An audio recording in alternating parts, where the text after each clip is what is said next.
My biggest performing posts on LinkedIn are all selfies or photos of me doing something mainly not related to the business. What do you think is missing in marketing right now? What do you think people could be doing, should be doing, that they're maybe not doing? The thing they are missing in marketing is consistency, which I think can be really, really key. How consistently should someone be writing a blog on a website? So we say it's really good if you can do it once a month as a minimum. Do people need video on their website? I really hate it when I go to a website and on the homepage I see that this person's got a video and I can see it's them, they're going to be talking to camera. It's not well scripted, or maybe not even scripted at all, not well thought through. They don't seem confident. And then you're going, why have you put this on your homepage? Because this is doing nothing for you or your business. Did you know that 93% of you are not subscribed? So if you could please do me a favor and you're enjoying the show, then subscribing would mean the world to me, and it would allow me to grow the show and continue to get larger and larger guests and continue to bring what's missing in marketing today. Thank you ever so much for joining me, and I'll enjoy the episode. Hello, my friends. I hope you're well. I hope you had a good day, evening, or night, wherever you are. Today, we're going to be talking all things websites, and I imagine some technical marketing stuff. Welcome to the show.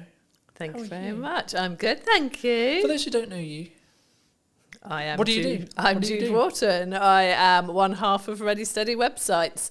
And yeah, I run a web design and branding company. That is what I do. It's a very interesting space, as we were alluding to while James was helping set up. Do you think your space is going to change in the next 5 years? I'll start there. I think inevitably a lot of spaces are going to change over the next 5 years. I think we thought it might have changed more than it has done already by now. I think we saw, the rise of AI website builders, and obviously you could get a website out there just like that, absolutely free, content written for you, images put in when you've just said, I want a website for a nutritional therapist based in Hampshire. But in reality, it hasn't happened, and I think there's a number of reasons for that. I think the first is that those small business owners who are completely outside of the tech world, they're not tech savvy, they don't want to deal with it themselves, they don't want to have to think about any of it themselves. They're not wanting to use it. They're not there. They're not ready for that yet. And so they still want people who can be there to help them and support them. And they want copy that's written specifically for them and images that are them working with their clients. And so it hasn't taken off, which I'm very glad about. But I do think that as time goes on, people are going to get more and more used to using AI in lots of different areas of their life. As we go through different generations, people are going to come out of school so much more tech savvy. I've got a 14-year-old son, my eldest son, he's doing work for us this summer, and he is insanely quick and knows what he's doing because he is taught it now, in a way that we weren't. So I came out of school and the web designers weren't a thing, so things move really quickly, obviously. So I think as time goes on, people will just be doing this stuff themselves because it will be so easy for them. But right now, not seeing it affecting us at the moment. How are you looking at that from a business point of view then? I think we are using AI. It's great for speeding up coding most of the time. Sometimes, it goes off in its own little world and you're like, I did not ask you to do that. Why have you thrown that in? But I wanted to add a unicorn onto the page, okay? Exactly. So I just like unicorns. Yeah. I don't care what your prompt was. I'm going to add a unicorn. My husband, who is my business partner, he was using it to speed up some code the other day, and then it was going mad in a way that it hadn't done for him before. And he described it so brilliantly as, it's like when you've got a toddler with you and suddenly you look up and this toddler was playing calmly and happily on the floor, but they're at the top of a bookcase pouring paint everywhere, and there wasn't even a bookcase there to start off with. That is what AI is like sometimes. It will just kind of go and do that. And that's reassuring to me at the moment, because it means that Chris, being a coder, he can use it to speed up his code. and he knows when it's gone wrong. Whereas you can't just have any old person using it to create code and do things, because they won't know when it's gone wrong and they won't know how to sort it out when it's not working. So that's reassuring for me that it's not there yet. It will be, because the more people who are using it to do this stuff, the more it's learning. But yeah, so we are using it to speed things up. I think we'd be silly not to be keeping an eye on it, not to looking at what's possible with it. But I'm not worried at the moment. Cool. Where does it's mostly a marketing show. Where does a website sit right now in marketing, do you think? I think a website's key to sort of being the sort of centre point of where all your marketing's pointed to, really. I think it can be used as a marketing tool in its own right if you've got it working really well from a search engine optimization point of view, and it will just be bringing the traffic to you, especially if you are adding the right content to it regularly, like you're doing stuff like this but you're putting it on your website as a blog post. You know, you've got those things attracting new people to your website, so it can be sort of part of your outreach marketing. But on the whole, I really see a website as being there as the place that you send all of your outreach stuff to, whether that's you've met people through networking, whether it is you're doing podcasts, you've got your social media content, you've got printed, actual physical marketing materials out there. Because so many people want to see that you are a real, genuine, can be trusted business. And, you know, back in the day when people had offices and shop fronts, that did that for you. Like that was, you were there on the high street and people could see that you were real and genuine. But most businesses don't have that. Your website is a replacement for that. And I've seen various statistics and the percentages vary. But on the whole, it looks like sort of 60 to 70% of people won't consider using a business, even if it's been recommended to them by someone else, unless they can go and actually look at their website, see that their website looks good, is professional, is really representing them very well, and then they feel confident to approach that business to consider working for them, with them. And so I think that's why it's so important. Like your website just gives you that credibility, and is a really important part of your marketing to actually get people to want to talk to you and consider working with you. Because I think we're in a social media landscape where I think there's maybe a cohort, maybe a percentage of business owners, maybe newer business owners who just look at it as but I don't need it because I've got a social media strategy, because I'm on Instagram, because I'm on LinkedIn, because I'm on etc, etc, etc. And for me, I think it serves a different purpose, right? Yeah. And I think, I mean, we touched on AI at the beginning, but I think for me, like traditionally we're looking at Google search, right? How are you seeing the shift to AI search? It's definitely happening. We've noticed it in our own analytics that we're starting to see more traffic coming from, specifically it was ChatGPT, than was coming from some of our social platforms. So it's definitely happening. I feel like though it's people, I don't think they're putting in, I'm looking for a fantastic web company in Hampshire. I think they're actually going, have you heard about Ready Steady websites? I think they're naming us to find us from the research that we've done. So it's people putting it into ChatGPT. Do you think it's more of a proof of concept at this point? Yeah. Okay. Yeah, I think it's people testing it, putting it into ChatGPT rather than chucking it into Google. And they're just putting the same thing as they would in there. So it's sort of, it's a different way of finding us, but definitely people are using it more. I know people who say that they will ask AI pretty much anything. Like they just want to see what it says, whether it's ChatGPT or Claude or whichever ones are out there. They just want to, see what it says, see if it like is sort of thinking along the same lines as them, see if it does bring up anything different. And again, it is completely based on what you've been talking to it before. Because when Chris tested it and said, ChatGPT, I'm looking for a web company that can do me a website for around this price, straight away, we recommend Ready Steady websites. They're fantastic. Got one of our business friends to do the same and didn't bring us up at all until he then went, I've heard good things about Ready Steady websites. What do you think of them? And then it came back saying, Ready Steady websites does a good reputation. It has got these reviews. This is its price point, and then did serve up the information. I think at the moment it's just a lot of people testing it, having fun with it, seeing if it brings up the right things. I'm not sure that we're seeing a lot of traffic from people who are just genuinely using it as its only way into.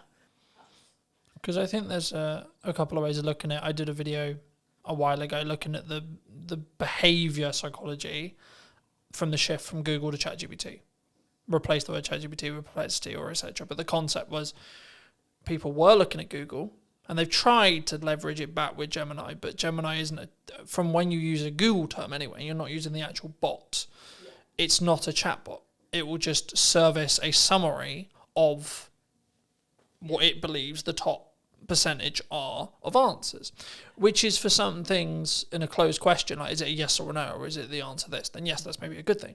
Though I think the reason why we're seeing a behaviour shift towards ChatGPT and AI search as well is actually people want more nuance. They want to target more nuance with so they want to have a conversation with a search engine, really, in crux what they're doing, and that's maybe showing itself as people having ChatGPT conversations. You know, for me personally, I used it a lot for data analytics, data tracking, etc. But I found it does always, which is probably how it's designed in its nuts and bolts, it will always skew slightly more positive than negative. But I also think that's maybe a good thing, to be honest. Actually, now I sit here and think about it, because if it did skew negative, then you're talking about a negative spiral effect, because it will learn from itself and then so on, it will get darker and darker and darker and darker. I think the byproduct of it skewing positive is actually it will maybe over-egg potential results and potential good. But that is, as long as you understand that's what it's doing, I think that's a better reality than the latter, if that makes sense. And I think for people who are maybe looking at their website now, either they've had a website, they may be looking to relaunch a website, they're looking to rebuild, etc., and say that it's 6 months. Should we still be looking to target Google, would you say? Or are we just solely in a world where actually AI search is the only thing that matters? No, definitely still be targeting Google. Also, I think I always say this, like, have your website, obviously, have it written in a way that you're going to be attracting the right people, that the copy is written for the website visitor that's coming to you. You want to be ranking, obviously, but actually one of the things that will help you rank is by having naturally written copy that is obviously for the website visitor and not purely to try and get yourself ranked, like that's so picked up on now. But also, I have heard from search engine, like Chris is a search engine SEO expert, but from another guy that I do quite a lot of work with and chat to quite a lot, he has said that a lot of AI results, ChatGPT results, come from seeing people's Google business profiles. And so making sure that you've got that there, that is up to date with the right stuff on there, that you're using that frequently, putting new stuff on there as well, will help you come up in the AI results as well. So getting your website solid and obviously linking to that from your Google business profile, but having that profile up to date is really key as well. And I think this is the thing with all areas of marketing. You've got to cover all bases. You don't know where someone is out looking for what you do, whether they are the type of person who is just on socials, chucking something onto Facebook groups and things like that and asking people for recommendations, whether they're going to Google, whether they are going to ChatGPT. You've just got to do it all well to be better than your next competitor, really.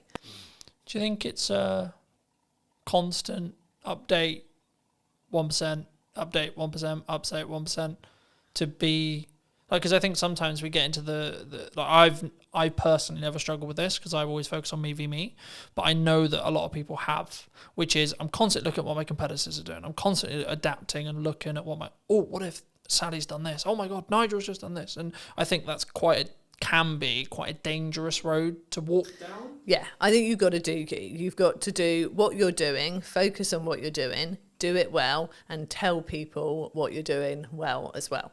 And yeah, I mean, the space that we sit in with Ready Steady websites, with having our templates out there and a do-it-yourself offer out there, obviously that puts us in a similar space to the Wixes and the Squarespaces and the like. we're never competing with them on search engine ranking. We're not putting the money into the ads. We're not on telly. So there's no point in us looking at them and trying to compete.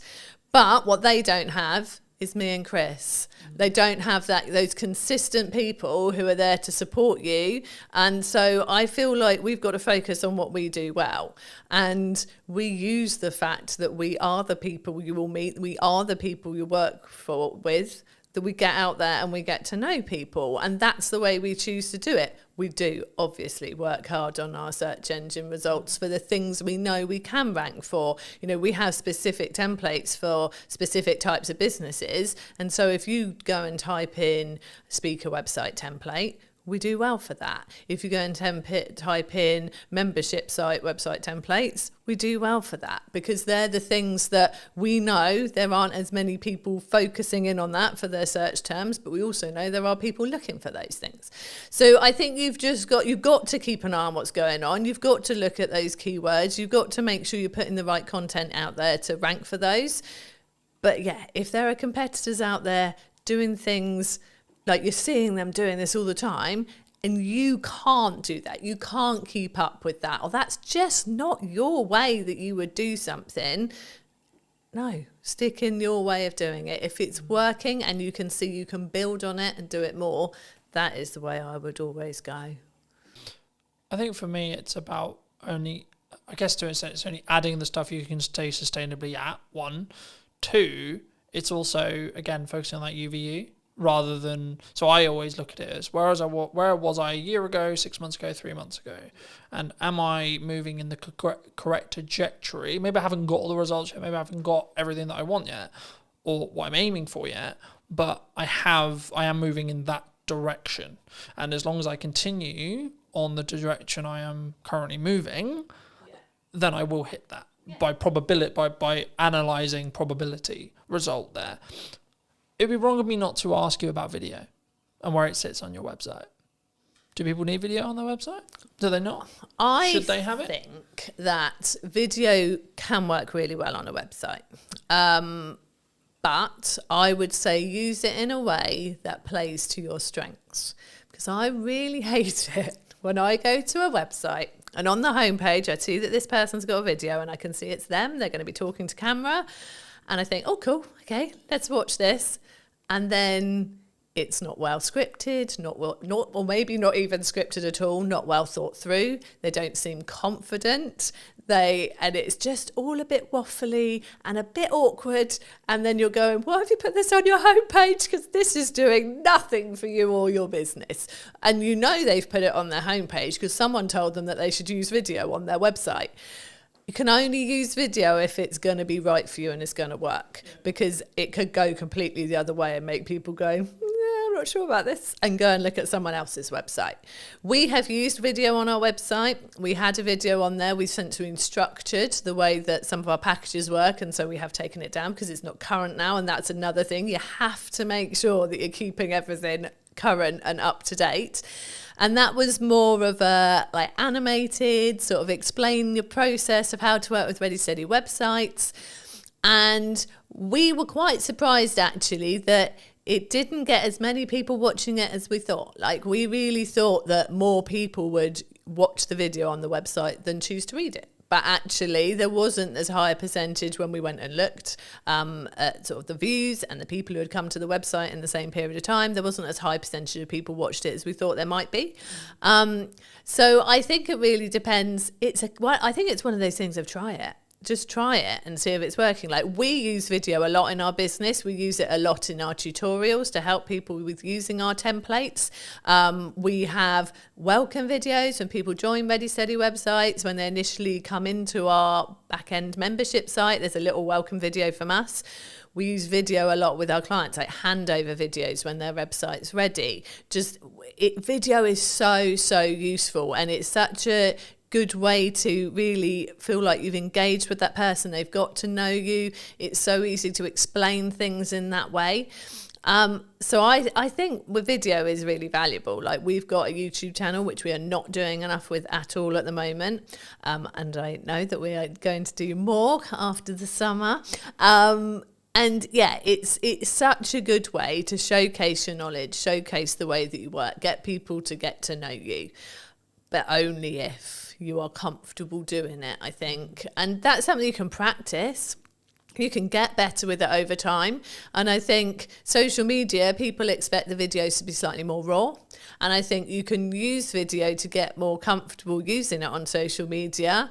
And then once you are in a position you feel more confident, can get it more polished, that's when you can stick a video on your website, I think. And until then, get an animator to do like an animated video for you with you doing a voiceover. Or even if you're not confident with that, there are fantastic voice actors out there who could do a voiceover for you. There are so many ways you can do video without putting yourself in it looking a bit like you don't want to be on video. Do you think, I mean, my next question was going to be like, when and how do you think you should spend money on production? Like upping the quality? Is it for that perception of when someone hits the website? I think, yeah, I definitely think it's worth having a professional quality video on your website.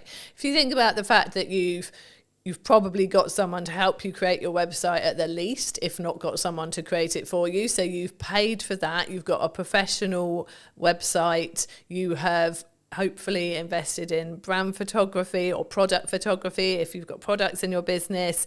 You know, all your photos are looking great on there. You've got your content written in a way that you're happy with, whether you've used a content writer or you've done it yourself. And then you just go and shove a video of you sort of in a dark corner of your office, bumbling away about nothing in particular for about 5 minutes. And then you're like, I'm not really sure why I watched that. That just takes away from everything else that you've invested in and that you've done. So yeah, I definitely, and especially as, I don't know if people have a perception that to get a professional looking video, they are going to have to pay thousands and thousands. There are so many places now, we are sitting in one of them, where you can go and get a video created that, you know, is filmed using good quality cameras, good quality mics, proper lighting, in a nice background. Go and just pay for an hour in a room like that and get someone who knows what they're doing to help you.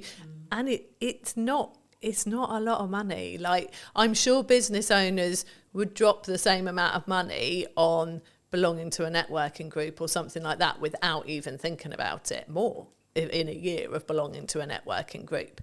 And once you've got all those fantastic people you've met on networking coming to your website, it'd be good to have something decent there to make them realise you're definitely the person to work with.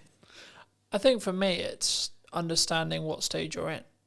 Right? I still film stuff on my phone, right? But if I'm doing a production piece like this, people expect a certain level of quality, I would say, personally, for me. And also, I want a level of a certain quality for this kind of thing. But if I've got a thought, pick up my phone and film. Oh, definitely. I'm not against doing it. I think that's where sometimes people get it wrong. They think, I can't do video because I don't have X camera, I don't have XY lighting, I don't, etc. But I think action is always better than perfect in that respect, I think, for me, because then you can gain the understanding of what your audience wants. But I think where it changes is that heading video that we're talking about here. Like I was served an ad on YouTube a handful of weeks ago, and it was like, hello, I'm this person from this company, filmed on a webcam with dodgy audio. And I just clicked off straight away. And it wasn't even necessarily the delivery. It was actually the I think for me, now I sit back and go, well, why did I click off? Why did I not engage? I think actually the reason was because of the combination of, it was a webcam video with dodgy audio and there was no hook. I was like, in nicely possible, I don't give a shit who you are. Yeah. You could have made £1 million and I'm not, just don't care. So I think, you know, even if you just do some basic research and understand how to structure a video, I've got videos talking about it, James has got videos talking about it, there's lots online, etc. Right? I think for me, if you use your phone and you have a decent audio, which is the only thing I would say that actually really matters, because if I can't hear you or I can't hear you clearly, then I'm going to click away. Psychology-wise, I'm going to. I will go, okay, maybe it doesn't look beautiful, isn't as high quality as I would want, okay, fine. But actually, the energy, how I sound, and then the structure, and then the value that's delivered in the video is infinitely more important. Is that the same when it comes to websites and copy? So I think... And how you structure your website as a whole? I think, yeah, structuring your website is really important. So with the whole like DIY videos, selfies, all that stuff, I am there on social media with that. And I think that is important for getting people to like you. Like, I don't think you should turn up too polished. I actually was scrolling through my LinkedIn this morning trying to find some stuff I'd written ready for this interview to remind myself of some stuff. And my biggest performing like posts on LinkedIn are all selfies or photos of me doing something mainly not related to the business, because people go, oh, like I resonate with that, I do that too, or like I've been there, or whatever it is. And so they like that. That works on social media. When it comes to your website, and your website is reflecting either you very much as the business person, the professional, the author, the speaker, you know, if it is a more of a personal focused website, or it is your business website and reflecting your business, I feel that has to step up a level then. You've done the nice getting to know people, the like, I am a nice normal person bit on social media. Yeah, filming yourself with messy hair at a beach, having a chat because something's come into your head. One thing I really would say, if you're doing videos on social media, please put captions on. I'm always reading them in the evening when I've got one child in bed and I'm just having a scroll. I don't want to turn the sound up. Put captions on, people. Anyway, so yeah. But then when they get to your website, yeah, that's a different level. And yeah, you do really need to think about the structure of it. And it's very much the same. Like you said with the videos, you want a hook, you want a reason to keep watching them.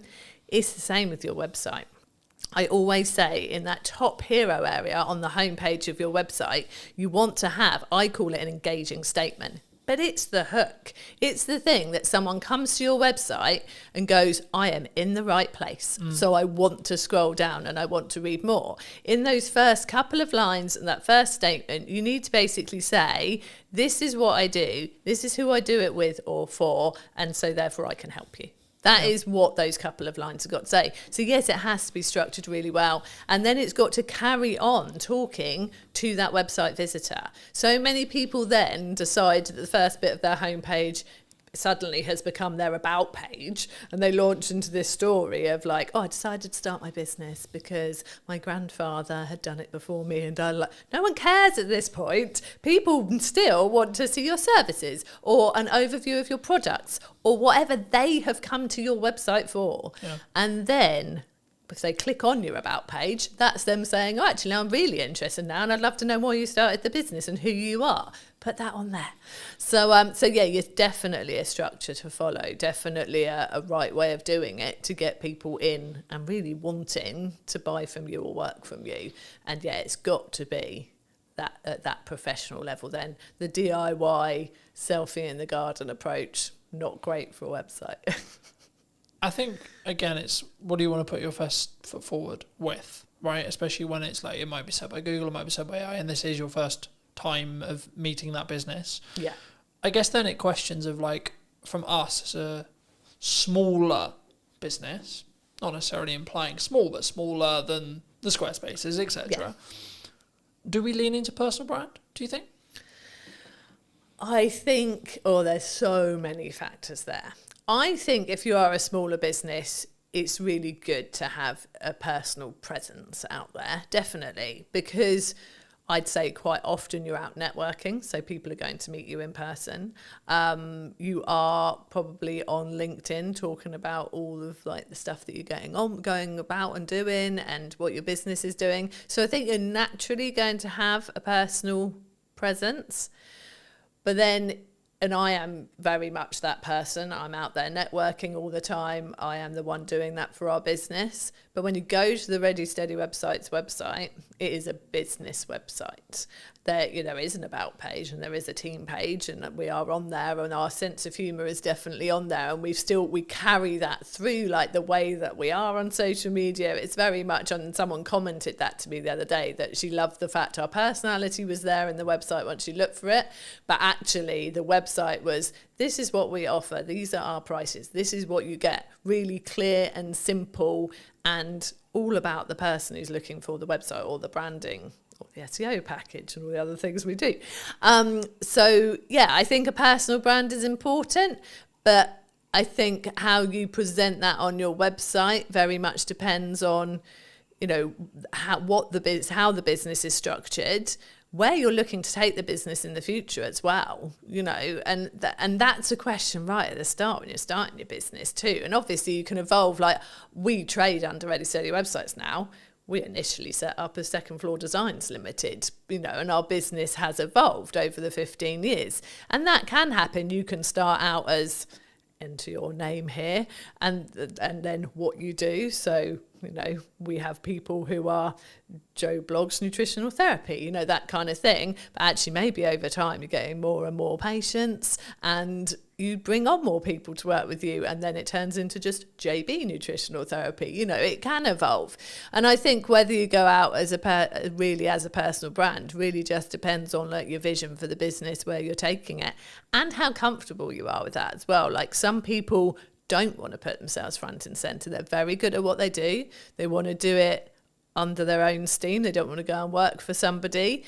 But actually, they're not this person. They're not out there doing the podcast interviews. It's not them. They actually they want to be a business and they don't want to be front and center. And I think that's fine as well. If you can find the right way to get it out there, to get your like seen and marketed, then that's great. But I think it's like with the videos, you've got to be comfortable to do a really good video. You've got to be comfortable putting yourself out there as a sort of personal brand, I think.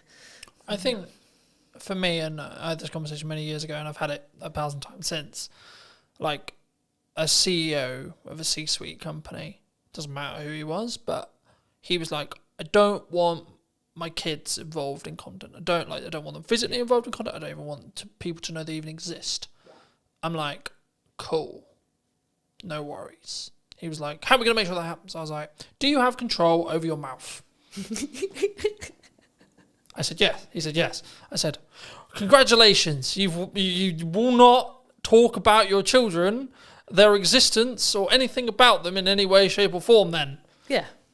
It's that simple. Exactly. Right? Yeah. And I think sometimes and that's why I always phrase it that way, because I think so many people, we sit and go, I have to be really public and I have to be this, and I have to be that. It's like, yeah, but we forget we have control over what we say in every moment. And especially if you're post-editing it, even if we have a conversation or the conversation ends up going into a realm that you feel is inappropriate, I feel is inappropriate, or we don't feel comfortable having out live, then you just ask, would it be impossible to remove that section? Yeah. Or I just feel, actually, that's just a tangent that's not really relevant, so I might chop it from the set, etc. But it's doing it for a place of comfort. Yeah. Because I'm like, okay, everything I talk about publicly is everything I talk about publicly. I don't talk about the challenges I'm going through today or the things I'm healing from today or whatever, if I am, because that's not appropriate and I'm not ready for it. But I can talk about it in hindsight, right? And in the same way, like, if you don't want the ability or the fact that you have children to be known, then don't mention it. Yeah. It's really that simple. It is. And I think, which I get, right? Like, I'd be like, no, but also, what's it got to do with business? What's that got to do with business? Now, you could make the argument, but it humanises you and yeah, but you made that you have to make that decision. Yeah. Yeah. No one else is going to make that decision for you. And it's important to make sure that everything you put out is A, relevant to the business, but 2, is in your... And I use the term comfort zone loosely here because it's not about whether it's like comfortable, but it's whether it's within line with your values, I think, is the more important thing, right? It's not about, it's uncomfortable, because I think we should push ourselves for a level of uncomfortability to do things that we're not comfortable with. But that's different to, no, I just don't want, in the kids example. What do you think is missing in marketing right now? What do you think people could be doing, should be doing, that they're maybe not doing? Oh, that is a good question. I think the thing I see people so we're looking at very small businesses here. The thing they are missing in marketing is consistency, which I think can be really, really key. I think there's people who think, well, I put this out there and therefore, everyone will know about it now because I mentioned it once. So I've marketed that, and that doesn't work. Like, there's so much out there. Like, people, the term, so much noise that people are having to deal with, whether that's visual or audio. But there's so much out there, and people aren't consistent with it. So I think that being consistent in whatever form of marketing you're choosing. So whether you are using social media, whether you are doing email marketing and putting emails out there, whether you are, putting out flyers places, you're doing some actual like putting up posters and that kind of thing. You have to be consistent with it. You have to be doing it in a range of places. And I think people feel like, well, I don't want to bother people. I don't want people to get bored of me because they're hearing it so much. And you have to do it an awful lot for people to be hearing it so much they're getting bored of you.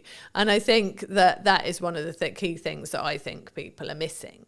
I think in marketing in general, what's missing, I suppose, perhaps I'm seeing so much of the personal stuff. It might actually be nice to see actual more businessy marketing. I wonder if that would actually catch my eye more these days. Like, rather than people out there doing all the talking about themselves and like, oh, I've been here and I've been there and this, that and the other. But actually, I don't see that many people putting out from business perspective, this is what we achieved this week. This is what we did this week. This is actually what a proper week working with a client looks like. Or these are all the testimonials I got in 1 week. And I don't know if that's because it's a bit braggy, isn't it? If you get lots of testimonials all telling you you're lovely. But actually, that's what's going to make people really want to work with you. If they go, wow, they put that many sites live this week and that many people said that stuff about them. I actually don't see that much these days. And I am bad at doing it myself. I know I am. Is that because it's easier for you to talk, as you're walking down the beach, or? Oh, of course, it's so much easier. Or when you're in the garden, or etc. It's not. Yeah, it's easier from a couple of perspectives. One, that takes no preparation. Just going, quick selfie, talk about this that I did here. Whereas if you want to put out okay, this website went live this week, we got this testimonial, I've got to sit there and make that look nice in a visual before I stick it on social media. And, if it's a busy week, I'm not taking the time to do that. And I know I should. And I think that is a key thing, that doing it well always takes time. And we all have a finite amount of time. And if we are busy in our business, obviously, we've got to make sure those deadlines are hit, those clients get their websites, that the support tickets are responded to, the site that went down because the server got overloaded is put back up again. We're doing all that stuff that we actually have to do as the actual stuff in our business that pays the bills. And then we've got to go, oh, do you know what? Yeah, testimonials, do this next week. And then, oh, look, next week came and went, still going to do them next week. And actually, I think, and this is something that's clicking in my head right now while I'm talking to you, do you know what? Some of that might stand out a bit more because people aren't doing it as much. It won't be the stuff that gets the likes and the shares and the comments on social media. There'll be those 5 nice people who are always lovely on every post and go, oh, that's so nice that you've got such a lovely testimonial. Well done, Jude. And I love those people for taking the time to do that. But it won't start the discussion. It won't be those posts that go mad. But actually, they're the posts that when people are scrolling through your posts, that really solidify what it is you actually do, that actually she doesn't just work out in the garage and try and grow vegetables in her garden. She does actually do websites. Do you think, I've just filmed Gemma's one, and we talked about the fact that some marketing agencies that I've seen in my lifetime are what I would call fall into the classic trap, in my view, that when they're busy with work, their marketing kind of shuts off, or they stop as much as they maybe should, either completely or as much as they should. Or then they only turn it back on when they need work again. Yeah. Something that I've always done for as long as the business has existed is Brunton Media is the highest paying client, period. It's not the most priority, but the reason why I always frame it as the highest paying client is it means it's the amount of resource, energy and time that it consistently gets. Yeah. Because regardless of how well I do my job for clients, if I'm growing, there will be a point where we don't work together anymore. Yeah. And I need a strong pipeline to stay in business. Absolutely. Right? So I need to constantly be going. If you're just looking at project work, I've pivoted the business slightly so it's retainer-based and project work. But if you're just looking at project work, you need project. And it might feel overwhelming as you're starting to put them in. But then I'm just like, just be honest with your client and say, well, what's your delivery timeline on this? Because if you don't have the availability to film, edit and produce it, for example, in my case, then don't commit to doing that in the month you can do it. Say, that's a really cool idea. Is it time sensitive right now? Because if not, I can do it in September at the time of filming. This will probably be out in October, but like the same is true. I could do it the following month in November, for example. And I think sometimes with that mindset is why I'm always on top of marketing.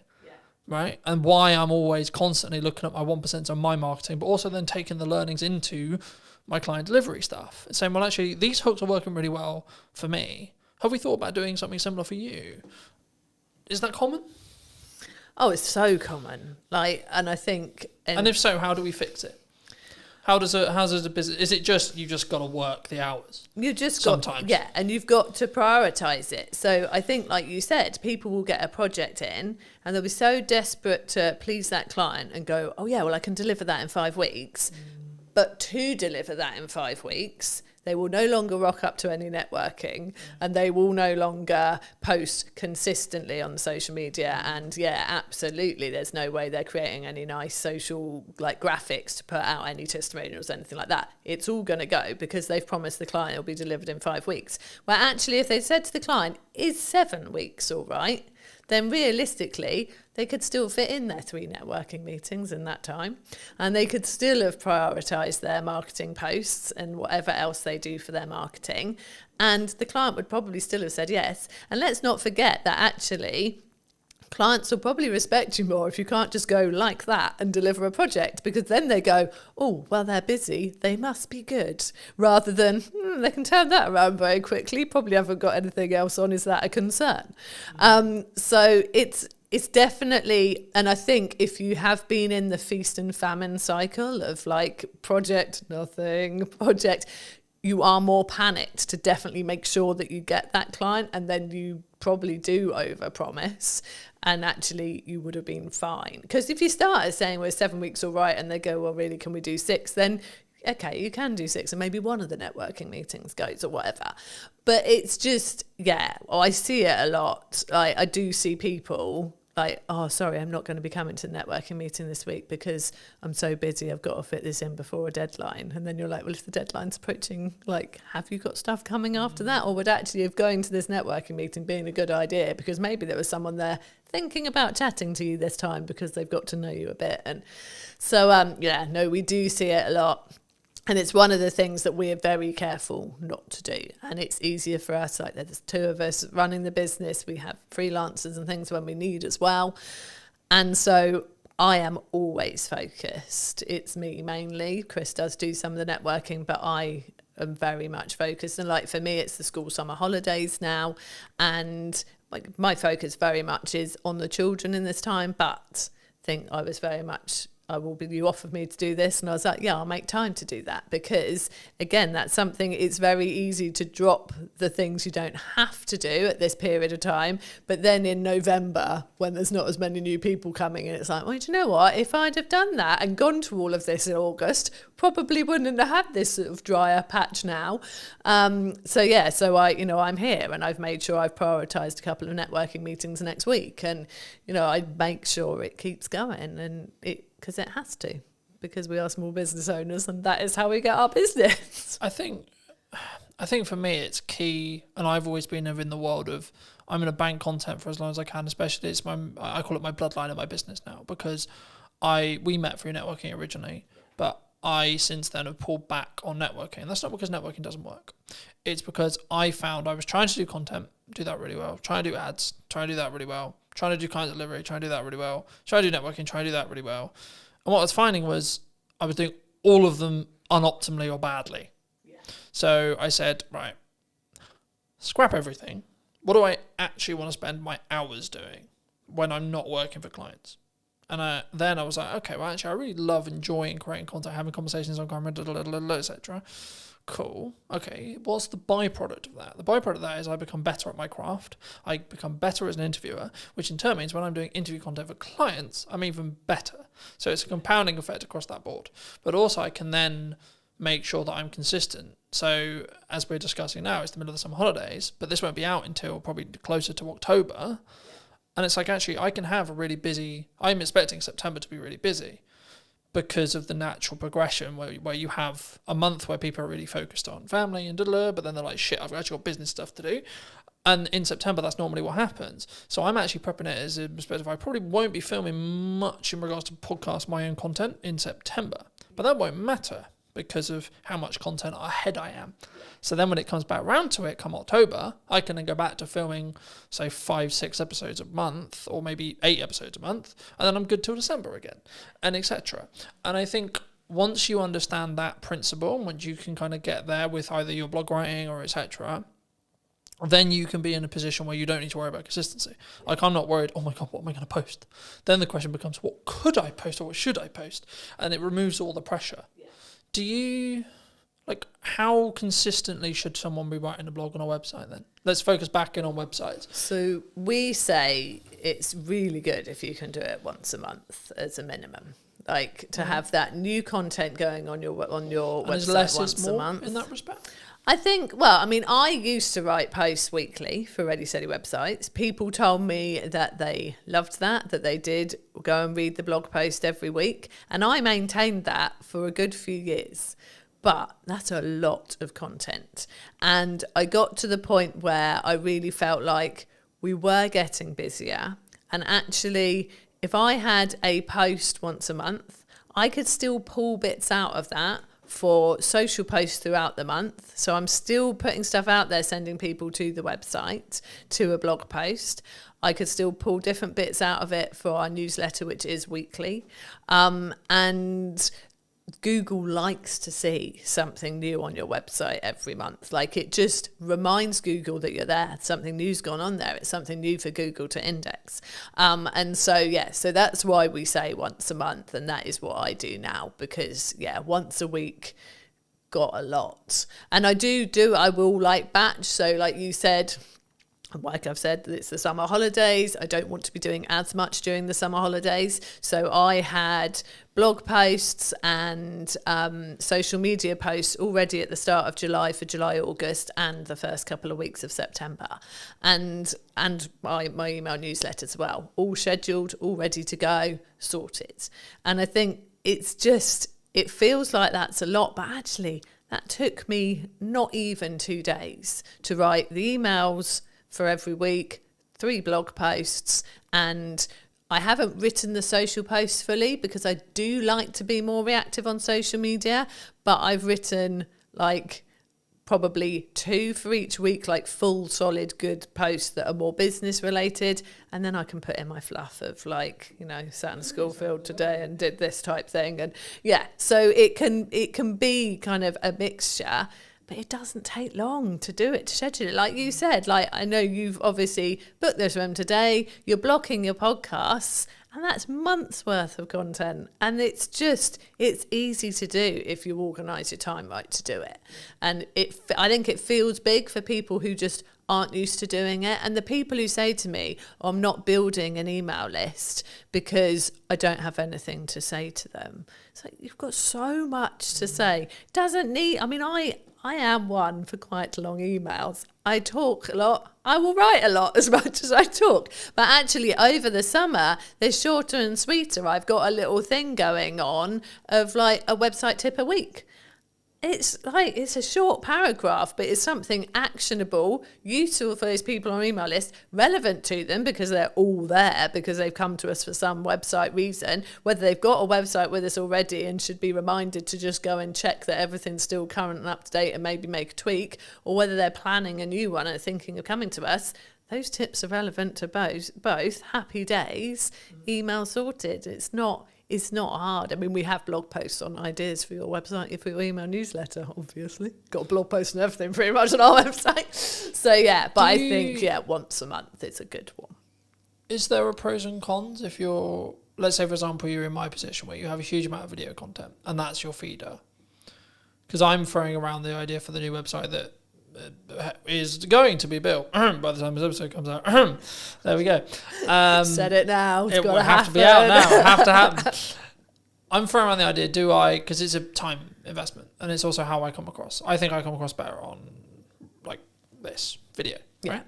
But for me, I'm aware that for AI search and SEO, I need to be writing stuff. Yeah. Now, do I need to be writing stuff? Do I need to hire a copywriter if the business can afford to do so? Or can I potentially leverage automation and or ChatGPT, etc., to write in my style, and or what are the pros and cons for all the above? So I think... Would you say? So for you... And this is a dirtily selfish fucking answer. So for you, as someone who has got video content, that is your content, I'd use that for your website. So I would have, like, whether you want to embed it from YouTube or wherever you're going to have it onto your website. And then I would have... like notes of what's discussed, key points, which there are so many tools that will do that for you, that will draw it out. But I would say that if you're using a tool like that, you need to then go and sense check it, look through it yourself, make sure it does sound like you, tweak it, make it your own. Don't just use it verbatim from the tools that have pulled it out. So from that kind of content where you're repurposing a video and turning it into a vlog essentially on your website with notes, I think that's absolutely fine. If you then wanted actually to do some actual blog posts as well, I personally think I like the approach of giving it a go yourself, so that it is really what you would be saying and like the points you want to make. If you then read it and think, this isn't good enough, this isn't my forte, this isn't like my strength, then I personally would get a copywriter involved to help you. Like, there are people out there who will help you to craft kind of what you've already started, improve it, write it in a way that they know is going to be nice and readable, but also is going to be great for getting some key terms in there that people are going to be searching for what you do. I don't like it when I see blog posts that I can tell have been written by AI, you know, and people have written guest blog posts for me and sent them to me, and I've gone, this is obviously, they've used AI to help them write this. I will then go in and tweak those. I will take out the EM dashes, which, you know, are an actual like staple of punctuation in America, but we tend not to use it over here. So it's quite telling when I get an English person sending me a blog post with a load of them in. So I will tweak those because I don't want them on our website. There are people saying that AI copy doesn't work as well from a search engine point of view, that like it's penalised. I don't know how truthful that is. It's hard to tell really, because, you know, we're still relatively in the early days of it being put on websites and things. The problem is that if you go, AI wrote me a blog post on this, if someone else is putting exactly the same request to ChatGPT as well, they could have they won't be exactly the same, because we know that ChatGPT will learn from the conversations you've previously had and will have it sort of tailored to you, but there'll be some of the same stuff in there, and I want to feel like what's on our website is genuinely unique and different. Someone's going to come and read something on our website and they're not going to go and read virtually exactly the same on someone else's. Obviously, people are giving similar tips to us. Like, none of what we are saying on our Ready Steady Websites blog is rocket science. It's tips around your website. You know, there are many people out there doing that, and a lot of us will be preaching the same best practice. But I write all our blog posts that are not guest blog posts, and I very much do it as me. And I know there's a copywriter I know well who says, you can always, it's me. He says, from your emails to your blog to your LinkedIn posts, it's so you. And I think that's important, personally. So I wouldn't, apart from, like I said, drawing out some show notes from a podcast, yeah, use a tool to help you do that. It'd be silly to sit there listening to the whole thing, making notes. That's ridiculous. But if you're going for something that is sort of separate content in its own right, I still would prefer it that people really put themselves into it than the robots. Is there a world where you can do both? Yeah, I mean, there is. I mean, I know that I've got a lot of business friends who like are dyslexic, and for them, like even sitting there and trying to start something is hard. Like I said, it's good to start from your own point of view and get someone to help you with it. So yeah, using it as a tool to kick you off, I think is all right. Again, as long as it is very much, then it becomes yours. I think I really don't like the idea of creativity being lost. And I don't like the idea of people getting lazy from a creative point of view. I think AI is great if it can help you with the really practical things. Like I said, like Chris uses it for coding, which you could say is a creative thing in its own right, and it is in many ways. But it's functional, isn't it? Yeah. Like it's I think it's whether it's grunt work or not, in my view, right? Yeah. And I think the key of what we're talking about here is in crux is the cognitive ability of being able to critically think.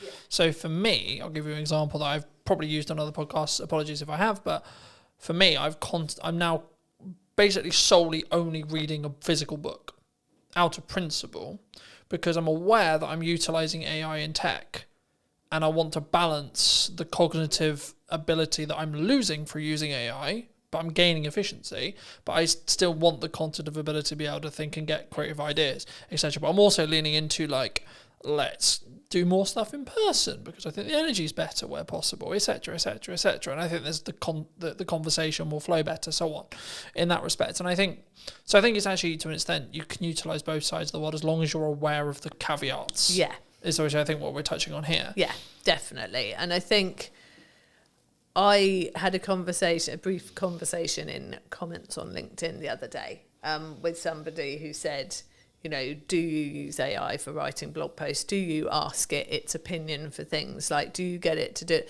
And I said, you know, to a certain extent, but I'm really concerned that people will stop using their brains. But like you said, if you're aware of the fact that you're using AI for certain things and you go, do you know what? I do need this to keep working. I can't just let this computer think for me the whole time. Then that's great. And I think there is that balance there, and that's good. But I'm letting AI do the day-to-day stuff I wouldn't really find that hard or challenging to think for me. Yeah. So I have freed up capacity and then the ability to think longer term problem solving, larger scope problem solving, longer term business challenge, growth challenge, and so on for clients and me. And I think for me, that's potentially where the people who are utilizing AI correct will rise to the top. Yeah. Because I think, and there was this kind of AI is going to take our jobs-esque, the world's over kind of principle, I guess. I've been of the view that it's a tool.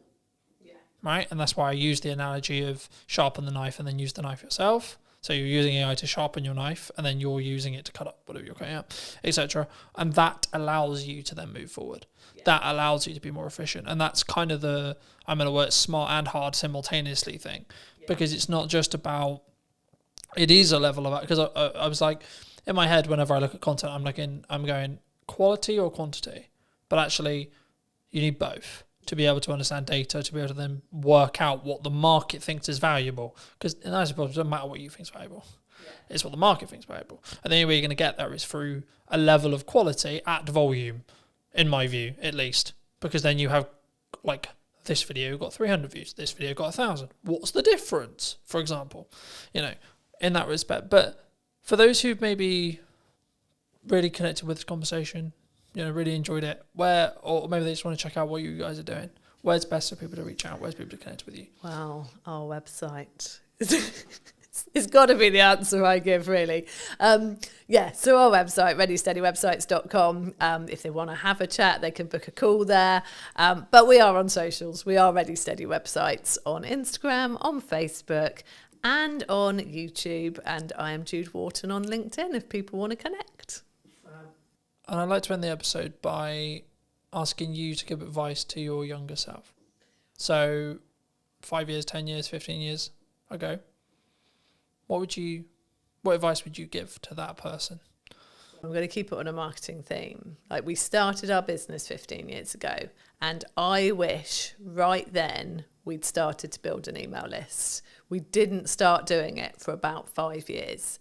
And once we built our email list, that was when the consistency of work coming in massively picked up, because those people were there and we were talking to them every week and they were getting to know us, like us, really understand what we could do for them. And then they started coming to us consistently. So yeah, absolutely, I'd have built an email list much sooner. So that's my marketing, if I could go back and tell myself. Yeah. Thank you so much for coming on. Thank you so much for the time. And if you did enjoy this video and would like to see more like it, then I'll be back next week with a brand new interview talking about all things marketing, what you can be doing and where and what we're potentially missing as well, which I think is a really important part of what I'm doing here. So thank you ever so much for coming back and joining me once again. And if you would love to hear what you think in the comment section down below, and I'll see you very, very soon. But you've still got to spend money on marketing to be visible and put yourself in front of your customers. You can't just expect it. You can't expect them to find you without you talking out there. And I think for me, the important element with marketing especially is if you're really busy, that's when you should be accelerating your marketing. Yeah, I think everyone is guilty about not marketing themselves enough. You've got to go through some pain to really learn that lesson, and then hopefully you won't make the same mistake twice. You have to have a level of volume to understand what works, because something will over-index. A video will get 1,000 views when your average is 300. Okay, why? Don't wait for the perfect conditions, because there are no perfect conditions.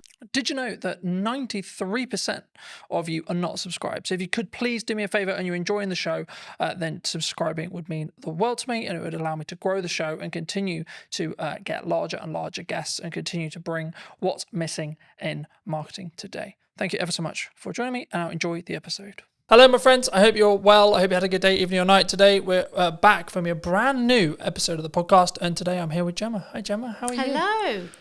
How's it going? Yeah, I'm really good, thank you. Yeah. I think marketing's an interesting space at the moment.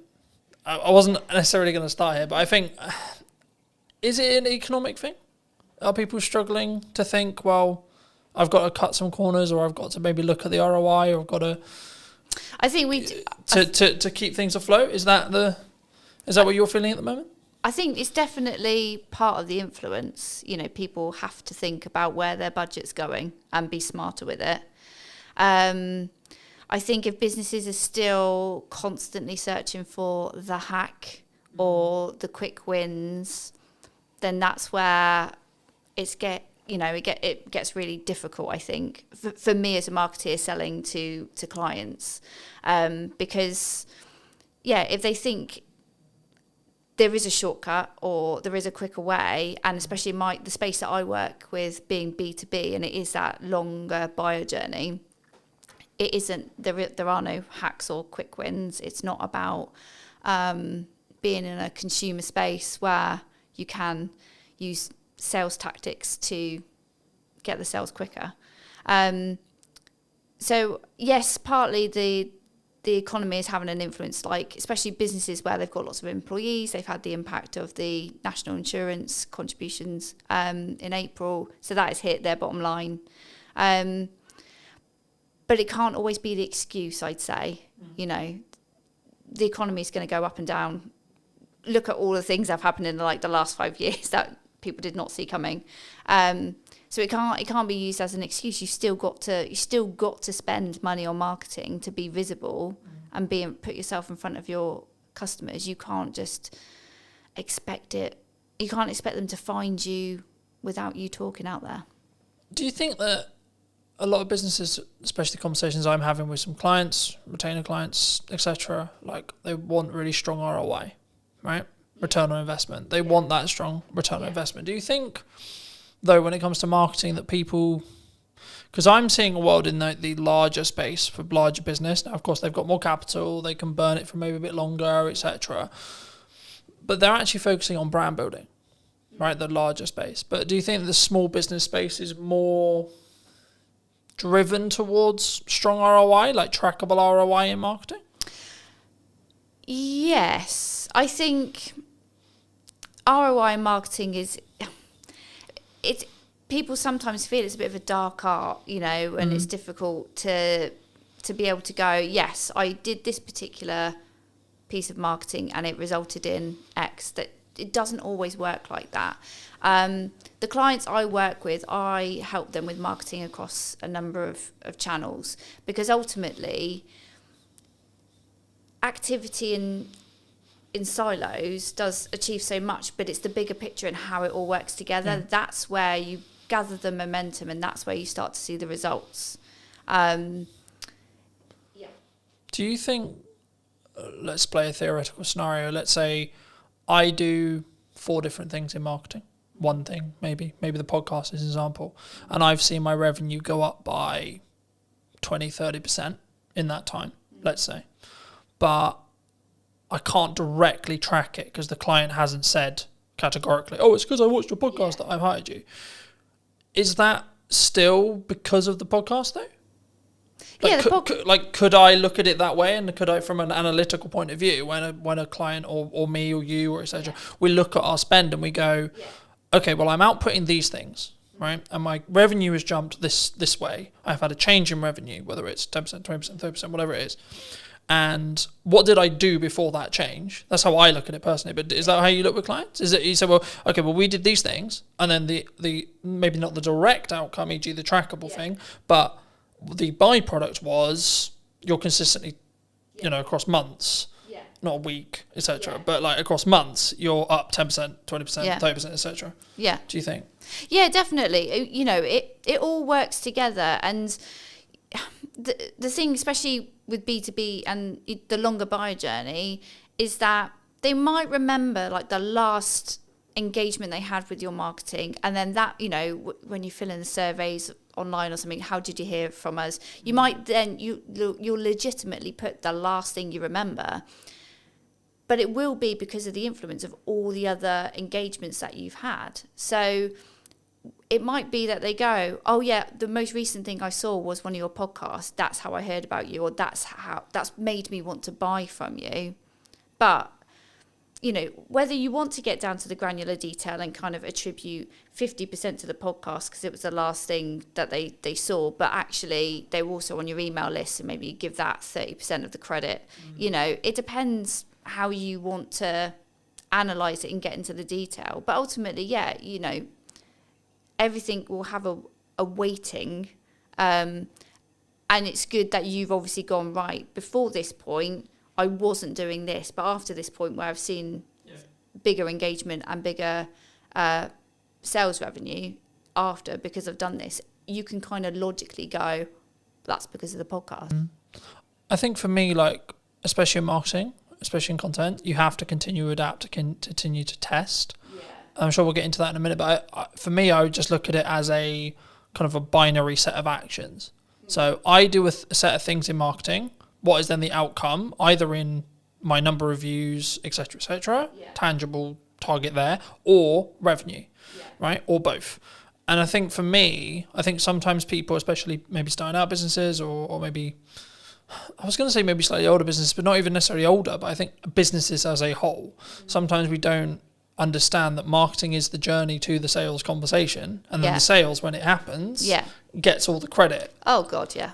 So it's like, oh, it was an amazing funnel and amazing client journey and this and this and this, but actually the salesperson who closed it is the one that gets all the hooray. Absolutely. Because they're the one that's tangibly tied to the revenue. Yeah. What would you say to businesses, people listening maybe who are in that boat? And should they just focus on the sales side of it? Like, oh, that salesperson did a really good job because they signed the X. Yeah. I mean, God, sales and marketing have had a crazy relationship over the years, haven't they? So they have to work together, because yes, sales will ultimately get the glory of converting that prospect into a client, but it won't have happened because that prospect won't have got to the point of needing a proposal or, having a sales conversation without all the effort that marketing has done to warm them up, to build up the knowledge of the brand, to build up the trust, to build up the credibility. Sales can't do that in their kind of one hit, I'm going to tell you about features and benefits, or whatever the conversation goes like. So yes, they might get the credit at the end, But, you know, unless they work together, and it's the same, like marketing can do so much to get a prospect to the point of wanting to buy and convert. You still need to have a sales message and a sales process to get them over the line and get the revenue in. So they can't work one without the other. They have to work together. But yeah, you'll always come across organisations that kind of weights slightly more to marketing, slightly more to sales. But, you know, marketing has to think about what happens at the point of sale, and making sure that they're not going to get the sales team kind of go, these marketing leads are rubbish, you know, and actually it's because marketing has done so much, but then the salesperson is missing a piece of information that they didn't tell us that they needed. You know, you've got to get them to work together. Got to get them in the same room. I see them in it. Well, there's two analogies I could use here. One, like marketing and sales is a dance, right? You can't have one without the other. But also, number two, I think that your marketing is like up or downstream, depending on which one you're looking at in regards to either sales or marketing, in correspondence to what then you get in 3 months' time. That's how I look at it.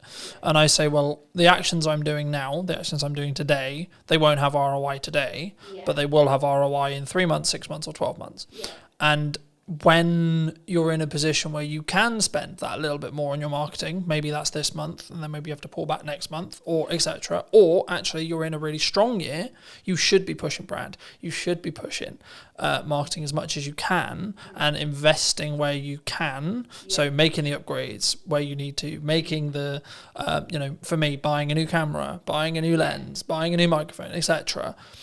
That's then going to pay the rewards when things are harder, because I can lean into those changes and use them as maybe selling opportunities or selling reasons, right, in my marketing that will then trickle down into the reason why people made decisions. But have you always wanted to work in marketing? Have you always like done marketing? Like, how did you get sat in front of me today? Yeah,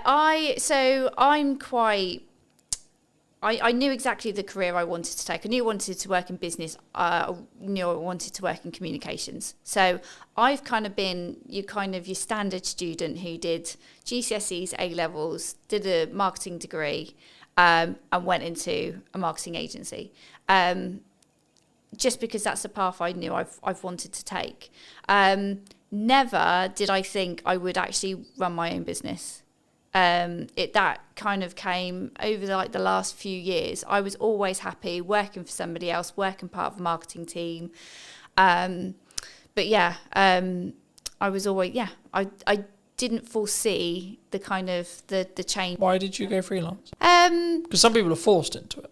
Right? Yeah, no, they're I like, wasn't. oh, I'm good. Yeah. I'm in an agency, and then suddenly like the dreaded redundancy call comes. Yeah, I wanted to do a bit more marketing. It was for me. So I'd had my son, and I'd sort of lost a bit of my work identity. So I started to do a bit of freelancing on the side, not in the freelancing that I do now.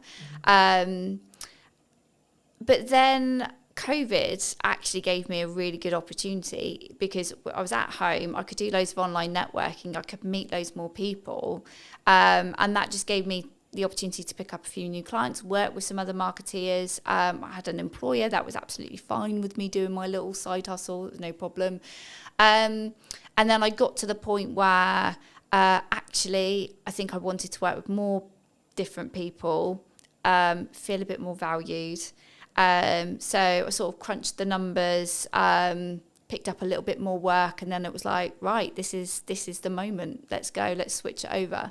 My employer actually did become a client, so I was rather sensible with my sort of dip into freelancing. So I had a plan. I had a bank of clients kind of ready to go, and then it kind of went from there. Do you think people, maybe in the current climate, I'm always hesitant when I say that, right? Because I've been in business nearly 10 years now, which is a really nice place to say. Yeah. But also, I'm also aware that I've now got a bank of knowledge in my head, which is like, well, there was that thing like 4 years ago, there was that thing 3 years ago, then we had COVID, so I try to be nice and try to lead with empathy when people are like, it's really hard, I'm struggling, the economy's hard, but I'm like, there's always going to be something. Always going to be, the government's doing this, geopolitics is doing this, etc. So I think for me personally, I always focus on my inner work in respect to A, how's my client delivery, B, what's my marketing, and C, how much is where is my pipeline, where's my cash reserve, etc., things like that. And I think for me, the yardstick I always use, and I've been thinking about this like a lot over the weekend, it's like the problems I'm now trying to fix are drastically different to where they were a year ago. So for me, that's clear growth metric. Because I'm trying to fix larger problems. I've got more, whether that's financial problems or delivery problems, or etc. You always have problems, I think, in my view. To I guess to phrase it into a question, people who are maybe looking at the economy as, should I maybe pack in what I'm doing and then go get a job, or the other way and saying, actually, well, maybe I'm a little bit concerned about my job security. Maybe I'm seeing redundancy in the next 6 months, like either because their company's actually said that's going to happen, or they just have kind of a gut feeling that's like, I would feel more secure if I had something else. What would you, is now a good time, would you say? Any time is a good, any time. Like, don't wait for the perfect conditions, because there are no perfect conditions. Employment, some people do look at it a bit more securely. There's more, law behind, to protect employees. I don't sit there and think, I don't think either or is more safer, freelancing or employment.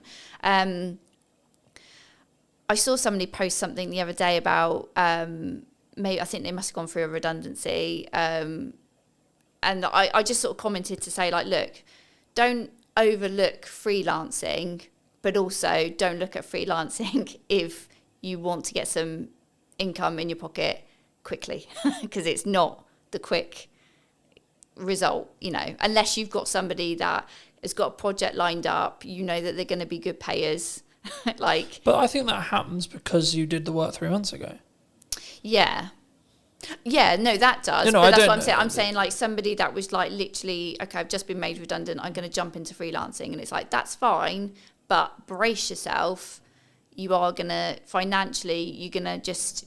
You need to live humbly. Yeah, and I think the key for me, and the thing I've learned the last couple of years, is you have to live below your means within reason, regardless of whether you want to grow or not, because. If you're growing, that requires money, but also it's in a scalable fashion where actually if money starts to get tighter and you have to make cuts, then I'd rather be cutting the stuff I'm using to push forward rather than, oh, I can't eat today. Yeah. I can't turn the heating on. It's interesting you say that, because at the end of last year, I had a couple of clients, they kind of fell out one after the other, and it was a little bit like, oh, this is getting uncomfortable. But it was a bit of a wake-up call for me, because I'd had lots of work come to me via referral, via other clients, but I could honestly say I wasn't doing enough marketing outbound to reach new audiences. So as sad as I was, and I was panicking, I knew I had enough money to pay the bills. That was fine. But I decided to invest in myself a lot more. So I invested in a bit more coaching. I invested in some other kind of support marketing communities where I was going to meet other marketeers, learn from them, possibly grow my network and find other people to work with. And it was absolutely the best thing I've done. So it's scary to spend money when you know your income is reducing, but sometimes you have got to do that. You've got to invest in new systems and technologies and new ways of doing things. Yeah, I was going to say, I think it's like, what's your response? And I'm having this like constant concern, right? When things are going well, you should make okay, cool. But then actually, maybe I've got runway of, let's say, 3 months, or maybe 2 months, right? Or maybe a month and a half. Cool, right. Do I continue to move forward, continue to say, well, this is working, this is growing, and trust in that by the time I hit my end of my runway, I'll be fine, the work will be there. Yeah. Or I'll make the money, or I'll found a way through. In that scenario where you are, like, unfortunately losing clients, the project work isn't there. We're recording this will be going out probably nearly October, but we're recording this in the middle of the summer holidays. Yeah. where I naturally know there's going to be a lower demand for stuff happening, which is understandable to an extent because kids are home, things are harder, people are working less, people are enjoying either holidays or time with their kids, etc., which is completely understandable. But also I'm like, okay, when I looked at my financial plan, I was like, okay, I need to kind of plan as if there's not going to be any project work for the next 6 weeks-ish. Yeah. I guess to phrase it into a question, I mean, what's your response? It sounds like it's like lean into growth and lean into investing. Or have you always been that way? Or do you sometimes feel like maybe you should have pulled back on costs and gone, actually, I can live on this for 3 months now? The interesting thing is, if you ask my husband, I am Captain Cautious. So I am not necessarily a risk taker. Like you mentioned earlier about sort of like living within your means. So I think you've got to be sensible, and it is. I guess it's a personality type, isn't it? So if you're somebody that really likes to live on the edge, and you're quite comfortable, kind of going, it'll work itself out, then you might take more risks. You might spend more initially and kind of hope for the best. Know that it's going in the right direction. You're investing in the right areas. So for me, in November last year, where I had less clients, but I knew I had to do something different, and I knew perhaps I was probably hiding away from really putting myself out there. Because it is scary. It's scary to put yourself out there. I was just saying, did that come from like I've overused the word insecurity, but I can't think of another word to use lately. It's like, but is it an insecurity within yourself? It's like, what if? Because it's the classic of like, what happens if people comment nasty things or etc. Yeah. It's pushing yourself out of the comfort zone. So when I went into my freelance stuff, I had a bank of clients. I grew, quite quickly. I was quite fortunate. Maybe I use that word too much. I'm good at what I do. That's why people work with me. But I guess I was comfy. I had enough money coming in, but ultimately I didn't have enough of an eye on my pipeline. And so, and that was in like the first 2 years. So I've learned a lesson, and I'm happy that I've learned that lesson. I don't think there was any other way I was going to learn it. Like nothing was giving me the kick up the bum to focus on my pipeline. So when you say focus on your pipeline, what does that actually mean in tangible terms? What are you doing when you're focusing on your pipeline? In terms of having more conversations and lining up potential new clients, new work. So you're in sales? Yeah. So I think there's sometimes a misconception when we look at pipeline, which is like, I'm going to push marketing really hard. Because that is a approach to get more pipeline. My answer is yes and. Right? Yeah. Yes, and you should be doing more marketing. Yes, and you should do more outreach. Yes, and you should be connected with your clients. Yes, and you should be adding more value to your clients. Yes, and you should be trying to go above board for all of the clients you currently have. Yeah. When things are good and when things are bad. Because the result is identical. But I think if you can financially plan it and or plan in such a way where actually absolute worst case scenario, you probably got close to 3 to 5 months, you're going to be fine either way. Because if you think about how long that time actually is in regards to actionable things, it's so unlikely if you look at probability that you're going to then not have any other work within that window of time if you're doing all the right things. Yeah. You would, you know what I mean? Like it would fill you, for me, it would fill me with a sense of, okay, actually I'm going to be fine. Yeah.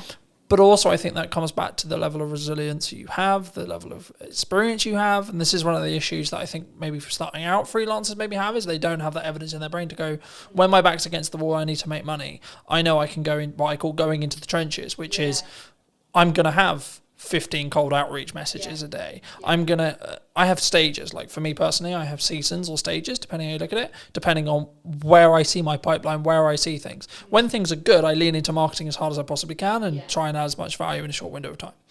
When I know that potentially I'm about to go into a season where I need to make sure things happen, like say like money hitting my account every month, then I'm like, okay, we're going to change gears now.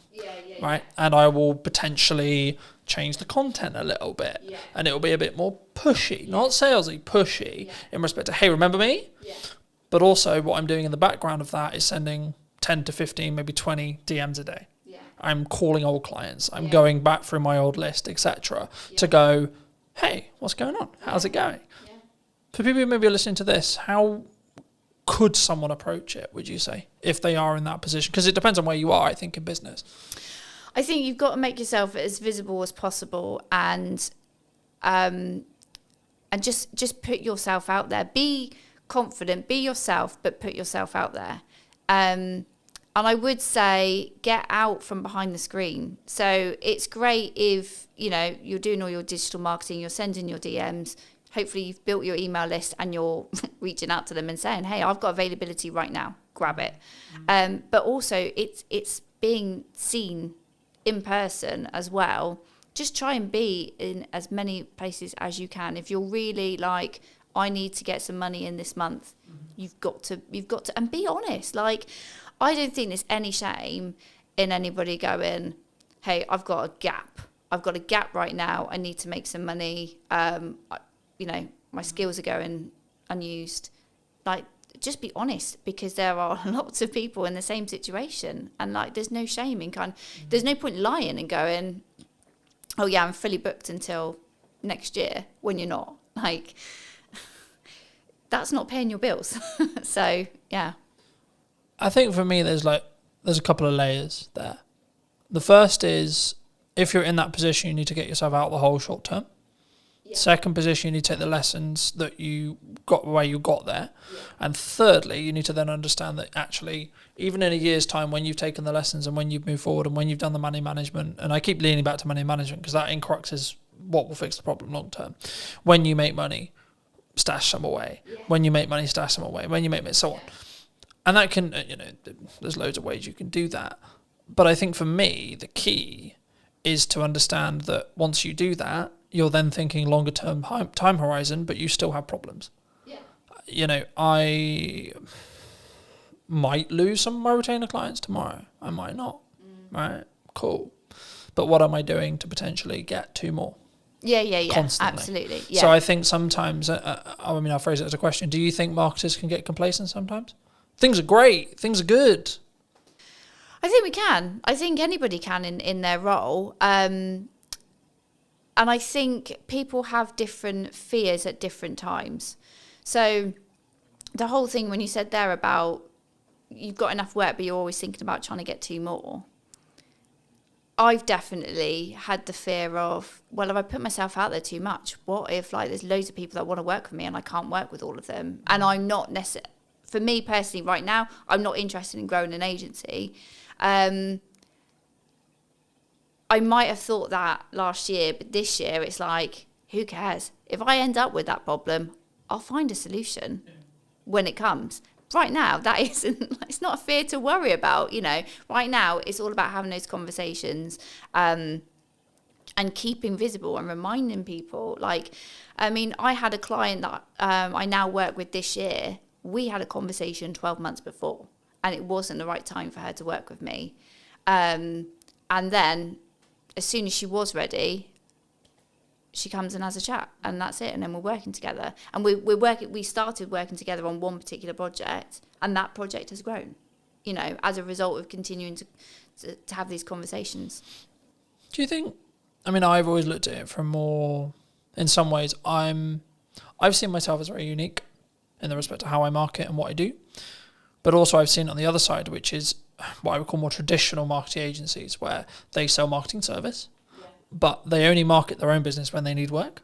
Yeah. And I think that's backwards, personally. Yeah. I think regardless of whether you're busy, regardless of whether you're not, you should be leading with your best foot forward as a marketing agency, if it's what you sell, right? Or a videographer. You should be posting your best content for you. You should be having the podcast, and you should, and look, I always focus on, for me personally, everything I do is 1% improvement, right?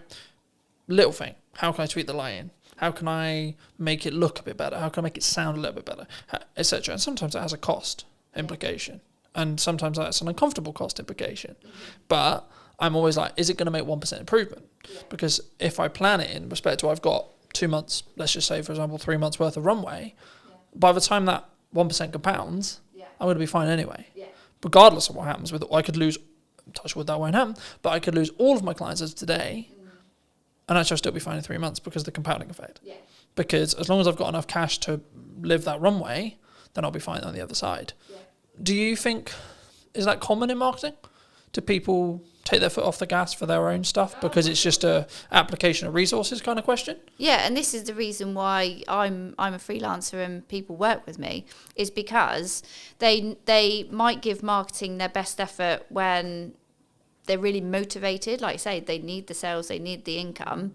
They win all that work, and then as soon as client delivery needs to focus, marketing, then they take their foot off the gas, and they're like, oh, we're fine.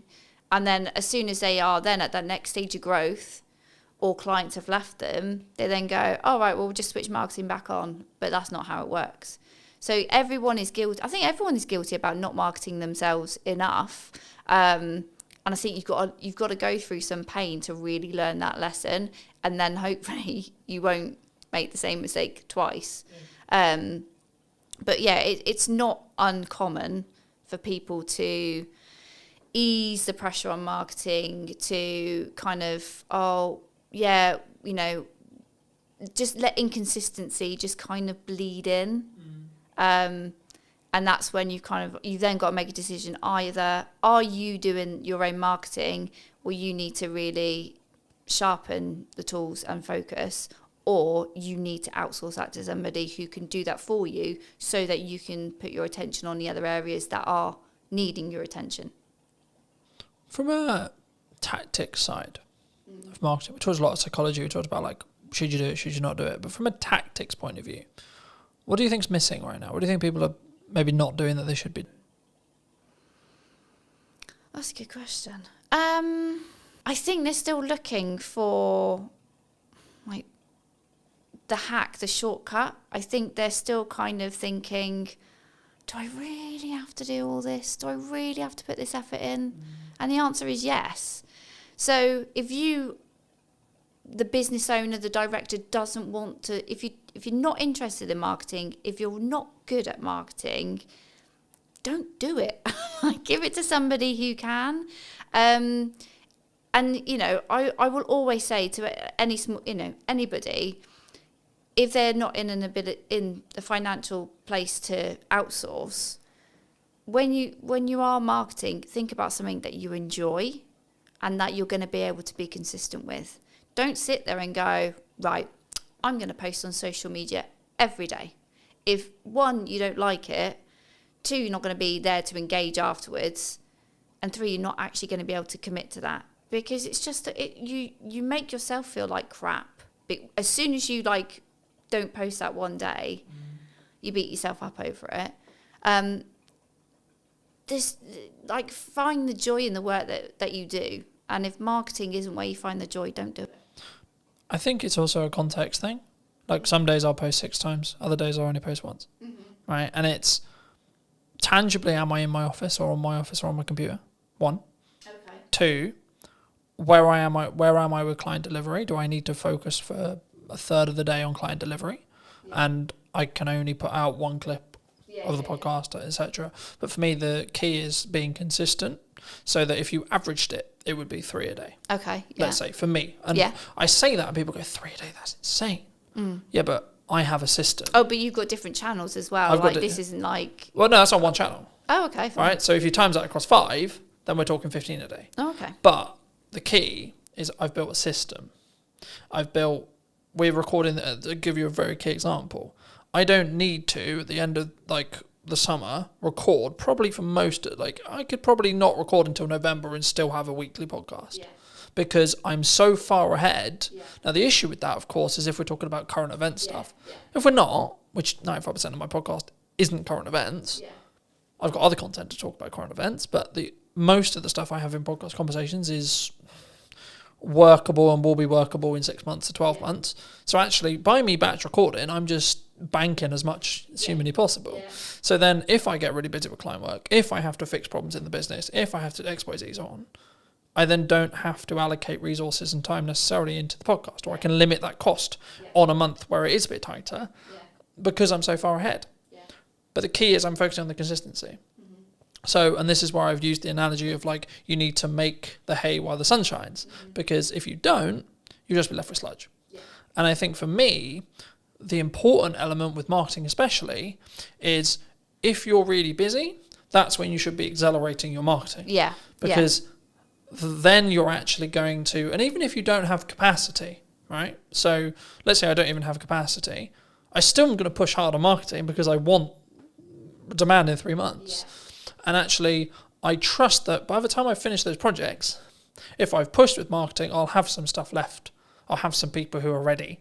And just being honest with clients and saying, look, I don't have the availability until September. Yeah. I don't have the ability until October, November, December, whenever it is. Yeah. And saying, cool, can we book something in? Can we get a pre-production call? Can we get a discovery call in? Yeah. Cool. But also understand that actually a project that you quoted and you alluded to earlier where you had a conversation a year ago, I've just finished a project started a project, last week. I had a pre-production meeting for that I initially quoted about 3 months ago. Yeah. Right? And I was like, at the time, maybe it's wrong time, maybe they're not ready, etc., etc. I was like, okay, maybe it won't come through, maybe it will. But then I got a call 2 weeks ago saying, hey, Cotton, we're ready to move forward. Fabulous, wonderful, right? And I think for me, if I had, perhaps, I haven't asked them yet, but perhaps if I had stopped marketing, they wouldn't have been constantly reminded that I existed. That you're around, that we've got that project there. Yeah. And the same with a handful of other clients who are like, yeah, we really want to do something, but we're not quite sure what we want to do yet. And I think that's the key sometimes. And I think that's why when people maybe don't look, maybe they fall off their consistency. And I think the reason why the podcasts are very different this series than it was last series was I was in that boat of I'm trying to do too many things and not doing them well enough. So I'm very focused on 2 channels for the time being, which is podcast and my event promotion for my event in September. And by the time this come out, the event will probably have finished, and then it'll be about marketing the next event. But anyway, the crux, I guess, from a tactics point of view is what role do you see? Like, what do you value right now for your marketing or for clients? Is it written word? Is it audio? Is it podcasting? Is it video? Is it user-generated content? Like, what do you think's working? I would say I hate to start with it depends, but it does depend on the client. Yeah, so let's talk about what I'm doing right now. Obviously, we're having this conversation because I invested in some video content a few months ago. So that, absolutely, I am like you championing investing in video to have another format of delivering your message to your audience. It's great and it can be used in so many places. So it's it is an investment, but it's a worthwhile. And also networking in the right places. So there's lots of different networking events out there. Some you might like, some you might not. I always say to people, like, it's about finding the right kind of event that you enjoy. It's got the right people there. Because ultimately, don't go to a networking event where it is just a cup of tea and a natter. Like, you do need to meet people and build relationships. It might not. Don't ever go into a room and think, right, who's going to buy from me today? Because that's not what it's about. It is about growing. Yeah, exactly. Yeah, but yeah. So for me, it's been and remaining consistent on LinkedIn and not wondering what the hell the algorithm's doing, and sharing posts from 3 to 4 weeks ago. Yeah, I find it really interesting when people go, "Oh, the algorithm shadow banned me." Right? I'm a handful of chapters into Gary Vaynerchuk's new book. Well, it's not new now, but it's new for me. Day Trading Attention, and he talks a lot about no, your content's just not very good. Yeah, hard love, right? But the reality is actually through posting a huge amount, you know what works. And you can gain customer insights through that. Yeah. You can gain what's working for your market through that. And I think that's the key there. I think it's, my next question was going to be about volume, but like the simple takeaway I have is you have to have a level of volume to understand what works, because something will over-index. Yeah. A video will get 1,000 views when your average is 300. Okay, why? But then if you do that consistently and you keep learning, then your average will become 700. Okay, cool. But then what happens when something gets 1,600 views? Then what is it about? Then you analyze, what was that hook? What was that this, etc. Do you think people struggle with the volume? Maybe they see someone like me who posts a lot right? And they go, I can't possibly do that, so I'm not going to bother. I think people are overwhelmed. And I think when you're feeling overwhelmed, you then procrastinate and then you just don't do anything. Yeah. So I think that's when you've got to have a strategy. You've got to bring it back to what your goals are, what you're looking to achieve.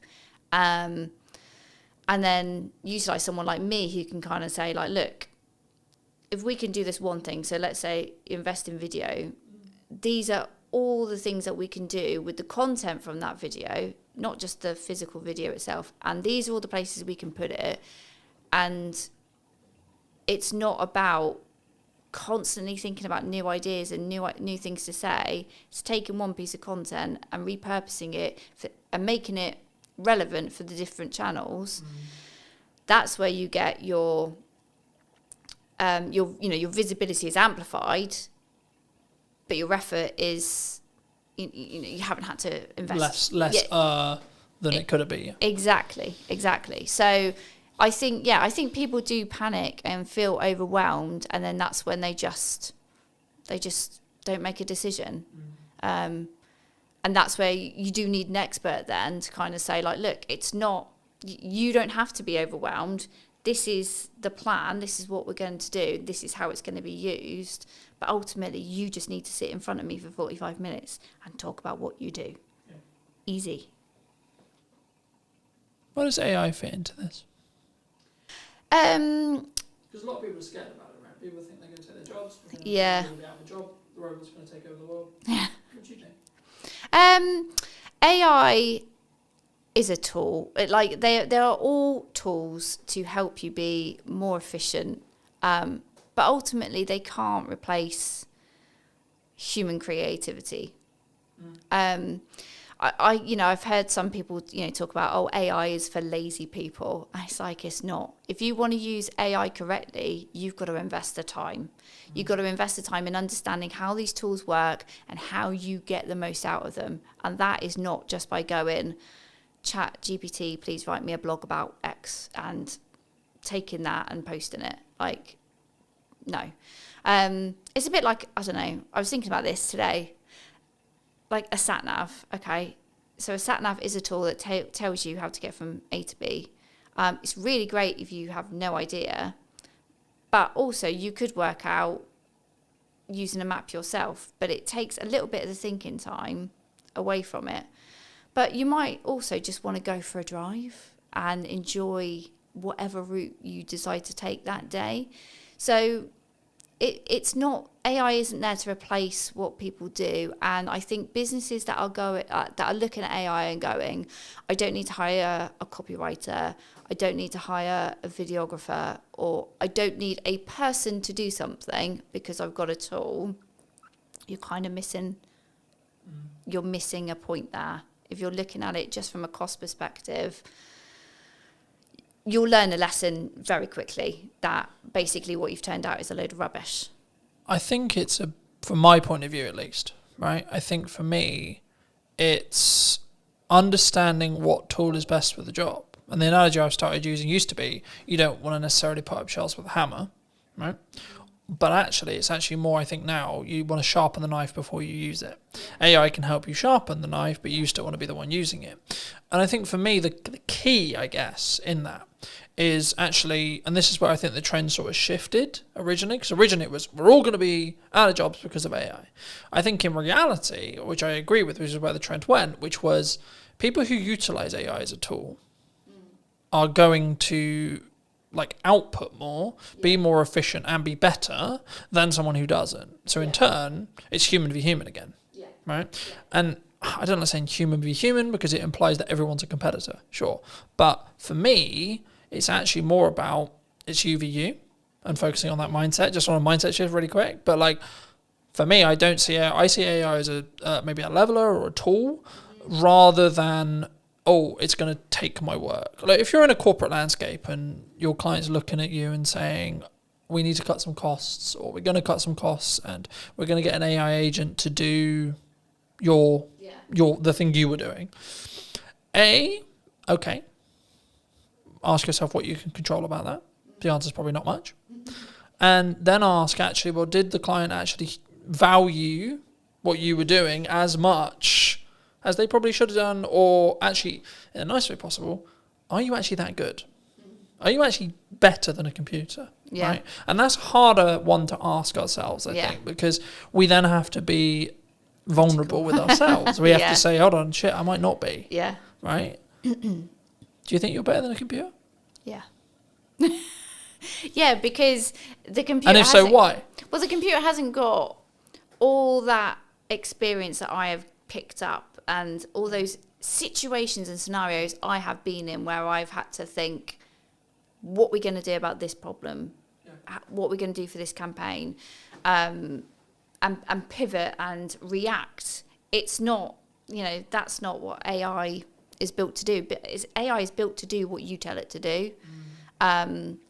So, like you, I use it as an assistant, and it's an opportunity, really, because if AI can do some of the heavy lifting in your job, in the work that you create, if it can do some of the stuff and save you time, you then go, I've got more time, what can I do with it?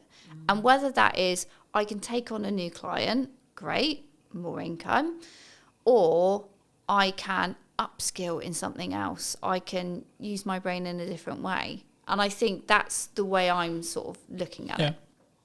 I think for me, there's a couple of ways that you can think about it in general, right? And I think you can tell a lot about how someone looks at their business when that you ask them about what happens and how they feel about losing a client.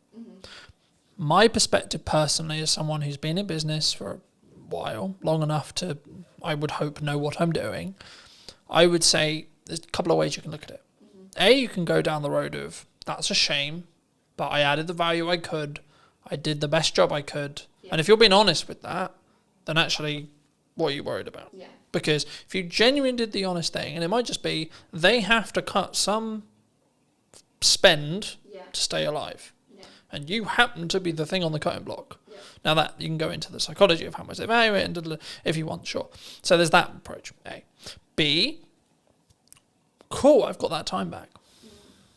Yeah, maybe I don't have the income, but I got that time back. So now it's, how do I utilize that time? Because what we talk about a lot of the time when it comes to ROI or return on investment is return on money. We don't necessarily talk on return on time, right? For me, as I've looked and learnt more from really successful people, the thing they always focus on is time. Because money, yes, you need it, but the more you have, the longer runway you have, regardless of your expenditure level, right? So the more expenditure level, the more you need to have a longer runway, etc. If you're living humbly, then you have a longer runway with less money. But you still will have the same amount of time. Me and you will have the same amount of hours a day, right? How we utilize those, how we use AI tools to optimize, work smart, not hard, but also the thing that people get wrong about that saying, in my view, is you're not working hard and smart. So if we both work at the same amount of hours, but I'm working smart hard and you're just working hard, I will win. If you're working half the hours, but you're working smart and hard, and I'm working double your hours, I'm also going to win. Because I'm not just outputting more, I'm also working smarter and then harder on top of that. So I have a volume metric and then a optimization metric as well.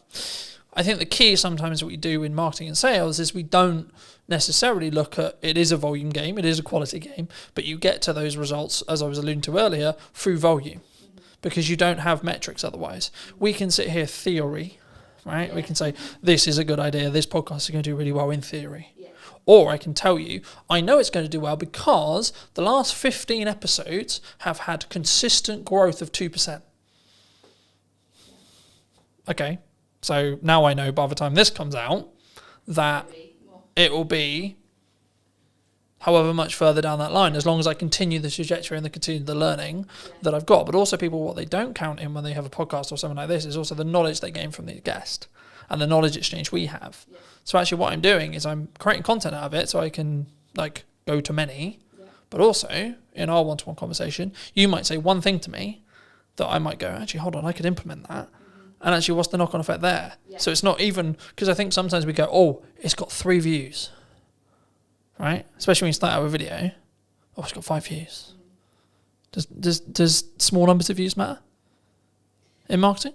In an ideal world, we want thousands and thousands, right? But yeah, like you want that, but don't ignore the fact that there's lurkers. Like that, you know, not everybody who sees your content goes, I'm going to indicate to you that I've watched this video, that I've done something that, you know, it's resonated with me, it's given me an idea. Not like people do on the periphery, observe from the background and go, okay, yeah.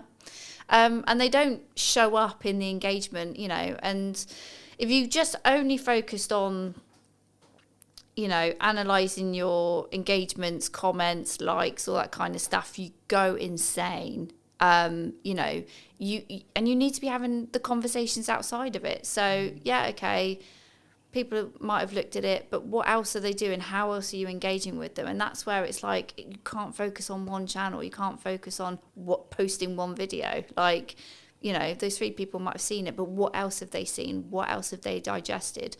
What else have they taken on board? And are you going to talk to them? Because that's the other thing, is like, this is not one way. Marketing is not one way.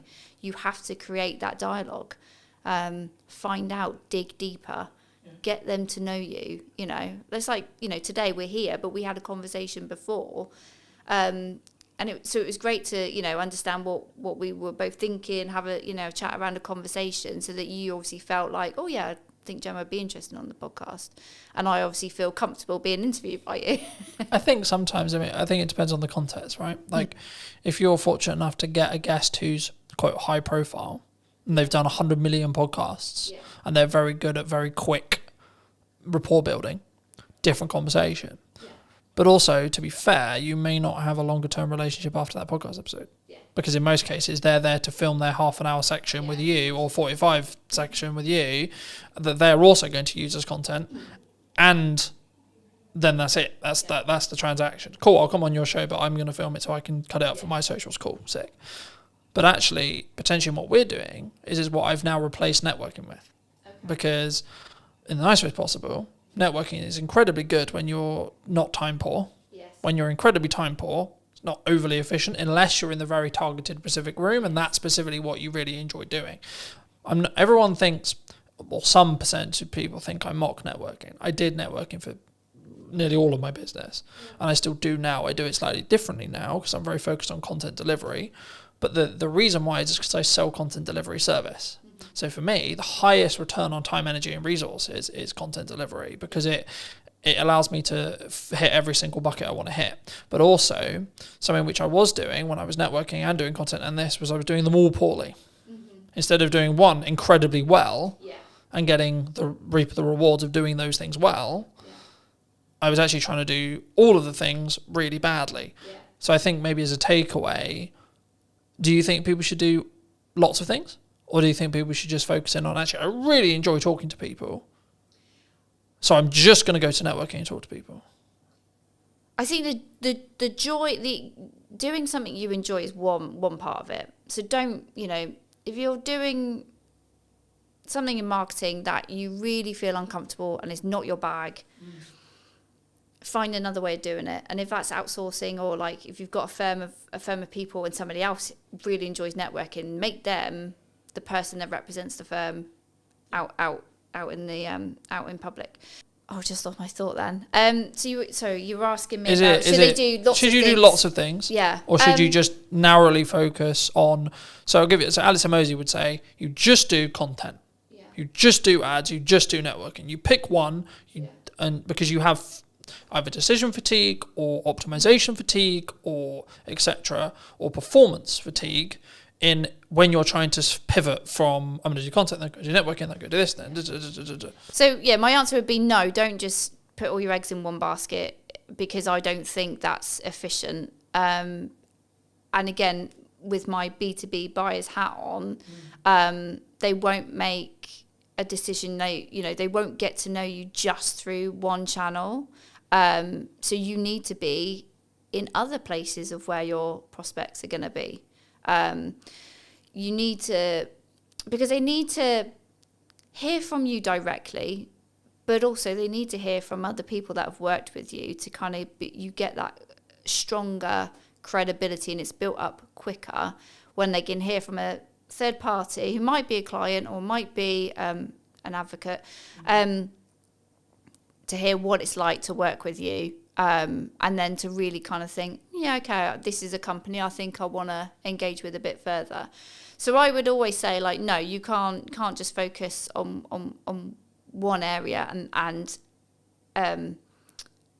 ignore everything else. But if you've got limited time, budget, resources, you've really got to go back to, well, why are you doing this? What are your goals? What are you looking to achieve? And you've got to be really critical and say, okay,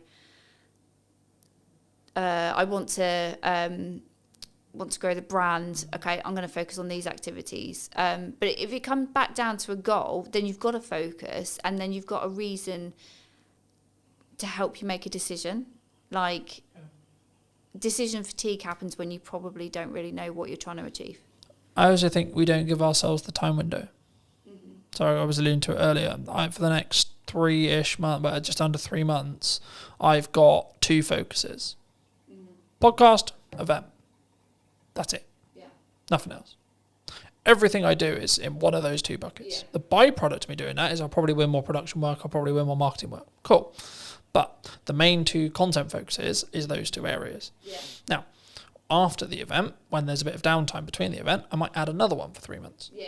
But the thing I did potentially poorly in the past, and why my marketing didn't reap the rewards I wanted it to, was because I was constantly pivoting and adapting and changing what I was doing all the time, so I didn't commit to anything, which showed a sign to the market, if I'm really looking into it, that I didn't necessarily believe in what I was doing necessarily, but also I wasn't getting good enough at it through that 1% improvement consistently, right? So I think, to be honest, if we have another conversation in a year, I would hope that one of the channels I'm still consistently focusing on is podcast, because it's something I've committed to doing for the long term, not for the short term, because of the way I'm investing in it, because of the way I'm utilizing it, because of the way I'm testing it. It will reap the rewards in a window of time, either 6 months or 12, but I don't need it to reap the rewards now either, all right? But for those who maybe enjoyed this conversation, who want to connect with you, see some of your content, see some of the video content you alluded to, etc., where's best for people to connect with you? Find me on LinkedIn. That's where I am in my professional self. That's my main channel. And you can also obviously go onto my website. I do have a newsletter, so I don't bombard people. I send a semi-frequent newsletter, sharing tips and advice, and explaining to people how they can work with me. Fab. And I always like to end the show by asking, if you were going to talk to yourself 10 years ago, 5 years ago or 15 years ago, what advice would you give to that Gemma? Oh God, if we went 10 years ago, my life was totally different, and I would tell myself, be more confident and value yourself more, because I think it was like one of the other questions you sort of mentioned before about like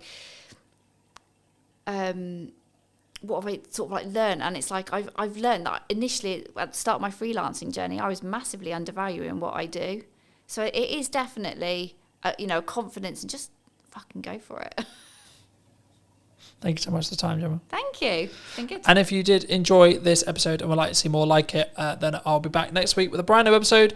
So why not be subscribed and let me know what your thoughts are in the comment section down below. And I'll see you very, very soon. Hook. This is stopping the scroll. I'll use TikTok as an example because it's probably the commonality in the room. Scroll, scroll, scroll, scroll. Oh, what pattern interrupt? What thing, either visually or audibly or on screen, is going to stop me from infinitely scrolling on Instagram or Facebook or TikTok or etc. I redistributed it on short form. One without captions, one with captions. The one without captions got 100 views. The one with captions got 1,100 views. It's the same video. Done is better than perfect, and posting a lot is powerful because you can work out what happens. To quote Gary Vaynerchuk from his new book, you should market to get better at marketing. It's the market will tell me in views, reactions, shares, sales, etc. what's working. No one really cares who you are. That's why I didn't start this conversation with, hello, my name's Colton. I wanted to get the basics, or help you understand the basics of marketing before we start. So can I just get a show of hands? Has anyone read, listened, or watched something on social media or the internet today? This is an opportunity for you to have either marketed what you do, how you do it, why you do it, or been marketed to. By the fact that you've all consumed content at least once today means you're in that marketing system. Now this is quite basic, but then the question becomes, well, what do we create? How do we create it? The commonalities for me, in 95% of cases, whenever I have a one-to-one conversation, I work with businesses, etc., their hurdles are, in most cases, not knowing what to create, not having the time to create it, or not knowing specifically what to create it about as a whole, right? So the first part of this workshop has been designed in such a way for you guys to really troubleshoot what you feel is your hurdles. So I'm going to apologise ahead of time about spelling, because I'll probably get some spellings wrong, but just quickly around the room, what is your main hurdle right now with either creating content for what you do or utilising AI in that process? So standing out. Okay, yeah. So it has that feel of AI, yeah? Okay. How to use AI. Anything else? Confidence is a really common one, but it doesn't sound like that's really the issue for the room necessarily. So that would be content pillars. So what you're talking about there is content pillars. So what are your specific pillars that you're looking to build? So I'll use myself as an example. For this moment right now, I have two main pillars. Podcast, what's missing in marketing today, and Christmas promotions or service-based stuff. So it's kind of three in some ways. This would be counted under service, right? Because I sell knowledge, I sell teaching, but also I sell the application of that teaching if you don't have enough time to do it yourself. The key whenever you do any marketing, before you start, is firstly have an overarching strategy that will help your bottom line. So that's why everyone does marketing, right? We want to sell more. That's the honest truth. No one's going to be here and go, yeah, I would love to spend £1,000 and then get nothing back, right? But the reason why, in most cases, in my experience, why people don't have that is, I would probably say, this. So they're semi-inconsistent. So they do that example that Johnny gave, which was, we're going to post really good when we're not busy, because we've got loads of time and nothing else to do. So we're going to post 5 to 10 times one day, then nothing for 2 weeks, then 10 times again because I went, shit, I forgot. Or life got in the way, etc. Right? But I think the biggest thing for us is the standard. Yeah. Okay. Standing out is, I'll do that next actually. That's quite simple once you understand how that works. So very quickly, this is mostly video, but the same is true of written content, etc. Whenever you format your content, it should follow this structure, right? You've got 3 chunks, okay? Hook, this is stopping the scroll, right? Scroll, I'll use TikTok as an example because it's probably the commonality in the room. Scroll, scroll, scroll, scroll. Oh, what pattern interrupt, what thing, either visually or audibly or on screen, is going to stop me from infinitely scrolling on Instagram or Facebook or TikTok or etc. Right? This in most cases is roughly 3 to 5 seconds of your, again, video. If it was a blog post or something like that, it would be your headline and then your top 2 lines. If you do this wrong, you will not get someone to stop. Right? I'll go into depth in a second on what you could use here as ideas, but then you'll have a level of, so your body of content, so this could be, in most cases, value-led for me, and then a call to action here, right? So when we create content, we want a journey to happen, right? Step 1, get them to stop the scroll. We'll go into depth in that in a second. Step 2, what do you want to talk to them about? What's the objective that they're trying to do? If it's a piece of educational content, like this, for example, then I might have a captivating hook that positions a question that I'm then going to answer, but I'm going to first say, well, this is the solution that you're trying to create, followed by, as short as you can, because attention spans are dwindling, etc., gets to the point. In the nicest way possible, no one really cares who you are, right? That's why I didn't start this conversation with, hello, my name's Colton, and you don't give a shit, you don't care, right? The bit they do care about is how are they going to make their life, the viewer's life, more entertained, more educated, or both. Hopefully, after today, you'll understand how to do that. And hopefully, I hope, today will be that valuable for you. So you should be entertained, you should be educated, right? Just on that, sorry, Bob. Yeah, of course. Every piece of content you've got on TikTok has to follow that. We've started getting good reactions, say, on funny content. It's got no call to action on it. The only... Would you say that that's still valuable? So if I put my hand here and ignore the call to action, then yes, that would be true. Every single piece of content has to have a hook, because you aren't going to stop the scroll. It doesn't have to be anything complicated. It could just be like, this is my opening line. So the things I'm focusing on for podcast clips, for example, is what's the first line of the clip, right?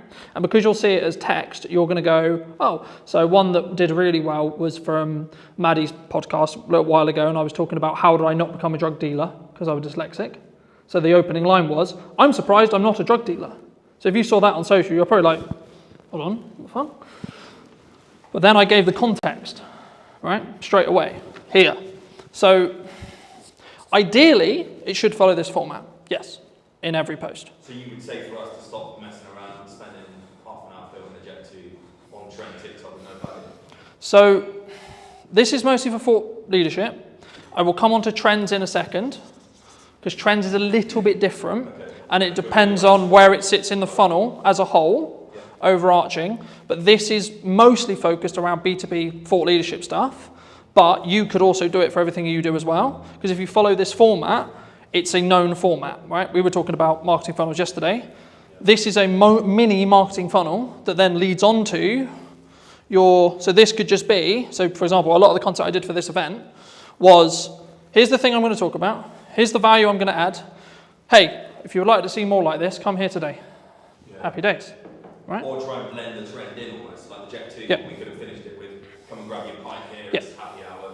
So it doesn't need to necessarily be, especially at the start, you don't necessarily need to follow this format. It's being aware that this is the ideal format and then using it in the content where possible. When you specifically look at trending, so on TikTok, it's kind of controversial in some ways because some people think, yes, you should trend jack, okay? I'm of the mind of, you should if you see an opportunity to be able to gain eyeballs that you otherwise wouldn't be able to gain, okay? But it should be additionally, not instead of, additional content to doing this consistently, right? This is where content creation gets hard because you need a lot of it to be able to do it, right? If you can do this well, then you can do this. If you can't do this well, don't do this. Because I personally believe it distracts from this focus, right? For me, the issue with this is you're going to hit your demographical things, right? So I put out a video, I know it's roughly going to be hit by people in Salisbury because that's my following, right? The issue with trending is because you're in a trending sound, I'll use TikTok as an example, but Instagram, etc. is true too, you have no idea demographically where that's going to go. So you might get, let's just put a big number there, 100k views, okay? Wonderful, okay, but if we look at ROI on a business and we ROI on time, what would you rather have?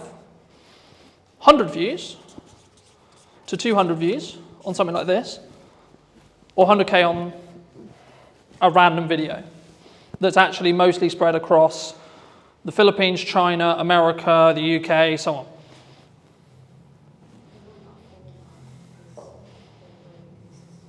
Mm-hmm. What do you think? We'd rather go free and real people rather than 100,000. Because 100,000 looks good. Yeah, but 100,000 looks good, right? Yeah. But when we... 999,000 aren't going to become, or probably might not be close to your venue. And that's why chasing virality, yes, it looks fun, yes, it looks sexy, but does it really do much for your business?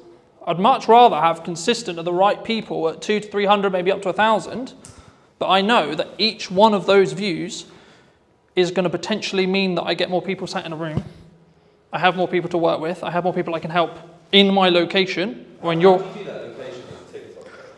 Facebook's very simple, physical business. So social media has changed, right? If I did this presentation or talk 3-4 years ago, I would only be talking about social graphs. Okay, I'll explain both in a second. But on this side, we've got social graphs. Okay, that's how Everything worked before TikTok or Musical.ly arrived. Okay? Here we have interest graphs that I'm definitely going to spell wrong, right? But the job of the team of two. So this was basically what TikTok created. Kind of their algorithm created it. It was in other places like Tumblr, etc. But like modernized and actually like popular, it was TikTok who did it. So what happens here is and this is why I said yesterday, following doesn't matter because we're now over here.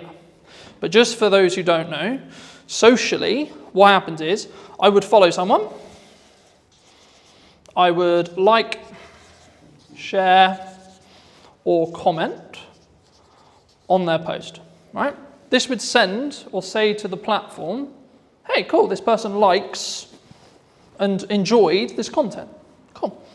Okay, so the platform goes, we're going to show more of that to that person, right? So you followed me. Okay, cool. So that means you're telling to the platform, I like Colin's content. Can you show me more? Sick, right? Same with likes, same with shares, etc. Now, the bit where it got interesting is because when they started changing the weighting, you wanted to target different things. That constantly changes. There's no point me going into it because by the time we finish, it'll probably have changed. The main difference when TikTok launched a handful of years ago was instead of it being followers, like, shares, etc., they are kind of still important, which I'll explain in a minute, but the job here is Craig is going to open TikTok, and if he had previously never installed TikTok, it will just show him videos. And what it's trying to do is it's going to go, right, I'm going to show Craig a picture and a video of a dog. Cool. What does he do? Does he watch the video? Does he interact with the video? Does he like the video? Cool. Keep scrolling. You'll find that the more stuff you interact with, the more stuff you give watch time to, the more stuff you like, the more stuff you enjoy, you'll be shown more of it, right? So that's what an interest graph is, right? So is that what the FYP basically is on Facebook Yes. and Instagram Yeah. Reels? 100%. That's running that algorithm? Yes. But the main feed is still on the socials? They're moving from this to this. The only place where this is still prominent is LinkedIn. Really? So Every- the same people, use the old Georgia example, right? We post on that a lot. We can get the same 30 people comment like on that. Yep. All the time. Mm-hmm. So they're still seeing it. Because that's interest-based. Not in an FYP of like TikTok. Because they are interacting on the posts related to that location. Right. So they're signaling the platform to say, hey, I want to know more about this location. So it's not as fully TikTok's 100%. The reality of socials, well, it will probably be in this line here for the rest of time, right? The future of socials is going to probably be, there's a debate at the moment, right? In the marketing space, in the etc. with Meta and so on. But my prediction, and probably the prediction which I think most people would agree with, would be in 2 to 3 years, you'll have 2 feeds. One that's like this, and one that's like this. Okay? So this would be your FYP, this would be for you to discover new content. And this is where, to an extent, trending would probably go into. So if you're trend jacking, following trending music, etc. Let's say you like, I'll use the example I used with Craig, dogs, cats, motorbikes, games, pubs, pick your topic, right? This is also where a concept called community talk came from, which was a specific hashtag around a specific thing. So when TikTok launched, everyone thought, oh, it's for dancing. Can I just get a quick show of hands? Who thought TikTok was for dancing? And for kids as well. And for kids, yeah. That was the commonality, right? Everyone thought, oh, I'm going to go on TikTok and I'm going to do a... Thank God that people laughed at that. But the key is that's when it was Musical.ly. So very quick history lesson. TikTok is owned by a Chinese company known as ByteDance, who used to own an app called Musical.ly, where that was what the app was for. Lip syncing, dancing, etc. They bought this. They then launched it in China, did really, really well, and it was strong from an educational point of view.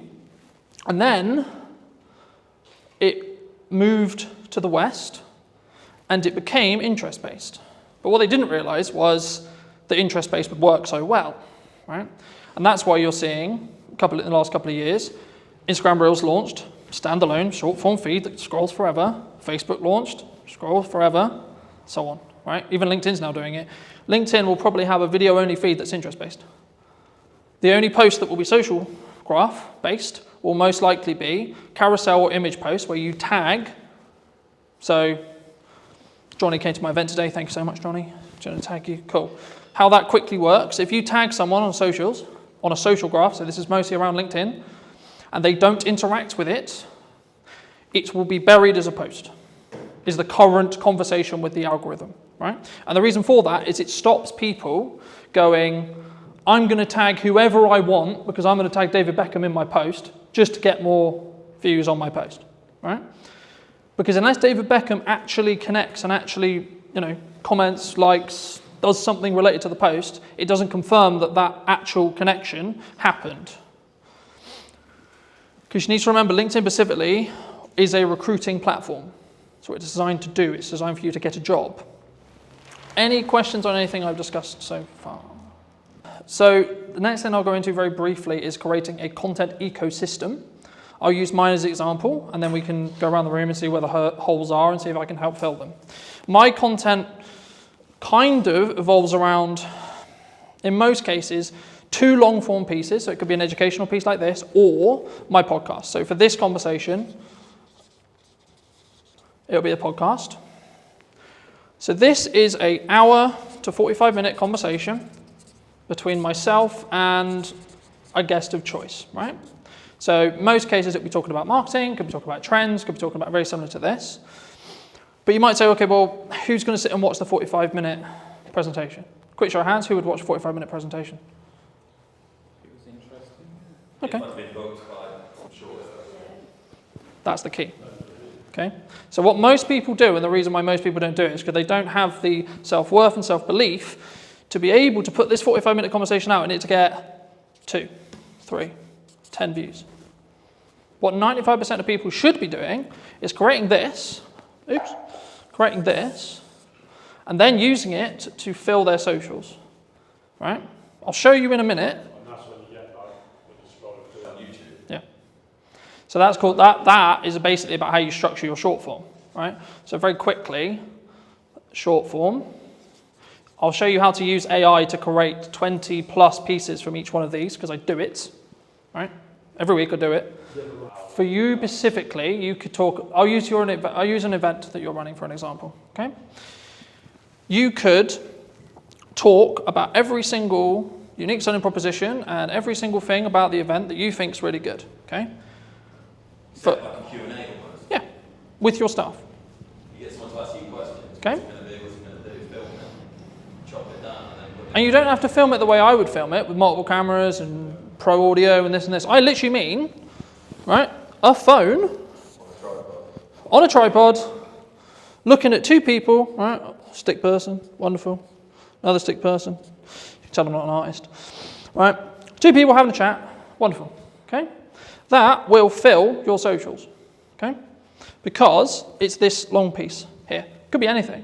Your long form piece could be, this is how to utilize 1 hour of content, especially if you're time poor, right, and you've only got an hour of content to deliver.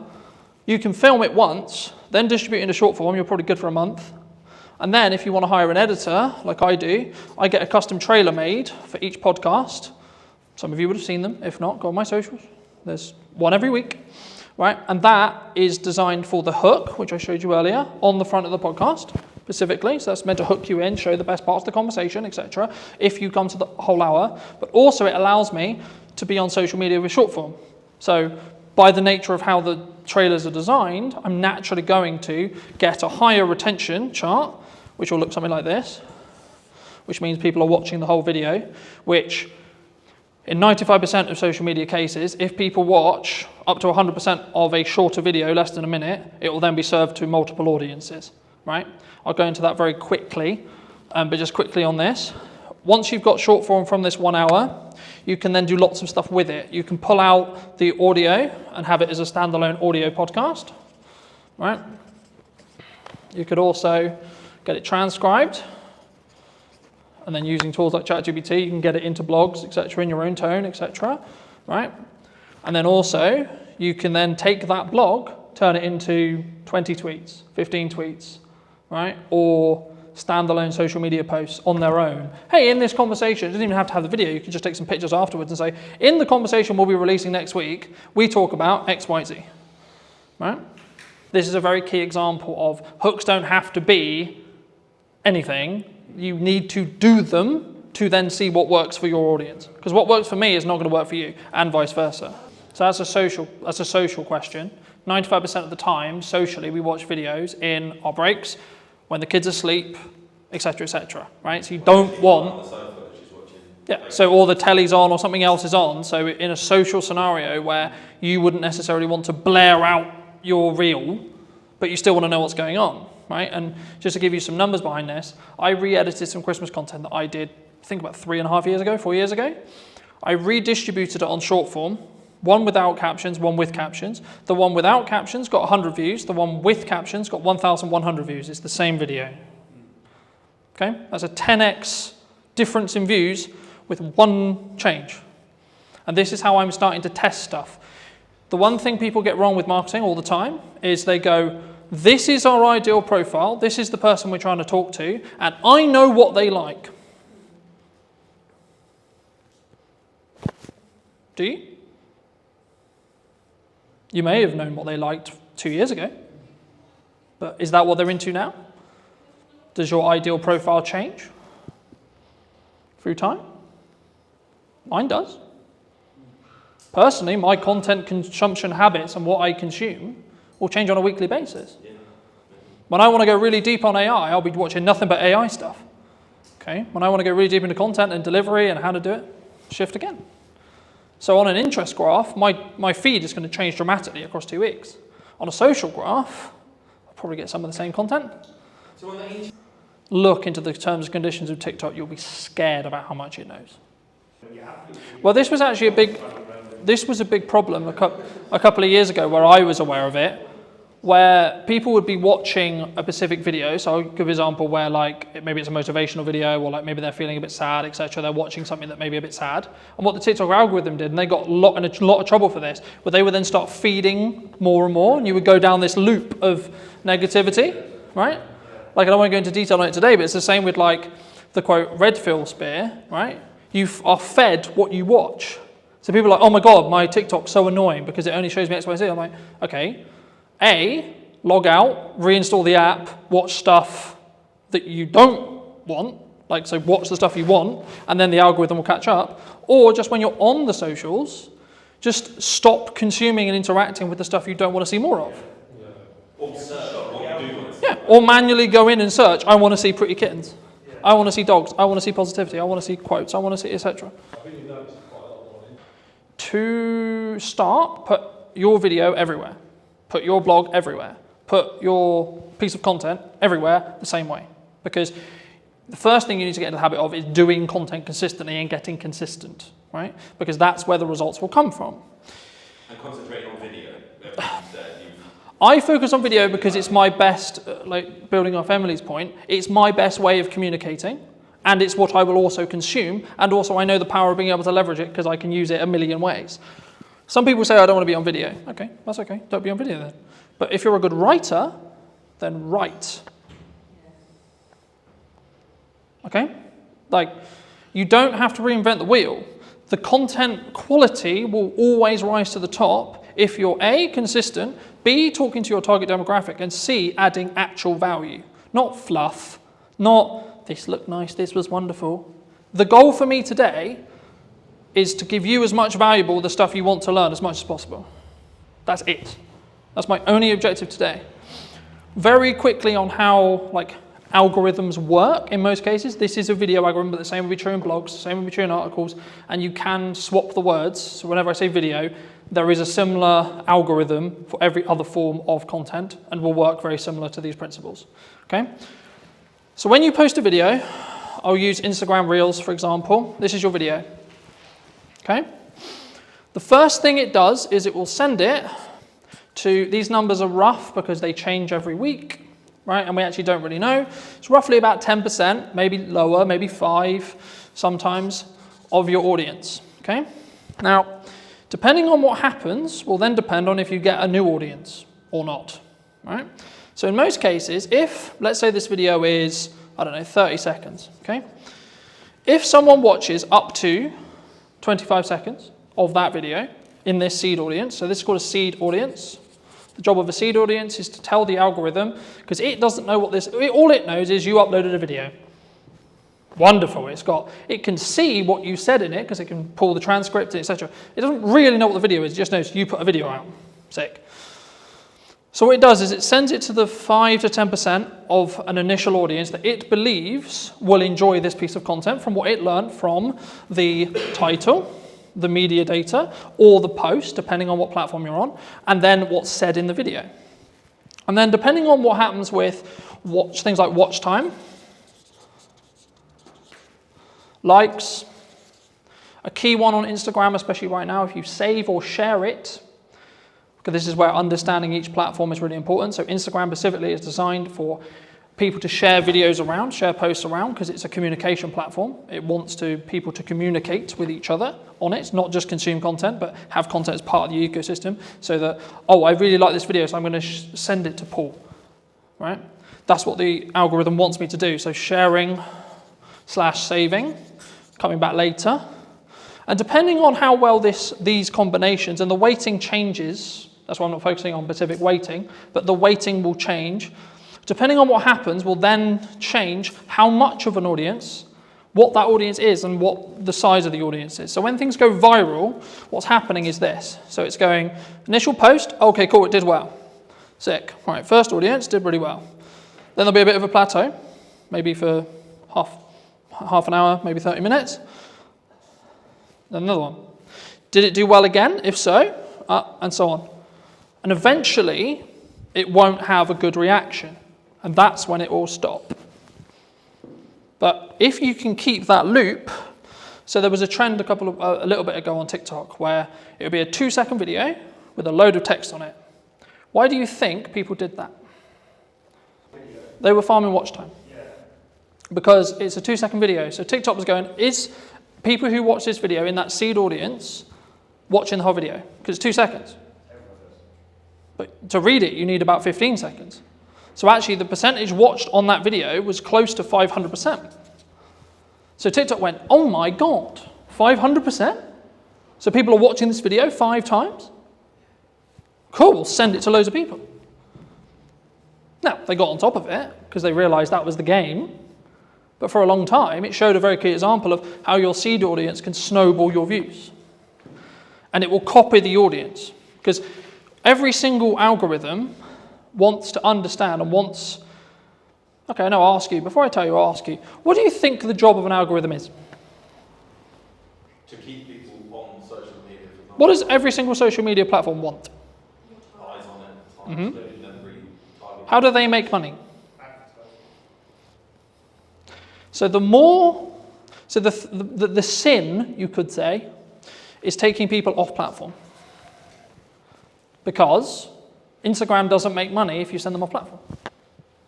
If you send them to YouTube, you're sending them to a competitor. That's why people started getting quite clever with their link in bios, because link in bio became a term which TikTok itself would suppress, because it was sending people to the website. For a marketing brief, that's what we want to do, right? We want to send them to a landing page, we want to send them to a YouTube channel, we want to send them somewhere else off-site so we can potentially sell to them or retarget them or etc. or get their email so we can then email market it to them, etc. But purely from how does it perform point of view, and this is what I said at the beginning, where you need to start really delving into your content and really start working out, okay, so this one's going to be a very value-led piece, this one's going to be trend, this one's going to be for this purpose. And it can be overwhelming, but hopefully you're just going to get some ideas from today. If you can get some videos, and this is why done is better than perfect, and posting a lot is powerful because you can work out what happens. To quote Gary Vaynerchuk from his new book, you should market to get better at marketing. Right? So it's not about I'm going to market because I know what I'm doing. It's the market will tell me in views, reactions, shares, sales, etc. what's working. So I'll give you an example. A phone video over-indexed than a professional video in most cases for me. I follow the same format, hook, content, call to action, but because I story-told in the video and it felt more real, it got, I think, 4 times more views than my average. I think it's on like 1,300 now, because I told a clear story. So for those people who are like, I don't have a camera, I don't have this, I don't have that, I don't have all the kit, I can't create content. Who doesn't own a phone in this room? You all own a phone, right? So then you don't have an excuse. Because especially if you create it in-app, you can outperform, because there'll be a small performance bonus. For example, on Instagram at the moment, they launched their own editor. It's called Edits. It gives you the ability to edit in the same way I can edit with Pro software, and deeper analytical data on every single reel you've ever posted, purely through the app that you cannot get through Instagram. So for that reason alone, you should download it, because then you can see your click-through rate, then you can see your percentage of your seed audience, and then you can tweak stuff, and you can tweak the hooks, you can tweak that first line, you can tweak your packaging. The same when it comes to your first line of your actual copy for this, because if someone misses the video and you don't have captions on it, you might be able to re-engage them by getting a captivating headline. So if you're doing multiple kinds of content, you can learn from... Yeah. Because you can then re-engage people. Something that also people worry about is, I posted a video and it only got 20 views. Okay. But what's happening when you first post a video for the first 24 hours, bless you, is it's only showing it to your seed audience. So on average, it will take 48 hours or so before you really start to see something pump. Unless you're trend jacking, that's a bit different. But on the structured content we talked about at the beginning, it will take roughly about 24 hours before the algorithm really understands it. The more content you feed the algorithm, the more it's going to understand what you do and what audience is going to connect with the content you're creating. Does that make sense? So what stage do you start paying for it then? So at the minute You don't need to, nothing I've talked about today is paid ads. I know, that's what I'm trying to think. If you want to do paid ads, you can follow all of these principles, and what I'd recommend you do very quickly for those who are interested in doing paid ads, you should post a load of content, see what does best in regards to views, retraction, etc., and then take the best performing pieces of content and then amplify them with ads.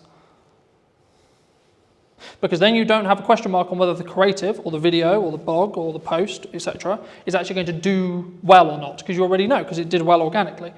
So that way you're not wasting money on amplifying bad creative, because you know that it's going to be good, because you've already tested it organically. Does that help? Yeah, no.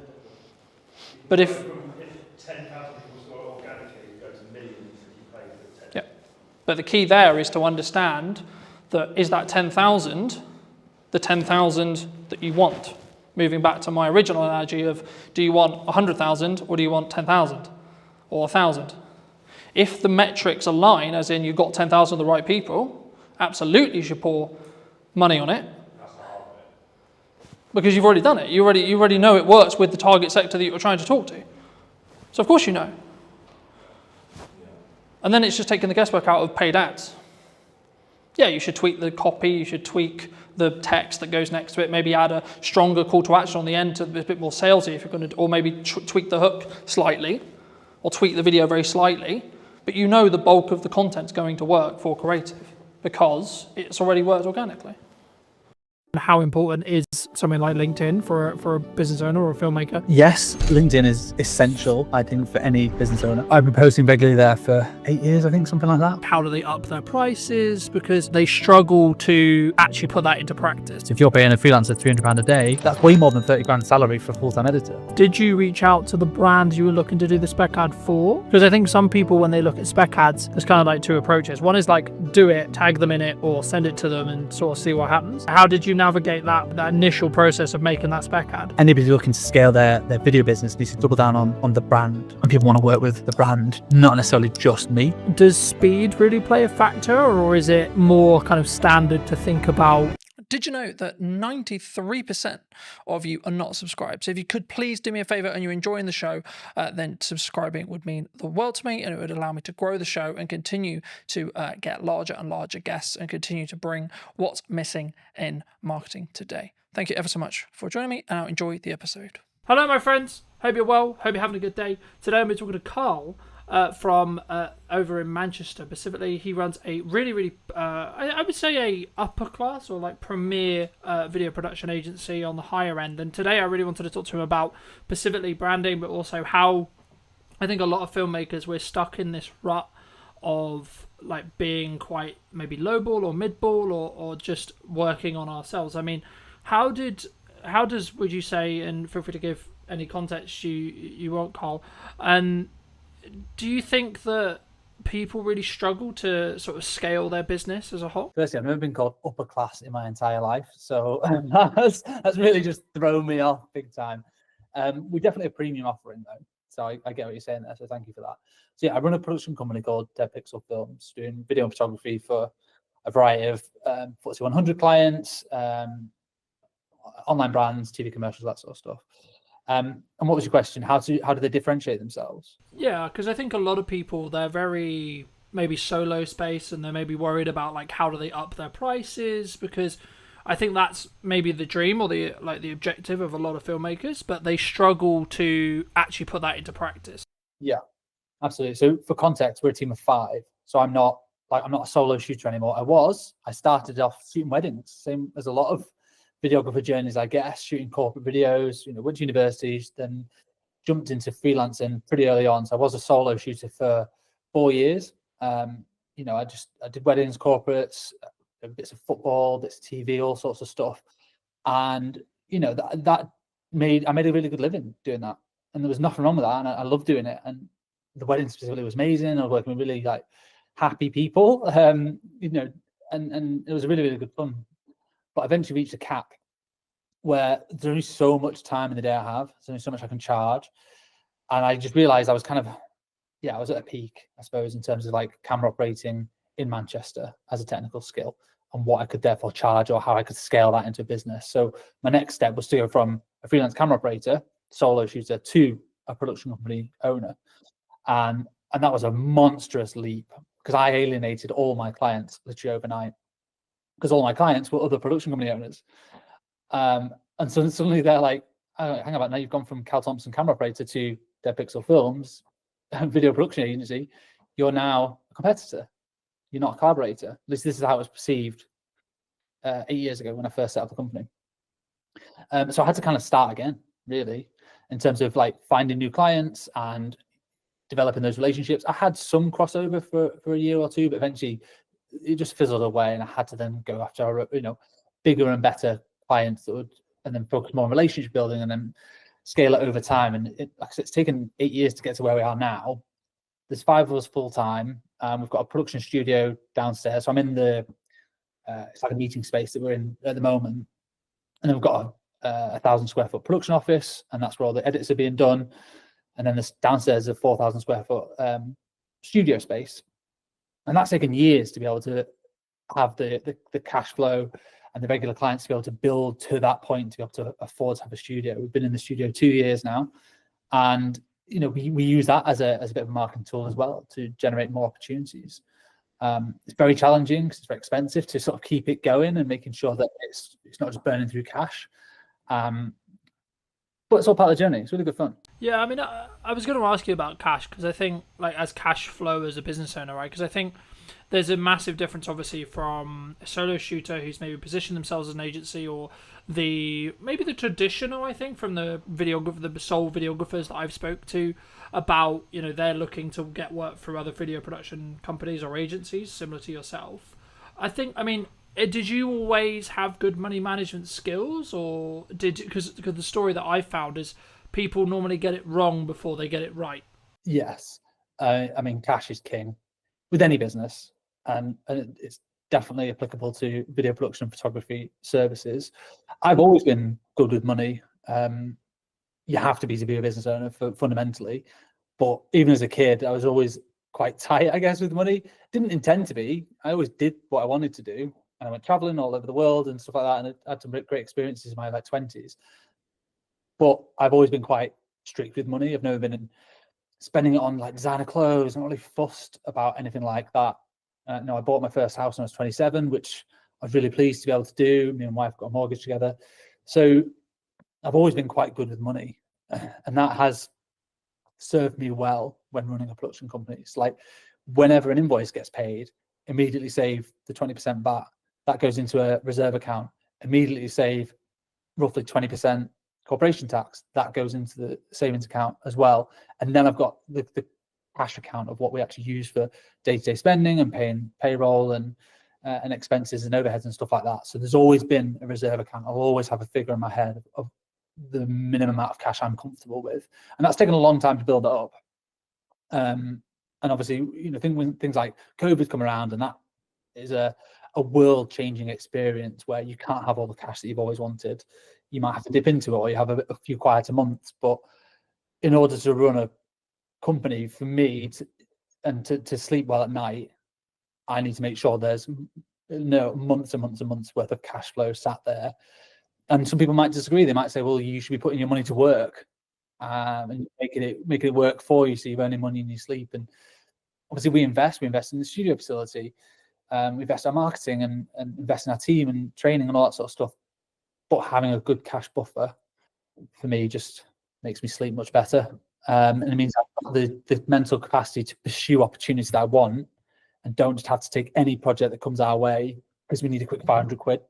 Yeah, I think, yeah, I mean, I think that does lean on to my next question, was going to be around, like, how does one attract larger brands to work with us, either consistently or as like maybe one-off projects in general. But just to build on what you were discussing there, I think it's very key to understand, and something that I have struggled with maybe for the last couple of years, but not this year specifically, has been understanding your numbers, but then also giving yourself a little bit more like cash cushion than you think you're going to need, right? Like, oh, I'm going to be fine on X amount. And then in reality, if you have just a little bit more, then something will end up happening that takes that cushion, I think, for me. But just to reiterate the question, I mean, how, for maybe someone listening to this who's maybe solo or maybe looking to scale up, how would you say they should look at maybe working with, the Red Bulls of the world or equivalent in that respect, in regards to like the size and the scale of the actual brands that maybe they're looking to attract as a client?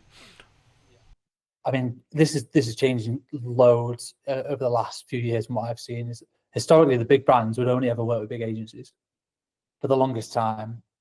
And that is still the case for a lot of places. Like Coca-Cola will only ever work with WPP, or they have done for forever, because they feel like they need the resource. They need the WPP, one of the largest advertising agencies in the UK, in the world.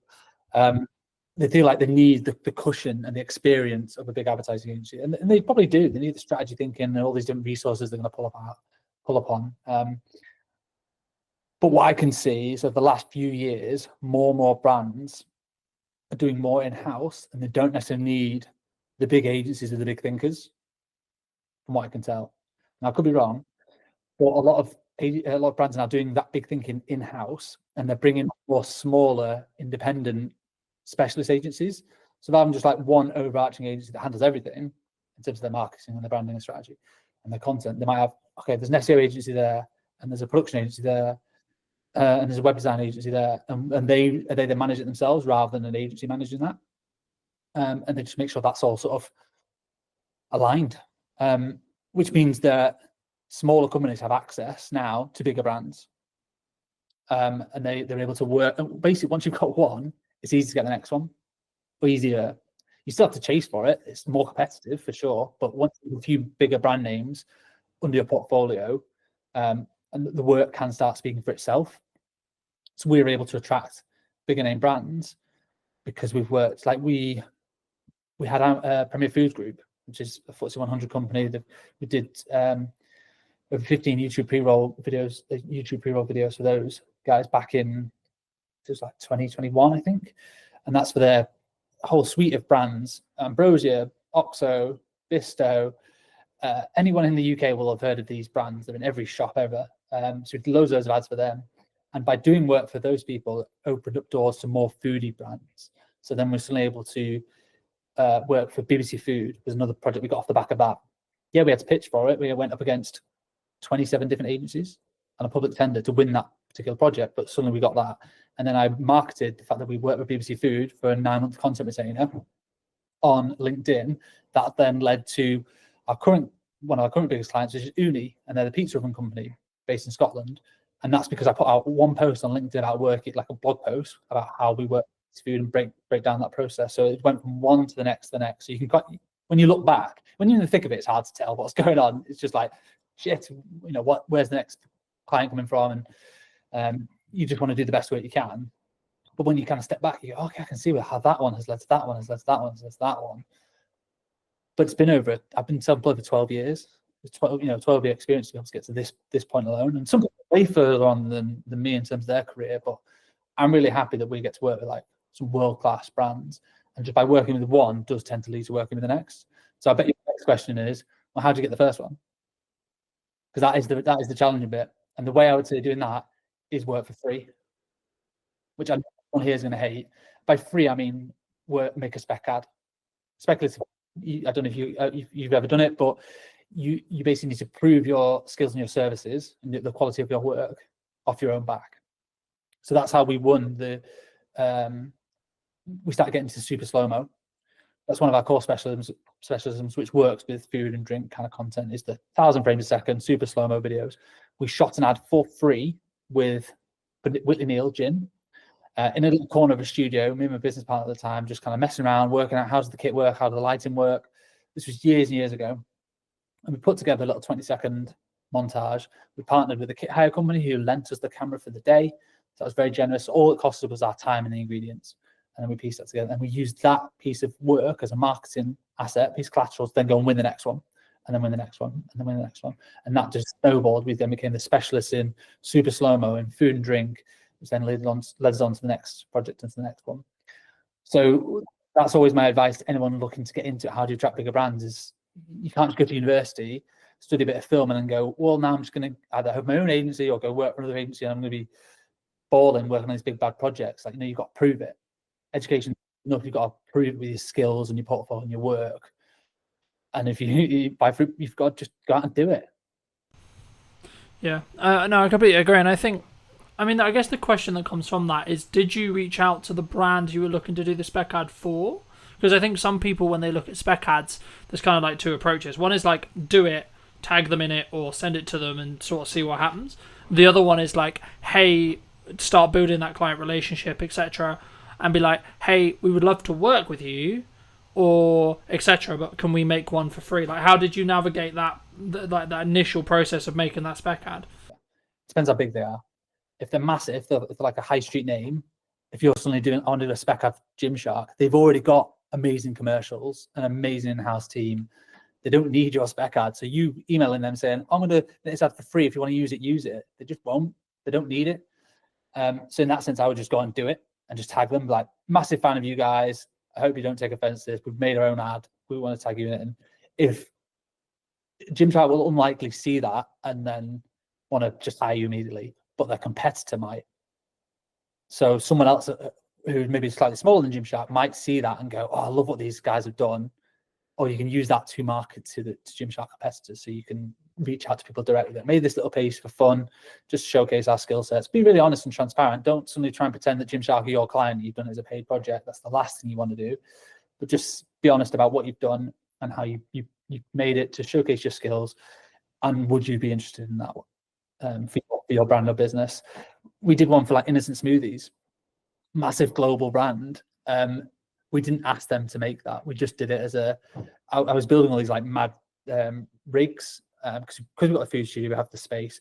I built like this test tube rig that when you pushed underneath it, basically it forced all the liquid through the bottom of a smoothie container and then just created like this volcano effect out the top. I wanted to test it to see if it was even doable. It's just like an idea, and we shot it into super slow-mo. It worked. So then we got a few more shots off the back of it, pieced together a little 20-second thing, and then just tagged them and put it on LinkedIn. And their marketing team like commented like, "Oh my god, this is awesome! So glad you enjoyed the product." So from them, it was like free marketing. They didn't really ask for it because they didn't really need it. They were just really pleased for us to make something, and then we use that to then try and win the next food or drink project, or just a couple of little showreel clips to go in. It's in the showreel now. Do you think you've mentioned LinkedIn specifically a handful of times. Do you think that some people are worried about either putting up a spec ad or like maybe creating content that's not specifically for a client or for a production company, etc., that could showcase their work, could get them that next level, but maybe they're like concerned about either like what would the reaction be, or like where people see, because I kind of see it in two respects from my experience with filmmakers. Some that are like really leaning into social media as like a personal branding tool and like as a marketing tool, but others who are maybe slightly more cautious around, I guess, how they post and when they post. In your experience, I guess the two questions there is kind of two-pronged. It's one, how important is something like LinkedIn for a business owner or a filmmaker? But then number two, like, why do you think people are potentially quite cautious? Yes, LinkedIn is essential, I think, for any business owner. It's still quite untapped resource. I've been posting regularly there for 8 years, I think, something like that, and built up a sizable following.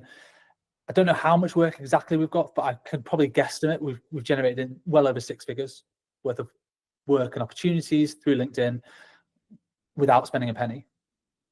Don't pay for any premium, anything like that. Don't pay for any sponsored posts.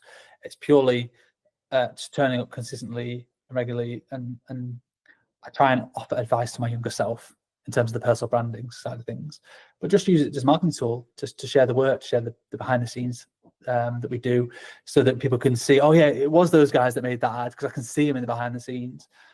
We use that a lot to show scale as well, which also subtly promotes a more premium offering. If you see a squad of 10 or 20 in a team photo, you know that's a big production. Doesn't matter if you're in the industry or not, you know that's probably cost a pretty penny, versus the behind the scenes of a solo shooter. You know there's a certain cost implication there.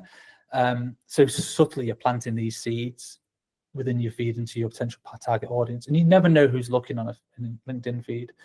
And it's so different to every other platform, because when your contacts like or comment, it gets shown in their feed as well, and that's how your work can just spread and spread and spread. Literally, the behind the scenes that we did for the Innocent Smoothie spec ad got like 1,500 likes, hundreds of thousands of views. And that might not sound a lot on like Facebook or Instagram, but on LinkedIn, that is a viral hit. It's huge, and that just snowballed because it was just fun content. People just liked it, and people not in the industry were like, "Oh, it looks like a really cool project. You've been quite creative and innovative there." So yes, I'd say if you want to, scale a business or attract new clients and new opportunities, it's not just who you know anymore. Like it's who knows you. So LinkedIn is so valuable for that, and anyone could do it.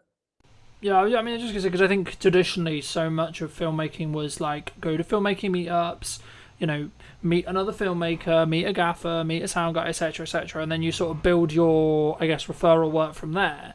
But for me personally, I've actually seen it as a builder now, where you should be doing that, absolutely, but you'll potentially get to a scale, especially as a production company, where you actually, and I guess it comes back to like who's your target client, right? So if it's another production company, then actually knowing other people is probably a better use of time. Maybe I'd be curious on your thoughts.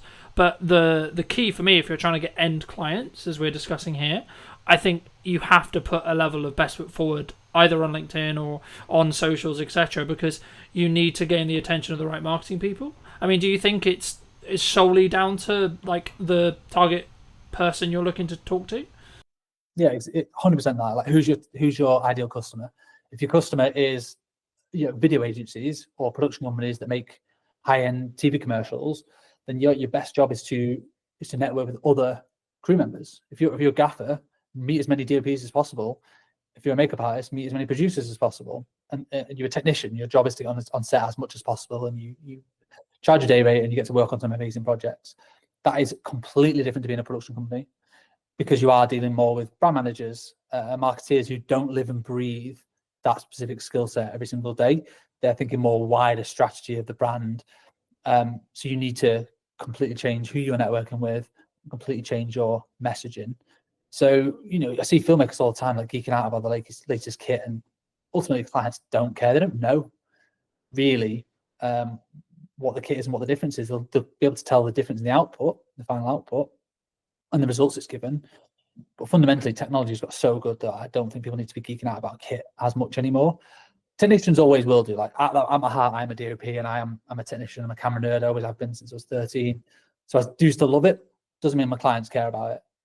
Really, they care about, okay, I need a super slow-mo shot. How do I get that? You know, okay, we need a £100,000 phantom camera that we have to rent for the day. And we need the skill sets to do it. You need high-speed lighting and all that sort of stuff, and a lot of power. So they care about the results of the slow-mo and what it does, not necessarily the camera. They don't care what it's called or how much it might have cost. Yeah, they care about the rental fee. But in terms of like the specs of it and stuff, they're not really fussed. You have to market to your respective customer and who that is. If producers are hiring you and you own a super slow-mo camera, then talk about the specs all day, because they probably will care. But the end I mean, my next question was going to be like, from a delivery point of view with larger clients, does speed really play a factor, or is it more kind of standard to think about, like, oh, we're going to give you a 2-week delivery or etc.? I mean, obviously it depends on when they're going to use it, but would you say like a unique selling proposition for what you do specifically is speed related in regards to turnaround, of course quality as well, but is specifically looking at speed really important? We never market ourselves as like the fastest video agency in the West or anything crazy like that, because I think it would just attract a certain type of client which will expect everything yesterday. We do have a lot of clients who still do that, and like they want it as quick as possible. That they usually come to us because they have a project in mind, a deadline in mind, or if they don't, we certainly ask them. You know, that's one of the earliest questions. What's the idea? What's the budget bracket that you're kind of working with, and when do you want it? And then we can work backwards from there and go, okay, well, when can we slot it in? You know, we have certain projects that we're producing one now that we're not shooting until September, and the deadline's not until the end of September, and that's marketing for a Christmas ad. So we're talking about that now. Other ones we're shooting tomorrow, and we need it live by 1st of August. So that's quite a fast turnaround, because there's 5 20-second ads, like montages with like heavy edits and a lot of content going into it. So speed is important, but I think clients prefer more like a stress-free production. And are you going to handle the brief? Are you going to deliver on the concept? And are you going to be obviously professional and make them look good to their boss, ultimately? People might not say it, but they kind of is what they mean. That a lot of brand managers are sticking their neck out certainly with a new agency they're working with. They're putting their neck on the line. They've said, right, we really like these people. They're going to be great. You have to deliver on that. Yeah. You have to. Yeah, I think the key is you have to follow through on the content or the promises that you have, like, said that you're going to do, but then over deliver on those. So I've always followed a motto for a long time, and it might be why I'm doing quote unquote okay in business, because I've always under promised and over delivered with every project that I do. But I think it does, to an extent, kind of bring me on to kind of the next question I want to ask you, which was about like, how do you justify to a client who's maybe on the fence about spending, you know, let's just say 10 grand or 15 grand or whatever it ends up being, right? How do you deal with those hurdles when it comes to being higher priced as a whole? Yeah, so we don't do quotes anymore. We do proposals. So for every single client, they get more than just a one-pager. So we used to just do quotes. You know, people come with a brief, amateur video. So you go, okay, put it together in a spreadsheet, put it onto a 1 or 2 page PDF with a breakdown of your pre-production and post, and this is what it's going to cost with a number at the bottom. And people either go yes or no. We don't do that anymore. We're now doing proposals. So pretty much every client that comes to us will get a bit of an idea. They might already have an idea and they want to just flesh it out. With here's a few visual references of the style that I think we can execute on based on your budget. I tend not to do this like on a whim. Like if I know they've got 20 grand, okay, I can work backwards from there and go, well, this is the kind of production that I think they might need. You know, it's a couple of days, a couple of crew, there's production value there. I know what to spend, so I can know what the references are going to be. And we put that into like, you know, 5 or 10 pages for every single client with a cost and a breakdown of this is exactly what it's going to cost you. You know, the information that was in the original quote still goes in the proposal, but you've also got a lot of more visual references in there so that people can see you understand the vision. You know, they're just taken from previous work or from the web. It's all internal stuff, so it never goes live. It's just like we're just trying to share ideas, and then we're trying to follow through with the execution. Like this is what you're going to get, and we found bigger clients kind of expect that a little bit more. They don't just want a one pager. Like, what's going to separate you from, if they're getting 5 quotes, how are you going to stand out amongst those other 4 companies? And you don't want to just be on price. You want it to be that you understand the brief and the unique ideas that you can bring to the table to deliver on that brief. But it's free time. It's a massive gamble. We don't win all the ones we put proposals for. We lost one yesterday. You're like, oh crap, that took me a day or longer, hours spread out here and there to pull that together, pull together references, come up with a bit of a script. I think we're going to nail this. I thought we'd nailed it, and then they still didn't go for it. And you're like, oh, well, not sure what we've done wrong there. That's the game we're in a little bit. Some people might disagree with that. They might say, oh, you should be charged for that time. And we charge for creative development time, but sometimes that initial spark, we often give it away for free. Do you think that's one of the, obviously that's one of the reasons why you do just stand apart, but is that the same, I guess the next question was going to be around like the confidence of maybe charging more or being value-based price rather than necessarily the time. Obviously there's always time that goes into it, of course, but it's more about, I guess, in some ways, when you look to attract those higher paying clients, it's also about it's the entire, in my experience at least, it's about the entire process and journey and the perception that client goes on with you, rather than necessarily just the production day. And that's, I think, where it comes back to where you and I both agree, which is like, they don't care that much what what it's filmed on. They care about what it's going to do for their business and what the return on their investment is going to be. But for you, when you started out, was there a confidence kind of hurdle for you to say like double your day rate, for example? Probably, yeah. Not really thought about it. Often we just do it. I started off charging £250 a day. So it was like a corporate filmmaker, if you like. I charge a lot more than that now. So yeah, there did just become a time you can base it off APA rates as well. That's a good starting point. Producers Association, it's like a union. We're not part of it, but they do set rough crew rates, and they adjust them every year based on inflation. So you can roughly see what a crew rate should be charging for those. And it varies between like commercials or dramas or photography or whatever. Everything's slightly different, and communicating with other people in the industry as well, asking other fellow filmmakers like, what sort of rates do you normally charge, is a good way to at least set a benchmark. And if you're winning loads of business and almost like too busy and don't really feel it in the wallet, it's because you're too cheap. And because you're just saying, yeah, well, here's a 500 quid video, that person will work on it for an entire week, and when you work it out, you're working for less than minimum wage. That's not a very good business model. So at that point, you need to pause and go, what do I need to change here? Well, I clearly need to up my rates and probably reduce the workload, and I'll still be earning the same, if not more money in the long term, because I'll have more time to focus on delivering that project to the best of my ability, and then creating marketing collateral to then help generate the next one, or more account management time to work with the clients to be able to communicate the ideas better and fairly, so that when it goes from ideation all the way through to production to post, that client feels like they've been looked after throughout the whole journey, not just been sold a dream and, oh, you're going to get your edit in 6 weeks time and not heard from it. It's more communicating every other day. This is where we're up to. This is what the deadline is. This is how we're doing. And that was 6 time. I can't do all that myself. And that's very hard to do as a solo operator. There's 5 of us here. There's 2 people full-time editing. And there's a producer and a studio manager. So they do a lot of the account management side of things in terms of liaising with clients and communicating and getting edits through the post-production workflow and then back to for amends and all that sort of stuff. So that does take a team to do it to the level that our clients demand. Yeah. When you were building your team, because you said at the beginning that you went from being solo into like developing the team, did you scale it from like 1 person, then 2 people, then 3 people slowly?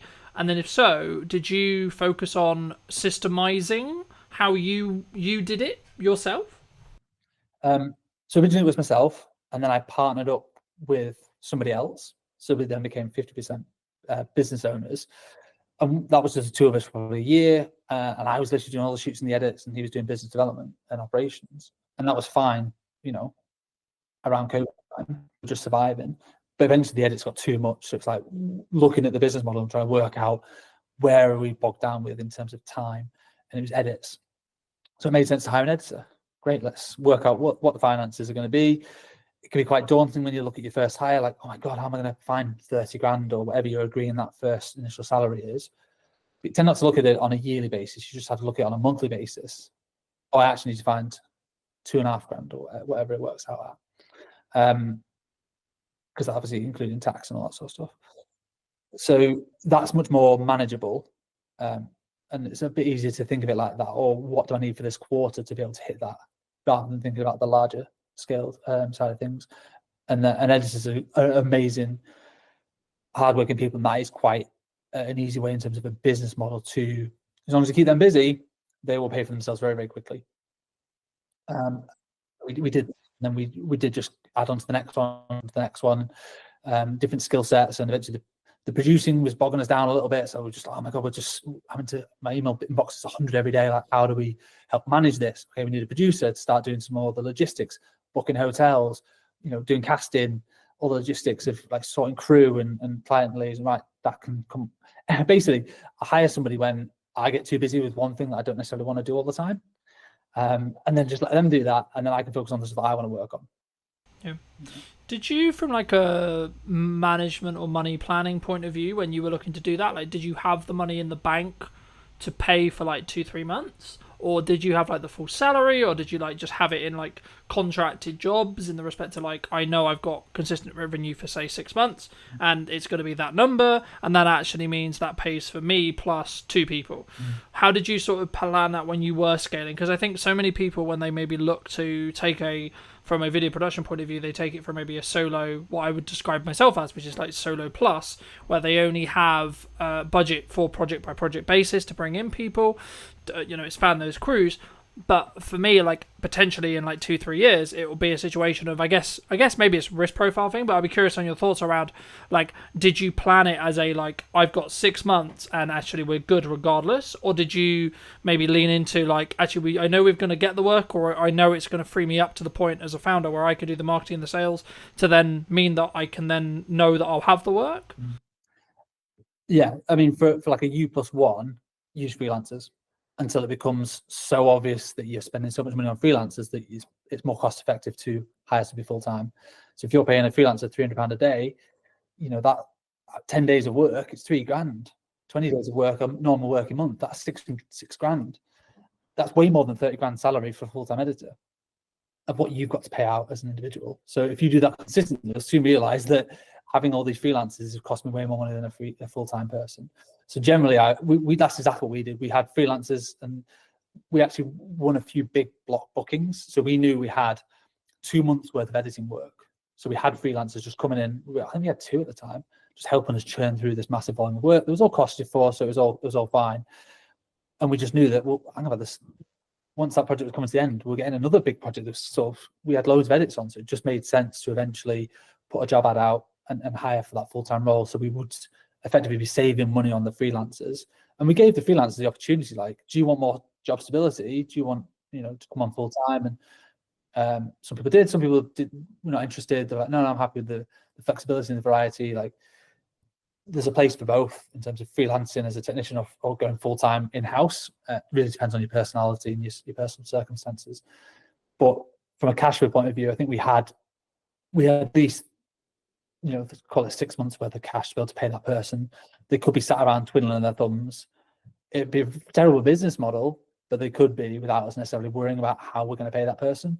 Because also when you hire them full-time, you have an obligation to pay them. They're now an employee. You can't just get rid of, you can make them redundant, but that's a failure on your part, I think, rather than just, we didn't have enough work to be able to pay them. Like, you've got to then go and get the work to keep them busy. So that is part of the risk. It's definitely it's a high risk move. I mean, it's such a while ago now. I've always had staff members around me for the last 6 years, so I tend not to worry about that as much now. It's just a no-brainer that we are a team, and it takes a team of people to deliver on the projects that we have now. So if it does sound scary to anybody as an initial thing, I'd always just say, bring on freelancers until they become too expensive to not just hire. It's a no-brainer to hire somebody full-time. Yeah, I think I agree. I mean, I think, would you say that in that though, one of the things that a founder, or like an origin person of the business in a video production context, like they should spend, like as they're scaling and as they're bringing in people to help with the delivery side, should they spend like a significant amount of their time in trying to, I guess, apply financial resources to getting more people to help them either with their personal marketing or the company's marketing or etc., to then like, because I found like for me that will have the strongest ROI by me creating my own content and me being in the world of marketing all the time as much as possible and not as much in client delivery. And if so, how did you transition? I mean, did you just end up, like you sort of alluded to it at the beginning, but did you have to transition all your clients because they wanted to work with you specifically? Because I think that's sometimes the weakness when we're very founder-led as a business, where a client wants to work with me because they've consumed my marketing and then they want me to have that touch on the project. And how do you sort of balance that with also then scaling it with a team? Yeah, I'm still figuring that out, to be honest. A lot of our projects are of a scale where it can never just be one person. That one person ideally should be on the job.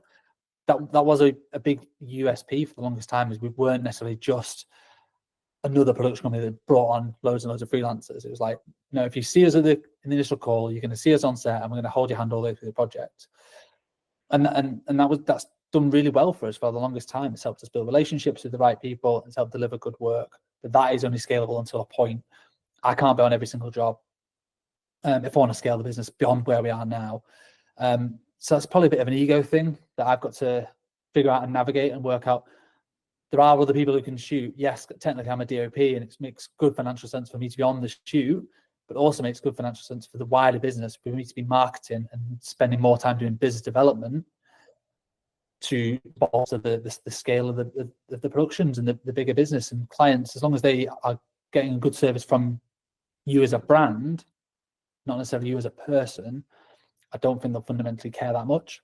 As long as it's not sell them the dream and then you never hear from them again. You've still got to check in, but that could be checking in with just emails, texts, how you finding everything. You know, I went on holiday last week and I was like, oh, all these productions are going to fall down. Well, of course not. I've got a team who've been briefed in and they looked after the clients and they did a smashing job, and I came back and I'm like, so what are we shooting tomorrow?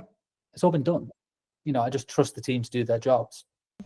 Yeah, no, absolutely. No, I think that's a really important thing for people to think about before they start scaling, which is like how they're going to set that expectation. And at the end of the day, if the client's getting the customer service, the client experience, and the product that they are like they're paying for and they want, then I think that becomes lesser to an extent, right? Like, of course, you can't be completely removed from the service or from the entire client journey, but I think it become like, if you have a trusted team and you're known as someone who has a trusted team, I think there's maybe a pivot or a change that needs to happen with marketing. But for those people who are maybe interested in seeing, you know, some of your work or looking to see some of these LinkedIn posts, etc., where's best for people to reach out to you or connect with you? I'll come on to that in a second. I just want to echo what you said about, just build on what we talked about in terms of individuals and stuff. And I think it depends on your role. So if you're a photographer, quite often you are hired because you are, I don't know, Cal Thompson photographer, for instance. Not me, because I'm not like a world famous photographer, but an individual is often hired. From what I can see, people don't necessarily hire. There's a couple of very good ones in the north, but photography agencies where it's a different photographer every time. They just want that individual. Whereas video production, because it's seen as a bigger scale often, and there's more people involved, clients aren't hiring just one person necessarily, unless they are just looking for a videographer. It depends on your clients. If you're just doing event videography, it is often that, okay, well, I'm expecting you to turn up on that day. If you're doing commercials, which is what we do, yes, I might be there, but I might not be, because there's also 10 other people that are going to be there. So that's a bit of an easier one to navigate, I think. But yeah, so I hope that answers. It really depends what your specific roles are, and you know, you don't go to Amazon and expect Jeff Bezos to be serving you on. You know, it's the brand and the strength of the brand. So I think anybody looking to scale their video business needs to double down on the brand, and I think that's one thing we've done quite well over the last few years is Dead Pixel as a brand and a reputation, that we just do good work in the north, and people want to work with the brand, not necessarily just me. I am the face of it quite often, but I do bring in everyone else from the team, and I make sure I tag everyone else. Like the edit was done by Kate, it was produced by Jazz, and we do some culture pieces as well as not just sharing work. You know, we go on team days out and we share that. so people feel a closeness to the whole brand, not just to me as an individual. Same with Instagram. Like, we don't just post just my headshots all the time. Like, it's obviously it's the work, and it's Kate's been with us 2 years. It's a nice little celebration post or whatever. So strengthening the brand will only help strengthen you as a company. Yeah, no, I completely agree, and I think it's about understanding really and being very crystal clear on who you're looking to serve at the time that you're doing the marketing. And if you are looking to maybe shift into going from, say, you work with video production companies and you want to shift into end clients, as in you do a lot of the whole process and you're more perceived as a video production house or video production agency or however you want to phrase it, then you need to be crystal clear on who that is that you're serving, but also number two, what content you need to then create, because it will be different to what you were creating in that respect. But for people who want to connect with you, where can they do that? I'm on LinkedIn, just search Cal Thompson, CAL, short for Callum, but nobody ever calls me Callum, not for like 20 years. Cal Thompson's fine, and Dead Pixel Films on Instagram. We're quite big on LinkedIn and Instagram. There are two main core channels, or deadpixelfilms.com. It's our website. Magic. And as a final thought, if you were going to talk to yourself 10 years ago, what advice would you give to that person? Yeah, I love that question. I think about that every day. Not every day, but a lot. Certainly the older I get, the more I'm like, okay, what would I say to the person 10 years before?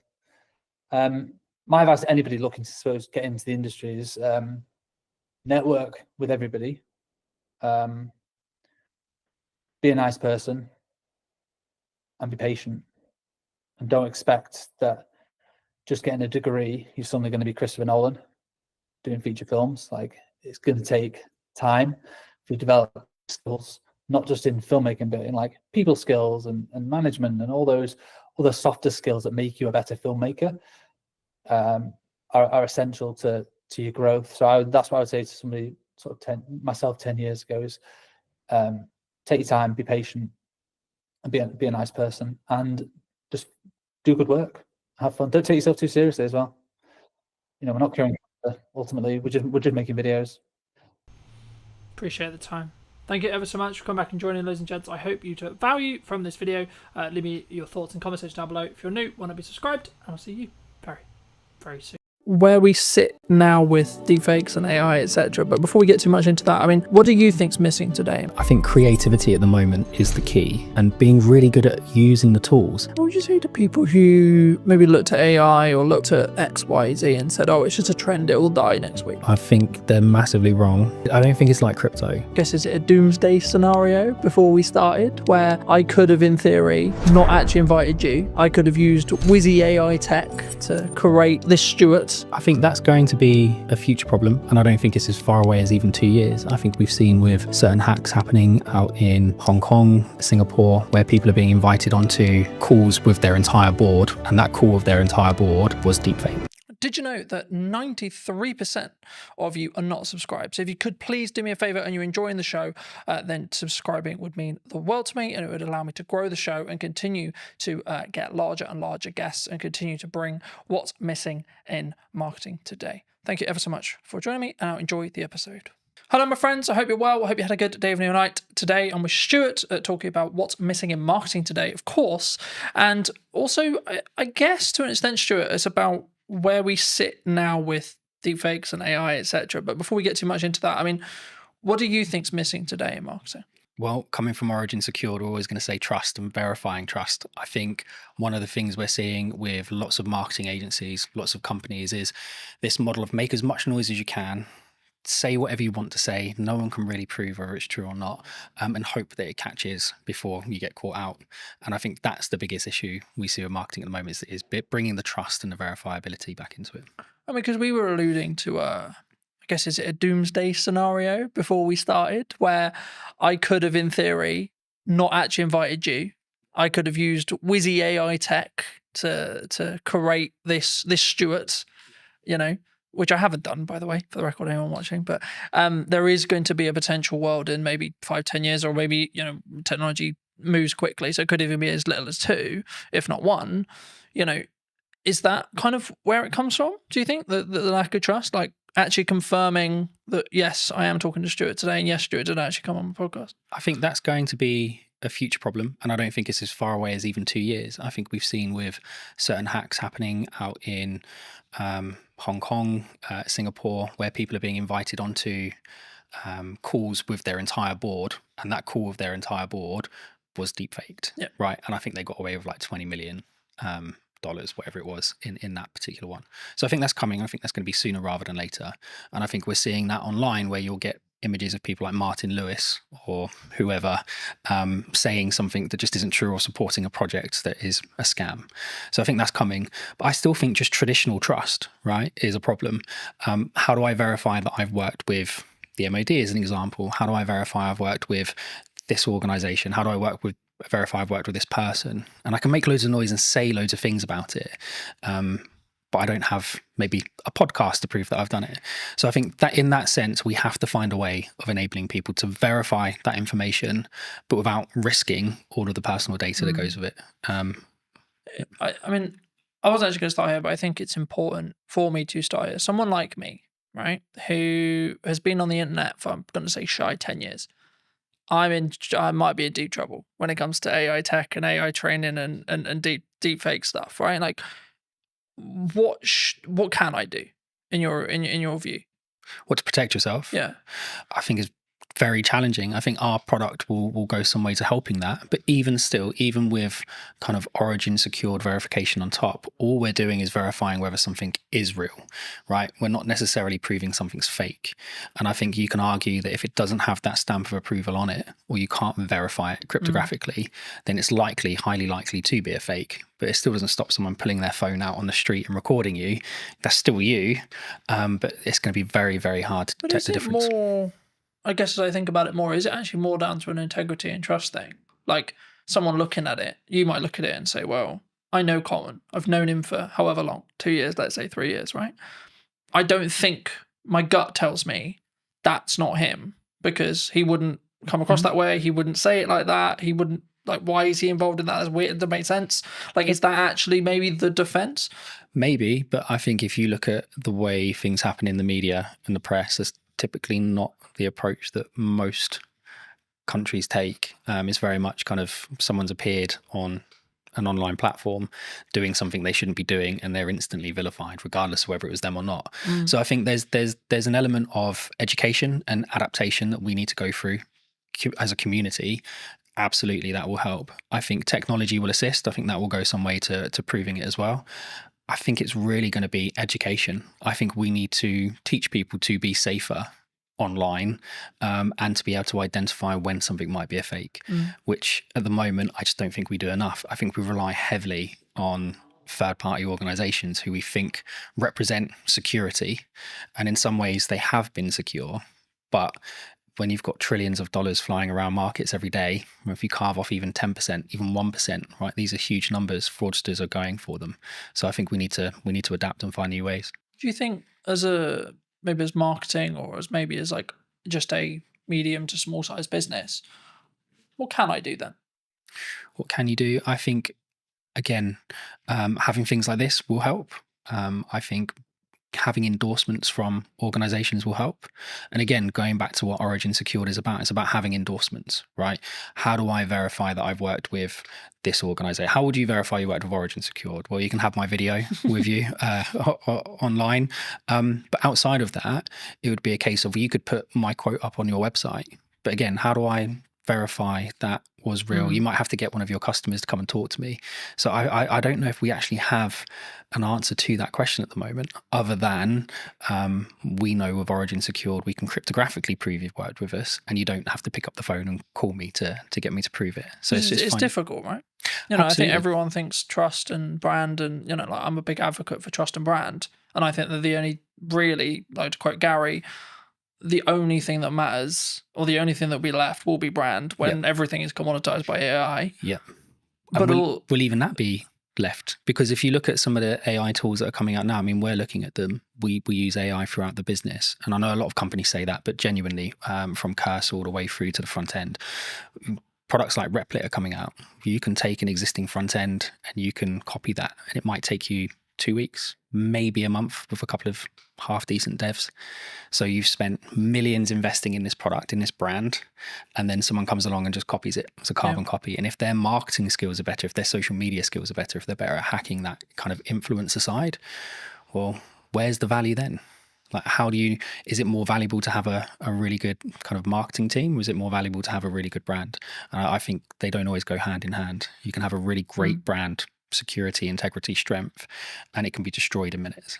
I think that's difficult, right, isn't it? I think that's, I hate to use Bud's term, but like that's where personal branding comes in. Yeah, because like if I'm saying and I'm endorsing something, yes, it could be AI'd, but then as I say, maybe it is that.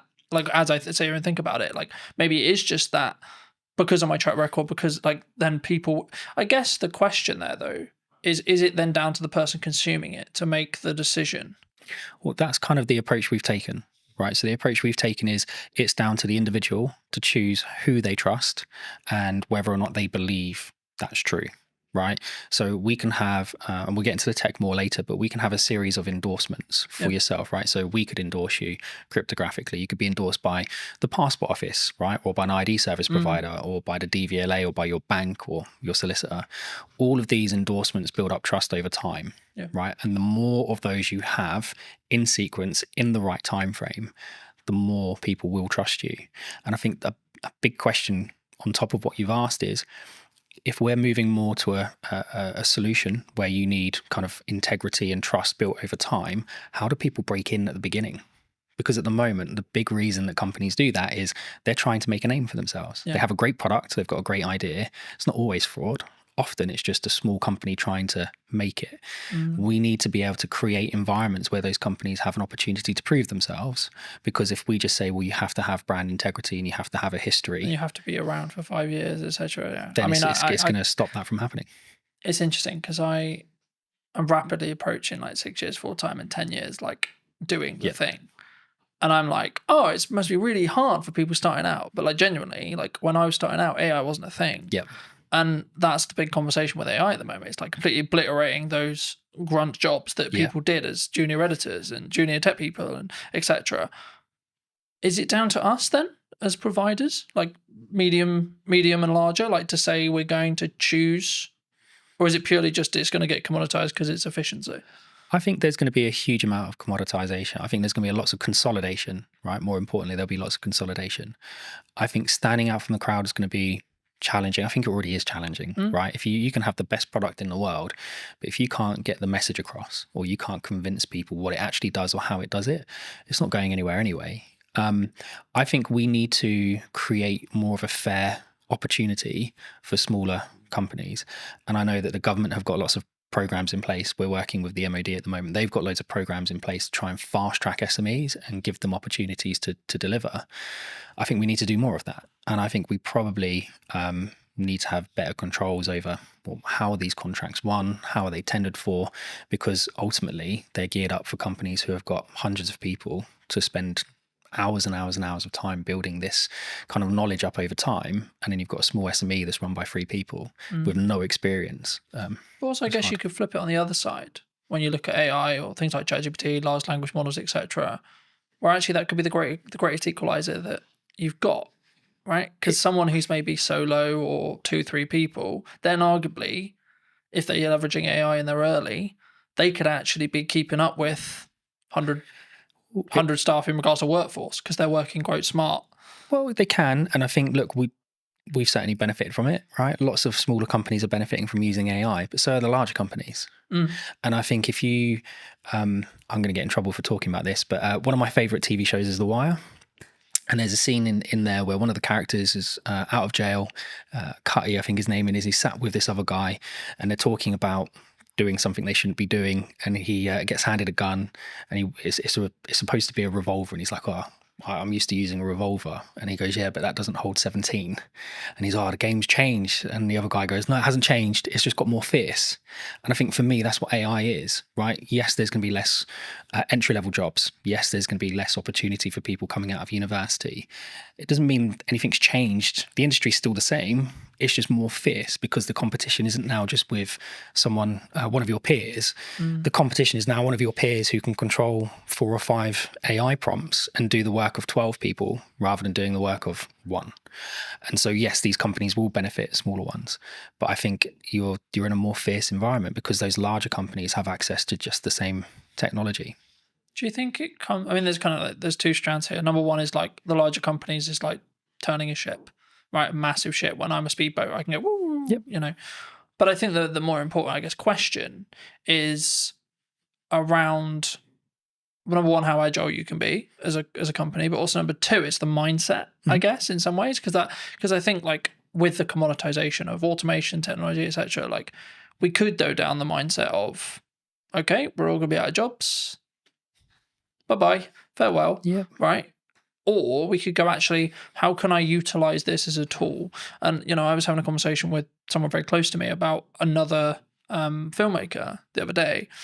And I was very worried for his model, looking at his business model, because traditionally he's, in this case, brought in as a camera operator for other video production companies. And there's been a large conversation in the space, for those who are listening, about you've kind of got 2 models that you can really like business model-wise that are still profitable and can still work. Yep. Massive Hollywood stuff, which big crews, big money, lots of stress, and then the 1 to maybe 2 at most, like production size, right? The issue is, I guess, the middle-class filmmaker, you could say, in my realm, could be and potentially is going to be commoditized, especially if they're not utilizing or looking how to use AI, how to do prompts, how to, especially if you look at like the AI generation stuff that's coming out and like Google VO3 and etc. Like I looked at it and went, oh, right, okay, I need to talk about strategy more then.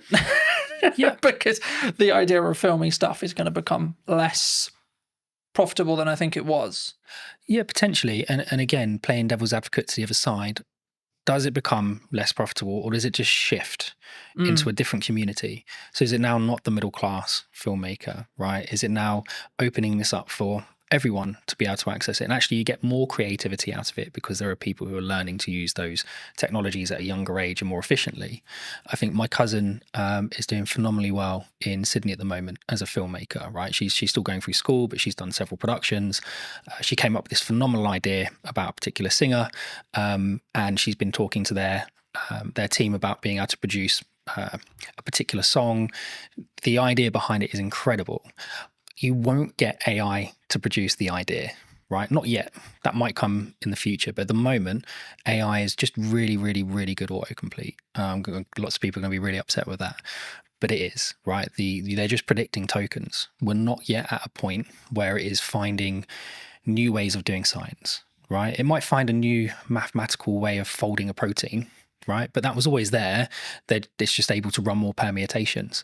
But it's not going, I've got this great idea for this film and I want this and I want that and I want the other and I want the other, right? That's still really a human kind of product. And I think... Do you think that's where the opportunity lies then? 100%. I think creativity at the moment is the key and being really good at using the tools, right? I still think there's going to be lots of jobs. I think they're just going to change. I think you'll have less entry-level jobs, not necessarily a bad thing, but you might just have lots of people who are really, really good at doing the prompt engineering.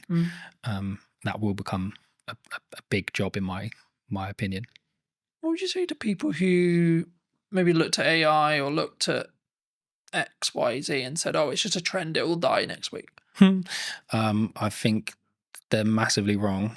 I don't think it's like crypto, right? I think my co-founders and I always disagree on this, especially one Mark. He's very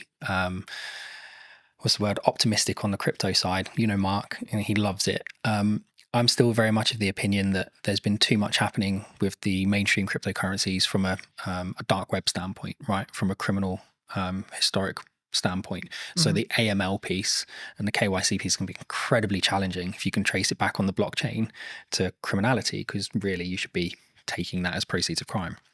So I think there's a major issue with that. I think the difference between that and AI is AI genuinely has solutions, right? You can take someone who spent the last 20 years of their life learning how to spot tumors in lungs, right? They might have a really good accuracy, 80-85%, and then you can train an AI model to 92-93% accuracy in 3 or 4 months. That's a huge jump, right, for us as a species, in my opinion. So I just don't see AI dying. If anything, I think it's going to become more and more integrated. And I think actually what we're going to see is that AI is going to become smaller and smaller and smaller. And I don't think it's going to be long before it's fully inside your device, not in the cloud. It will be inside your device. You'll have your own private AI, and it will learn you more and more and more. And this is why Origin set out to do what it does, right? As more and more information is being collected, you need to secure that in a better way. You need to be comfortable that your data is yours, that you have control over who accesses it. And if they do manage to get access to it, that you can revoke that access. And if someone is storing your data somewhere, you've got some level of encryption yourself over that data. I think that's much more important as a conversation. Is not necessarily is AI going to be a great tool, 'cause it's not going anywhere. Is how do you secure the data? How do you scrub the PII out of it? I think, yeah. Because I know that, you know, other large language model providers, I'm sure, have done similar. But I know OpenAI, owners of ChatGPT, got into some hot water because they basically, what it seemed like was they were basically ignoring copyright law completely. And they just went, oh, look, the internet's got loads of internet and information on it. Let's just take that. Thank you. And I don't believe that could be undone now. We're kind of in the wild, like we're in the Wild West in that respect, as in like ChatGPT knows everything and they will know everything forever. Yep. And again, there's only so much data in the world, right? So forget kind of some of the data that people think is proprietary for their organization, right? Where they might have taken 4 or 5 pieces of information and done something cool with it to produce another metric. The actual data, there's a finite amount, right? OpenAI found that out really quickly. You can still download pretty much the entire website scraping, and you can pay to download that online, right? There's several companies that offer that as a service. Anthropic will have done it. Google will have done it. Apple, all these organizations, if it's not just specific to OpenAI, every single company has done it. And I think at that point, there has to be a kind of really important question being asked is, how are you protecting your information? Not just from a copyright standpoint, but even from, we were talking about this the other day. So M&S, their hack, right, which was social engineering. Well, how secure is me sending a 6-digit passcode to your phone? The phone is not linked to your identity. It's not linked to anything other than you've told me that's your phone number. And yet this 6-digit code magically makes it secure. I think that's a big issue. And if I can now use an AI, and it doesn't have to be OpenAI, right? The safety protocols are there, but you can use any of the open source versions like Llama, whatever it might be, run it locally on your own machine. There's loads of tools out there like anything LLM that will allow you to do it. Well, I can now connect that online and I can say, right, go and find the maiden name for Colton's mum, right? And give it access to Facebook, give it access to LinkedIn.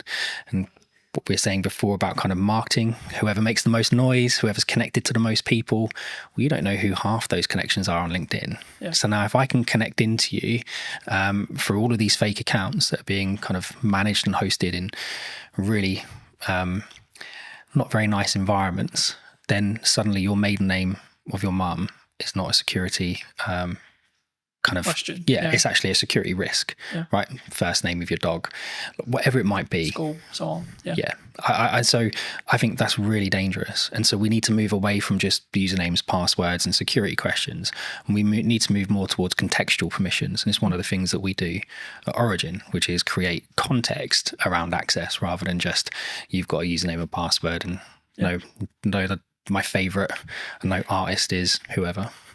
One of the things that a lot of people are talking about online right now that I wanted to kind of pick your brain on is AI influencers. Do you think they're happening? And do you think they will be the future? Because a lot of people are saying, well, how would you 95% of people aren't going to care that it's AI, even if they know, even if you can tell. I don't think anyone would be able to tell. I think there's already influencers out there that people have said are AI. I think the big one that I found quite amusing, we had a big chuckle of it. I think one of the adult content creators worked out to be an AI generated model. And I just think that's hilarious, right? That these people are paying for this personalized service and they've got no idea that it's not even a real person. And I guess the question, like you said, would they even care?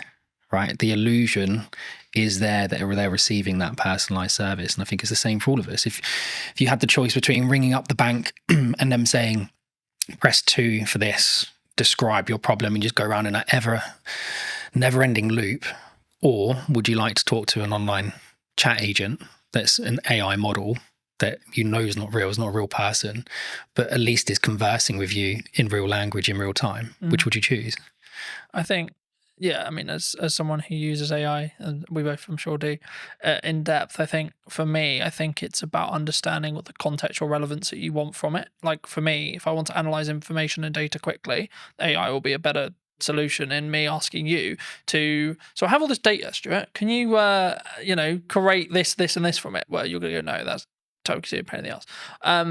But when it comes to like emotional or creative decision stuff, that's where I think human connection will still come in. And I think that's going to be the thing that people maybe need to focus on. And that's why, like, I found it really interesting since launching the podcast and it having a hybrid element. People are, I guess, if you want to go like strategically around it, like the show up rate is higher for in person than it would be online, right? And I think the same is going to be true when it comes to like in person events and stuff. And I can see kind of this two camp book, which is like people utilizing AI, good idea, but also a constant want and drive to have that human connection, online events, online person, podcasts, online conversations, etc. And actually, from a marketing standpoint, if you don't have a podcast, I would say now is the golden age to have a podcast, because this is the kind of conversation people really want. They don't want you have a conversation with a robot necessarily. Do you think? I think there's a lot there. So if we go back to, I think in-person meetings are becoming popular again, right? We went through that stage. COVID was a nightmare, but even before that, lots of people were like, oh, it's much easier just to do it online. I was like, yeah, it is, but you don't get the same feeling, right? You can't gauge someone's reaction properly unless you're sat in a room with them. And I think there's a lot to be said about the environment, right? So the environment today, I can say something and it's not just your facial expressions, but I can feel the environment. If you say something wrong, you can feel it change. If you say something funny, you can feel it change. And I think you lose that online.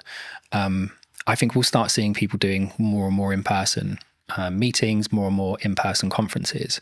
I guess the question really I've been asking a lot recently is the younger generation, right? When I was kind of 12, I was out from morning till evening every day doing whatever I was doing. It's not always the right things to be doing, but I was having fun.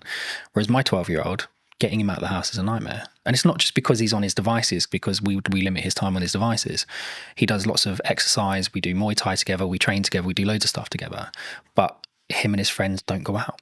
Like there aren't loads of kids in our area playing outside. And it's the perfect area to be doing it because it's quiet. There aren't many cars. There's loads of open spaces. So I don't actually know where it's going to go, if I'm honest. I think it really comes down to this next generation and the generation after. How do they interact with each other? And if we don't keep encouraging people to maintain the social aspect of it, I think it will be an issue. And again, the trust side of it, I can trust you more if I meet you in person most of the time. But even then, you still have people who are really, really good at kind of convincing people of things in person that aren't necessarily true. I remember a handful of years ago, I did a talk as part of a business panel at a local college. For obvious reasons, I won't mention which college, and the consistent thing that came through all of the feedback that we gave to these students, like we all gave little talks on our business, gave some context, then we did an Q&A, and the constant thing through all of it was, you need to work on your communication skills. You need to work on your communication skills. You need to work on how to articulate. But I think sometimes especially someone who talks on content a lot, who does content a lot, who's constantly trying to do that 1% to improve how I come across, the words I use, how I pause, etc. I guess to an extent I take for granted the fact I can. It sounds really weird. I know how to communicate, right? But I do. It's even the little nuances, like how I do a stupid noise, or how I pause, or when I pause. I mean, is that something that, like, and if so, like, if that's, we need to either invest that in our children or put that into like schooling level, and or when we're in the workplace or looking for careers, etc. I mean, is that something that's, do you think, weaker as humans? Obviously it's a broad stroke, but do you think it's something that we all need to improve on? I think it's a muscle, right? Communication's a muscle. I think being social is a muscle. That's not to say people who suffer from any anxiety aren't right to feel the way they feel, or that there isn't an underlying issue there. But I think a lot of the time it is a muscle, and I think the only way you can exercise that muscle is to push yourself past the comfort zone and do it. And we aren't pushing people to do it, right? I think we've got to an age where someone can self-diagnose as having a problem, and then we go, oh, okay, well, we won't talk about it anymore. Like, it suddenly just stops the conversation, and suddenly it's not, well, that's the end of it, right? Well, I think that's a problem. And I think that goes back to what you're saying before around kind of school-age children. Yeah. I think my wife and I foster, right? And we've just had a 2 and a 4-year-old that will be leaving us shortly, and we've had them since March. And when they came, like, the little girl was nonverbal, the little boy had some issues with kind of speech and understanding and some other bits. And in the last 6 months, my wife's done an incredible job getting them to a point where you wouldn't really know that they're that far behind. Like, they're not as far behind anymore, right? If you were to put them into a mainstream school when the little boy's starting soon, yes, he's going to need a little bit more help, but he's not that much further behind. But it's because we didn't just go, oh, okay, well, they've had a hard time, so that they get a pass, or we think they might have some anxiety issues. No, let's get them outside. Let's get them on the climber frames. Let's get them interacting with other children. Let's explain to them repeatedly. No, it's not just about saying, oh, kind hands if they do something they're not supposed to do. It's, no, that's not right. Explain to them why, and spend that time educating them. And I think we don't do that with kids at the moment, right? There's so much, people talk about it all the time, but there's so much power with the kind of the child. And there needs to be some power with the child, absolutely. But you've also got children walking into schools stabbing people, right? That's a problem. I'm not saying we can solve that with Origin, not at all, right? But I think that's how far back we need to go. I think we need to start at schools. I think we do schooling wrong. Does that come from boundary settings? I mean, like the statistics from like a broken household is ridiculous, you know. Like, mine is true in that respect. You know, I didn't have my dad around for 20 years, and since about probably a month ago, 2 months ago, I spoke to him for the first time in 20 years. Mate, congrats. Right? How did that make you feel? Big deal. It was just, it is what it is. You know, like, I wasn't there to be like, right, I'm going to, and I wanted to make sure that when I did it, it wasn't coming from a place of anger. It's like, right, I'm going to pull 20 years. And it was, right, okay. But I did it for a point of view of, I need to make sure that I do this so that I don't regret if I'm told he dies. I did my best, I tried. And I think, but then also I've set a boundary to say, this isn't a fully open door as well. And I think for me, that's come from years of building on it. And that's why I asked you about, that's why I guess the question of like, do we naturally have boundaries, either in work or from parents to kids as well? I think we spend a lot of time teaching people how to drive, right? Lots of time teaching people how to drive. We spend a lot of time teaching people how to communicate at work, right? You can't say that. You can't say this. You have to say it this way. You have to say it that way. We don't spend a lot of time with children teaching them boundaries, because sometimes the parents haven't been in a position to learn those boundaries in the first place, right? Not everybody has the same start. I had a similar experience with you. Didn't see my dad for a long time. And I did go in different directions, and I was lucky enough to meet my wife who kept me on the straight and narrow. And I didn't speak to him for a long time, and he passed away. So before we had a chance to reconcile, whether we would have not, I don't know. So I'm really pleased you managed to get through that. But there's a lot of people that don't have that kind of, they don't know themselves enough, right? They don't have the same strength of character. They haven't gone through the same experiences the same way and come out the positive side of it. I think we encourage people, and TikTok and the others drive me mad, because it's 10 ways you know you've got ADHD, and 10 ways you know you've got this, and 5 ways you know you've got that. And we're just creating excuses all the time for the behaviour. And so boundaries, I think we all know where the boundaries are. I think a lot of the time we just choose to ignore them. Is that personal though? Because my boundaries and your boundary may be different. They should be, right? Otherwise it'd be boring. They absolutely should be different. But I think there are some basics that we should be able to agree, right? Certain spaces are private. Yeah. Certain words shouldn't be used. Certain things are unkind. Certain things are kind. Well, it's just mutual respect stuff though, right? Like, oh, absolutely. Like, you don't need to be, just because I think you may be acting in a manner that's maybe unkind or etc. That doesn't necessarily mean I'm better than you by saying that you're being a dickhead, for example. Do you know what? I was on a train recently, and there was a gentleman using his phone in the quiet carriage, and there was a gentleman sat opposite him, an older gentleman. And I've never known how to turn around and say to someone, like, why you got your phone on, why are you listening to it loud, why are you not using headphones, etc., etc. Because it always comes across as really aggressive, right? And the old guy just literally just leant over and went, "Excuse me, I just wondered if you'd seen that sign." And the guy looked up and saw it was a quiet carriage and he went, "Oh, sorry, mate," and left. And that was it. There was no big like hurrah, there was no shouting. And I thought, well, that's a mutually respectful way to approach that situation. Would he have approached it the same way if it had been a 13, 14-year-old teenager listening to his music loudly? Would the teenager have responded the same way the man did? You don't know. But I think we should approach things in a respectful way. And again, that boundary issue, mate, that's a hard one, right? There's people that have spent their entire lives working on that to try and find a solution, and they still haven't figured it out. I think I keep coming back to this whenever I talk about something like this, and I keep coming back to it's self-love, self-development, you. It's reflective of you. So, but from that perspective, I guess it's kind of down to you to do the work to then see the different reality, if that makes sense, right? And I think for me, that's sometimes where people struggle, where they for whatever reason they want to bury it, they don't want to deal with it, they don't, etc. And I think everyone has a level of trauma. It's I don't like using that word, but the level of trauma will either make or break you, and then it's up to you to see how you deal with that to then move forward. So I think I'm smiling because it actually brings up a really good example. You remember you'd go to the gym, right? I want to lose weight. You go to the gym, you're trying to lose weight, and the guy go, "Well, if there was a pill you could take that would make you lose weight, everybody would take it overnight," right? But it doesn't change the fact that you need to create these habits and these kind of self-motivation that drive those behaviors, right? Because this is really important. And then we had Ozempic and Mounjaro and all these other things come on, and people have utilized it. And I think it's a great tool. If you need to kickstart that process and you're nervous or anxious about going to the gym because of how you look, great, kickstart it with that, but don't rely on it. And I think we've created an environment where I feel depressed, here's some tablets. I feel anxious, here's some tablets. I feel overweight, here's an injection. I feel this, go do that.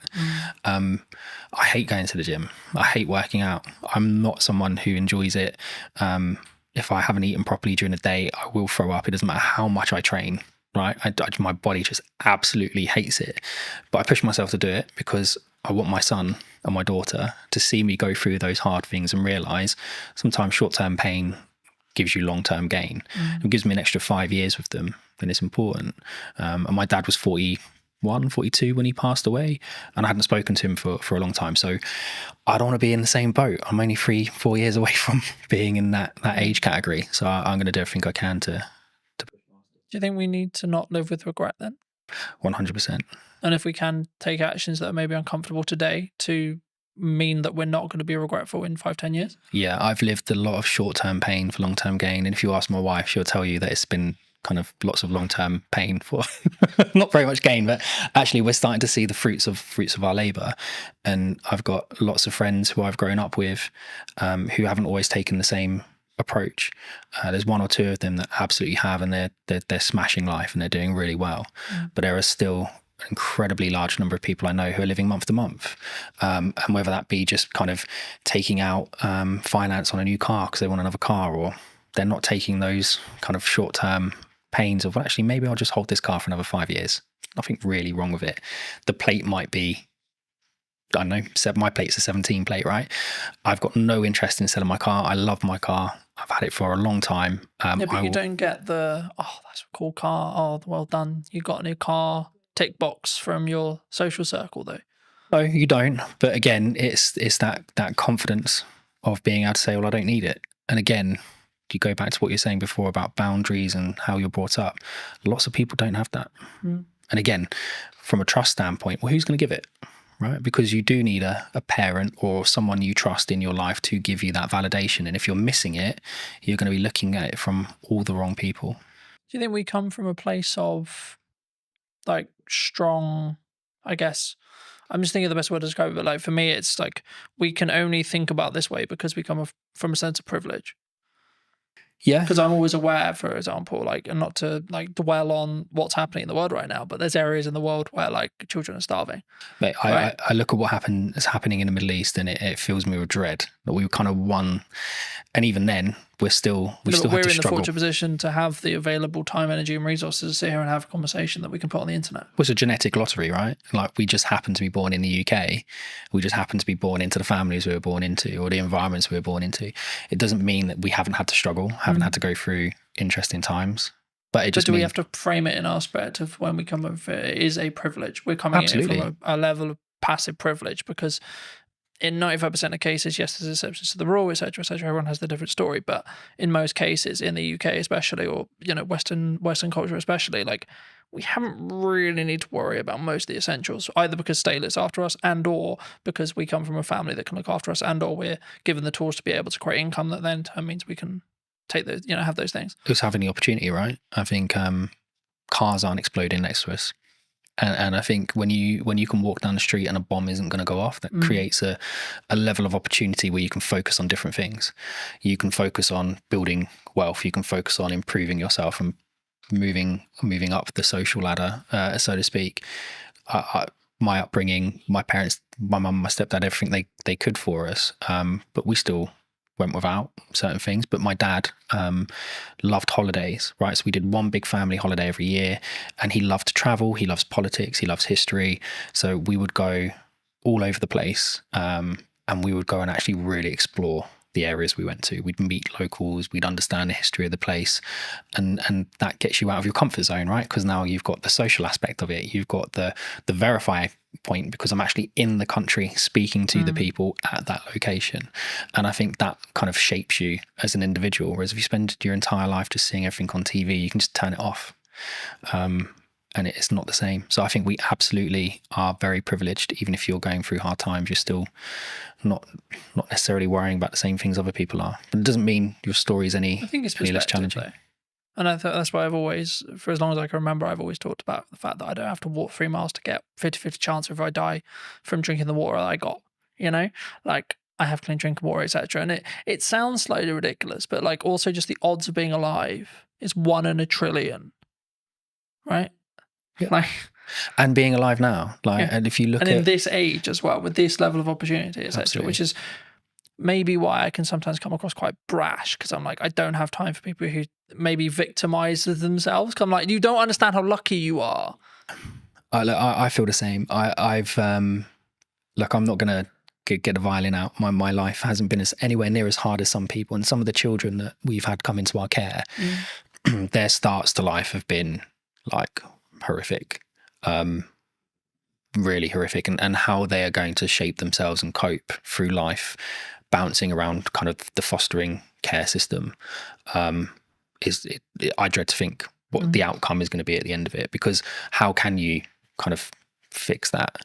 But then there are a lot of people who haven't gone through those experiences quite like that, who, like you say, kind of want every excuse under the sun not to be doing something, not to be doing this, not to be doing that. Why can't I just have a pill? Why can't I just have an injection? And I think that's one of the things that AI can't do, right? AI can't solve that. That's a social issue that we need to solve together. And I don't think we're going to solve it by all being in our homes tapping away on AI. We have to be out with people, meeting people and doing it ourselves. Moving back to what you do. That was a bit of a detour. Nice detour. But digital licensing, where does that sit? We've discussed this at length. So one of the key things we wanted to solve of Origin was, how do we verify information about something without revealing the underlying data? And I think a really good social example of that is when police do stop and searches, right? I experienced it quite a lot when I was younger because of the environment I was in. My friends did as well. We'd get stopped and searched by the police lots of times. And sometimes it was okay, and sometimes it was really not a nice experience. And I think it always started with, what's your name, what's your date of birth, what's your address?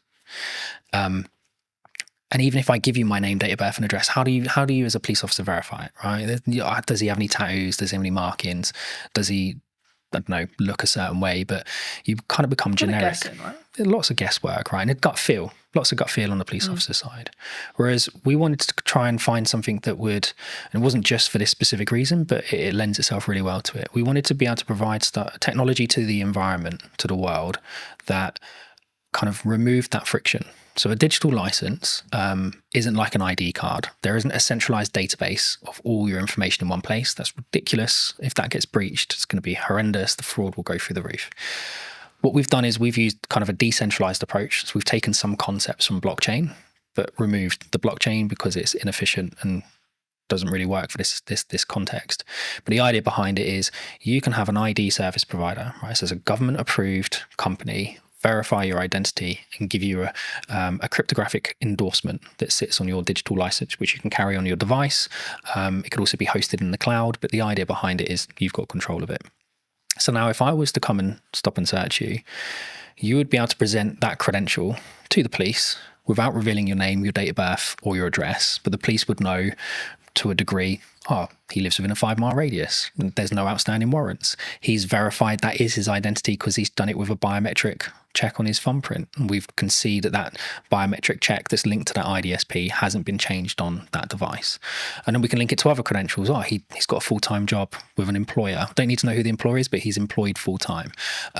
We can see that he is part of a charity, or he does this, or he does that. There's all these different aspects we can start to build into that check. And it all comes from, well, I still haven't revealed any of the data underneath it.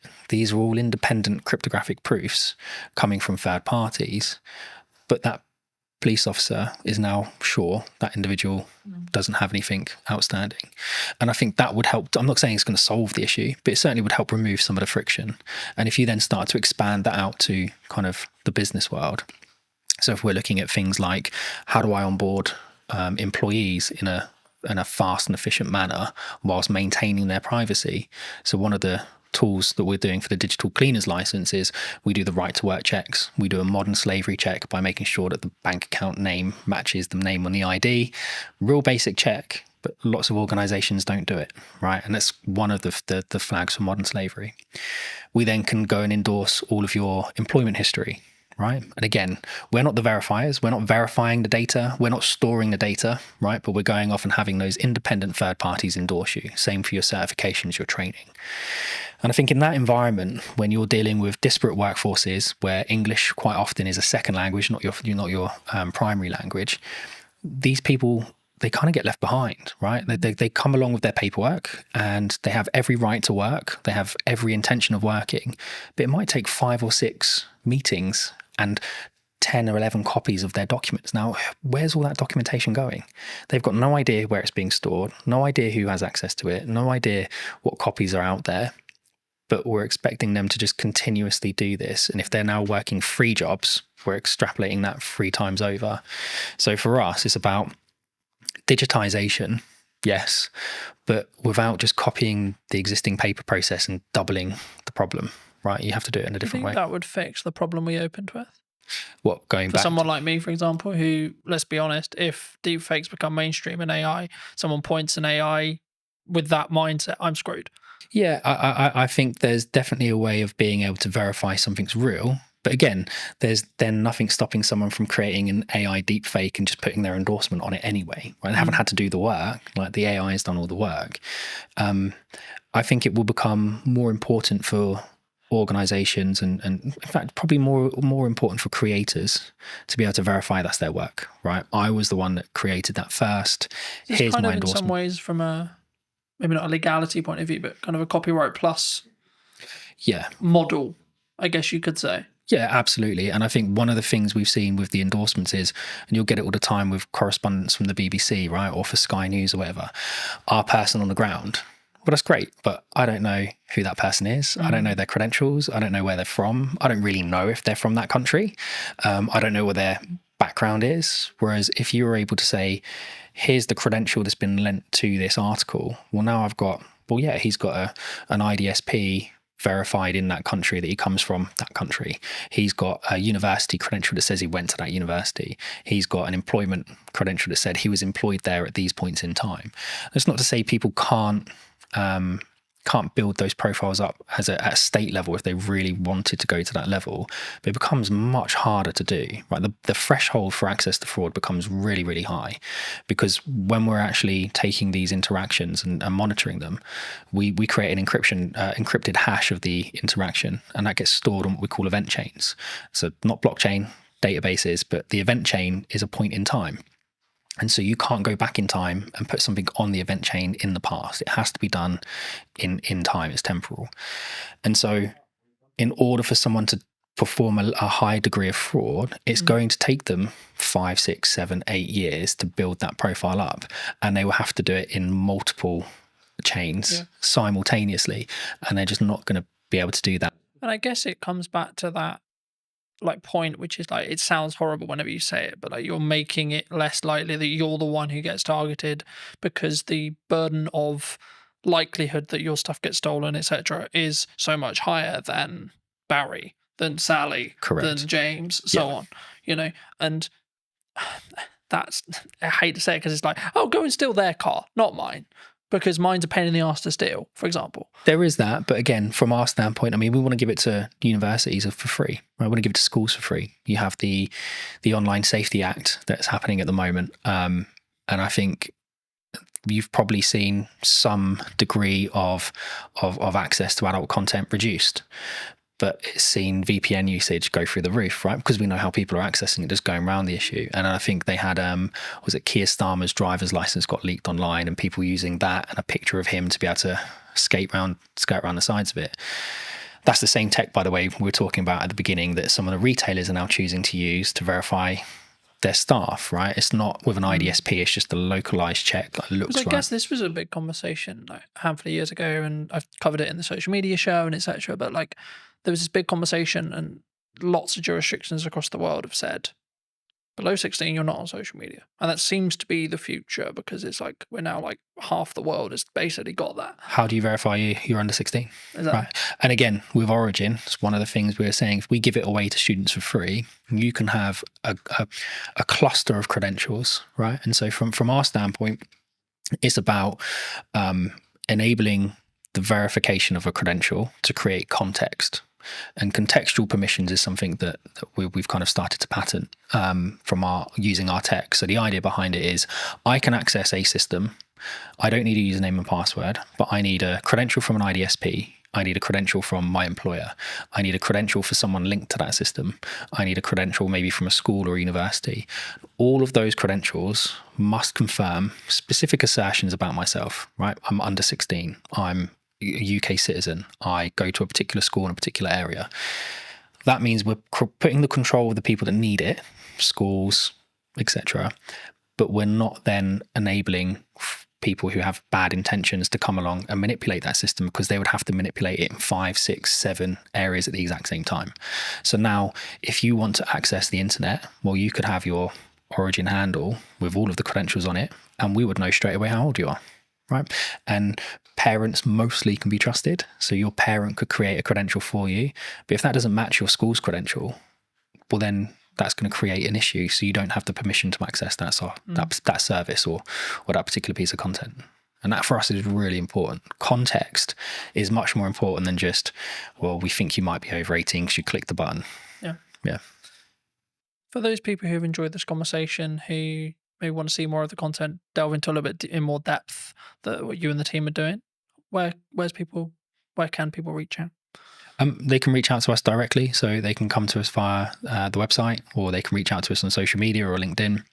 I think we're starting to put more video content out there. So going back to what you were saying before, about kind of verifying trust, how do you prove it in the marketing world? Well, for us, it starts with video, right? And yes, there are deep fakes out there, but from our standpoint, I mean, we're able to verify our technology in our videos with our technology, right, which is important.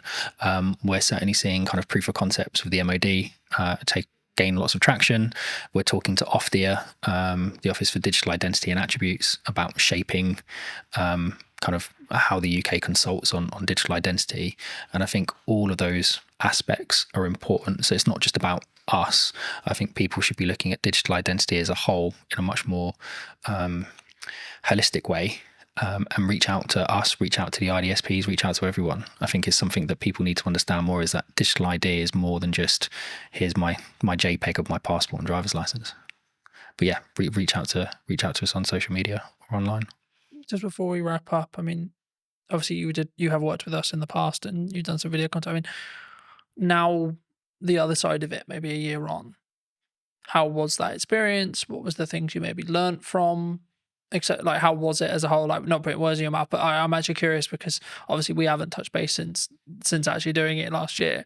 And I mean, was it how you thought it was going to be firstly from the perspective of what we did, but then also like, was there any byproducts that actually came from like working with us specifically? I think we realized really quickly that video was the best way. Yeah, 100%. And I think working with you guys and working with Lucas for the day, it kind of got into our minds a different way of thinking about things. And we were just on the cusp of really understanding how to talk about our product and how to talk about our technology. And by focusing on the video approach, and we've now released several other videos that we've kind of produced in-house, it kind of got us to where we are now, which is we know what our narrative is, we know what the story is, we know how to describe our technology. Whereas a year ago, we were still kind of trying to work out what it was that we were. And we were early to market, so lots of people trying to explain it to investors, trying to explain it to customers. It was a challenge. So no, mate, having that time with you and Lucas massively helped us kind of crystallize what we were trying to do. And then over the next kind of 2-3 months, I think that's when we nailed it. But it come off the back of the original filming we did, which was phenomenal. What would you say to people who are maybe looking at what's going on in the economy or etc., and they may be on the fence about maybe utilizing marketing right now, or like, because the traditional kind of known thing is like, when things get hard, you cut marketing. Yep. Honestly, I'm probably not the best person to answer it, but I'll answer it as best as I can. I think you absolutely have to have a presence, right? You have to. Unfortunately, at the moment, it's about noise. Right, we spoke about it earlier. The more noise you make, the more you get noticed, the more the algorithm picks you up and the more it promotes you to the top. And it goes back to what we were saying as well about the SMEs, like how do you get spotted? How do you get noticed if you have to have that kind of credentials proving you've done something? I think consistency, right? And we had this chat about podcasts a year ago. I think it's something like most podcasts end after 11 episodes, something along those lines, right? So 11 weeks, 11 months, whatever it is, that's the kind of podcast limit. And people go, it's not growing, right? You have to push past it. And it's the same with the marketing. And yes, some people are really fortunate and they do growth hacking and all of a sudden they're a viral sensation overnight. But that's not the norm. And I think the only way you can build your message is consistency. You have to be in person at events. You have to be putting stuff online. You have to be writing articles. You have to be talking about it. You have to be meeting new people and spreading the word. So I don't think marketing just stops with video. I think it's something much more holistic, and it's something that you have to consistently do every day. And we have a great marketing team, so Hannah does that for us, and she's excellent at it. If you were going to wind the clock back to speak to Stuart 10 years ago, 15 years ago, what advice would you give that Stuart? It would probably be trust your gut. I think we've had hiccups along the way with everything that we've done, right? Whether that be businesses my wife and I started, with raising children, with kind of investors, whatever. There's always going to be a hiccup. Something's always going to come up that you weren't expecting, but you have to trust your gut. And even if that is completely in the opposite direction to what everyone is telling you, sometimes you just have to go with your gut, because at least at the end of it, you don't have the regrets, right? If you listen to everybody else and they turn out to be right, that's great. But if you listen to everyone else and it turns out to be wrong, you're going to spend the rest of the time going, oh, I wish I'd listened to my gut. I wish I'd trusted my gut. So I think take people's advice on board, listen to it, kind of take the best strategies, build them together, but ultimately trust your gut. Yeah. Thank you so much for the time, Stuart. You too. Cheers, Carl. And if you did enjoy this episode and would like to see more like it, then I would love to hear what you think in the comment section down below. Why not subscribe so you don't miss next week's episode? And I'll see you very, very soon.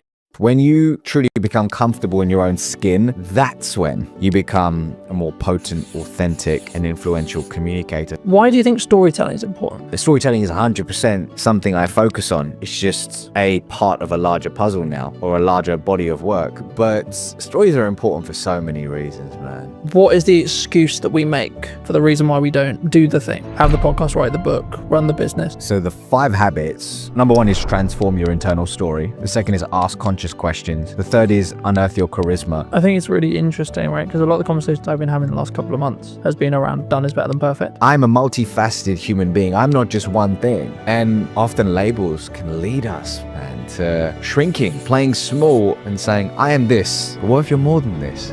Did you know that 93% of you are not subscribed? So if you could please do me a favor and you're enjoying the show, then subscribing would mean the world to me, and it would allow me to grow the show and continue to get larger and larger guests and continue to bring what's missing in marketing today. Thank you ever so much for joining me, and I'll enjoy the episode. Hello, my friends. Welcome back to a brand new episode. Today, I'm going to be talking to Ravi, who talks all about communication and actually why is it important. So that's going to be what this conversation is going to be about. But welcome, Ravi. How are you?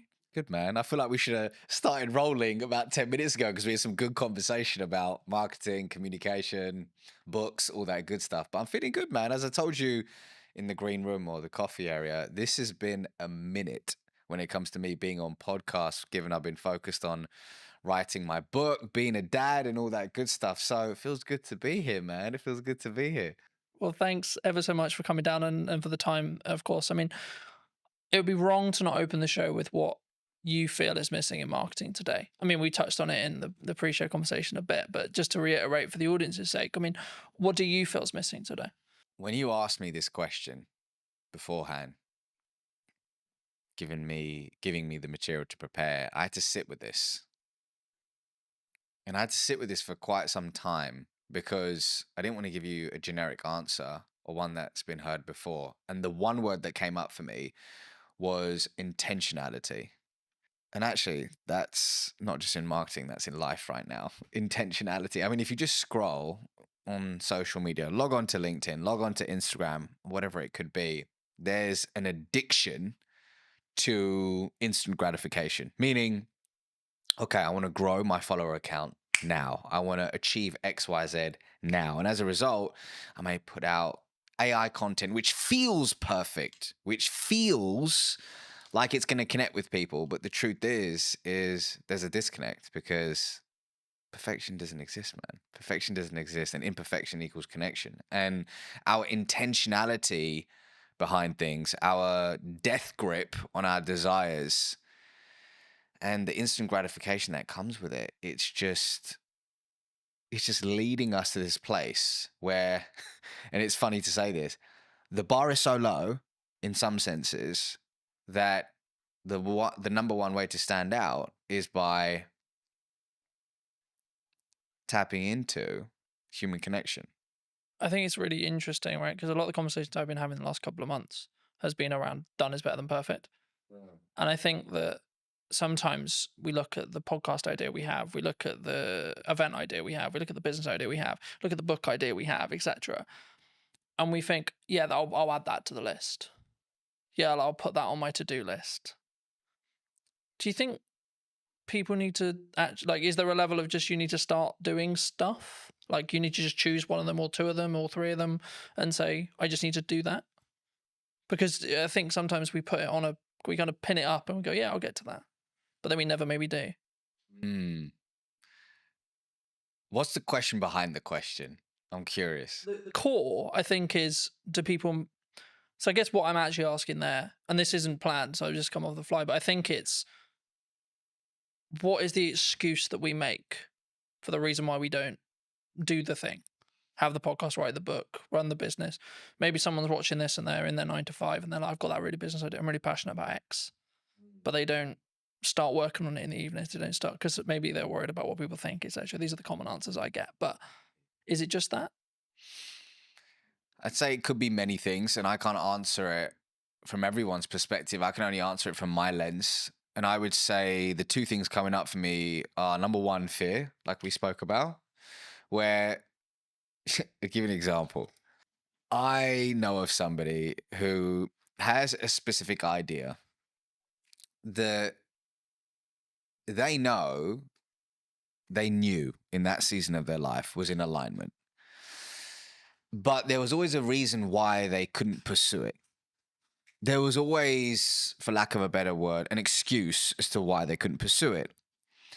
And that excuse gave that individual the reason why, I can't do it now because of X. I can't do it now because of Y. But what those excuses and what that narrative was grounded in was fear. So there is definitely fear. There is definitely fear. But as the old saying goes, fear stands for false evidence appearing real, right? So yes, there's fear behind it. The second thing is, do you actually want the thing that you say you want? Or have you just logged onto Instagram and you've seen that Jamie is doing incredibly well now that she's left her 9 to 5 and is in this job and seems to be crushing it. And actually, you like the idea of that. You like the concept of that versus the actual reality. And is it your ego saying, hey, I want a bit of that? Or is it actually your authentic self? Is it driven from your authentic self? I don't know.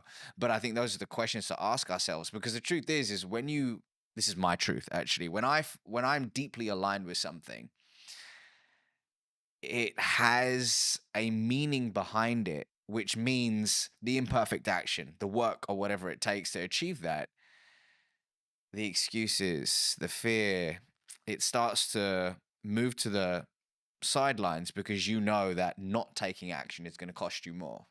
I think that's key. And I think people listening need to consider, is it keeping up with the Joneses, looking at the trend, etc. And that's why you want to be an entrepreneur. And I'm fortunate where I'm wrongly or rightly rapidly approaching 10 years in business, which is crazy in my head, and I'm looking at it going, right, okay, so the odds here are like, I've kind of done quite well, because the odds are that I think I looked up yesterday, I think about 25% of business, like 25% of businesses don't survive longer than 5 years. Really? Yeah. And I'm just thinking, why? And like, from listening to how you just answered the last question, I think for me, the key is they weren't in line with, like, they weren't true. They weren't willing to die on that hill or put the flag in the sand or etc. I think entrepreneurship before COVID was cool, right?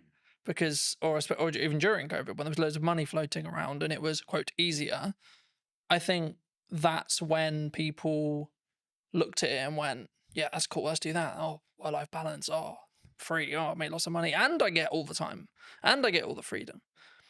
But now we're in a world where what most people I talk to, and I'm sure you've had it as well, which is like, well, this is just normal. This is what real business is. Things are harder, you maybe lose a client, or things are harder in the economy, etc., etc. That's just another day at the office, And I think for me, I think that's where the true entrepreneurs will stand through. What do you think people get wrong, though, in either that step or then how they communicate that step to their friends, their family, maybe the clients they want to work with, the market? Because obviously a lot of what you do is about communication, right? And that's why I want to focus on that, because it is your unique skill of expertise and etc. But I also think it's the most underrated one, because it's like, well, there's not much to it, Colin. You just have a conversation, right? Well, before I answer that, to back it up for a second, you know what was cool when I was growing up was everybody wanted to be an investment banker. Everybody, there was like, everybody would watch the movie Wall Street, Gordon Gekko, Greed is Good, and they were like, okay. And the movie American Psycho, Patrick Bateman, they're like, okay, I want to be an investment banker. And it's so funny how entrepreneurship is now the thing. Like, I think about my daughter, she's nearly 3. I think at 10, she's probably gonna, a YouTuber won't even be a thing then. I don't know what will be the thing, but it's crazy to think how these things move in seasons and how whatever is flavor of the month, people gravitate towards. The question is it in alignment with you and your goals in this season of your life? Ravi now with 2 kids under 3, married, is very different to Ravi in his 20s. Very different. But in answer to your question, so actually to back it up, is the question, what do people get wrong about communication in business, or have I missed or misunderstood that? What do you think people get wrong when they communicate what they're looking for, either in a personal relationship, let's start there, and then maybe then going into a business relationship, and how we show up and how we communicate? When you say what you're looking for, meaning how they communicate their desires to the external world, I think, actually scrap that. I believe that often we forget to look within before we communicate our desires to the external world. And I think it's important to, in today's noisy world, just find solitude, regulate your nervous system, and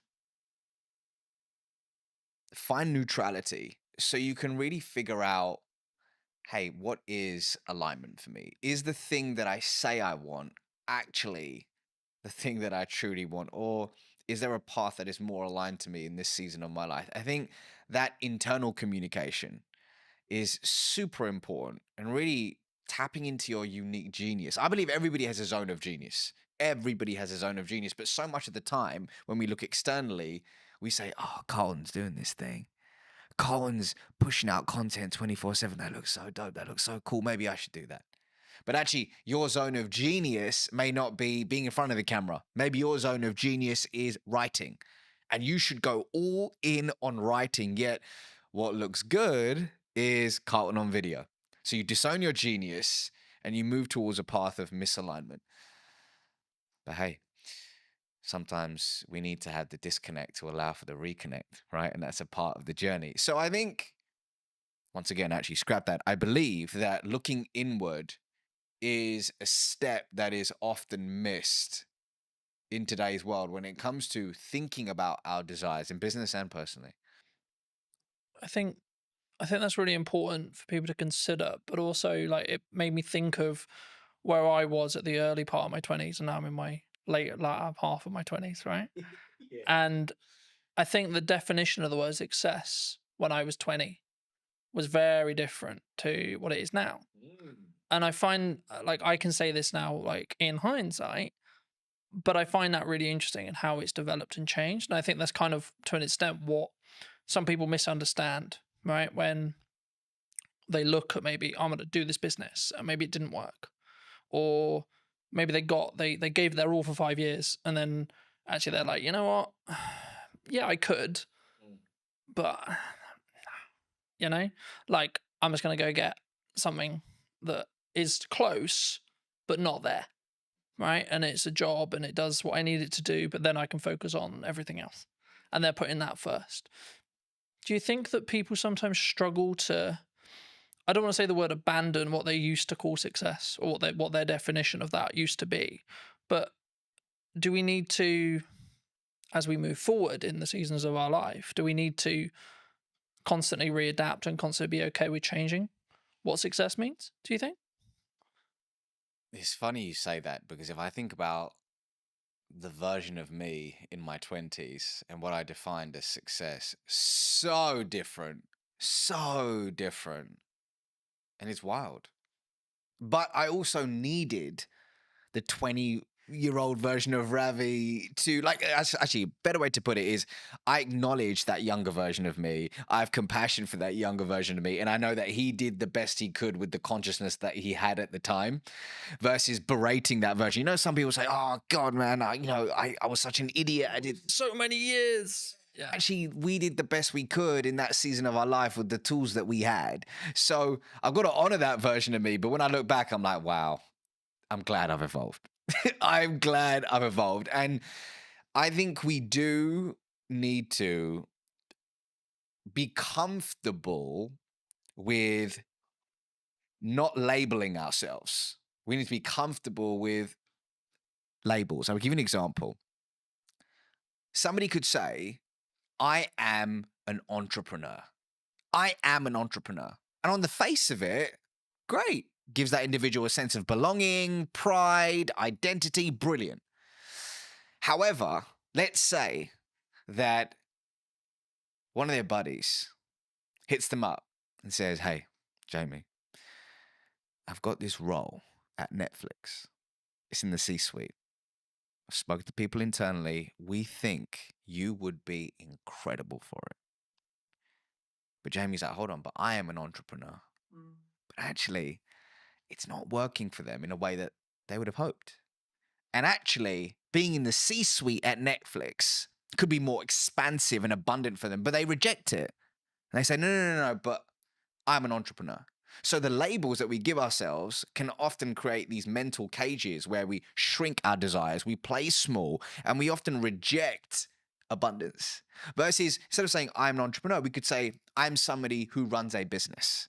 Instead of saying I'm a podcaster, is I'm somebody who has a podcast. So when we expand our identity, we expand our being, and we allow abundance to organically find us. So, for example, when it came to writing my first book, this was a first for me. I haven't written a book before. So I intentionally thought about embodying the label of I'm a world-class author. I am a world-class author. So I could embody that identity to write something I'm deeply proud of, but quickly switched it to I'm someone who writes books. Because does that mean I say no to speaking? Does it mean I say no to coaching? Does it mean I say no to consulting? No. I'm a multifaceted human being. I'm not just one thing. And often labels can lead us, man, to shrinking, playing small and saying, I am this. But what if you're more than this? I think for me, and what I was thinking of as you were like explaining that as well, I think you can have your definition of success in the correspondence to the season you're in, right, as well. And I think I understand why people would like, I need the X, whatever it is, right? I need the car, I need the house, I need the wife, I need the lifestyle, whatever. But I think you can undo what's possible if you stay true, like if you only solely focused on that, rather than saying, I want to go north. Yeah, but come on, you're not being specific on where north.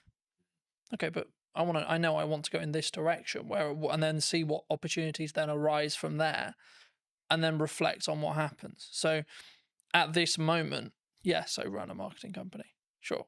Okay.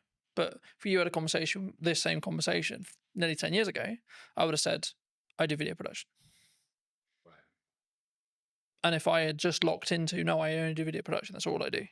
I work with other video production companies and I help them create content. Cool. Then it would have pivoted or changed what horizons I could have met or gone to. And what I found was that people, they tie what they're doing and their self-worth to it together. And I think that can be sometimes the issue. Massively. Because then you're tied to, like using your entrepreneur example, then you're tied to, oh, what if I'm not an entrepreneur?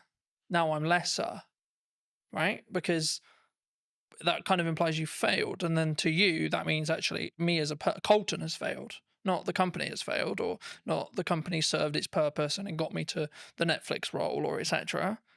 Colton has failed. Colton will not be able to win. Colton will not be able to be, quote, successful. Do you think we need to, is that a inner work thing that we need to do? If someone is listening to this and going, shit, that's me. They've tied what they are to them and their own kind of self-belief, self-worth, self-love. Two things are coming up for me. Firstly, picking up on something you said earlier.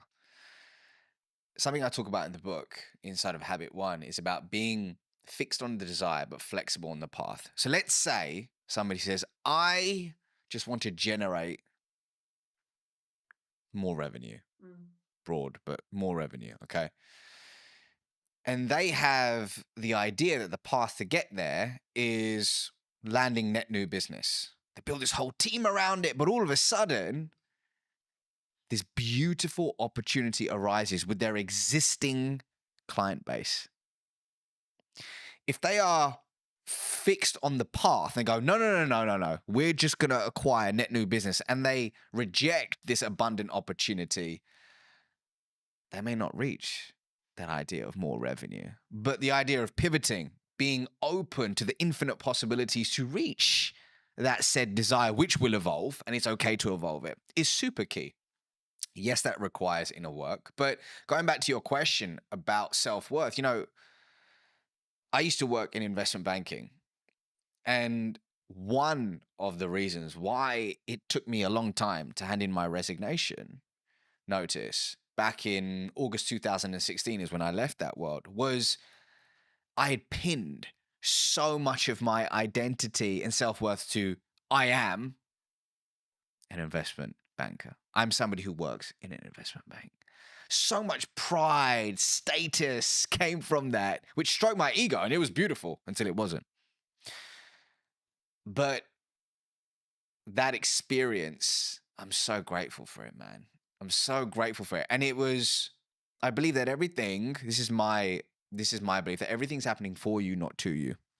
Whatever you're experiencing right now is a lesson that you need to learn to be able to transform your identity into the human being that can receive and sustain their true desires. So somebody listening to this right now may say, man, I'm so annoyed that my team member or my employee just keeps doing this frustrating thing. They keep being late to work or they keep missing XYZ and you're getting frustrated. Why can it not be like this? It is not fair, you keep saying.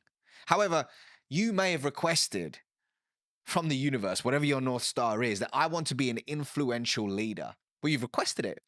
So as a result, the people, the projects, the challenging circumstances are coming your way to sharpen you, to expand your being so it can, once again, your identity can be transformed into one that is able to receive and sustain. So whoever's going through, whatever you're going through right now, see it as a gift, an opportunity to transform your identity. So if you are pinning your entire self-worth, over-indexing on career, whatever it could be, see it as an opportunity, right? Does it take looking inward? I believe so. For me, that's the way forward, but you got to figure out the right path for you. I think for me, lacking in the business world, and this is a very broad stroke, there's obviously exceptions to the rule, but I think sometimes is lacking is the self-accountability side of it, right? So whenever I have a project or a podcast or something I'm doing, I'll go, right, even if it went well, cool. Great, it went well. Great, the client's happy. What can I do to make sure that experience was better? What can I do to make sure that that went closer to plan? Where was the issues? And there may not be a lot, but even if I get one thing, that will allow me to then build on it and so on. And this really comes into effect when you have something maybe that didn't go well, or maybe you unfortunately passed ways from clients or etc., which I think, from my perspective anyway, is part of if you're growing, right? If you're adapting and you're changing what you're doing, the clients that you and a client come together and you both want to go north at some point, okay? Then a period of time passes and they may want to then go east because you may have got them to that point. And at that point, of course, you're going to part ways. But I think in business, we sometimes struggle to think about, oh no, I have to have this client because they were my first client, or we idolize that person that we're working with or the organization we're working for, etc. Especially when you look at like my dream client list when you start out, etc. But the reason why I think it links here is because it's then how you show up. It's then how you communicate. It's then how you communicate, A, in marketing, but then B, when you're having the follow-on sales conversations or continued client care conversations. Actually, do you think we need to take more accountability for that? As in the client needs to, some themselves, but also us as a provider. Accountability for what exactly? You mean that? What we've done. Because I think it's very easy to go, oh, it's your fault. When something goes wrong, it's your fault. So just so I understand the question, is it when you're in a client-customer relationship, something goes wrong, how does one react to it? Yeah, or it could be just in general, like when you do, I'll give you another example. When you have an idea marketing-wise, and you go, right, I'm going to give my all to this marketing idea, and it doesn't quite go as well as you planned, for example. Oh, this should be this. And the reason why I never use numbers here is because they're all subjective to you. But, oh, we can keep pushing, we can do this, we can do that, etc. And I think, for me, you have to sometimes tie the result from what you're looking to achieve in respect to the amount of effort, because sometimes that result is lagged by 3-6 months. So everything I've understood in business is I do stuff now for the growth I want to see next year, or the growth I want to see in 3 months or 6 months. And just to frame it back into the question, when you look for the relationships that you want to create and have, either in business or personally, I think they're very similar. Do you look personally, or would you recommend people look personally at looking for people who can take self-accountability when things go wrong? Is the crux. So just so I'm receiving that question, it's in business when you're finding strategic relationships, is accountability an important Yeah, is thing it an that you look important for? element, do you think, moving forward? I'll give you an example. Inside of my business, something happened in the past 4 or 5 days, and there was a mistake made. And I spoke to a team member about it, saying, "Can you help me understand what happened with XYZ?" Now, they could have got defensive. They could have deflected, and they could have completely disowned the part that they had to play in that situation. But you know what this individual said? They said, "I'm really sorry about this mistake. I truly own it. And here's what I'm going to do to ensure it doesn't happen again." And they provided a solution. Now, here's why I'm telling you this. That was the most beautiful response, which told me the story about the following story about this individual, that they have a character of intention. And it told me that moving forward, I can deeply trust them. And something I talk about in this book is that when it comes to trust, one way to establish it is through the 3 C's: connection, character, competence. In this imperfect moment, which is a gift, I got the opportunity to learn something about this individual that would have never happened if everything had gone perfectly. I learned that they're self-accountable, and I learned that they're open to owning their mistakes. And they showed up with a character of integrity. It was brilliant. Simultaneously, I had another challenge, or gift, shall I say, in the business that happened about 2 weeks ago with a third party. That didn't occur, which told me a different story about the individual in question. It told me a different story about that company. And it really has left a sour taste in my mouth. And I probably won't be partnering with them in a different season of my life once this project in question is over. So it's everything, man. Accountability in that sense is everything, because it leads to trust. And I don't know about you, but I don't have a meaningful relationship in my life that isn't built on trust. Yeah. I think, I think for me, of course, everyone's really happy when it goes well, right? But the reason I wanted to go there is because of what happens when it goes wrong. Yeah. And I think what someone does, what a person does, what you do, will tell you a lot about A, the person, or B, where they hold that relationship, right, with you, if it's someone else. And I think that's why I always look at, okay, let's look at what I could have done better, but then let's maybe look at where the other elements, because everything is a two-way dance, right? But I think in some ways, whenever we bridge that across in business as a whole or in personal, maybe we don't necessarily go into each relationship when it's a new business relationship or a new partnership, etc., without the, I don't want to use the word baggage, but the residue maybe from previous relationships. I mean, do you think that people don't give themselves the time to reset sometimes? Like when it comes to either like you had a long-term relationship with a client and maybe you've got some other clients, but in that sector that you don't step back and say, okay, well, kind of building off that accountability question, you think sometimes we need to take that time to step away? Can you give me an example? Yeah. So let's say, for example, I worked with a client for a year. Okay. And for whatever reason, our relationship has ended. And I could, and again, it's kind of a level of privilege, of course, that can come from it, because if you're in the position where you can step back, it means you've got enough financial resource to survive, at least for a period of time. So there's nuance to the rule, of course. But if you can do that, do you think you'll show up better for the new clients in your next season, or the new business, or the new opportunities, or the new content when you can kind of step back? Because I think I talk a lot about self-accountability, but it comes from a place of I can give myself that space to say, okay, this is where I went wrong. And maybe if it's because I'm trying to mend a relationship with a client, perhaps, or maybe it's actually a relationship has ended or a new one is about to begin, and I want to look back and see how I don't. Maybe the issues were, okay, how can we set up this relationship so it's more likely to be successful by learning from the past? The definition of reactive behavior in accordance to the spiritual wisdom of Kabbalah is engaging in any behavior that is grounded, and I'm paraphrasing, in fear, lack, or scarcity. So if we are operating consistently from a place of fear, lack, scarcity, we're engaging in reactive behavior. And I think, rather, I believe, a lot of our day to day, especially when we're flying through our day on autopilot, meeting to meeting, doing XYZ,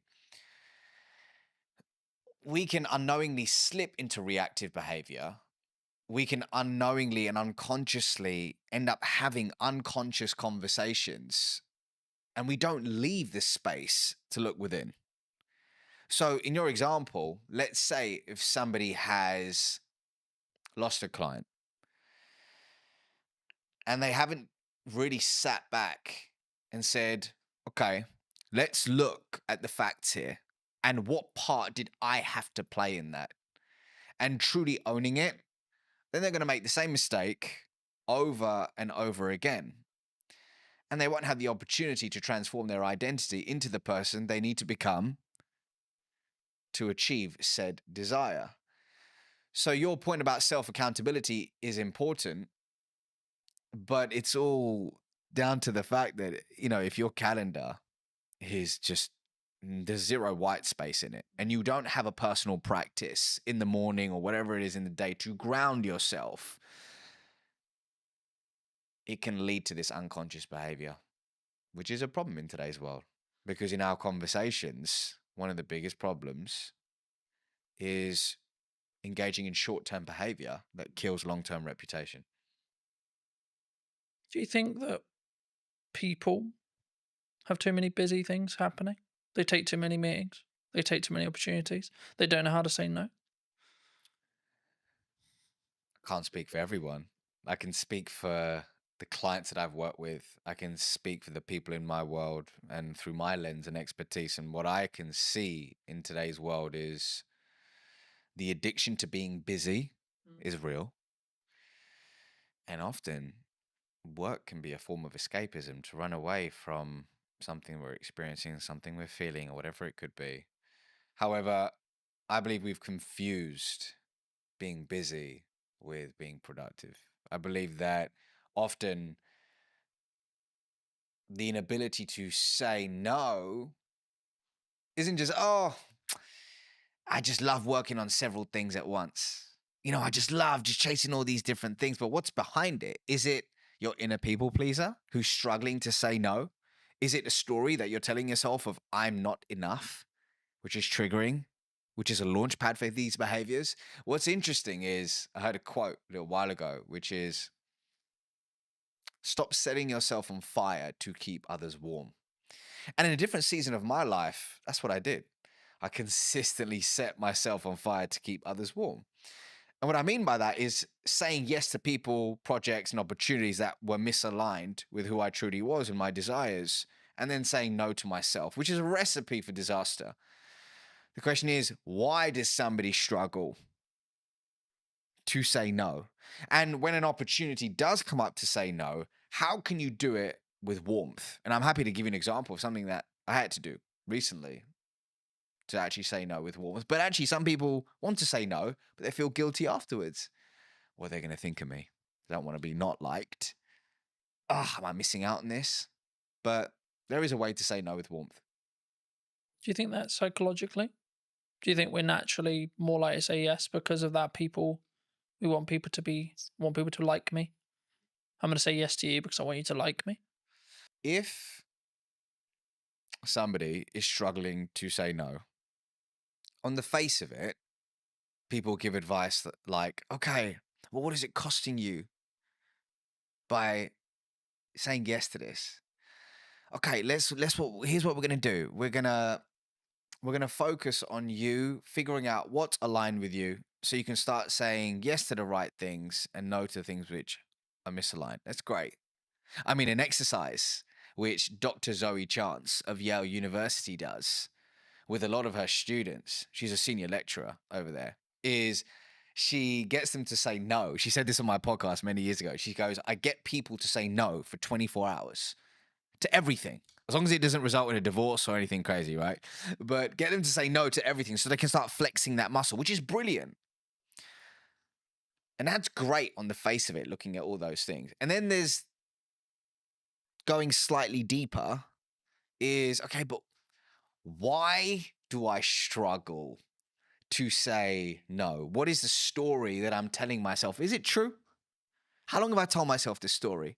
How do I reframe this story? How do I find positive evidence to start stacking evidence for the new story I want to tell myself? How do I reinforce that story?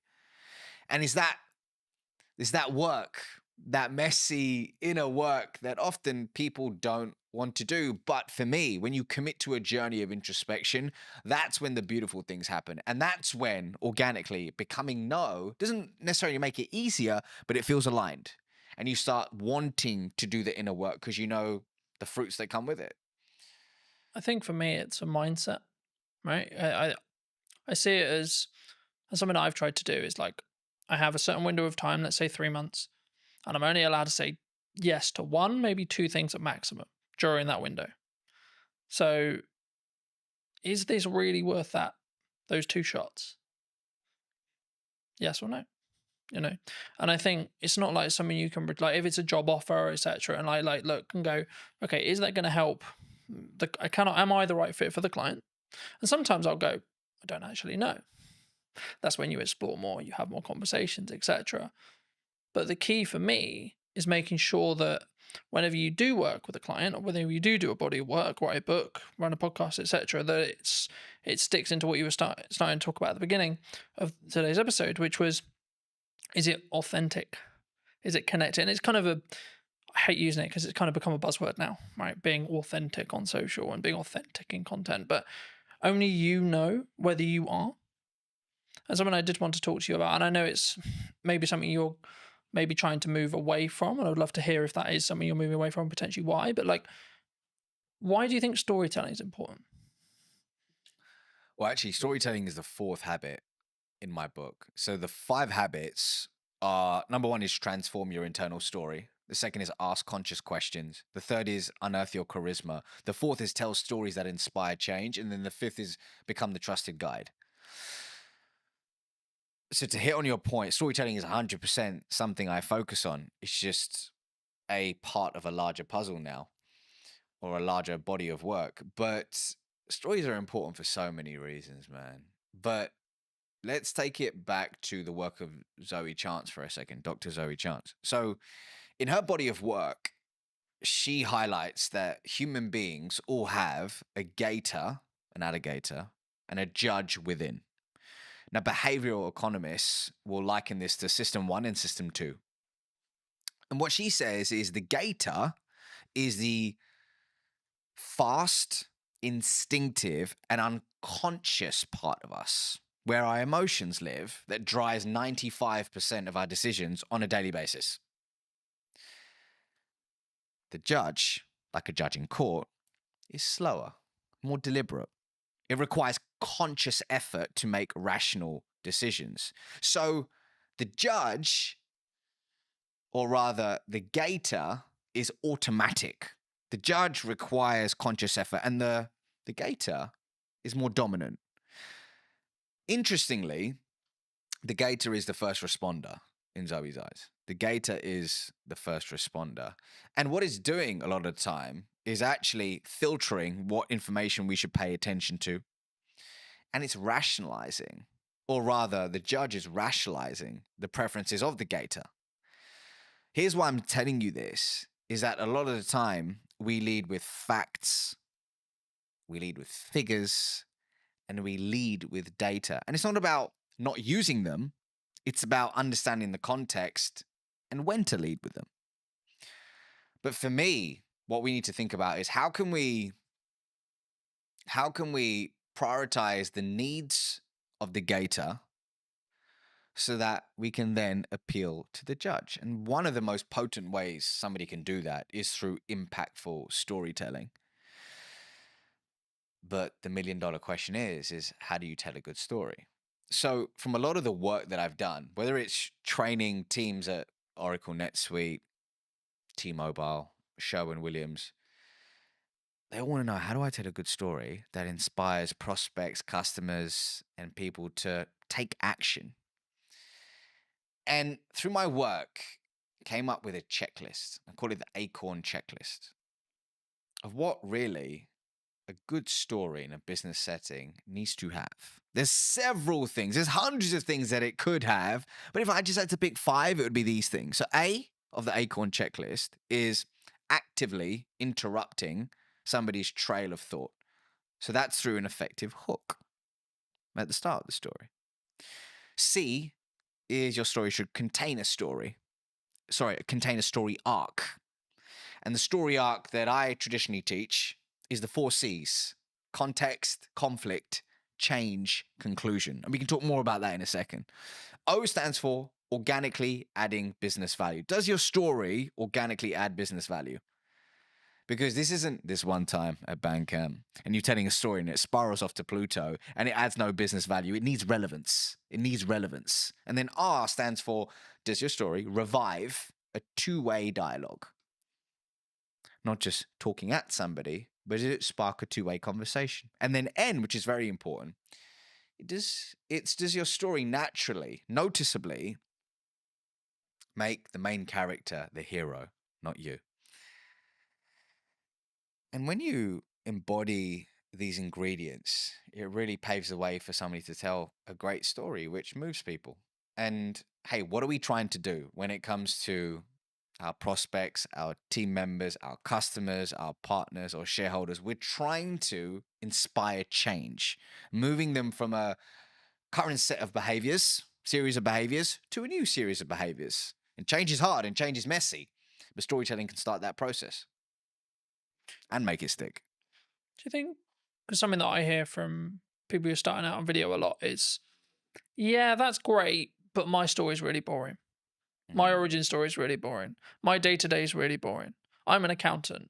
I spend my life looking at spreadsheets. I spend my life looking at tax returns. I spend my life looking at paperwork. Is that true? It might be that person's truth in that specific moment.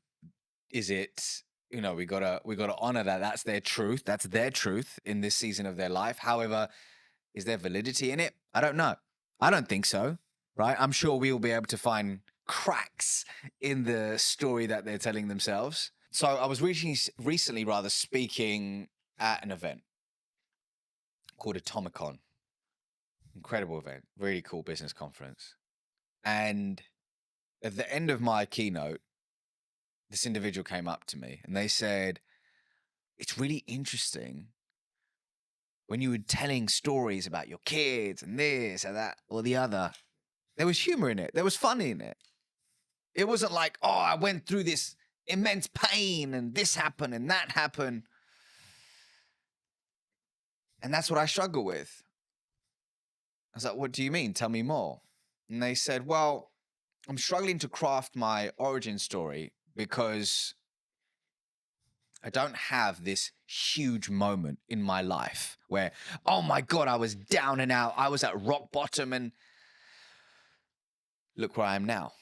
And for me, that's a recipe for disaster because it can leave you in analysis paralysis and forgetting that often the beauty is in the imperfect moments, the relatable small moments. When I came out on stage that day, I told a story about my daughter and how she was mimicking breathwork that I was doing in some season of my life. And as a result, it made me realize that how I do whatever I do in my life, she's going to mimic it. And my job isn't to tell her what to do, it's to show her who to be. That was the crux of it. But that came from a seemingly insignificant moment in my day-to-day life. So I think what it boils down to is creating a story bank. And I have a process for that, but creating a story bank where you're collecting these insignificant moments, figuring out which one of them can be transformed into a story and testing them versus sitting there trying to think of that one story and then going, I don't have it. I'm going to wait for it. And then just doing nothing. So everybody has a story to tell. The question is do you have an intentional, going back to our question at the beginning, do you have an intentional approach to finding them, identifying them, and then delivering them in low stakes scenarios to test and tweak and iterate for high stakes scenarios? It's a real process. And I think it's something that you'll adapt as well. Like as you move through the seasons, right? Like you might not talk about the current season or the season you just come out of, but you potentially will talk about maybe season 1, season 2, season 3, etc. And I think for me that allows you to tweak and adapt and show that you're a non-finished article as well. Building off that, like my level of success at 20 was very different to now and will be very different in 10 years. And I think that's the constant thing. And the thing that kind of goes through the core of that is, what's my improvement today? What's the 1% thing I can do? What's maybe the thing I heard from you today, or the thing I picked up whilst watching something, or the key takeaway from the book I just read, or etc. And I think sometimes we don't give ourselves that time. That's why I asked you about the kind of the busy schedule thing. And something that I've tried to do is book less, like put more barriers in the way of those meetings, put more barriers in the way of guests coming on the show or etc. And then have more of a filter of who comes on, why, who am I having a conversation with, why, how can I be present in content, what content am I doing? And the reason why I do that is because then I can be more present and more focused on, and doing less work means I'm more present in the work I'm doing. And it means actually I'll be more transformational, so to speak, to that client, to that customer, to that guest, etc. I hope, I believe, anyway, in that respect. But for those who've really enjoyed this conversation, where's best to reach out to you? Where can they get the book? That kind of thing. Yeah, so if you click the link in the description, I'm sure you'll put it in the description, but you can pre-order my book now, which is available on November 4th, and it's called Relationship Currency. And really what it's about at the core is teaching people in any conversation how to build trust, cultivate authentic relationships, and master the art of communication along the way. So, hey, if this conversation has aligned to you, then pre-order a copy and I'll see you on the other side. But otherwise, I'm on LinkedIn, YouTube, Instagram, TikTok, all the places, just at the Ravi Rajani, and you can find me there.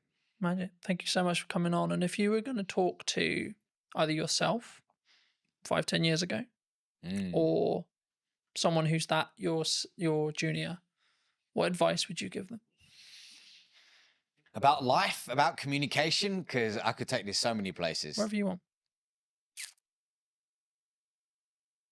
Let's stick to communication. And I would say the following. I would say you can listen to podcasts like this. You can watch videos. You can absorb books, courses, and all that good stuff. But if you truly want to be able to communicate with influence and with intention, it doesn't begin with that. It first begins with a journey of introspection. And for some people, that can mean seeing a therapist. For some people, that could mean journaling, seeing a coach, or speaking with a friend where you can speak freely and remove the mask. But here's my truth. When you truly become comfortable in your own skin, that's when you become a more potent, authentic, and influential communicator. So start within, and then look at all the cool stuff, such as the podcasts and the books. But hey, if you can't look within first, there's no hack, gimmick, or trick that will save you. Thank you so much for the time, ladies and gents. I hope you took value from this episode, and thank you for coming and spending the time with us today. And I will see you very, very soon. If you did enjoy this conversation and would like to hear what's missing in marketing, probably tomorrow or today, then be sure to be subscribed. I'd love to hear what you think in the conversation down below. And I'll see you very, very soon. What would you say to the people who maybe are on the receiving end of the obsession? I think you've got to be a part of it yourself and experience the ins and outs of the day-to-day, rather than just when the person comes home and they've had a bad day. I think that's true in anything that you do. You know, marketing or fitness or writing or driving or whatever the skill is that you're trying to build, with consistency and with showing up when it's harder is when it will work. I think what you touched on there is a really common misconception in marketing. I'm not a fan of it. I'd much prefer the in-person world. So if you were going to speak to either yourself or someone 10 years your junior, what advice would you give them? So I'd say take the risk, take it sooner. I waited too long. So I left it and I left it and I left it, and then I went, okay, I am going to do this now. Did you know that 93% of you are not subscribed? So if you could please do me a favor and you're enjoying the show, then subscribing would mean the world to me, and it would allow me to grow the show and continue to get larger and larger guests and continue to bring what's missing in marketing today. Thank you ever so much for joining me, and I'll enjoy the episode. Hello, my friends. I hope you're well. I hope you had a good day, evening, or night. Today, we're filming a brand new podcast, as you have seen, with Matt from Involved Health. Thank you so much for coming on. My pleasure, Colton. Thanks very much for having me. No, you're very well. Good to be back. For those who don't know you, Matt, how did you get to sit in front of me today? I'm sat in front of you today because I've sat in front of you before. We've done some work together before. You've helped with some of my social media marketing. And we had a few of my clients come in and do some testimonial work. So, and obviously I've seen your work with other businesses and other people in and around Salisbury. So, yeah, it's nice to have you back here again. Absolutely. I mean, I think we'll get onto that a bit more in depth later, but how did you, because you're obviously have you always been passionate about like helping people with personal training and fitness as a whole? Yeah. Like, how did you get into this industry? If I think back far enough, the origin story is I loved sport, I loved fitness, I loved playing sport and being involved in fitness and health related activities. I was absolutely rubbish at everything else. So that it was like, how can I make what I enjoy and what I'm half decent at into potentially a job further down the line? So left school, went to college, pissed about in college and sort of experimented in a few different sport and health related activities. And then through pure chance, I ended up working at the University of Bath, sports training village and sports setup that they had at the time. That was back in 1996, I think it was, 1997. So I'd have been about 17 years old, showing my age now. Started off there. Ended up living there on campus in a sports house with the Great Britain Olympic swim team, and being part of that campus and being involved in the university gave me a massive exposure to high performance sports, a lot of different athletes from a lot of different sports and disciplines. So I got to see how elite level athletes were trained, how they lived, how they recovered. I got to understand what operating a sports facility was all about. Part of my role was making sure that the gym was in operational order, looking after swimming pools, you know, all sorts of different stuff, athletics tracks. So I had quite a broad education, if you like, being at a university, into how that world works, and it just snowballed from there, really. Was there or is there, should I say, because there's obviously still athletes who are around that you may train and work with, you know, but is there a kind of commonality in respect to the mindset? Because I think athletes and high performance people, I think there is some standard traits. Maybe it's like the cliche, wake up at 5 a.m. kind of morning routine stuff, or it's actually their mindset as a whole, would you say? I mean, I couldn't comment for everybody because everyone's got their way of doing things, but I think there's dedication, there's discipline, sometimes obsession, and I think all of those things are quite interesting to me. I feel like I'm a relatively driven person. I work hard. I put in a lot of work over the years in the industry and with this business in particular. Some would say potentially sometimes I might be a little bit obsessed, but I think that's a good thing. But you certainly that's necessary for high achievers. Yeah. You can't be a high achiever and not be obsessed. You have to throw yourself into whatever it is you're wanting to do or build or grow or be a part of. And if you're going to deliver a highly successful business or an environment, depending on what aspect you're working in, I think you have to be obsessed. I don't think it works if you don't. Not at that level, anyway. What would you say to people who maybe on the receiving end of the obsession, right? So maybe they're with someone, their partner, their mother, etc. Like maybe when they're starting out and it's their parents, or maybe as it develops into a full-fledged business, what kind of can that support person do? Because I think for obsessed people who are very driven, like we get it, but sometimes that they don't get the attention or the thought process when it comes to, I wouldn't say how to deal with an obsessed person, but how to support that's a person in that respect. Um, Of course, in your own experience. yeah, I mean, first off, I'm not a parent. I don't have any children. But what I do know from the backgrounds I've worked in is sometimes the obsession starts from the parents, and the kids or young people are pushed into something, and the parents, I mean, you know, when people used to say pushy parents, I think actually sometimes those parents are just obsessed with creating an environment for their kid to thrive, and sometimes that's awesome, and sometimes it can be, you know, sometimes terrible. So in terms of how to support someone who is obsessed in trying to deliver high performance, tricky one. I think you've got to be a part of it yourself and experience the ins and outs of the day to day, rather than just when the person comes home and they've had a bad day and they, Is use the phrase uncomfortability kick and the cat stress almost. that kind of comes from that? Is that normal though, for a high achiever? Is that a sign or a byproduct of them being high achieving? Stress. Yeah, like so from a partner's point of view, or etc. You know, like in that respect. I think there's elements of stress for sure. They will be stressed about delivering an outcome on a performance. You know, if they're trying to compete, they want to win. They're stressed in the build up to a competition, can be stressed at the competition. And then there's the stress if the competition doesn't go so well. So yeah, stress definitely plays a part. Obviously, I've not competed myself at a high level.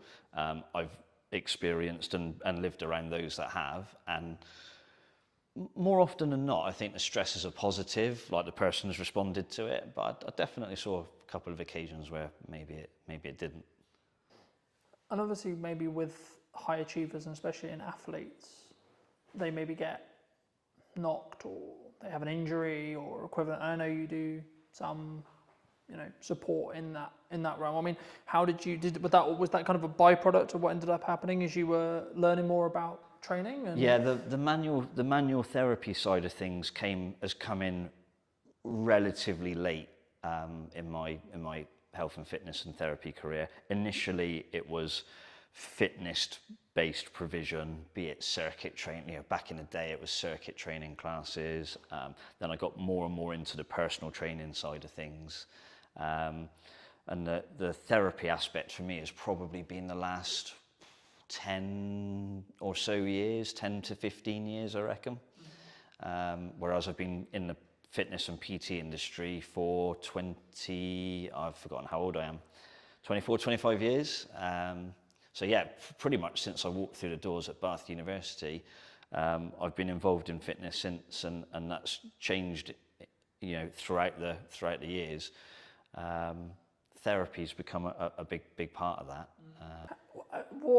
I guess, how was it a natural progression from, so you train people and maybe they have injuries, and then you saw it as like, actually I can help people here with X injury or Y injury to actually help them with their recovery to get back and train as hard as they actually maybe want to mentally. Yeah, I mean, but certainly their body isn't there yet. Yeah, it was a combination of things really. One, I started to listen to most of my clientele is Gen Pop, so general population. So it could be business executives, stay-at-home mums or dads, doesn't matter, but it's across the board, probably age 25, 30 plus, up to my oldest client's 94. So they would always mention niggles and aches and pains. And it was like, right, how can I train around it? How can I train through it? And then I was like, hang on a minute, why don't I just try and help them deal with it more directly? And because of the nature of my client base, the need to be able to do therapy work was becoming more and more clear to me. So I'd say around about 15 years ago, I really started to delve into the therapy side of things. And And 15 years later, that's probably a fairly significant part of Evolve's business now.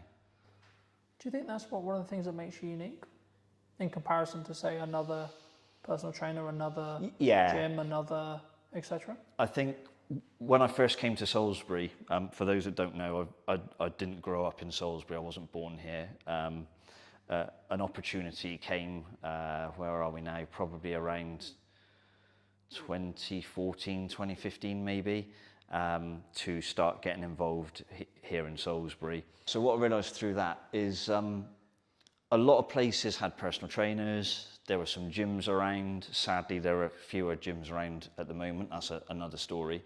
And I realised that nobody was really creating an environment where it was seamless.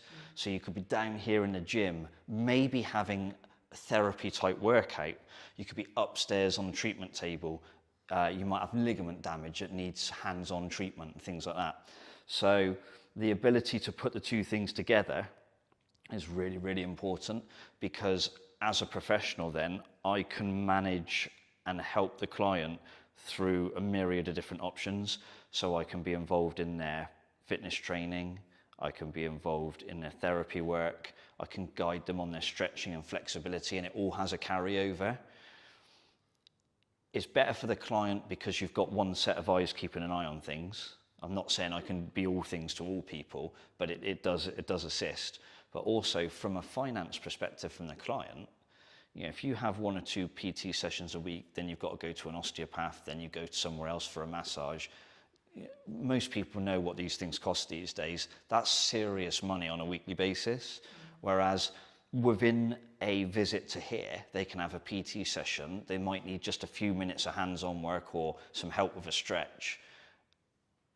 And they've spent a fraction of what they would spend if they had 4 or 5 different professionals helping them.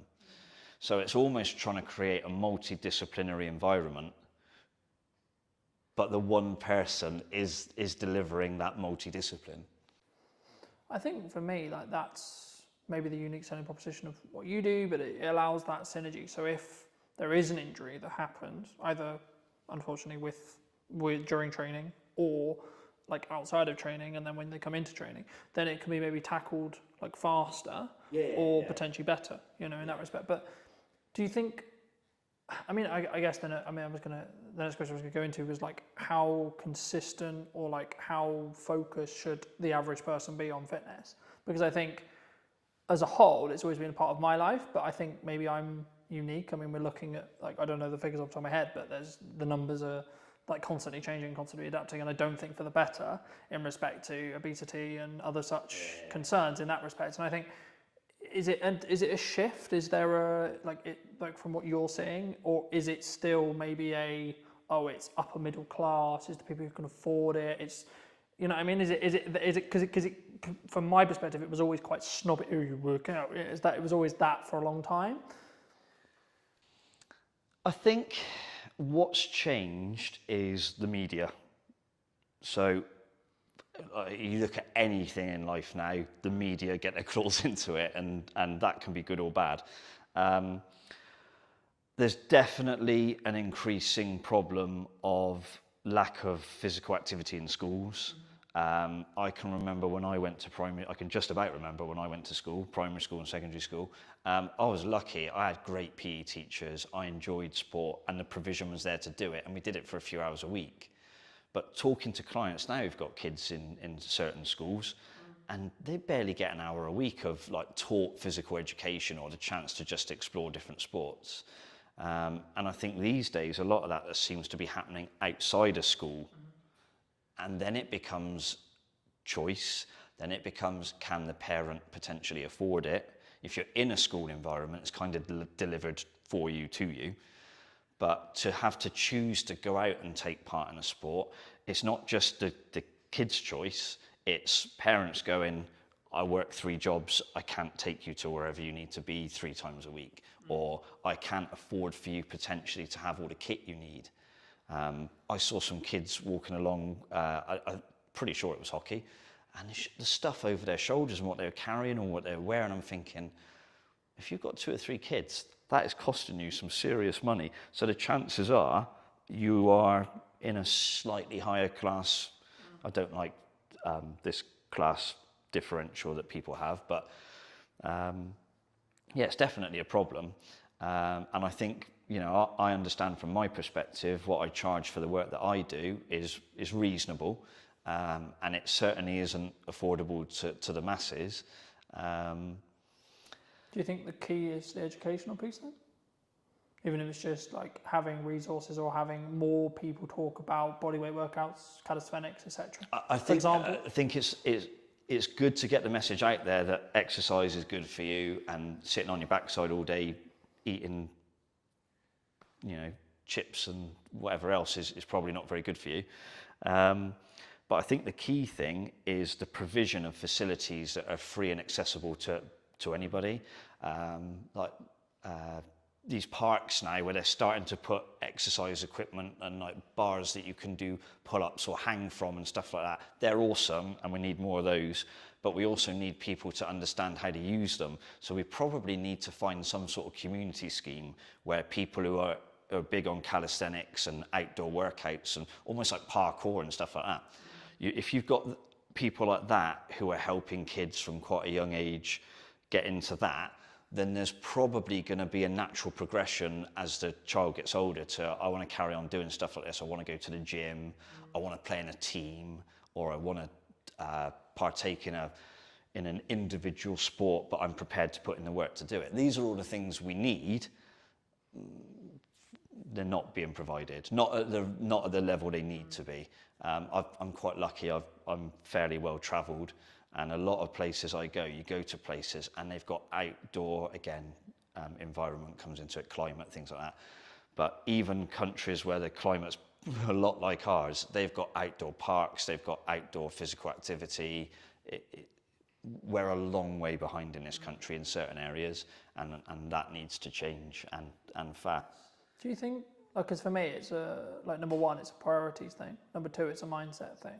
Like, there's one thing having the education. Once you've got the education, you've then got to have I'm really busy, but I need to do it anyway, right? Because I look at it from a perspective of I'm very fortunate where I'm younger and I've had a level of fitness in my life for a very long time. But I understand that if I want to continue to be able to do the job I do, I need to be in better physical condition than... So I can continue to do it for 10, 15 years. Absolutely, but what I'd say to that is, if you get the exposure from a young age... And it's a positive exposure, not, I hated PE, they made me do PE in my pants and socks or whatever. I can remember, back in the days when I was at school, if you forgot your gym kit, it was plimsolls and pants and socks and off you go. There's no way that's happening now. It wouldn't be allowed. It's if you expose somebody to a positive health and fitness related activity from a young age, and you can do that consistently for a while, then the likelihood is you don't have to worry about mindset, motivation and things. It's almost inherently in there, ready to go. There will be people who went to school and hated PE and hated exercise who have grown out of that, and some will have gone, actually, I need to look after myself and my health because I've got a family now. And there'll be other people who go, well, I hated it at school and I hate it now. And we've got to get those people back then. If you were going to give advice to maybe those people who hated it at school, who maybe haven't done what they should have done, maybe they know they're not, like, I don't think you say to anyone who's like not in good shape, I don't think helping the problem is, haha, look, you're fat, or oh God, no. That's not, that's because they know. It's not like they see themselves every day, Sometimes you've got to have hard conversations. Part of my job as a personal trainer is sometimes you have to have very difficult conversations with people, and in the best way possible, you're trying to explain to them that the situation they're in is not a healthy one, it's not a good one, and there's a desperate need to change. In terms of mass information, I think you've just got to say to people, like, hands up if you want to die young. Not many people are going to chuck their hands up. Yes, please, Matt. Yeah, do you know what I mean? I can't speak for everybody, but most people are going to, well, of course I don't. Who wants to live as healthy and as long as possible? Probably most people. Yes, please, Matt. Yeah, exactly. So if we can say to people, look, there's still time for things to change, for you to have those positive experiences, and ultimately it's going to massively benefit you. Some of the hardest conversations I've had to have with clients I remember one guy, I'm still in touch with him now. This is when I used to PT back in Bath. I literally had to sit down and say to him, I know his daughter had got stuck into him. She was not far away from graduating university, had been involved in a relatively long-term relationship, and there was a wedding on the cards. And this particular chap, the girl's father, was not in a good way. Very successful, but very highly stressed executive. He owned a very particular international business, and he was flying all over the world, you know, airports, long hours, eating all the wrong foods, a lot of client hospitality, so a lot of drinking, and he'd got himself into a real mess. And he'd had a heart attack. And the daughter had sort of said to him, look, if you want to A, see me graduate, and B, see me get married, you need to sort yourself out because you're going to die soon. And I think when it comes, you know, if you're a father, I can imagine your daughter looking at you and saying that's got to be a gut punch. So he came to me and he said, Matt, you know, I need you to help me. And we did a lot of good work. And that was 10, 12 years, probably even 15 years ago. And even now, he's still out running half marathons, going out for big bike rides. It completely changed him. But he said to me, the turning point was his daughter saying those things to him. If he'd read that in a magazine, he said I probably wouldn't have taken a blind bit of notice. But he said, you know, my one and only daughter says that to me, and she's like got tears in her eyes. It's like, I won't use exactly what he said, but he had to sort himself out. So sometimes you've got to be fairly hard on people, and other times it's how you create a different message or a different environment that might encourage people to get involved. Thank you for sharing that. And I think even just through that message, I think I don't want to use the term wake some people up, but hopefully you'll wake some people up to maybe, I mean, my next question was going to be around like age, and I think the science is semi-conclusive, and you probably did confirm or deny, but like for me, as far as I look at it, like the healthier you are in your 20s, the better your 30s and so on, right? But there is a point where it becomes harder, but I think that could be perceived as, well, I'm not going to bother then. Is it that, or is it actually you just... I mean, there's no doubt that as you get older, things get slightly more difficult to do. Yeah. Within reason. It doesn't have to be that way, and it isn't just a linear decline. You know, you were fine in your 20s, not so much in your 30s, 40s are getting bad, 50s onwards, you're bollocks. That's not true.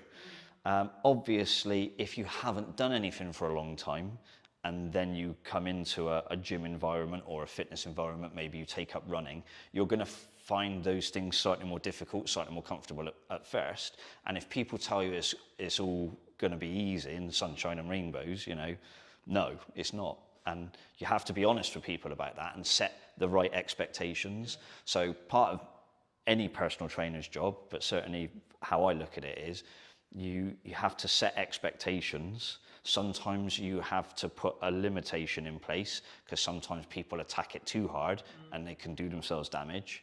And sometimes they can attack it so strongly that it actually becomes less healthy. So it's striking a balance, pretty much like everything in life, really. You want to try and find balance where you can, knowing full well that the perfect balance is not achievable, I don't think, for anything. Sometimes you've got to be a little bit obsessed, like I said earlier. Sometimes you have to rein it in a little bit. But it's just finding that balance and working with the person. And it's building a relationship. So it's not just turn up through these doors and go, hey, Matt, just bark at me or tell me what to do. You have to build a relationship. There's an element of trust both ways. You know, the client needs to trust that I'll provide them with safe and effective exercise or safe and effective therapy treatment. And I need to trust that when they leave here, they're not going away and doing 10 times more stuff that maybe they shouldn't be doing, or their lifestyle is bad because they go, oh, I can offset it by going to see Matt, so I can carry on drinking heavily and eating all the wrong food. So it's a relationship. and the relationship's built on trust, and that trust comes with me establishing at the start of the process what are their expectations of me and what I expect from them, and it does go both ways. So that's crucial, I think. Do you think some people struggle the long-term mindset of the results? Because fitness is, from how I look at it anyway, it's a compounding thing. Like once you're consistently doing it repeatedly, then the results will compound. But there is, like, I would say probably a month, maybe 2 months, maybe 3 months where you maybe don't see, it's the question analogy of you go to the gym, you do a thing, nothing changes. You go the next day, you do the same thing again, nothing changes. But there is a day where it does start where, to change. where there's a change. Yeah. It's consistency. I can write the best fitness program, the best strength program, the best flexibility program for somebody.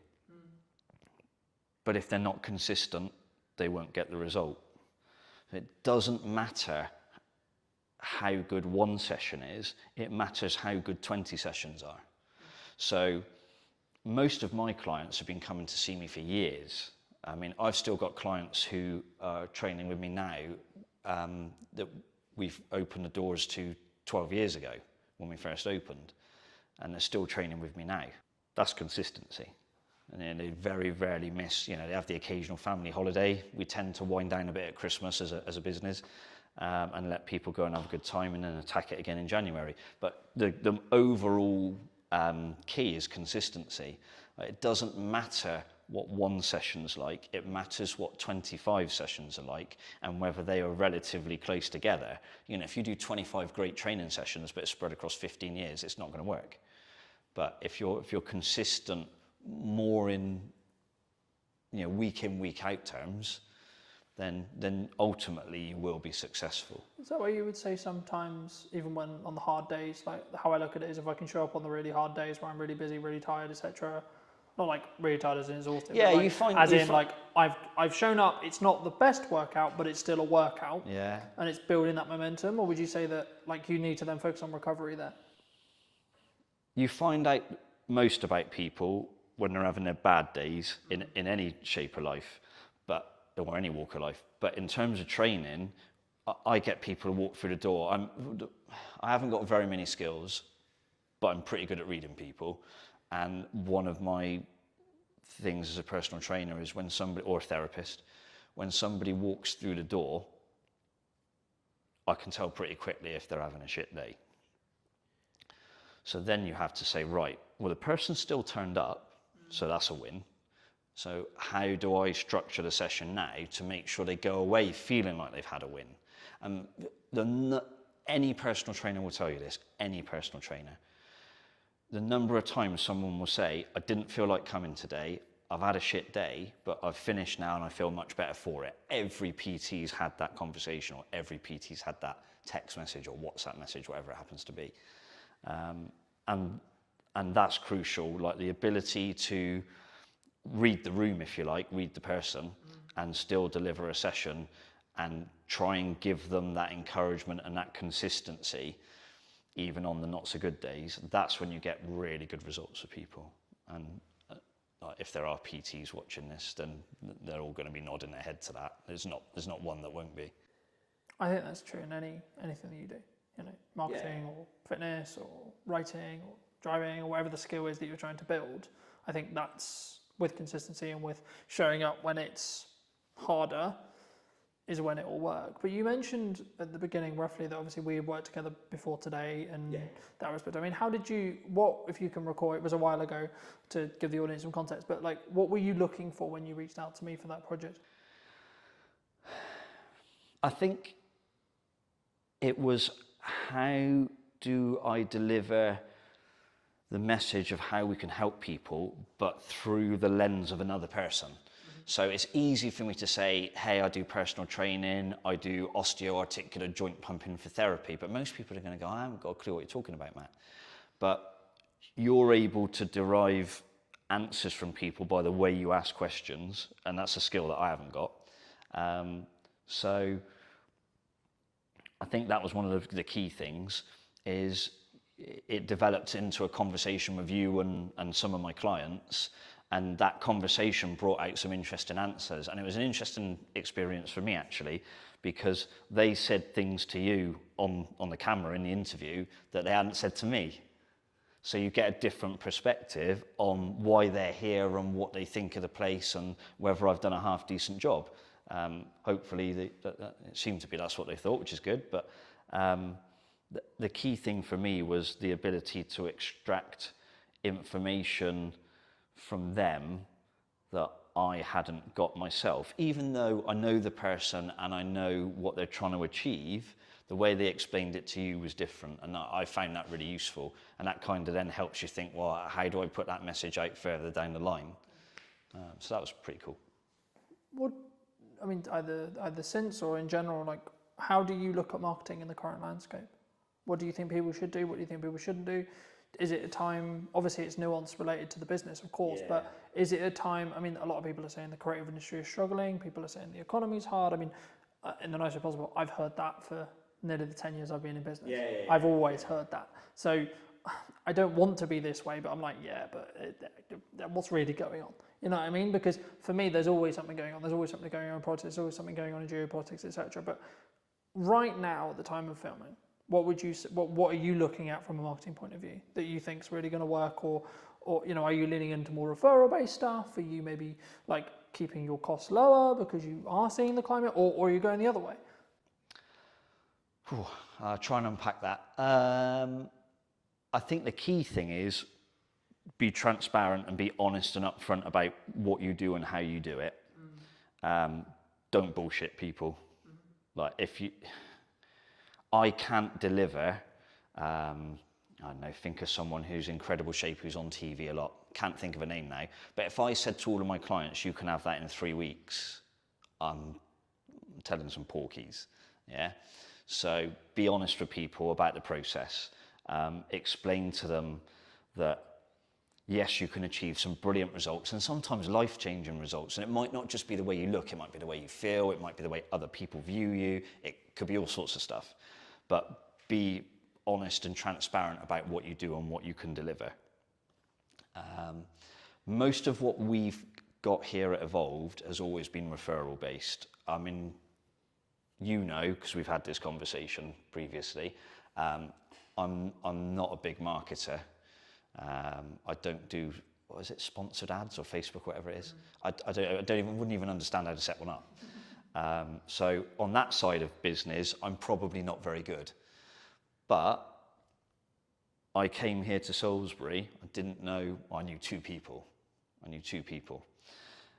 And we've built a business that does 80 or 90 sessions a week between myself and my colleague Charlie. We've been here 12 years. That's referral, that's not marketing, that's referrals. It always has been, and I suspect it probably always will be to a degree. I think the challenge for me and how I grow Evolve now is I need to market to the people who don't know I'm here and that people can't refer to because they don't know we exist. You know, you can only get referrals from people that know you're here. So I should probably try and get more people to understand that we're here. You know, if I had a few quid for every time somebody comes and said, I didn't even know you were here, Matt, until someone told me about you, I'm like, oh, I really need to do something about this. But yeah, I think marketing for me now is being able to explain to people what we do and how we do it, and saying to people, do you want to come along on the journey, as opposed to come and get fit in 6 weeks, which I hate that message in the fitness industry. It's rubbish. I think what you touched on there is a really common misconception in marketing, that people think it's either referrals or it's word of mouth or it's ads or it's content or it's this or it's that. The reality is all that content's going to do, all that marketing's going to do is apply fire to your word of mouth. Yeah. If you have good word of mouth, happy days. Yeah. If you've got bad word of mouth though, you can kill your business very, very quick because it's just going to make things better or continue things moving faster in whatever direction the business is currently going in. So what I say to clients when I start working with them, and I think we had this conversation when we initially started thinking about working together, I said, okay, well, are you moving the trajectory you want to work in, one. And then two, how can we utilize video content that's scalable that allows you to then do that upon scale, right? So instead of you having to trade one-on-one time with each person, you can say the stuff you want or get your clients to say the stuff you want on camera to then be like, okay, cool, this is what real people think. And social proof, which is what you're talking about, getting your clients to talk about it, is infinitely more valuable in a marketing context than you saying it. Yeah, exactly. In the nicest possible way it is, because in the same way with me saying, I'm going to say video is a good idea because I have a monetary tie to whether it's good or not. In the same way you're going to say PTing is a great idea because you have a monetary tie. We don't even necessarily do this deliberately, but we're naturally going to because it's our natural sales process, marketing process, however you want to articulate it. And that's why hearing from clients, that's why I ask people about marketing, is really interesting and really important, because then to an extent they're making the decision all on their own. And I think for me, as the landscape changes, as the economy does what it will do, I think and it's more of a mindset thing and seeing how people either want to shift or don't, because, and I guess actually this is a question of, in your case, do you actually need to market?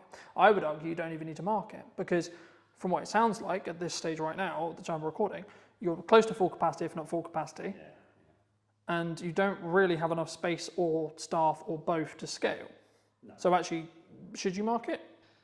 Yeah, tricky one, isn't it? Yeah. Maybe, finding maybe good... if you want to create a waiting list and you're trying to develop another product and you want to keep things going, but you wouldn't market in the same way as if you were trying to fill a new class, for example. Yeah, finding good people in the industry locally is quite difficult. So it is something to factor in. Because I think for me, it's a key on whether it's a scaling issue, and that's why I think any marketer listening to this, they need to ask the clients they're talking to and the people they're talking to, what does their client, the person they're doing marketing for, helping with marketing, what do they actually want to get out of it? Because there's one side of it is like continue with the reputational gain that you can gain from doing video, sure, but that's a way of doing it. And then it's a bit more punchy or a bit more maybe paid ads or etc. would work if you were trying to fill a class in quick time. But actually in the position you're in, for example, you wouldn't want to do that necessarily. I mean, again, that also kind of changes to an extent of what stage you are in business, which will come to the next question, which is like, do you think businesses like have stages? In the respect of like when you're starting out, you're constantly looking at growth, and then you maybe get to a size and you're like, oh, actually, hold on, maybe I don't want to grow beyond this? Either speaking about what you've done or in general? Yeah, I think it depends on the type of business. This is a people business, it's a service-based business.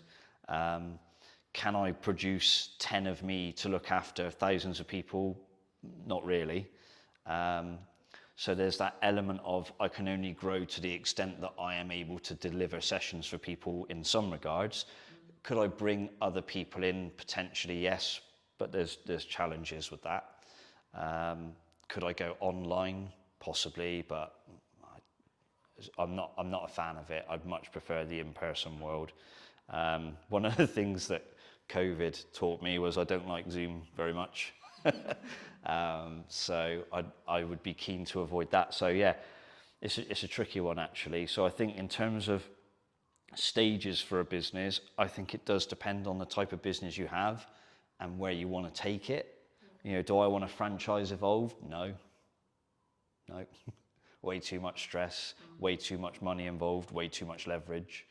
What are the things about stages where you are in your life as well, right? Yeah. I mean, I'm 45. Yeah, 45. Do I want to be franchising a business at this stage of my life? Probably not. I've certainly got a fair few years left doing what I do, and I feel good. But I'm not sure I'd want to put that sort of pressure or stress on myself. I'm pretty happy with where we are as a business. So in terms of growth for us now, it will be, I think it's improving what we do as opposed to doing more things or trying to be more things to more people. I would like us to go in a slightly more medical direction, and I am looking at maybe bringing a medical professional into the business, whether that's as a part of it or a service that is available to people. I won't go into the exact details of that because I know someone else will just jump on it anyway. That's one of the things I might do. But in terms of in terms of how businesses grow, I'm not going to pretend that I'm a sort of serial entrepreneur business grower, because I'm not.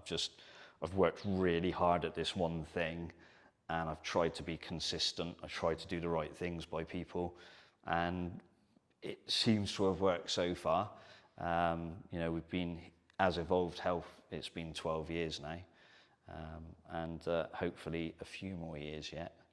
But no plans in terms of trying to launch a huge business. I think those days have passed now. Is there anything else you want to mention before we wrap up?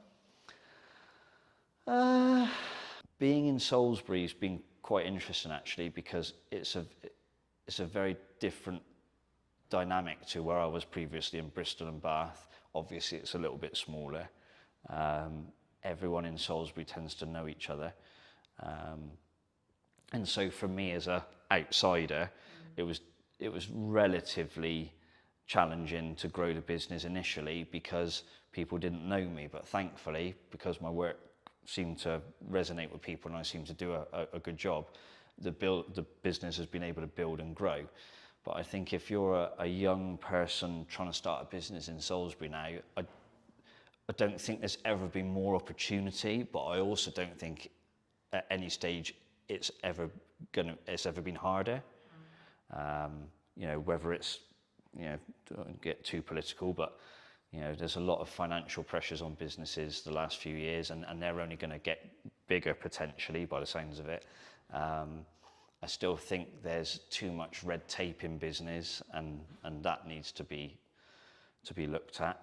But also, I think there's a scarcity of space and facilities for people to start businesses. You know, if you want to go into town and rent a building there, you have got to have some very serious money behind you. And if you're a young person with a dream trying to start out, sometimes those stories happen and it works, but a lot of the times people are going to fall flat on their face quite quickly. So I think there needs to be some way in which young people who have an idea and something that can really grow are supported locally. I don't just mean by national government, but you know, maybe there are some property landlords who've got a space in town and think, actually, I could divide this building up and people could have, you know, some really cool startup businesses in here and I'll help them. I think that there needs to be things like that, and there's not a lot of that around at the moment.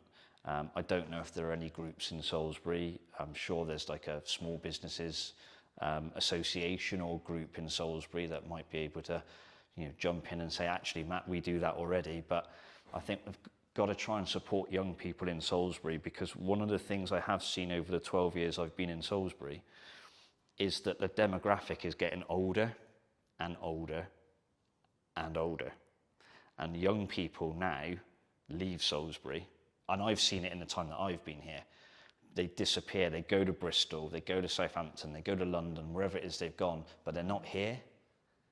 And that's because they don't see opportunity.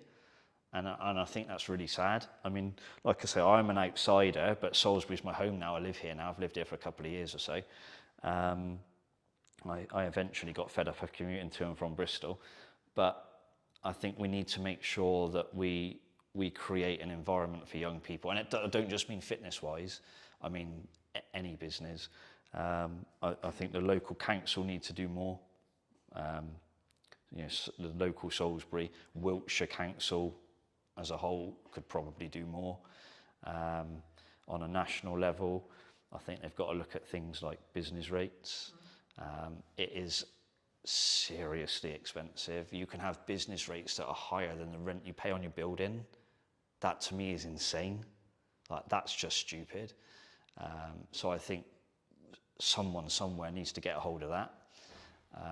But yeah, anything to try and make the town, the city, I should say, more vibrant would be a really good start. And there are a few businesses coming into Salisbury now, and in the town centre, different food and restaurant businesses and a few other bits and bobs. So there are some positive signs, but a lot of these people are older and have got money behind them, or their chains potentially. So something for younger people to say, you know, we want you to stay in Salisbury, we want you to build life in Salisbury, build a business, yeah, and, you know, stop seeing it disappear 50 miles down the road.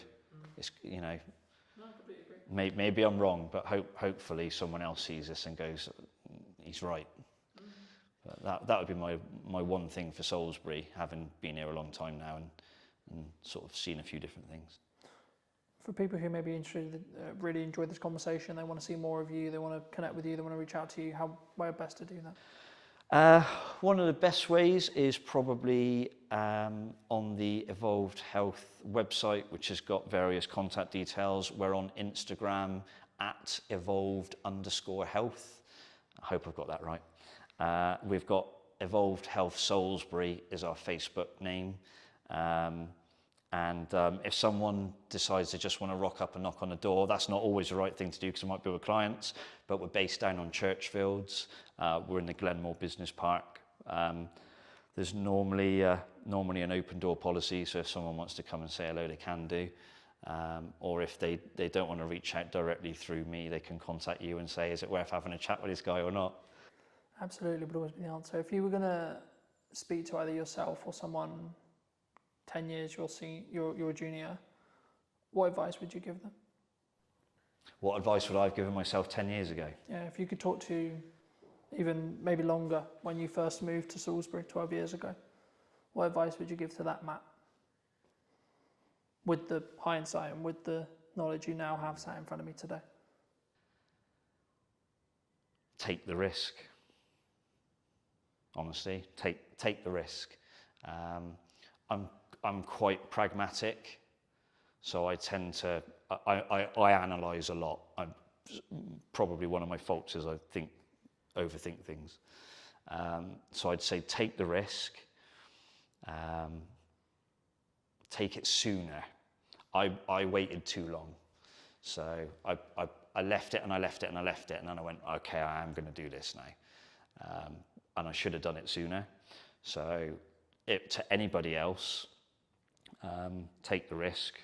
To myself, Matt, you should have done it sooner, because it's been brilliant. But yeah, take the risk. Thanks so much for the time, Matt. My pleasure. And if you did enjoy this video and you would like to see more like it, make sure to be subscribed. Leave me what your thoughts and comments were down below, and I'll leave Matt's information down in the description as well as always. And I'll see you very, very soon.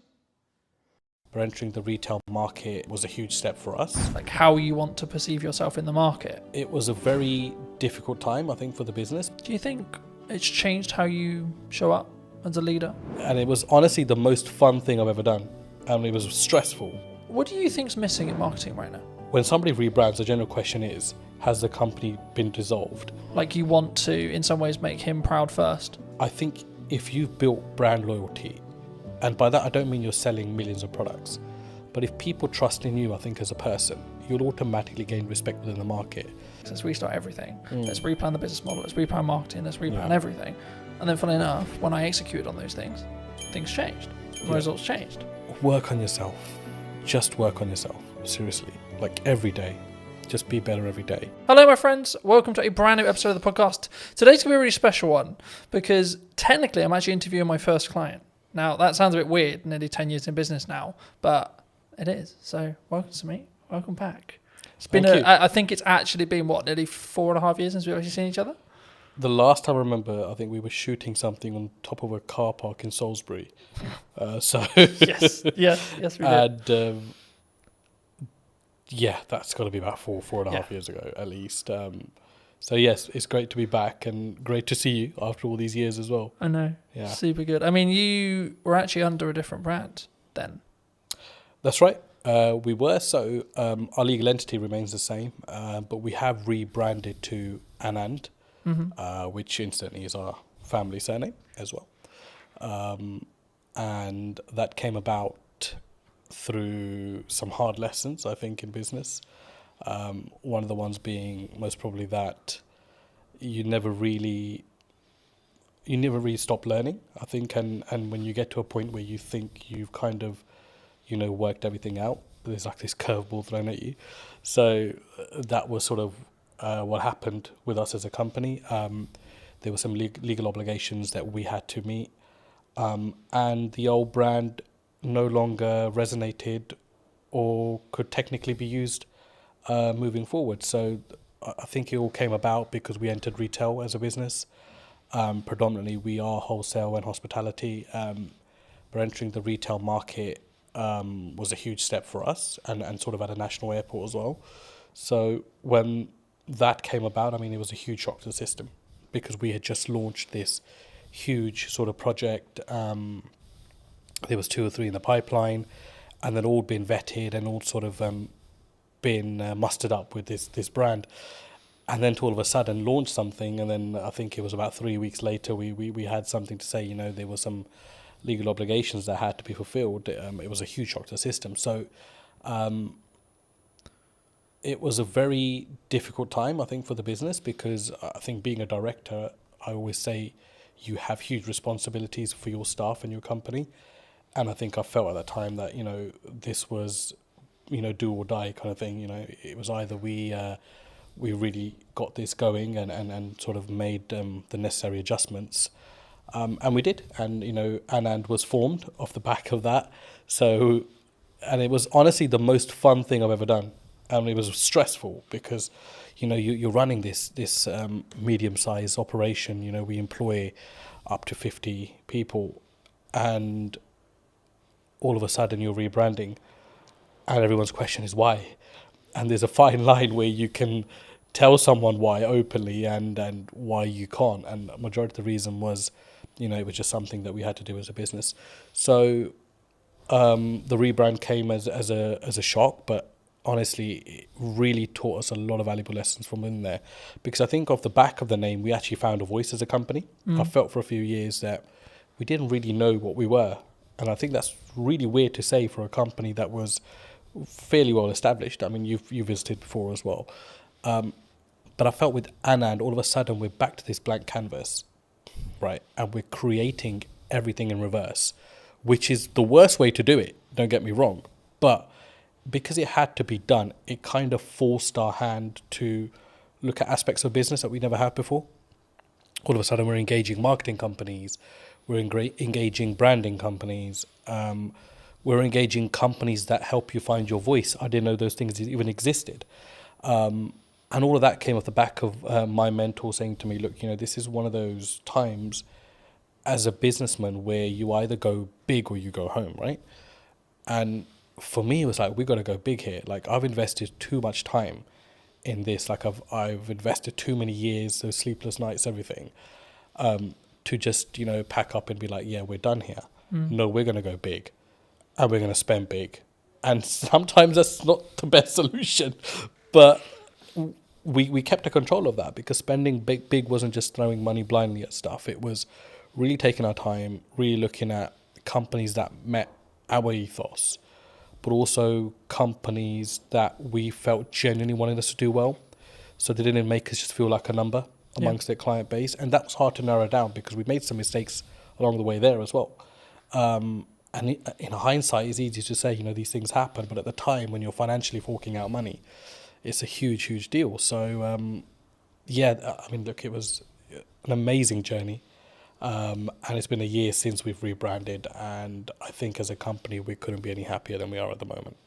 Do you think that maybe some people are really worried about rebrand? I mean, you kind of forced into it, but I think like maybe people who are listening who are maybe on the fence about like what do you gain from a rebrand? Was it just that voice and that like that really what I would call depth work when it comes to really understanding what your brand values are and like how you want to perceive yourself in the market? Would you say, or is it like if that's like a disconjointed? Because for some business, I think that can be really disconjointed for some people. I mean, I'd answer that in reverse. So one thing you won't lose is your reputation, which was a huge aspect for us. It was, you know, when somebody rebrands, the general question is, has the company been dissolved, or has something happened? Has the company gone bankrupt? Has there been a huge gross misconduct from somebody? And the thing is, like, you've got to get past that, because naturally as an individual, we would think that. And you've got to put yourself in the public domain as well as a director personally yourself and think from both sides. So for me, I think if you've built brand loyalty, and by that I don't mean you're selling millions of products, But if people trust in you, I think, as a person, then you'll automatically, especially a small to medium-sized business, you'll automatically gain respect within the market. So we didn't realize how much respect we had amongst our clientele until the rebrand happened. And I think that's what carried us through. So I think there's this illusion that if I rebrand, I'll lose customers. And that's a general worry because, of course, you need your finances to run a business. And your clients are your clients. You spend years and decades working with them, whatever, right? But those relationships can be ruined at a drop of a hat as well. A split second bad decision. So I think what I've learned the most is that if you are genuine and you are genuinely there for your clients, and if they're not just a number to you, which is how we do things at Anand, then you will be absolutely fine because people will carry through. And that's what I noticed, that all of our clients said, we don't care if this company is called ABC tomorrow, but we want to work with the same leadership that we're working with within this company. And that's what made me realize that, not that I didn't know people were important, but it made me realize how important the team that we had were and how dedicated they were. And that all stems from, I think personally, from you as a director and what your attitude is within the business, how you look after people, how do you go about daily life, and how much of those people matter to you as well. And that kind of proved to me that, those things mattered a huge deal to us as a company, and it filtered right through. So I hope that answers your question. No, absolutely. I mean, I think for me it's important to appreciate where you've come from, but also then understand, like, sometimes we have a growing pain, right? Yeah. So it's we're shifting into a new brand, we're shifting into like scaling up, etc. But one of the quotes that you gave me very many years ago that has really stood apart, that I wanted to remind you of, but also ask you to apply some context to, is people are loyal to their needs. Yep, absolutely. Do you, I mean, how did you sort of, I guess that's a life lesson for a lot of people, but where's the story behind that? So I think just sort of, I've been in business for about 10, 15 years myself, and I can't put a number on it now, to be honest with you, but it's been a very long time. And one of the things that you realize very early on is that it's very much a dog-eat-dog world. Like, as much as, you think you might be out there to set the agenda straight or to start this new, loving relationship with every single person, it never works out that way. And we realized very quickly that as a business, after surviving the first 5 years, like, a lot of people are just loyal to their needs. Like, when those needs are met, they will either move on or they'll no longer engage with you. And I mean, that's absolutely fine. It's a natural thing to happen as well. But to put it into context, I mean, if I look at how we operate with our clients at the moment, I don't think there's a single client that can say that, if their volumes drop with us, that we change our attitude towards them. Mm-hmm. Whether it's the smallest client on our sort of, accounting system, or it's a big renowned sort of company, it makes no difference to us. We work personally with every single client and every single person that we work with. And that might mean along the way you have to accept that once their needs are fulfilled, that they no longer will engage with you. But to put it into sort of context, that quote at the time came from, it was one of the things that we've always steered away from as a company. Don't be those kind of companies, or that company that is all over a client when it's hot. Yeah. And when it's not, they don't want to know, or they don't want to help them out with anything. And there are some clients that we work with that, we did millions of pounds of business with before. And all of a sudden, they have engaged another company. But there are times where they still engage us when there's an emergency, and we would never turn them down, because you've got to remember that whether they've moved on as a client to another supplier, they were also once your client and made up the DNA of your business to be what it is today. So yeah, I mean, it's something you have to get comfortable with, I think, in business, and grow some thick skin around that, because people are loyal to their own needs, and it's just the way of the world. For me, it's something that's sort of at the time, I think when you initially told me, I didn't really get it. Yeah. Right. And now I can say 6 years, 7 years down the road, Yeah. I get it. And I think for me, it's one of those things where it may not even be deliberate from that person, that client, that customer. No, yeah. I think it's more around actually sometimes you just there's only so much value you can add to that customer, client, etc. Absolutely. And people have personal lives, and it's well, it's easy to say, don't involve your personal and your work life, but it's a very difficult thing to do as well. So sometimes we do forget that people might have stuff going on in their own lives. People move on, and all of a sudden a new person comes into that role in the company and doesn't see your business to be as valuable as the previous person. So there are elements of that as well. Yeah. But I think I've always found that there's no use keeping hatred and negativity about somebody moving on. I think you've got to accept that and look and think, how can I learn from this? And how can I get better from this? And there was times that, clients left us on a very bad note, completely unexpected. Some that didn't even pay, the thousands of pounds they racked up in accounts, not to mention any names. And, that didn't mean that we were not going to look at what we could have done better as a company. So I think it always starts with what's going on at home before you look anywhere else. Yeah.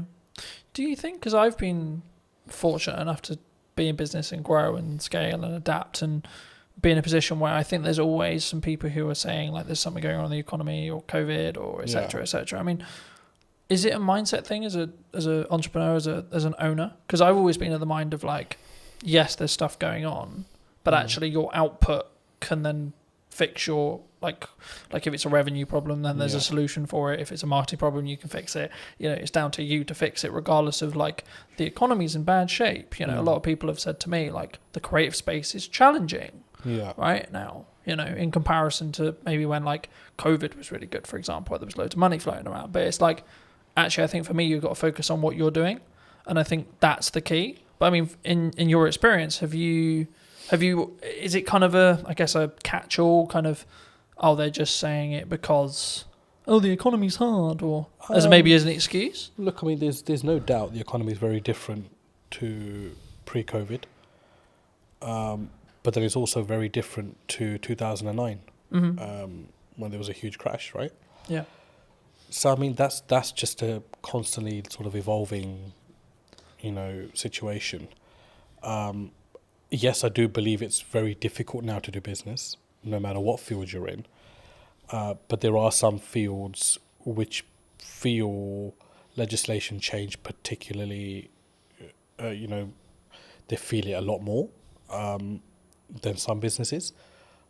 But I think you're right to say you can navigate through anything with a very positive mindset. And I think if you fold as a business, but you've given it your absolute everything, you'll sleep peacefully at night. And that's for me personally, and I felt that in a situation. I mean, 2023 to 2024 financial year was our worst performing year as a business, and it was also the year that we rebranded. And there was a lot of sleepless nights there because revenue was, rock bottom. We'd employed people that year, doubled our workforce because we were looking to go, north, and ended up going south as a business. And naturally along that is a lot of doubt because you think, should I have employed these 6 people? Should I have done this? Should I have done that? And it's easy to say in hindsight that actually I'm worried then, but you generally do worry at that point. So I think it's a mindset and how you navigate. And the thing that got me through was just mindset. I think I am just so resilient, to anything. I think right now in my life, where I'm just do you think that comes from your years of experience in business and knowing that actually sometimes you've just got to what I would call grunt it or push for it to you just figure it out? I think it's both of those elements, but I think for me the biggest thing is upbringing. my dad was a very resilient character, Mm-hmm. hugely resilient. Sorry, not was, is still a very, he's still there. He's an extremely resilient character, and a completely uneducated man, which I must add to this story as well. So to see him, as a migrant in this country with little to no education, he still doesn't speak English fluently. And it was like, this guy struggled, and he struggled so much, but he made it. He made it in his career and in his life. And it was like a lot of that played on my head at that point. And I don't think those things sit well with you, or you don't draw on those things sometimes in life. But when it really matters, those things will come in, and you'll know what your metal's like at that point as well, and how strong you are. Do you think that was like a key in respect to like how well you've now done, like having that upbringing and having that, I guess, those values, or or what could be described as the correct values being installed into you? Even if it was like an information sponge point, like you as a kid 100%. just taking that information, sort of saying, well, this is the upbringing I had. I mean, 100%. But the thing is, I think I didn't realize that till I was about 35. So there's no like one fit solution to this. It's just when it's going to hit you, and it hit me a couple of years back.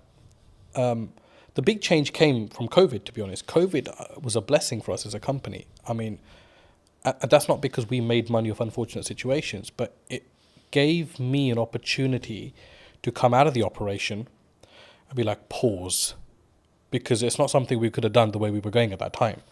We were climbing as a business. There was no structure, there was nothing, and it was just like, this is going to be a massive train crash one day. And COVID came and just put the brakes on everything, and it allowed us to restructure. So when we came out of COVID, I'd say that's my real journey in business started then. Because all of a sudden now I'm responsible for totally different things. Because now I'm actually acting like a director. I'm not now, stuck in the operation. And there were so many things that were falling off the side. So it was about coming in, containing that, and then restructuring the business through that. And then certainly obviously the rebrand came behind it. There is that, and obviously the resilience side. For me, I learned that from my dad, and I have huge admiration for the man.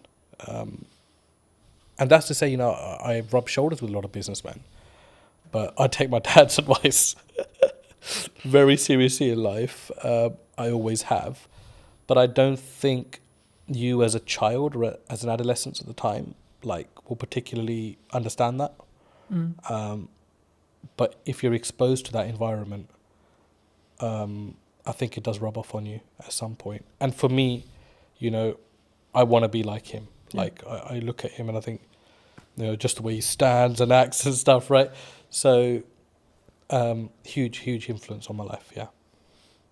Do you think it's changed how you show up as a leader, or even in your marketing maybe as well? Like that core, like you want to in some ways make him proud first, is what I'm sort of hearing from you. Would you say? I think I don't really think in that way, to be honest. Like for me, it's not about making other people proud. Like I think as long as you're on the right journey, I think honesty is very important in business. And I sleep very well at night, no matter what the situation is on the day. Everybody knows me, knows that once this guy is out, he's out for the night. So, and I think a lot of that comes from your ethos, and there are many shortcuts you can take, or there is the difficult, untraveled routes that you can follow as well, or create yourself along the way. And I think I'm more sort of on that journey of testing my limits and also just not stressing out, along the way. And there are times where you obviously get stressed within business, right? But I think as a director, you've always got to have that sort of facade where everything's okay. And sometimes it's not, but you need to have that because you need to always give your staff and your company the assurance that you've got it under control, because the buck does stop with you, the director. To install that confidence into the team? I'd like to think they're confident without that, but I think what's your problem as a businessman should not rub off onto your team, because it's for you to deal with and put those things right. And I'd like to think we've created enough leaders now within our organisation that those sort of mistakes won't be repeated again. But that, again, is no one's fault. That's your responsibility as an owner or a managing director of a company. As I said, do you think people struggle with taking accountability for themselves?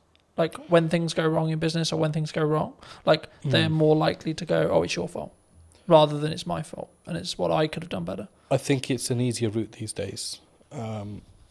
And society kind of allows you to get away with that now. Do you know what I mean? But I think in your heart of hearts, you always know when you could have done something better. And I'm that kind of person where even if something has 0% my fault within it, I'd be thinking, what could I have done better? Or what could I have done to negate this issue? Is there anything Do you think I that could have what done? maked you stand out though? Because if you're going to say the culture of maybe the country or like the and on average it's externally.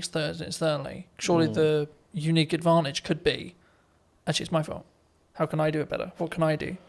I think any great leader, let's go back. I don't consider myself great in any sort of way, I don't think I stand out in any sort of way there. But one thing that I've noted is like great leaders, whether they're businessmen, politicians, war generals, whatever, there's a lot of accountability. There's a lot of responsibility they take. And I don't think you can really take responsibility unless you hold yourself accountable. I know that might not make sense, but in my head it does.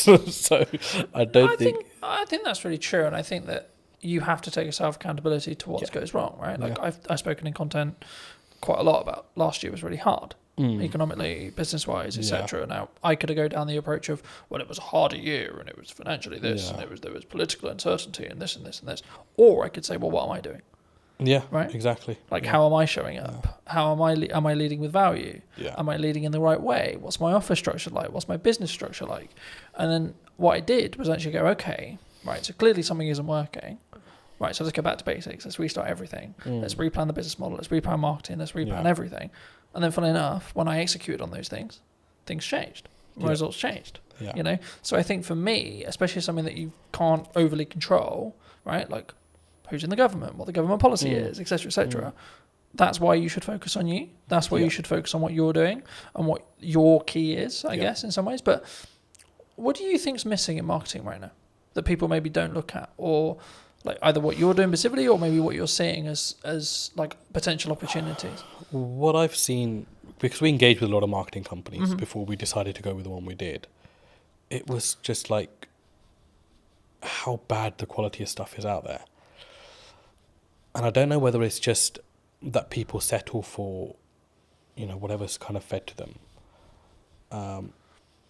or don't challenge back enough on things. And for us, I was like, no, I don't want to look like a Pret or a Starbucks, because those things are fucking done. Like, I don't want to be that brand. No, I don't care how they're presenting their material. It makes no sense to what we do. And, the comeback from some of the marketing companies was, oh, yeah, but, you're operating in a different domain. Yeah, we're operating in the aviation domain. It's a huge domain to this country. I mean, you saw what happened when aviation shut down with the ash cloud.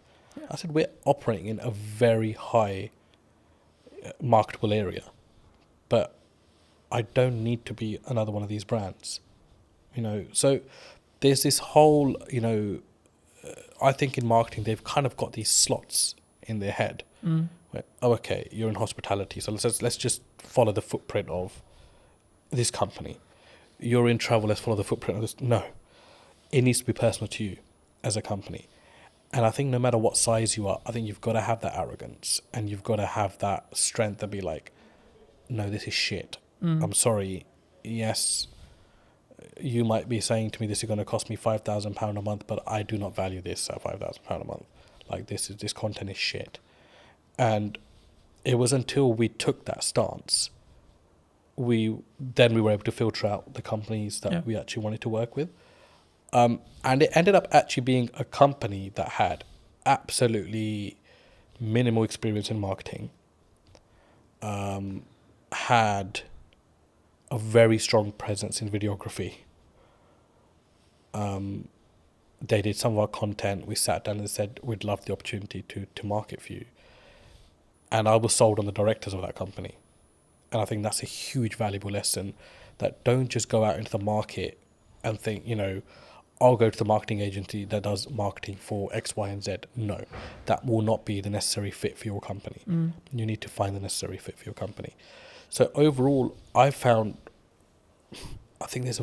it's a huge gap in the market there.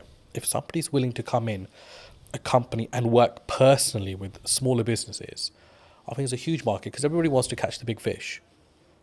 And big fish will potentially have the budgets just to pay and be like, yeah, the campaign didn't really work out. But as a small business, you can't really afford to do that. Every campaign has to work out.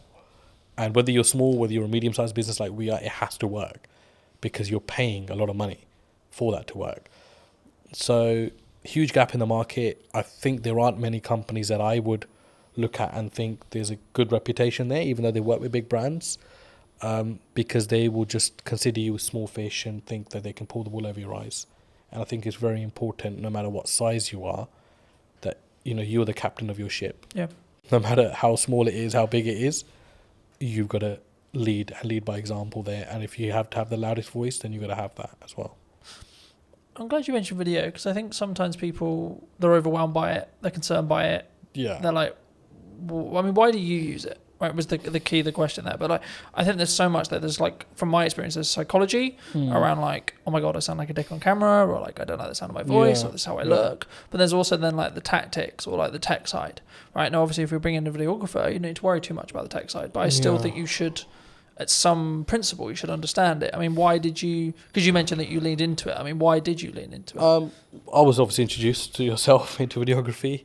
I didn't have any we know videos get made, but it wasn't something you ever gave, second thought to. For me, it was just kind of okay, I need to stop worrying about how I look or sound on camera. Just be genuine to who you are, what you're talking about. If it produces great content, it does. If it doesn't, whatever.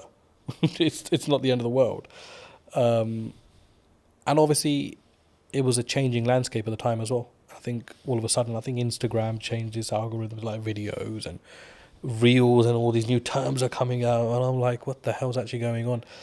And it was just something that came about. And for us, because we're hospitality and retail catering, imagery and videography is a huge aspect of what we do, as part of marketing as well. Of course, you can't just keep marketing with, let me take a picture of this and just keep sticking on social media. It doesn't really work that way. So for us, it was okay, we need to open our horizons here and actually look at things that work, and just keep yourself open-minded in the process. I think it's something that people should always try, and then see what the data then tells you, right? In whatever the campaign is, whether you're doing short form, long form, etc., etc. But I think it would be important when talking about data to think about AI, right? We're seeing an AI boom. Do you see it as we're all maybe in trouble, or some people, you're very obviously service based in respect to what you do, so it might not be as relevant, but is there elements of AI in your business? Do you utilize it, or have you gone the other way and said, actually, no, we're going to lean into the fact that we are doing it ourselves and we're not maybe using it as a utilizational tool? Because I see it as a tool that can be sharpened rather than it replacing you. I mean, there were people in our team that were huge believers in AI, and there are elements of it that we use, no doubt. But I feel with what we do, if we invest too much into or rely too much on AI, I think it will stop your mind from working. And I think it's very important that you're engaged consistently. From just a cognitive ability. Cognitive ability. And I think you don't want to get into a situation where, you're relying on technology to tell you what to do, because then all of a sudden you're not problem solving yourself. Or, use it where you can, don't get me wrong, if you're stuck or whatever.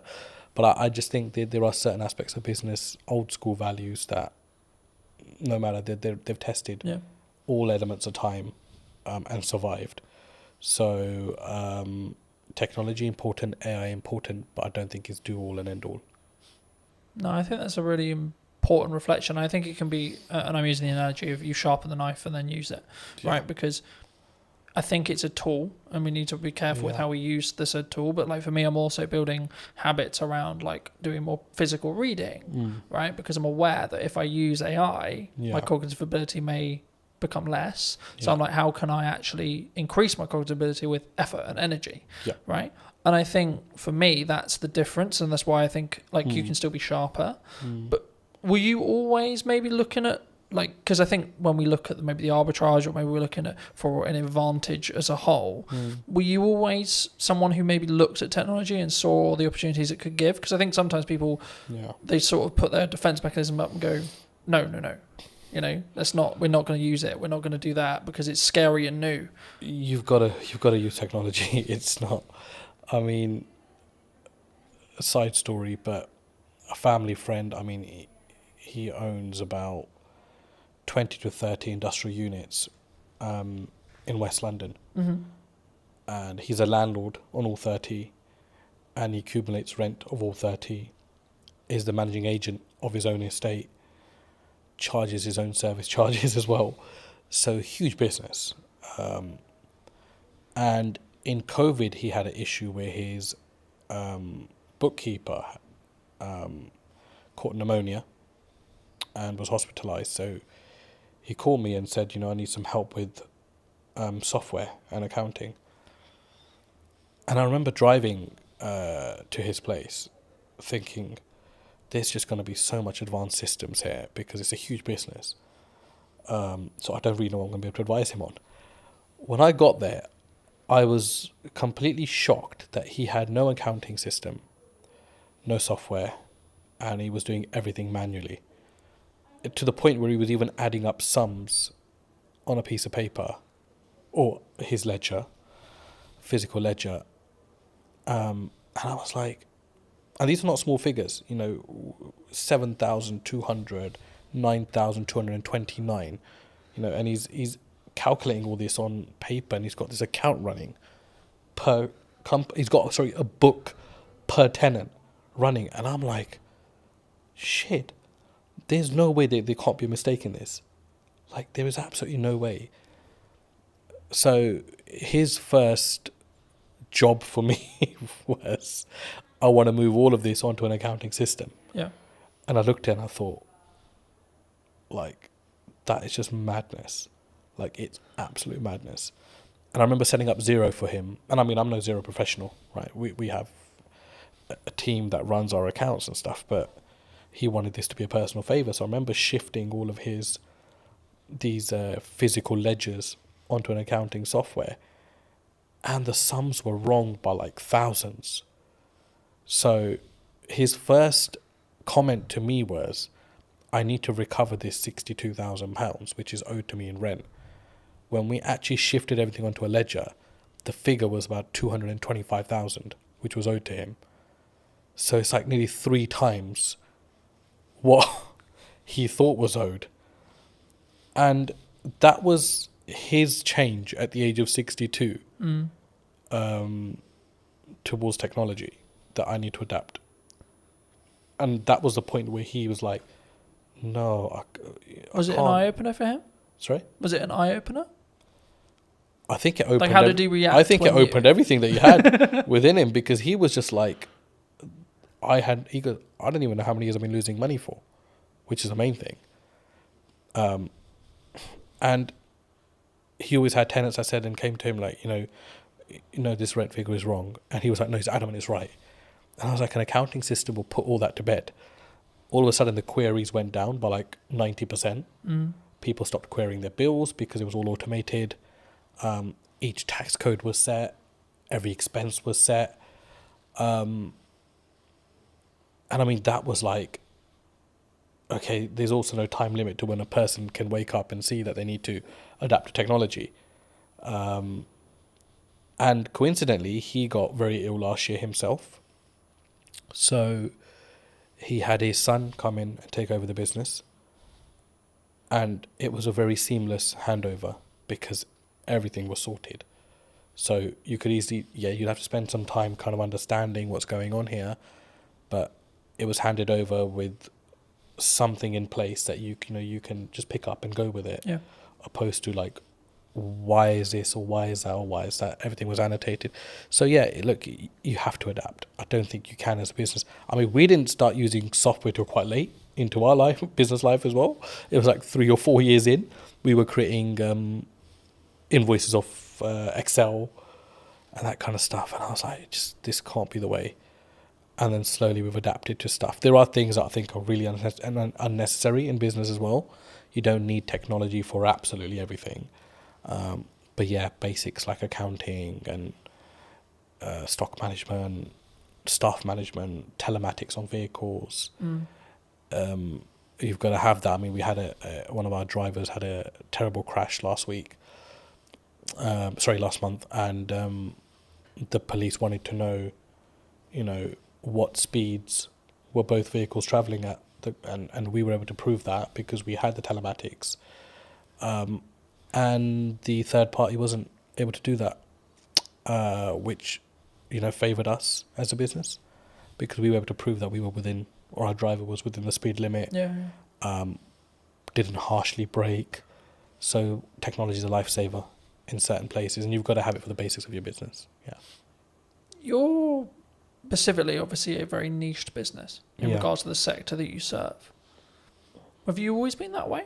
And if so, was that a very conscious decision from day one to be like, I'm going to serve this? Nope. Aviation just came about, to be honest. Well, I say it came about, but I kind of think you set your own destiny in some ways. We were so busy trying to survive as a company, but it was just like customer focus. Yeah. Make sure the customer gets everything they can from you, even if it means you're losing something. Just give your customer absolutely everything and make them feel special. And we do that till date. So in some ways, business is a funny thing because you can never say, I set out to do this and it happened. Because I think you've got to, like, a lot of things happen around it and you end up taking a different route. So, I mean, I discuss aviation a lot, but we work heavily with construction. We work heavily with tech companies as well. And we have a huge footfall in the city as well. And none of those things were ever targeted. Like, I don't think we actually knew what we wanted to do when we started business. We just knew we wanted to serve food and, have a business as such, right? So it was like, okay, how do we do that now? And I think along the way, your business will adapt. Things will come up. You'll see value. For us, it was about understanding our niche. And I don't think we understood our niche until post-COVID, which is scary because that was like 10 years into the business. 10 years? 7, 8, sorry, maybe 8 years into the business. But it was like, what is our niche? Our niche is not aviation. Yeah. Because there's a hell of a lot of companies that operate within that. Our niche is short lead times. You get hold of anybody at any time of the day or night. We will solve your problems. And if we don't, we will make sure we've done everything possible to try to solve that problem for you as a client. Now, there are some clients that have my number specifically, and they will only call me in situations because although I'm the director of the company and we have an amazing workforce, I've built that relationship with them personally when I was building the company out. And I can understand why they only want to come through to me. I totally get that. But my attitude towards them doesn't change irrespective of my position in the company. And we distill that through our staff, completely distill it through our staff, that nobody's bigger than the company. We help a client in any given situation that we can. If we are closed for the day and something comes up for somebody, we will do everything we can to make sure that we solve that problem for them. And we've become that. I think that's been our niche. Our niche is we are problem solvers. And that's helped us also recruit the right people. And people don't come to this company thinking, I'll just spend 9 to 5 behind a desk and I'm done. They're problem solvers. And we make sure they become problem solvers. And our retention rate's amazing. I mean, we've had one staff member leave in the last 2 years, which is incredible. It's absolutely incredible. I mean, there are obviously niggles. There are obviously things that, staff feels management can do better or management feels ownership can do better. But I think that's a healthy relationship, and it's good to have that open dialogue. But it's so important to treat your staff well. And that doesn't mean just money or pay. I think just an attitude, sometimes just asking people how they are, talking about the football or having a normal conversation makes people realise that actually you're a normal person yourself. Yeah. I was going to say, I mean, I guess in a business your size, is there a level of all the directors are in today, kind of like, oh, it's really scary, and then if so, how do you either defuse that or lead with empathy to be like, hey, I'm a human too? I think because I've never really come in like wanting to feel important. I think because I was, working the fields, as you can say, when I first started. I've kept the same attitude now. If someone's a new starter or hasn't been around or hasn't got to know me because of the size of the business now, so they don't probably interact with me as much, they're put to ease by the older staff because they're like, this guy is actually really calm and really chill. Like, he'll come in and be like, let's order some pizza. Or did anybody watch the football or the cricket or whatever? I mean, it's like we have our company WhatsApp groups, and I was at the cricket India-England the other day, and I'm sending in the group chat, a photo of myself at cricket, but that helps people just feel like, I'm not intentionally doing that. I'm just doing that because I've always done these kind of things. And there are staff that say, they don't feel like sometimes that I'm the owner of this company just by how I act, how I am. I'm very relaxed. Mistakes are fine. I think we've always said that, look, it's fine to make a mistake, but don't let it become a repetitive mistake and we're not learning from. So it's that yin and yang. I think you've got to find the balance. For me, it's very hard to be serious with people, especially my day-to-day staff, because I think their life is serious enough without me having to add to it. Our work is serious enough without me having to add to it. So I try to, just be chill around them. If there's problems, I'll take that up with my higher management, and we will deal with it away from our team. But I think it's very important to have that balance as well. Do you think, as a founder, as a director, as a leader, that maybe not you specifically, but those people in the question, leadership founders, they maybe have an ego problem, and if so, like, is that maybe their undoing sometimes? Like, they have a massive ego, they care about the car, they care about the house, they're keeping up with the Joneses, but they don't necessarily lead with maybe the correct, what I would describe at least as the correct values? Yeah. And do you think that has a strong impact as from a leader, from a founder, from a kind of how you show up for your staff, your employees, your higher management, etc.? I think so. I mean, the people with, if you've got the nice car, the big house, you've made it in some elements in life, and that's amazing for you as a person. I'm really happy for people that are able to do that. But do you think it comes from an insecurity sometimes? From insecurity, did you like say? They're doing it like, I've got the car because I don't maybe love myself as much, or like I'm trying to fill a hole potentially in their own self.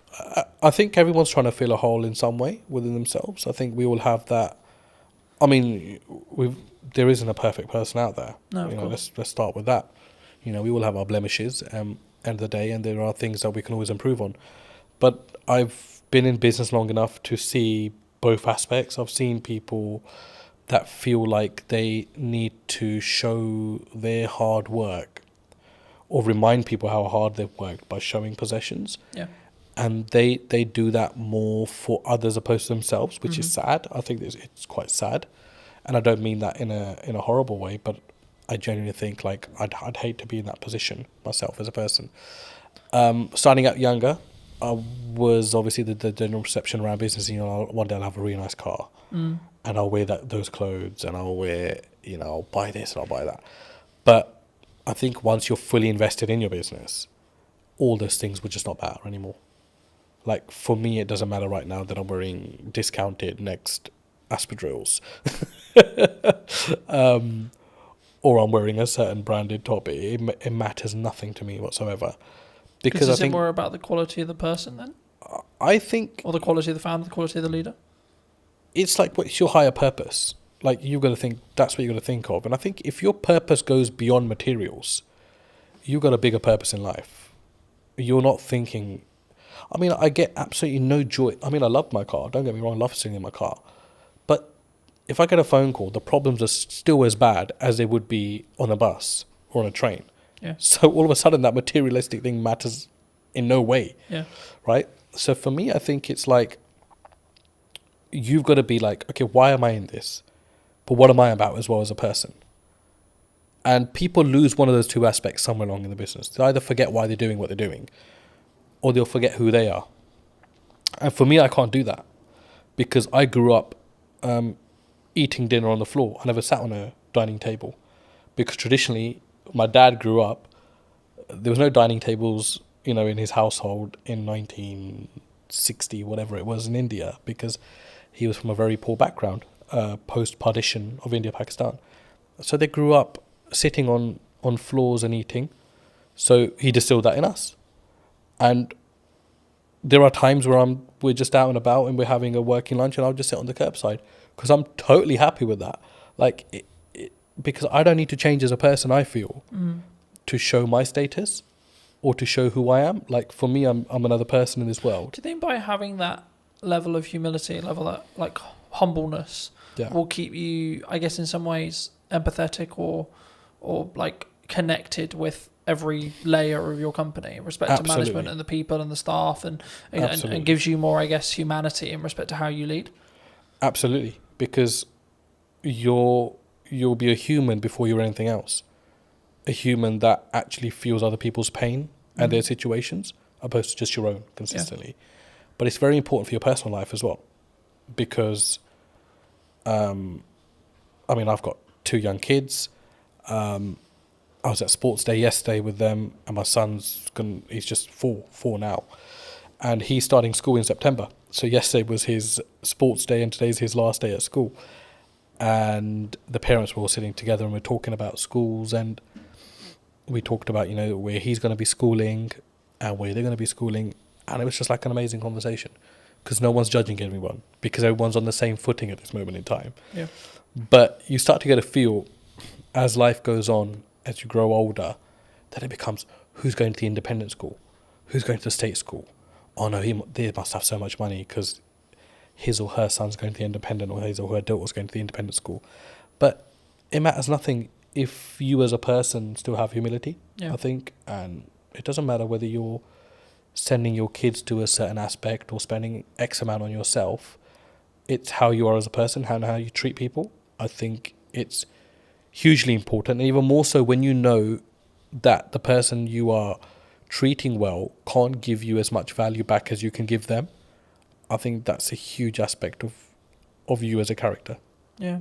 I think also it's a pay it forward mentality to an extent, right? Like, I think what you output will also reflect back on you in 3 months, 6 months, 12 months, etc. At some point, it will definitely reflect back on you. Whether you believe in karma, whether etc. Right? Whether maybe don't go about our belief system, but like whatever your belief system is, there's always a crossover there. And I think, especially when we go back to business, I think that's true in marketing as well. Yeah. Right. A lot of the work I'm doing at the moment is actually, how can I scale out what I'm doing and then build systems so that it allows me to be more present for clients. So then in turn I can do a better job, which in turn means then when I take on new clients, I can ensure that the quality is the same, right? And actually, I think partly because I will say no to certain projects or certain clients or certain things. Do you look at that when you potentially look at a client or working with a customer, etc.? Do you say no sometimes? And if so, where does that mindset come from to be able to have the humility, I guess, or the confidence to say, actually, no, you're not the right fit for us? I think as a leader, you're responsible for a lot within your organization, and I think you realize that the more you grow as a business. It's something which is easy enough to ignore if you're stagnant, or if you're growing through the growing pains, right? And it's a very painful area when you're growing as a business. And I mean, by no means is Anand a multinational business, but I feel the pain of it every day when we grow. And majority of the time it's financial pain, because the bigger you become, the more restraints you get on your cash flow. And there's times you're thinking, I just want to be small again. I just want to be that business that everything was done on account, payment on receipt or whatever, right? But all of a sudden now we've got payment terms. There's clients that rack up huge bills, but we know we're not going to get the money for 60 days or 30 days. And, you know, there's clients that, I mean, there was a client that came in, and we're absolutely wonderful with each other now, but they started and they, you know, said, we won't pay you for 90 days, but we'll give you this much business. And everybody was like, oh, that's an amazing deal to be done. And it was somebody from our team, actually, because when I consulted him, and he said, there's absolutely no point to take this business on, because if this client's going to be giving us £150,000 a month, we won't have that for 90 days. So all of a sudden we would have racked up something like $500,000 in 3 months. Or this business would have racked up $500,000 with us and that's a huge risk, because we only get paid 150,000 out of that 450 after 3 months. Yeah. And then it becomes that again. And then it becomes that again. And if that goes down tomorrow, we're going to be losing $500,000 as a business. And that's not just the revenue, there's the cost that comes with it as well. Yeah, because you have to pay out the cost anyway. Of course. I think sometimes when people look at business, they maybe don't appreciate it, right? They'll see them with the nice car, they'll see them with the new studio, whatever it is. But I look at it and go, oh, that's a lot of money. Yes, you know, oh absolutely. My God, that's a lot of costs. Yeah, of course. Right. And I think it's how, I guess in some ways we develop as people to stomach those costs as leaders. Definitely. And I think it's got to be your attitude as well. Yeah. I think you've got to, I do not think that there is a company in the world, I do not think there's a single company in the world that should ever come to you and try to take advantage of the size of your business. Yeah. Or play on the vulnerabilities. But unfortunately they do, because that's the way the world works. And that's where I think you've got to show your mettle. Like, how much do you value yourself as a business? How much do you value your services as a business? But be able to back that up with quality as well, which is a fine line, right? And that doesn't necessarily mean you've got to have the best product in the market, but absolutely deliver on everything that you say you're going to deliver on. If it costs you to deliver on it, you deliver on it irrespective. You don't just shortcut and then leave yourself exposed in the market for having a bad reputation. But I think it's self-belief. But I know that doesn't come when there's no income or little income, because only self-doubt's there at that point. But my last 2 years in particular in business have taught me, got to value yourself. Yeah. And that doesn't mean you go and shit on people's parade, or you go and mistreat clients, or if somebody comes in trying to bargain with you that you mistreat them. You've got to hold your firm in a polite way, but you've got to know what your business is about, and you've got to know where you're strong and where you're weak, and you've got to be able to make the right decisions. And sometimes the first decision is not always the best decision. Yeah. But leave the ball open where you're still able to have dialogue with clients. There's times where we made, mistakes. We've misjudged, and we wouldn't be human if we didn't. But it's how do you react to that? Yeah. How do you go back and manage that? How do you have the humility to say, we got this wrong, but still be able to have that relationship with your client? I think as well, and I had a very fortunate conversation a couple of weeks ago about this, and it was like, we just worked with a brand new client, and one of the things they said to me about why they chose us or me, however you want to perceive it, is that because I was the most expensive out of the ones they were talking about, and for like maybe a newcomer or etc., that sounds weird, right? Because it's like, why would you win the work but you're the most expensive? And I think from what they told me, it sounded like it was like, well, I've got the gonads, I've got the balls, or whatever you want to call it, I've got the confidence to say, no, this is how much my work, this is what I'm going to commit to price wise, but then also I'm going to follow it up with the value that I'm going to lead with as well. Huge. Do you think sometimes people get really challenged on price? Always. You're always going to be challenged on price. And then how do you deal with that? I guess with the conversation, like, is there certain scenarios where you're like, no, we're going to maybe negotiate by this much, but our final price is non-negotiable here? I think there's two ways to do it. I mean, I've been on the opposite end of that spectrum where I've bargained just for the sake of taking on the business, and I've negotiated myself into positions that are like the least favourable in the end. But it's easier said than done as well. But I think you've got to know your costs, know where you sit, know what you're trying to achieve out of that deal. Because sometimes you take on a deal with the hope that it's going to lead to bigger and better things, which is fine if you know your market. And that doesn't necessarily mean that it's going to happen in that way, but it's a calculated risk. Do you think sometimes you have to take something that's maybe not ideal client if it is just I need to make this money? Or would you still say no? For us, I don't think we really have that because we're quite niche in what we do. Mm-hmm. So everyone that comes to us generally needs us, or we need them in some aspects as well. But there are, I mean, you won't know until you start working with someone, I always say.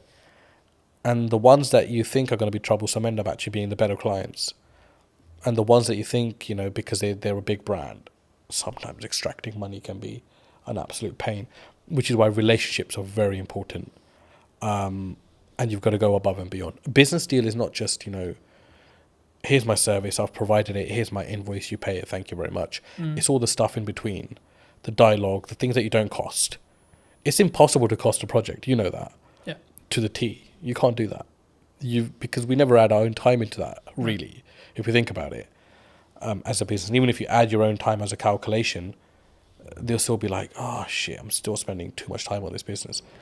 But it depends what your end goal is. If your end goal is like, I just want to be done with this client, get their money, and I don't care whether they contact me again, then that's a very different mindset.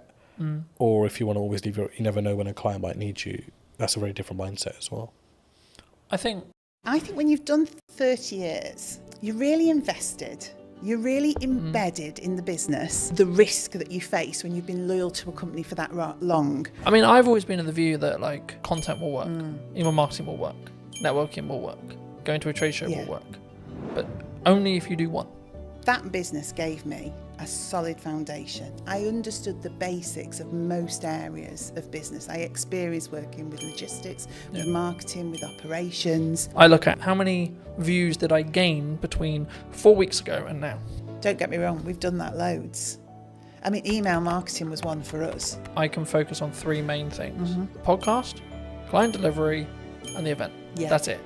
I think AI is the assistant and we're the leaders of that. Hello, my friends. Welcome to a brand new episode of the podcast, this time in London. Today we're going to be with Michelle from, I guess it's from Eden now, but it was, as you'll find out briefly, from I'm going to go with corporation that no longer exists.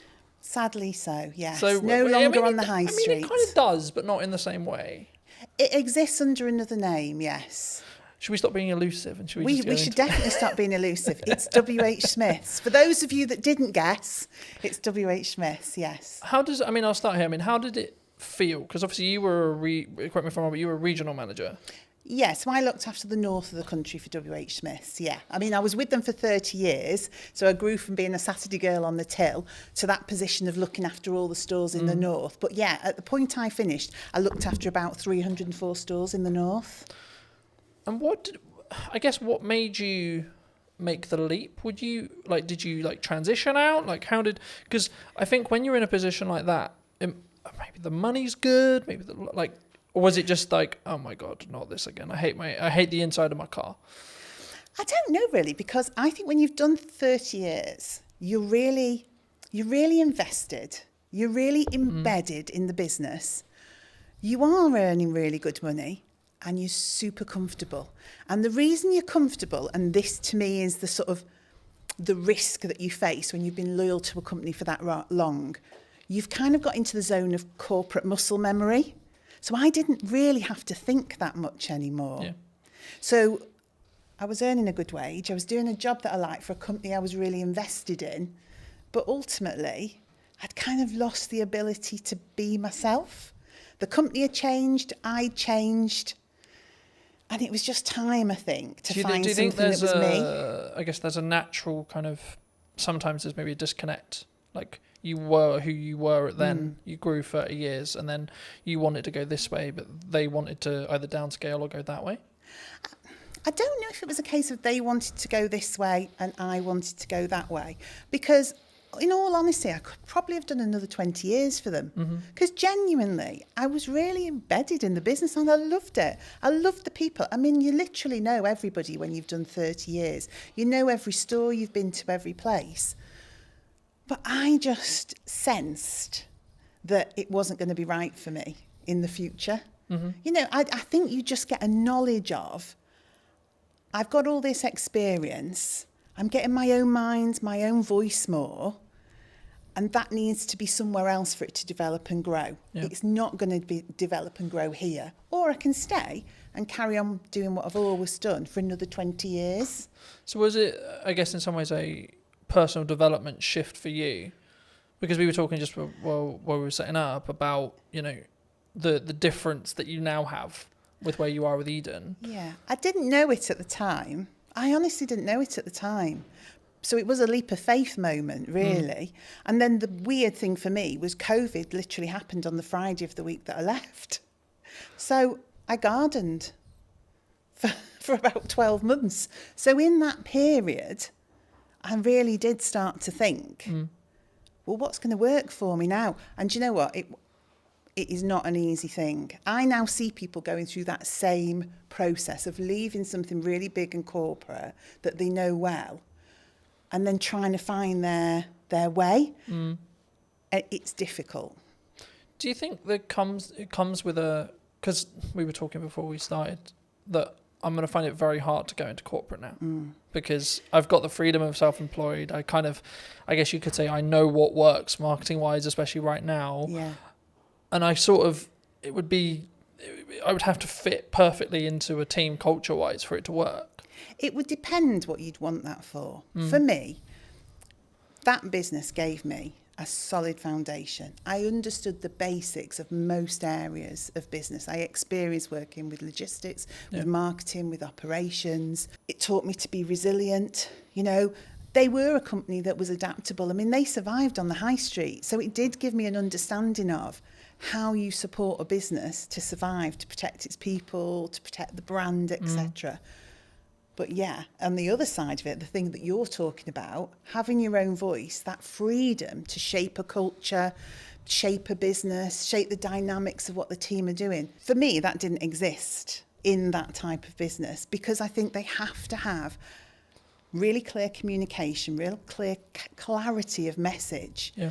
And if you're someone who wants to divert or disrupt that can be very regardless difficult. Of maybe how good the idea is. Regardless of how good because the idea is. Because it is a triangle in that respect. You know, you have to follow the top. And I always found I was always in a box. I think so. And as well, and you can have, and also it's the ability to push that idea through because some ideas do make it through. But what do they say? It's like steering an oil tanker, not a speedboat. Yeah. So it's the perseverance, it's that just ability to doggedly slog through with that idea till somebody says, yeah, we can make that work, and you get people behind you. But you learn so much from that. So I could see you going into corporate and learning a ton of stuff. But because I know you, I can't imagine you there because you're more entrepreneurial. Yeah. You shape things. You do things that you believe are right, not what people tell you is the right thing to do. So Smith's was all about just execute, and deliver. Whereas now I get to shape and change and mould and mentor and support elements of that in a business like WH Smith's, but now with a lot more heart and my own voice behind it. Do you think, I mean, obviously, for those who don't know, you've moved into Chief Strategy Officer. This is the first time I've heard of it. I mean, in a nutshell, what is that? What is it? What does actually your day-to-day look like and feel like? I guess it's about, ultimately, it's having the long-term plan and strategy for that business, so the growth plan. So looking at quick wins, middle term, long term. So saying, where is Eden as a business going? But then from that, understanding, I guess, some of the fundamental change. So what are the operational and robust things we need to put in place to get it there? Yeah. But also having the freedom to be inventive, to work with the team, to generate ideas. So I would say I'm the person who knows the long term, but I'm also the person that wants to generate all the bits in between that move us in that direction. And some of it is quite simple. Some of it is really quite complex. It's about building teams, it's about building roles and responsibilities and processes. Yeah. But then it's about looking at innovation, deciding what we want to do, NPD, all the fun side. And I think for somewhere like Eden, Chief Strategy Officer is because we want to scale up and grow the business, but we don't fundamentally, well, I don't believe fundamentally we can lose the heart of what Eden is. Yeah. It started in somebody's house with the founder and his partner and a couple of people working for him. And it's grown now into its own HQ, its own warehousing, employing 26 people. There are loyal customers who've been with that brand for that whole 12 years. So we've got to scale it up because we want more people to join the organisation and more customers to experience the brand. But we don't want to lose the heart of what Eden's all about. And I think it's my job to make the scale up happen, but make sure Eden remains Eden. Do you think it's difficult? Because by proxy of scale, you have to somehow, like I'm in this, as we were discussing before, I'm in this struggle at the moment where actually things have gone like a lot better than planned. Happy days. Which is brilliant. Right, great place to be, grateful place to be. But it's also like a legitimate issue in the respect to actually now I've got to like, how do I duplicate myself? Because that's potentially the position I'm in, especially when it comes to like continuing the next step now, which is actually continuing with what I feel is working. But sort of, I guess, because I'll never be able to replace me sat here in front of a camera. No. Right? I can outsource everything else, but the only bit I'll never be able to, especially if a client is very tied to, I want Colton on the production, I want Colton on the marketing, etc. It's going to be difficult. I mean, did the team at Eden find that as well? I think because obviously you sell a product, right? But the essence is still there. Yeah. I mean, ultimately our main product, it's dog food. I mean, that's what we produce and sell, premium quality dog food. I think when I came in to that business, it was difficult because it was change. It was somebody saying, what you've done till now has been brilliant because you have organically grown this business with people from the local area, not experts, just people with a passion for pets, a passion for the brand. And then I had to come in and say, that's absolutely brilliant, but we need some roles, some responsibilities, some routines, some best practices. We need to get back to basics. We need the foundations. And that was the change people found difficult. So that freedom to just almost do whatever you want, whenever you want, had to be pulled in for a while we established some core basics. But once we'd done that, once we'd got the right people in the right place doing the right things, once we operationally were robust, when we'd done our risk management piece that said, what are those critical points of failure that sit within this business? Then people could see, oh, actually, I can still operate the way I did before with freedom and creativity and innovation, but there's more support underneath. Things don't crash off a cliff. Actually, the structure's there now for us all to be able to do the things that we're really fundamentally good at, which is connection with the customer, the love of pets, the love of the brand, getting out, word of mouth, spreading the word of Eden, knowing that the business is fundamentally running well. Yeah. Whereas before, the business could have been struggling and we wouldn't necessarily have seen it. So we wouldn't have been able to make the changes we required to keep the business on in a good place and on track. Yeah. Do you think there's you, with your role, I think you'll look at maybe like the overarching strategic side of marketing. Yeah. But what are people missing right now in marketing, would you say? Because there's a lot of buzz around people saying like, oh, there's you can't get in, you can't have a podcast, you can't, you know?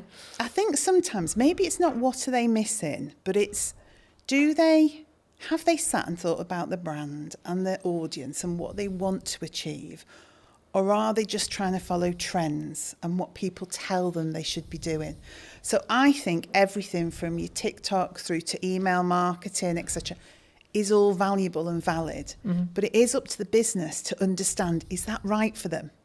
And maybe it's not right for me today, but it might be right for me in a month's time. Yeah. Or maybe something I've always done, I'm going to stop doing so much of that now because I want to change. So I think you have to consider everything in the marketing sphere, but it doesn't mean you should do everything. because if you do it without authenticity, I've seen many TikToks where I just think I could literally crawl under a rock with embarrassment. Now, I'm sure some of that actually works sometimes. But if you're just doing it because you think you have to, I don't think it works. I think for me that's really true. And I mean, I guess the follow-on question was going to be around like the shiny thing syndrome. So to give you some context, I was out on a run yesterday. Yes. And I was like, hey, I should have like a teaching platform and it should be on a subscription base. I was like, no, Colton, that's a good idea, but no, because I'm focused on like two main things right now for the next, like probably to the end of the year, more likely, which is the podcast, right? And then the event, right? That I alluded to before we started. And the event's in September. So the reality will be like after September, I'll just be planning the next one and continuing with the podcast. Yes. Do you think people run into a challenge when it comes to like, they get some momentum with something and then they go, oh yeah, but this shiny thing over here is really cool. Yeah. And it's and also if you're looking at your competition quite heavily, if you're looking at the marketplace and seeing what people are doing, you don't know if what they're doing is actually successful. But internally you go, they're doing that. It looks great. I mean, of course it looks great because they make it look great. Yeah. It doesn't mean it works. Doesn't mean it's successful. But it's so true to say you can just be pulled off. I mean, I say to my team, I know it's a really old analogy of all of us pushing the boulder up the hill. If we all run off in different directions, we're going nowhere and probably going to get squished. Yeah, who's going to get squished? Who's going to get squished? And that's what I say. Look, we've got some key pillars. Let's stay focused on that. Let's consider the opportunities, but don't run off and do it and just leave this hanging over here. And don't get me wrong, we've done that loads. I mean, email marketing was one for us. We wanted to do it. We should have been doing it. We kept running off and doing shows and events and sparkly fun things, never actually nailing some of the fundamentals, because it's more appealing, isn't it, to go to Crufts and meet dogs. Do you think there's a level of ego that comes from that? Like either from a founder or from a team? I don't know whether it's ego or it's what personally turns you on, what your own drive is, what do you fundamentally want to do? People do gravitate towards the things that do it for them, don't they? Yeah. I mean, I've always been in the view that like, so for example, content will work, email marketing will work, networking will work, going to a trade show will work, but only if you do one. Okay. In my view, right? From what I've found personally. Yeah. When I've really focused in just depth on how do I make the podcast as best as it possibly can. Yeah. From a viewer's experience point of view. That might be how it looks, how it sounds, how I come across. Can I outsource it? I've got a balance because it doesn't directly make me money, but actually the marketing collateral that I get from it will make me money. Okay, cool. So then it becomes a game of we're keeping those costs and balancing those costs, sure, but actually how can I focus on the viewer experience? Yes. And then when I look at maybe something like the event, it's like, okay, how can I make this client experience incredible for the people coming, even if there's only 5 people in the first event, right? Yeah. And I think sometimes we get, and that's why I mentioned ego, I think sometimes we go, but I'm only going to sell 5 tickets. It might be the possibility that I sell 20 tickets or 30 tickets, but like, what if I only sell 2? I get that. And it's interesting, isn't it? The business that yourself is in with you, and obviously you're looking to scale up and maybe employ, etc. Whereas now I'm sat with a team of 26, and so we've got the opportunity to do so much more. Yeah. But again, it is that decision on what's really valuable. I mean, and you just touched on something actually that I thought was really interesting. Doing things really well, making sure that the experience for the customer is, well, I mean, we were in a whole cycle of wanting to be perfect and never actually doing. So we had 20 things we should have been doing. So we were going to a show, we were doing email marketing, we're creating a newsletter for B2B, but actually all of those things had to be, to us, absolutely flawless. Yeah. And we were not delivering anything. So now I'm in the world of accept 80% sometimes, but execute and get it out there for the customer and do it consistently. Because I think sometimes, and maybe it is a bit of ego, You want to look at a piece of work you've done or something that you've done that the customers see and comment on. And when you're getting all the praise and, oh, that's so beautiful and that looks amazing and your brand is absolutely, but you've achieved very little, it's not really worth anything. Yeah. All that praise and adulation about something when you could have delivered on 20 things but done them at 80%. No, I completely agree. And there's a very quick psychology study. I've done longer videos on it, but like just a very quick synopsis here. There was 2 groups. Sometimes it's pottery, sometimes it's painting, sometimes it's sculpturing, etc. The lecturer says one half can only create one piece across a window of time. Sometimes it's 2 weeks, sometimes it's a month. And the other half can create as many pieces as they like, whatever the metric is, so pottery, painting, etc. And the result of the study was that the group that could repeatedly create something had a better piece objectively than the group that had only that window of time to create the one thing. Completely agree. And that's where done better than perfect is better. Yes. And when I say I'm looking at, like, I think it's a focus point for me on how can I create the journey or the viewer's experience or the customer's experience or the client's experience as a whole to be better across a year, not per episode, not per event, not, it's the overarching strategy. So I don't look at this reel got 1,000 views. I look at how many views did I gain between 4 weeks ago and now, right? That's the metric I track, not what when I go into what's working. Sure, I'll look at specific videos, but on average I won't. I just focus on the output and then focus on how can I build each one to be 1% better than the one before. Yeah, and I think we do similar. I would say we start to look at consistency of communication. Are we building a community? Do people feel like we're engaged with them and so that they're engaged with us? So it's a similar sort of metric but in a different way, because if you're brilliant once, those people soon just disappear. But if you're constantly there talking to people, engaging with them, they're able, you're responding to them, then over time that just builds into we call it a community. We're trying to create a community. And we're always trying to draw people in to that community. So the end result is growth. But I think we sometimes get into the world of we need it all to happen in one day, 2 days, 3 days, 4 days, 10 days, etc. That's me sometimes. But actually in reality, if we just focused on, I can't remember the exact quote, but something along the lines of, we underestimate what we can do in a week, but we completely over-egg what we can do what we can over-egg in a week, but what we can do in a year is really underrepresented mostly. And I think for me, actually focusing on that 1% is what that matters overall. Because then you're building that compounding effect. You're pushing the snowball down the hill a little bit faster, a little bit faster, a little bit faster, a little bit faster. Yeah, and also I think people can understand more. So if you are constantly jumping from one thing to another, your team just cannot grasp where we're going. They can't grasp the brand. What is the message? What is the strategy? So that continued delivery, that momentum that builds, you onboard the team. And by onboarding the team, you onboard the customer. And particularly in our business, because we've got customers and consumers. So the dog's the consumer. It's the dog we're trying to get to, but it's via that customer. And so it's almost like the baby food world, isn't it? Yeah. The baby's eating the food, but the parent's choosing which of the brands to buy. Same in our world. The dog's eating the food, the customer's choosing. A lot of that comes through trust. So that consistency, that slow momentum, is people don't trust people that flip from one thing to another, and they cannot understand what they're doing, and they can't see the message.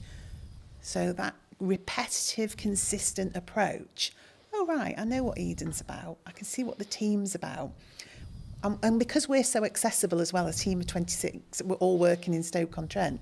You speak to one person, that understanding of the brand, you'll speak to the next person, you'll get that same message. You'll get that same education piece. So people start to think, this business knows what they're doing. And I think that's the same for yourself. When I see you online, when I see you doing what you're doing, I think that guy knows what he's doing. I also think it removes the pressure of being perfect every time, like building off the done is better than perfect thing. Yeah. Because as long as I'm authentic to me, then it doesn't necessarily, you know what I mean? It doesn't matter in the same way, because I'm not like, oh no, that's not, as long as it's on brand and on piece and still me, then I'm like, actually, that's cool. you know. But talking about that to its extent, I mean, we're in a world where AI's like risen, right? From are we all going to lose our jobs? No, we're definitely not going to lose. Is it all doomed? I think AI is the assistant, and we're the leaders of that. And so you can use AI fundamentally to change your business. You can use it for insights, you can use it for planning, you can use it for content support, but ultimately it's the assistant to the business. It's not the business creative, it's not the founder. You know, the people are the heart of your business, but you can deliver fabulously elevated results if you work out how to use it in the right way. So no, it's not scary. And I did something funny at work the other day to show the team not to be fearful. It was just something really small. I took a picture we'd taken and I said to AI, you know, give this picture some movement. And it did this crazy thing. I mean, we're pirouetting around the stage on this picture. I think one of us had claws for hands or something ludicrous. But then I gave it real instruction, my voice and the heart of the brand, and explained what I wanted. What it created was amazing. But it needed that voice, that human voice, that human interaction, that brand understanding. So we shouldn't be afraid. I've used the analogy recently of you need to sharpen the knife before you use it. Very good, you know, in the same way with AI, you need to teach it what you want it to do and not just write me a social media prompt, enter, right? It's about actually understanding it as a tool and not just seeing it as a fix-all, right? It's the company assistant. It's like your PA. It's part of the business. It's part of your business. It's a tool of the business. But it hasn't become the business. And I would hope some of the more routine tasks that it will support people then to be able to drive more creativity and innovation because they've got the capacity and the space to do that. You know what business is like. Sometimes it's incredibly busy, just getting tasks done, just executing things. And then you end up working in the business all the time doing. And you don't step away and think, right, okay, let me listen to the customers. Let me look at what's happening in the marketplace. Let me analyse some of the insights. And when you stop and do that, and I hope AI gives us that, so we can stand back and go, do you know what? This is what we need to do. Because I've had time to think about it because AI is my assistant. Something that I found really interesting, and I'll be curious on your thoughts as I'm bringing it up here. I mean, I'm rapidly approaching the end of Mel Robbins' the 5-second rule. Okay. I don't know if you know it, but it came out a handful of years ago, and the crux of one of the things I read on the way here was procrastination is actually a reaction to stress management. It's nothing to do with like not getting the work done. It's how we cognitively distract ourselves and have that stress break. And it kind of links to the AI thing because I think the performance, you could say that, especially when you're in C-suite or you're, you know, a chief marketing officer or a chief exec officer or a chief strategic officer, etc., we can be so do. How do you personally balance it, but also allow yourself to have that time to, I guess, think up the more creative ideas or like have that more synergized approach in respect to actually, no, I'm going to step back now and say, let's look at the problems I may be facing and how I can like strategically fix them, but not with the pressure on having to fix the answer today. And sometimes I'm really bad at it. So if I'm overly excited about stuff, then I'm just do, just as you describe, really. There'll be days that fly by and I'm not quite sure what that day was about. I think there's a point in business there where you have to do that, right? Probably, yeah. Well, you do it because it's necessary, in the moment. But then what I also find, I like to be planned and organised. We were talking about this. I like my notebook. I like to think ahead because I like to show up in the right way. Yeah. I am myself. I'm always the same, but I do give thought to how do I need to show up tomorrow? What are the things that I need to achieve? Am I planned and organised around that? And when I am, that gives me those periods of time to step away with do that for people in the business as well. Say, hang on a minute, let's just stop. Should we just go and grab a coffee or should we go for a walk?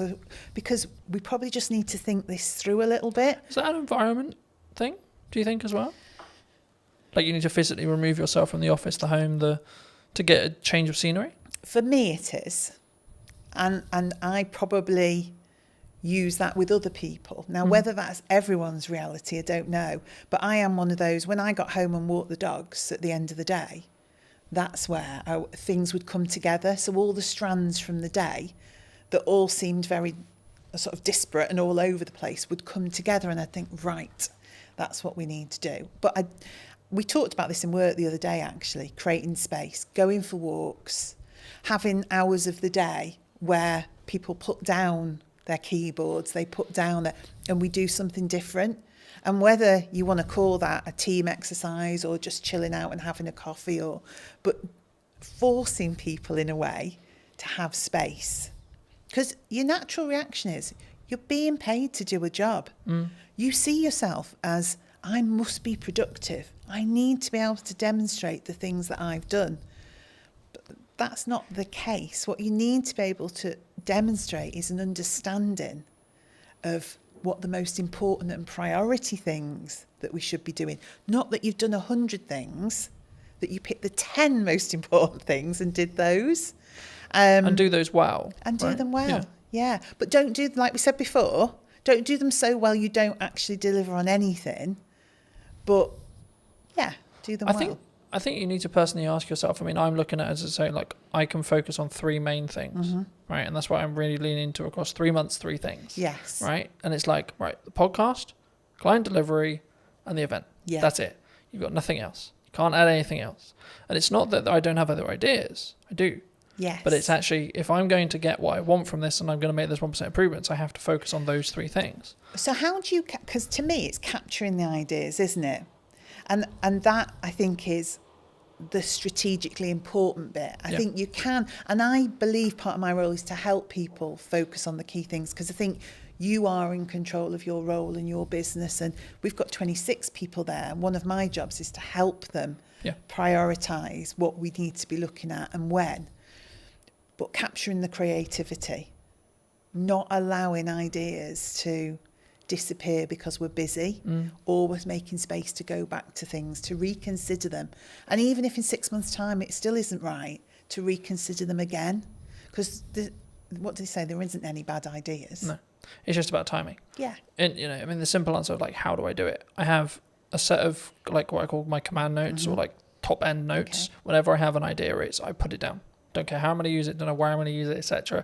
I'm like, I don't have the time to focus on how to build that out yet, but I don't want to lose it. Yeah. The other way, building off the AI side, is utilize chats in ChatGPT, for example, especially if you have a conversation in that chat, it will be able to, as in physical conversation, as in you're typing, or actual conversation, you'll be able to then refer back to it. So if you say, hey, ChatGPT, for the next 3 months, I can't really focus on this thing, but actually it's a really good idea, I'm going to come back to you in the future. Can you kind of make a highlight list or make a reel or etc., or make a summary of like my thought process now? And so when I actually have the time to give the focus, I can then do that. And then what you do is you just brain dump. And I love that, because I am a notebook. You see my notebook there? I am a notebook girl. If you ask anybody in the office, I mean, I have strategically coloured notebooks. I lost my orange notebook the other day. I thought the business was going to completely go off a cliff because I'd lost the orange notebook. But that's me. I love to capture those notes. I sit in meetings, I listen to people. I'm thinking, oh, good point, good message, good. But I have started using the ChatGPT to do just that. So I just sit and chat to it. I say, so-and-so thought of this today. Yeah. In terms of and it seems bizarre at the time. I mean, I did think I was losing my marbles a bit that I'd found this new best friend of ChatGPT. But I did, and I systematically would go through and think, right, idea, don't lose it. So now I'm developing a combination of my old way of thinking, get it down on paper because that really works for me. But now capture it somewhere where it can't be lost. Yeah. And I think as well, like if you are capturing it either written wise, like some people are really into writing, there's a couple of things I would say, like get a tablet with a pen so you can just write it and it can digitally transcribe it for you, or just get into the habit of taking photos of those pages, because if you give those to ChatGPT, it's probably nearly smart enough from what I've found to actually be able to capture that information and then convert it into like a text format or whatever you want it to do, or even just capture it inside the chat's memory. I like that, because I'm a paper and pen girl. I really am. It's meaningful to me to put words But that might onto be actually, that's paper. how your brain's wired. Yes. And actually that might be your good idea. Yeah. And that's where your ideas flow. But then, like in the result where you do lose your notebook, if you're also backing it up through ChatGPT's Yeah. like chat memory, like you could just have one called idea dump, for example, right? And every single time you write a page in your notebook, take a picture of it. Yeah. And then tell ChatGPT, I'm going to refer back to whatever the note is. Can you remember? Can you bring this Yeah. content forward whenever I ask for it? And it's how you then. And this is an example of like how to leverage AI rather than being scared of it. Yeah, and I think that is just it. And it's funny that naturally using ChatGPT in that way worked for me, and also that ability then for me to create patterns, trends, and insights from it, because I will go back and say, are there any common themes? And I didn't know if it would work or not. You never know if these things are going to work. So can you see any patterns, any common themes, anything that's coming together as one cohesive idea? And it's so good at that in terms of analysing and pulling out insights. Because I would go back, I mean, and this was an arduous task, I'd go back notebook, highlighting things in different colours, pulling strands together, generating one idea from 20 thoughts. AI is really good for that. Yeah. But again, I think it's an assistant tool. I don't think it's going to necessarily replace us. I mean, the trend sort of changed and it became this, someone who's utilising AI is going to take your job rather than the AI itself. And I think that's a more positive or more real reality of what we're going to have in the next 10 years, I think so. to be honest. And things change, don't they? Things always evolve. You know, industries change, the way we work changes, but our minds are amazing. We've just got the power to adapt and do things in a different way with the support of that new way of working. But I found because it's taking the grunt work away or allowing me to document things, etc., I then can have the more creative thinking process because my bandwidth is like opened up in that respect, and I can sort of play around a little bit more with what works and what doesn't, and like what ideas work and what, and I can ideate them a little bit deeper. Yeah. I think one thing that came to mind then, and this is why I think being the strategy officer is important, is probably one thing we need to think about. One thing I think about is everyone in the office is using ChatGPT or something similar, but I have to keep our voice as the Eden voice and the Eden brand. So that's what then becomes important in terms of us and the team. Because again, we could all go off with our voice thrown into ChatGPT. What it gives you back then starts to become... But I think it's a mirror, right? Yeah. And I think when we blame it, oh, it's a bit robotic, oh, it's a bit this, oh, the words aren't... It's like, well, you did the prompt, you did the... Yes. But I think, I mean, as a more generalised question, I guess, do you think that we don't look at ourselves, accountability-wise, as an over... Not even necessarily AI, but as an overarching... kind of like as a person when we see something maybe goes wrong, like more generally, like what that people as a whole we don't take accountability themselves, or do you think that's rarer? It's easier to go, it's your fault. Yeah, we don't always want to take accountability. If you're asking if we do, I think you know when you're accountable for something. Yeah. That doesn't mean you don't try and deflect that accountability, but normally, if you work it through with somebody, you can get to a place where you understand what role you had in that. And again, that's something I have to do, because I think part of my role is clarity. And I think clarity is caring for people. So getting people to a place where they do understand their accountability and they do understand... There's also needs to be a proven place of safety, right? Well, yeah, definitely. But that's how it should be, isn't it? It should be a place where because it isn't like hands up, I made a mistake. Oh shit, my job's gone now. No. It's actually no. Hold on, we're all going to make mistakes, and that's okay. How do we learn from it? It's we've made a mistake. You know, we have done. We've put tons of effort. We're relaunching it again, but we did a try before you buy campaign, and we got quite a few little bits wrong in that. So that campaign did not deliver as it should have done. Now, we've learnt from that and we're relaunching it. But at the time, nobody wanted to hands up So I just said, we've made a mistake. This team here, we're the project team. We didn't do it well enough. We weren't aligned. We weren't working together in a way that we were picking some of these things up. So you may have had that ultimate last part responsibility to deliver on that or to create that but actually fundamentally it was a project So we all bear the responsibility. But let's go back and say, what was your part? What was your part? What was your part? So next time we do it, we've got clarity. Yeah. Clarity is a form of kindness. If you don't give people clarity, what you're saying is, I want you to keep making mistakes. So ultimately, at some point in the future, this is going to blow up and you're going to be in a whole heap of trouble. Where it's much better to say, oh, that's not quite right. What can we do about that? Yeah. Or I just want to have a chat with you because I've just noticed.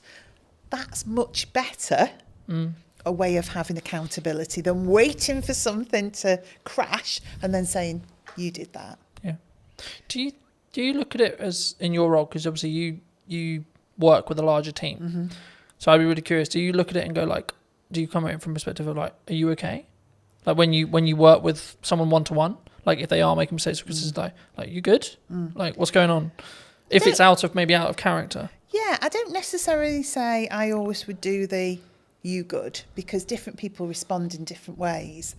But I like to be in touch with the team. I like to have sat with people before we get to that point, so I know a bit about them. So some people want to share more than others do, but fundamentally, you know the dynamics of the team. Yeah. And you can see if they're having a good day or a bad day, if they need a bit of space but a business, and also SME, I have to say, one of the things I noticed about being in a small business, it is a lot more personal and emotional to me, because I know all those people. I know their dreams, their passion for their role, but equally, that's really positive as well, because just as you described, there are days when I can say, hang on, that's not like you. Or do we want to just take 5 minutes? Or actually, is there anything we can do today? You know, is there anything you just... So, because I feel differently about a small business. I definitely feel it. There's a lot more heart in a small business because that connection is so close. I'm so close to the team. I'm very close to the product.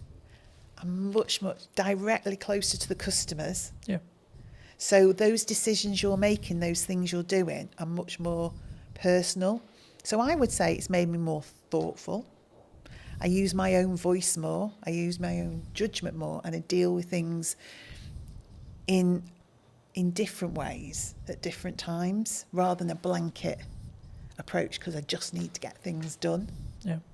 Do you think that do you need to, I guess, lead with empathy as a leader in some scenarios?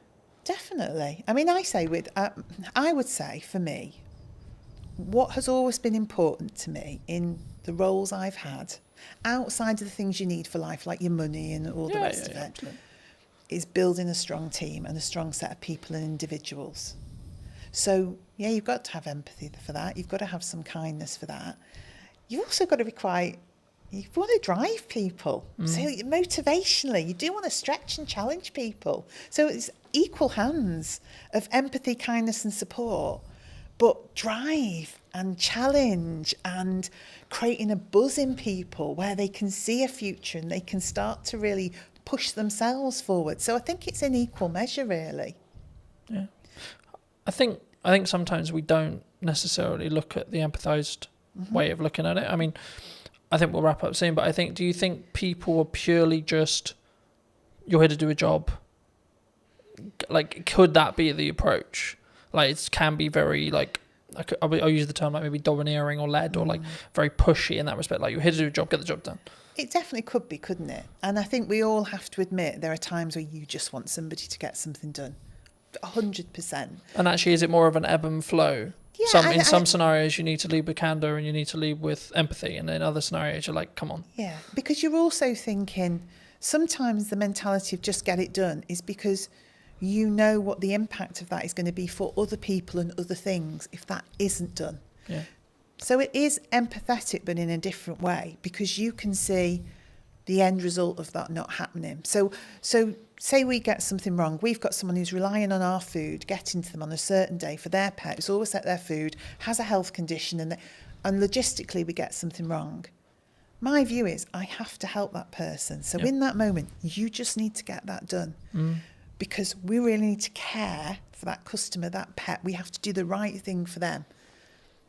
then we'll stop and say, right, okay, could we have done that differently so we didn't have to get to that point where we had to drive somebody to get that done? Yeah. But there are moments where it's right, but most of the time that's a result of not having done the hard slog in the first place, that you got there. Yeah. For people who may be interested in connecting with you, seeing more of your work, seeing what you're doing at Eden, where's best for people to connect with you? I guess I would say social media, Eden-wise, and then message me via there. So if you go onto Instagram, Eden, throw a message out. Because we're all in the office together, I will pick that up and see it. We're so easy to contact. I am on LinkedIn. I have to say it's not my favourite forum. So I'm much happier to see messages come through on that social media platform, and then I'll be in touch. Fabulous. If you were going to talk to the person who was in corporate maybe 10 years ago, 15 years ago, and you give them this advice today, what would you say to them? Gosh. As a final thought. Allow people to have a voice. We all care about business at whatever level we work and are operating in that moment, and let that individual have a voice. That would be my message. Thank you so much for watching. If you did enjoy this episode and would like to see more like it, make sure to be subscribed. Let me know in the comment section down below if you enjoyed it and what your clear takeaway was, and I'll see you very, very soon. The reason a podcast is valuable is the trust building element to it. I don't think any other format builds trust in the same way that a podcast does. Sometimes done is better than perfect if it's a barrier. Talking to people about their own personal relationship with money. How do you break that down? You will know this better than anyone. You need a hook to get people in. It's not glamorified. It's not you put out a video, it got 1 million hits, and then you get 20 phone calls. Right? Absolutely not. No one's calling me at this stage. Definitely not. The super niche stuff is a super niche audience. What content can you create on a consistent schedule? So now I'm like, how can I best spend today? And how can I be as efficient as I can? Hello, my friends. I hope you're well. I hope you had a good day, evening, or night. Today we're talking to John all about podcasting. Hi, John. Hello. Yeah, good. Thanks. Yourself? Yes, super well. We were fortunate enough to meet through James, whose space we're in today. Studio man. And I was debating about how to start this, because I think sometimes like podcasting can be a really challenging thing, right? And I think for me, firstly, I mean, I guess why should someone actually have a show like this as a whole? But then because I think there's a psychology kind of hurdle in the respect of creating content, but especially in a podcast environment. But also then, like, what is the ROI, I guess? Yeah. Would you say? I think it's the format dictates that more than anything else. Mm-hmm. So the reason a podcast is valuable is the trust building element to it. I don't think any other format builds trust in the same way that a podcast does. For a couple of reasons. First of all, you are sort of having a long form chat. So you can go into subjects way deeper than you can in other stuff. Sometimes even videos and documentaries and stuff. If you're watching a documentary, there's kind of like a point at which you need it to move on. With a podcast, you could sort of effectively ask questions forever. And if it's good content, it keeps going. Do you think it's the first or easiest step into content creation, would you say? I think audio only, yes. Mm-hmm. Simply because of the barrier that is video in terms of skills and everything, and you've got to think about camera setups and everything like that. Whereas if you do audio only, so easy to get a mic, so easy to talk to someone online, virtual on a video call. Mm-hmm. That's so accessible that actually, it's quite an easy first step into it, I'd say. Do you think you're limiting like yourself though? Because I don't know whether I question audio only, unless obviously you're on the platform, but when you're looking at maybe social posts like LinkedIn or Instagram or Facebook, is there an audience, would you say, for audio only still? Yeah, definitely. Because I think the thing in terms of marketing, like you say, and promoting the show, without video nowadays, it's hard to get it out there, definitely. But a lot of people, myself included, view the podcasting format as something you listen to while you're doing other stuff, while you're hoovering, while you're driving, that kind of thing. Yeah. So I think it's definitely still there, and I don't think that's going away. Would you say then it's more of a step by step? So someone could start audio and then where's step 2? I think so. Yeah, I think so because,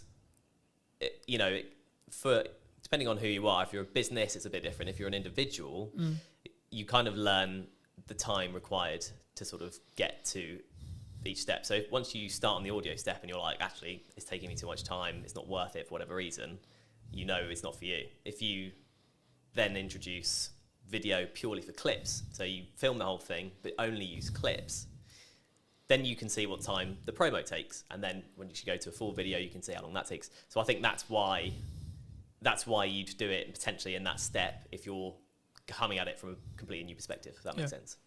And then I guess you then can grow to the Diary of a CEO style full form trailer-esque piece, right? And I think sometimes we get so, and this is true for any marketing, not necessarily a podcast, but it could also be true of a podcast.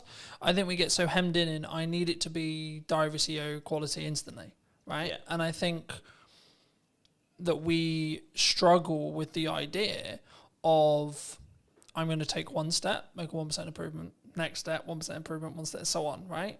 And I think for me, especially with what I've done with marketing, it's always been so this is the results I've got previously from this output. Okay, but what happens if I double the output, right? And it's constantly that testing period. I mean, in your experience with podcasting, how would you recommend people, or how would you look at like working with a client, because I know that's some of the work you do, to actually help them actually work out, should they have a podcast, but then secondly, like, what are the nuts and bolts of their podcast in regards to topics and like theme and etc. And or does that matter now? Yeah, so I think in terms of the sort of nuts and bolts, you kind of have to have the reason why you're doing it first, then you go into the nuts and bolts. So like I said at the start, the reason why is the building trust element. I think you need to, if that's what you want to achieve, and you have, say you're selling a particular service or a product that can be gone into in depth, then it's worth doing from the start. Then the nuts and bolts from there all depends on how you want to package that, I guess, to be unique or to kind of be the same, because everyone is kind of getting used to this kind of format. So there's options on the table for sure.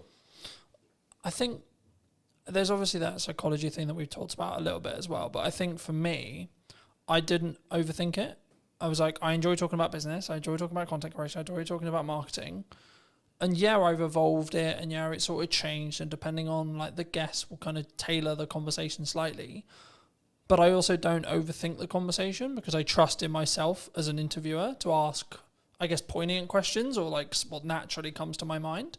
And I think sometimes when we look at content, it's not in this box, right? I watched a video this morning talking about the fact that like one of the reasons why they're not, the person in question wasn't on YouTube, was because he was constantly concerned about, he sells video production, so it has to look good, has to sound good, and I followed the logic of yes, sure, but actually sometimes done is better than perfect if it's a barrier. Do you, like, how do you, when you look at either, and I'm sure we'll get onto the podcast you're launching, but like when you work with clients, or when you're maybe looking at your own podcast, like, how do you balance that line of, okay, it's done, but actually there's these things that that could be better? Do you hold a podcast back? Would you reshoot a podcast? Like, where's your line? Yeah, I think you'd want to know that before even starting, frankly. If you want it to be polished, and the client's a big company, for example, you want it to be polished, you start from there. That's kind of, the level is set effectively. And going on from there, in terms of, if it looks scrappy, there's kind of growing evidence that a scrappier look still appeals on the right platform. I was reading recently about TikTok and how people, or watchers or users of TikTok, prefer the raw content, the raw sort of footage and stuff. So someone literally picking up their phone and talking, there's no kind of green screen, no one's putting any effects or whatever. If the content looks like that on TikTok, it sells on TikTok. Yeah. Whereas on YouTube, like you were saying, people kind of expect a bit more of a polished thing. But I think authenticity is quite a big thing these days when it comes to content. And like you were saying with your questions and it's just coming off the dome and stuff, that's in some ways kind of seen as a more better or nicer to watch compared with a completely polished, you know, you've gone through 20 questions with a fine-tooth comb and you're only asking 10 because they're like the best ones only. It doesn't, like, conversations don't work like that, and that's ultimately what podcasts are. I think that's an important point. I think that there is obviously a line when it comes to like the quality of, like, especially if it's what you sell, like what I sell is video production. So there is a line, but I also think that there's an opportunity cost of refilming a conversation that isn't the first one, for example. Absolutely. Right? So to give you some context, last week or so, I filmed a podcast with my mum, and that post, me announcing the fact I did it, did really well, which kind of doesn't surprise me to an extent. It doesn't, but there's actually a tech like challenge with that podcast because one of the cameras isn't in focus. So my camera isn't in focus. So I was in a position last week, and I think I pretty much made the decision I'm just going to work around it. But I'm in a position where I'm like, the episode is really strong in regards to the content, but it's not perfect video production wise. Do I reshoot it with the potential opportunity that it will feel different and the conversation will maybe come across differently? Or do I work around the fact I've got multiple cameras and I fix it that way? Or do I just go with, okay, it's out of focus. It's not far out of focus. It's maybe an inch, like a tiny amount. But is that an approach some people should take? Do you think they should get like out of the way of the content sometimes? Because I could really sit here and like lose my shit over the fact that one angle's out of focus, but it is what it is. Yeah. I think the content is what matters most. I think if you try to reshoot it, it's never getting anywhere near the same, especially if it was a good episode. Yeah. And you know, it's your mum, right? So it's personal to you, and it's like an emotional element to it. Yeah. And I know what you mean. You're coming at it kind of from like an editor's perspective, and it's just going to annoy you forever. But the average watcher probably won't bother them that much, I'd say. So actually, if the content's really good, I guess like you say, you could in theory refilm your bits of like, you could pretend you're there again. Yeah. But unless you're a particularly good actor, it's it's not gonna work. Yeah. So I would say no. I'd say take the hit on the because slightly also, blurry but I image. also look at it from a perspective, from my point of view at least, by saying, okay, well, in the grand scheme of all the episodes I've got in production, that's one episode out of 20, right? Like this week, I think I'm filming like 9 or 10, right? Total. And I think for me, it's like the action will always outweigh that, and maybe that one with my mum isn't perfect from a production point of view, but the conversation, the content's really powerful. Yeah. So I think that's the thing people need to focus on. I think that's when, especially when they start, I think they get in the way. Like they get in their way sometimes, and they're constantly like, it needs to be £40,000 of production. It needs to be this, and I only need 45 because Stephen Bartlett's known for like what he did with Director CEO and like how he then scaled that to the point he did. But I think we don't look at the journey sometimes that Stephen went on specifically. If we're going to use him as an example, anyone with a big podcast, we don't look at the micro testing that happened through the journey to then get to the point where they're at today. I mean, have you confirmed like where you are with the podcast? Like, where's your podcast?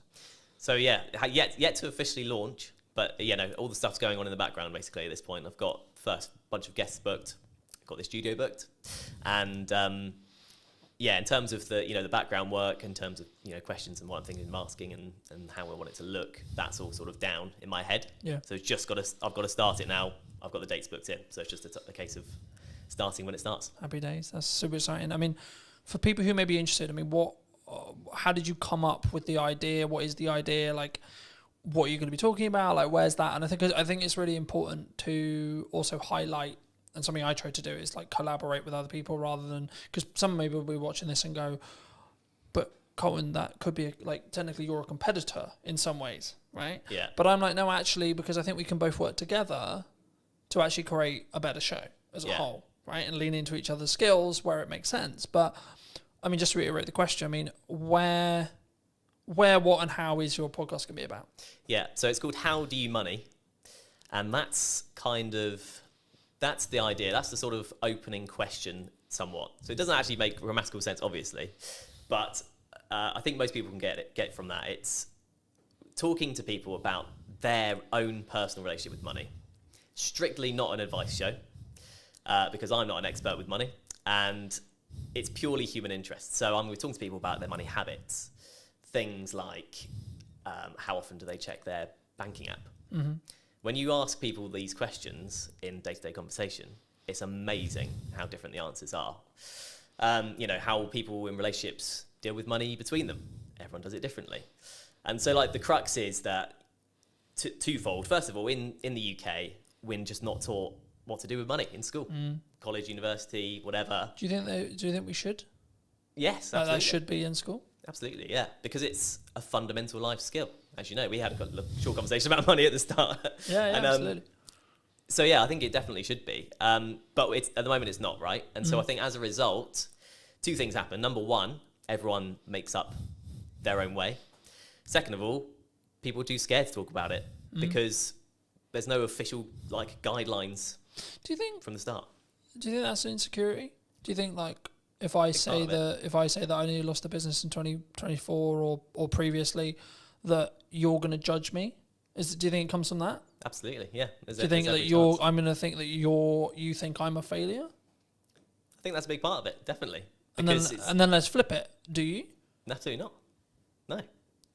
And I don't think anyone would, because, well, the main thing being everyone else will have their own story along the same guidelines. You know, because we're not taught about what to do, because life is a challenge anyway with money, because there are so many ways you can trip up with money.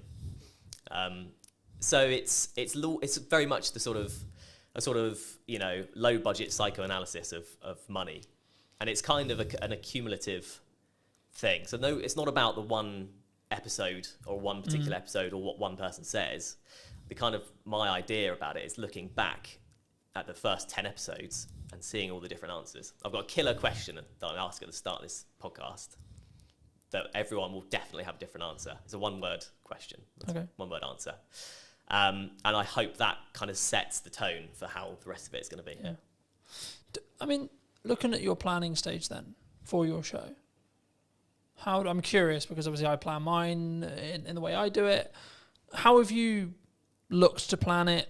Do you completely pre-plan it? Do you have an idea of questions in your head? Obviously, you've already said you have the opening question there. I mean, what do you have the rest of it? Like, just break most of the audience's case, but also I'm curious as well. I mean, like, how do you break that down?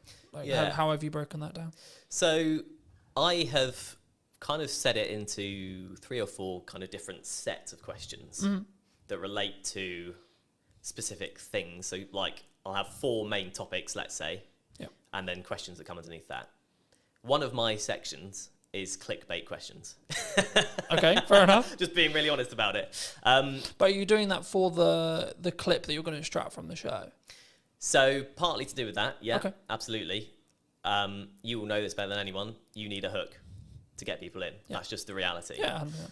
But as well as that, those questions often come up with the best answers. There's a reason they're clickbait questions, because they're the big questions. But it can't just be all of that, because it's like me going to you, what's the biggest mistake you've ever made with money? What's the best thing you've ever done with money? What's the worst problem you've ever got? Do you know what I mean? It doesn't, that's not a podcast. It doesn't work as a format in any interview or anything. So that's one section, for example. But in terms of the process, I just thought of the questions based on normal conversations with people. And then I've sort of categorized them, you know, chopped a few out. Yeah. The clickbait thing was only a recent idea, really, so I've added some of those in. And yeah, in terms of a format, it's conversational, right? So I don't have to hit every question. If I ask the second question and that lasts a good chunk of the podcast, so be it. It's quite loose because I want the content to be real. I think that's important, right? Because I think sometimes, and we were talking a little bit while I was setting up, about why people don't post or why people don't like show up or why they don't talk about their money, or, you know, there's loads of the kind of from a psychology point of view or like a coming across point of view, it's the same.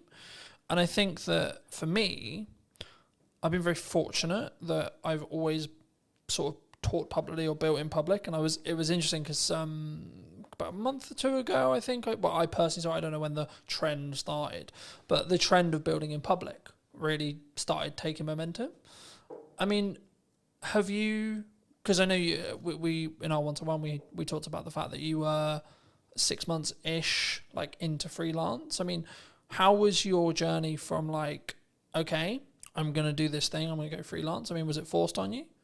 Was it 50%? Okay. Yeah. I took voluntary redundancy basically from my previous job. But to be honest, I'd come to a point where I felt like I wasn't going anywhere in that job, if that makes sense. And yeah, it was a bold decision because I was also 3 months away from my first child being born. So I've since had a conversation with a friend who was like, "You're mad. Why have you gone and done this at this exact time?" But yeah, a lot of things felt right about it. I did seek advice about it from people about, rates and how much work is available, just a few people that I knew.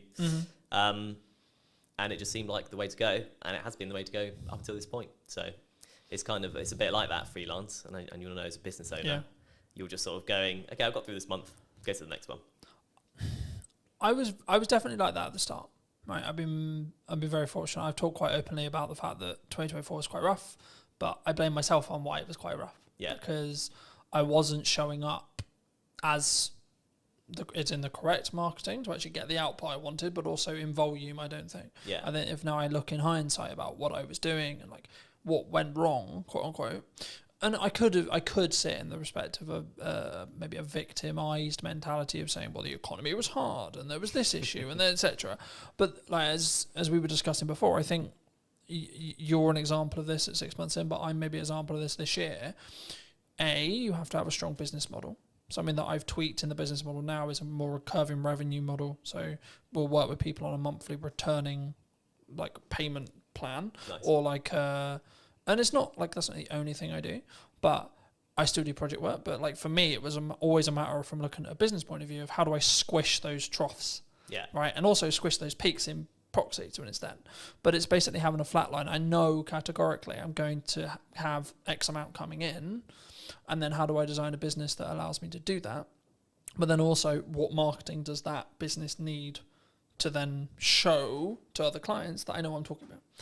And I think when we look at actions, and this was going to be on to the next question, which was around like, is it just the reason why you're busy is because of your output? Because I think sometimes we sit here and go, oh, things are quiet, or like, we both kind of alluded to it already, but business owning, freelancing is difficult, right? And I've had times where it's really, really hard, where I know I've got to hit a certain amount every month, and I'm like, I don't fucking know where that money's coming from.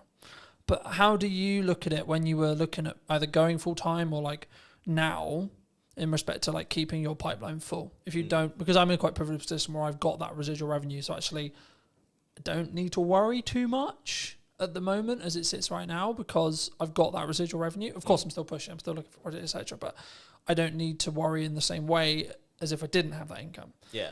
So for people who are maybe in the position closer to that, where they're just project to project and maybe they don't have a pot of money and they don't have like money management, how do you look at it? How do you create a strong pipeline, I guess is the question. There's a magic wand called LinkedIn these days. And it basically, I've just utilised that. So you can find companies that do what you do, or companies that you want to work for in a freelance capacity. Then there's a tab that says people, and you can directly speak to the people at these businesses that you want to work at. That's all I've done. And the first 6 months, I'm thinking about 10 months in now, but the first 6 months for me, 100% of the work I got was through LinkedIn. Okay. So, and was that through what I would call in the trenches, hand-to-hand DMing?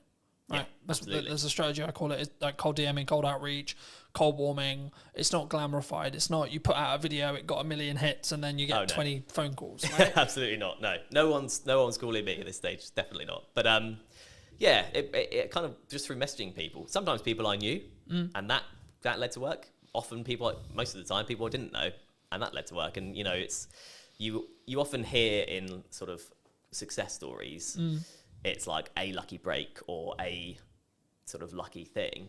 And I kind of did have that with my first job. But it was because I made that approach, and I said, "Oh, hi, you do these kind of podcasts. I've done these for this number of years. I'd love to do more." At that time, they happened to need someone because they wanted to do something new. Yeah. and I got the work because of that. And it's one of those things, isn't it? I think the quote is, luck is where time and preparation. Preparation meets opportunity. That's it. Preparation meets opportunity. It's luck. That's all the luck is. Yeah. You're prepared for an opportunity to come, and then you continue to keep yourself prepared and keep yourself ready. Like, we're recording this just before, about a week and a half before the kids break up for school, right? A lot of people in business look at that as, oh Christ, everything's going to go quiet. Everyone, which understandably, they're going to spend time with their children, they're going to go on holiday, etc. I read a post the other day, there was something on the lines of, things are quiet, right? Things like the creative industry is struggling, like these kind of terms. And I was like, okay, that might be true. And it might be actually we're coming into the summer holidays, etc. But that's then an opportunity for you to A, output your marketing, B, look at maybe cold outreach or what you're doing there, and then try and set some stuff up for September. I mean, do you see, like, are you, because I remember when I was just project, especially when I was like tighter on cash flow, it'd be this rush to get money in because I knew I'd have 6 weeks where things would be a lot harder. Are you either financially planning wise or pipeline wise or etc.? Are you planning for that to be slower, or do you expect actually there's going to be a percentage of businesses that actually just keep going and work around everything? Yeah, I just feel like at this stage, I don't think I can really plan for it, if that makes sense. The planning is outreach. Yeah. Just message people, talk to people I know, people I've worked for before, people I don't know, people I want to work for, all that kind of thing. So yeah, I'm not at that stage yet where I could do that, but there are opportunities sort of on the horizon where I may be able to do that. So it's one of those, really.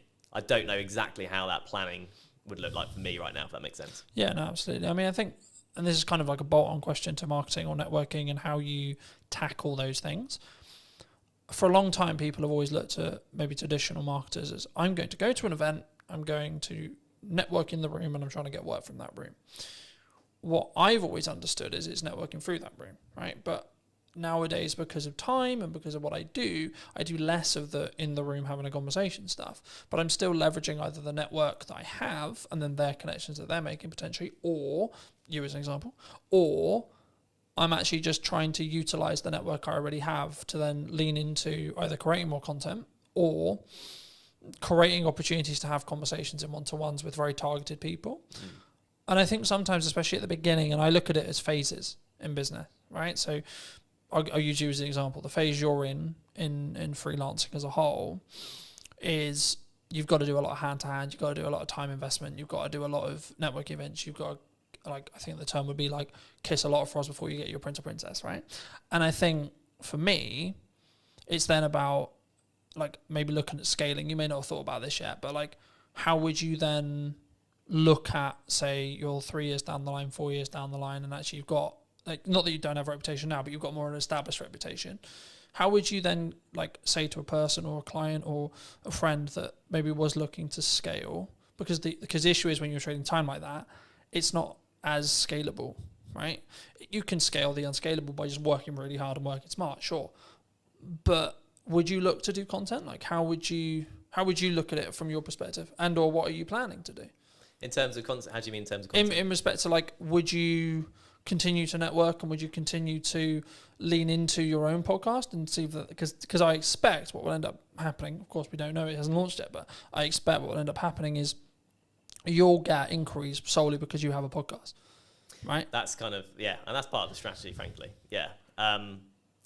You know, an ultimate goal for the podcast would be sponsorship eventually, right? Mm-hmm. Very hard to get, notoriously, very long time to get there. So I'm not particularly holding my hopes up for that at this point, but that's kind of my best bet in terms of something like you say that isn't just working and getting paid for the work, if you know what I mean. Yeah. You are getting paid to do the podcast, but it's not directly, I do this hour, I get this pay. Yeah, absolutely. I mean, I'm glad you mentioned sponsorship because I think it's something which people really struggle with. Do you think, because normally it's audience size based, right? Yeah. But I would actually say it's value, to an extent it's audience size, but also it depends on who you're asking to sponsor it. Okay. Yeah. If you're trying to get Coca-Cola to sponsor it, you probably should be pulling like a couple of million, right? If you're not trying to go for Coca-Cola, you can probably do it on a lesser scale. I mean, at what point would you, from your experience, would you say that even entertaining the idea of a sponsorship is a good idea? From a business's perspective. Yeah, from from the sponsor coming into looking for shows, and or if you have a show, at what stage should you then be like, hey, we've got sponsorship opportunities? Oh, I see, okay. Well, from the sponsor's perspective, there's a lot more talk these days about the power of niche podcasts, basically. Mine isn't very niche, so maybe I've missed the mark there and I have to relook at it. But the super niche stuff is a super niche audience, and super niche stuff brings a super dedicated audience in a lot of cases. Because if you love barefoot shoes, I'm particularly interested in them, you're looking about barefoot shoe stuff all the time. People will look about, how to strengthen your feet, what to do with toe spaces. You can go into mad detail and mad depth. And if you're a barefoot shoe brand and there's a podcast with 1,000 dedicated fans, you can put yourself in front of 1,000 dedicated fans. It doesn't sound like huge fry, compared to small fry, but it's dedicated people that if they like your brand will keep coming back. So it's kind of like a repeat customer concept. And also it's super niche. So if you're a barefoot brand and you go on the biggest podcast that's out there, you'll get lost among the noise of, the big brands like Coca-Cola. Yeah. So I feel like it's for a business, you want to look at the niche communities that you want to target. And then once you're in there, you're in there. As a show then? As a show, I think you have to know what you are able to do with the show. If you're committed to it week in, week out, because I think sort of weekly is what you need to be doing really for it to be worth sponsoring, maybe bi-weekly. Yeah, you could go for it from day one. I could be chasing it now, but I haven't got anything to show.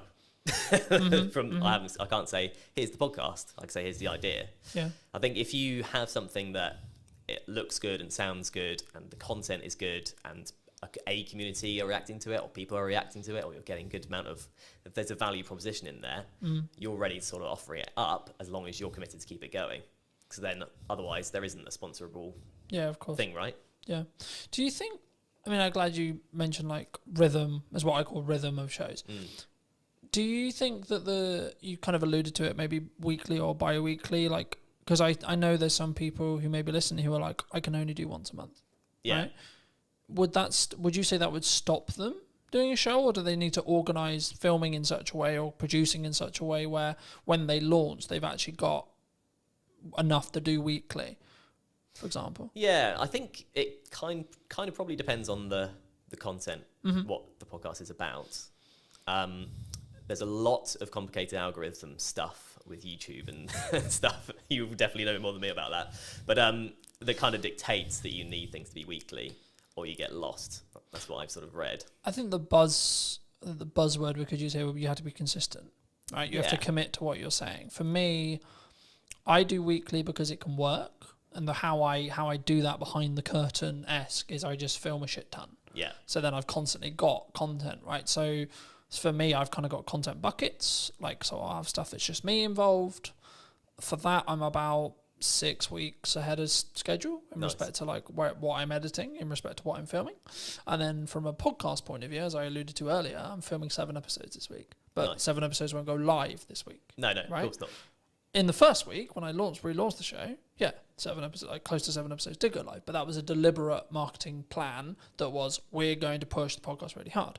Now, I'm doing clip generation through AI, I'm doing clip generation with me, and it's a yes and strategy rather than a yes or strategy. Because I think so many people, they look at, we could use ops clips, we could use an editor, we could use this, and they don't say, what if we do and, right? How do you look at it from a post-production point of view? Should someone, when they want to start doing a podcast, I guess it's audience-based, and it's the person, right? Whether they've got resources to throw at it, etc. But should someone who's starting a podcast, maybe a corporate or a medium-sized business, and they want to do a podcast, should they get into the trenches first and start? Or should they just pay someone like us to come in and help them with it from day one, would you say? Yeah, I think if you're taking it seriously, you need a producer of some kind, an editor of some kind, realistically. To do that exact strategy, as you mentioned, have X amount ready to go. Yeah. And then it just kind of mitigates against all kind of problems coming up. You know, the studio isn't ready. You know, available. Studio isn't available. Someone doesn't show up. Someone's sick. Yeah. You like, for me, there's client delivery weeks where I cannot fit it in. Yeah. Physically, there's no gap in my calendar. It doesn't happen. Yeah. Right.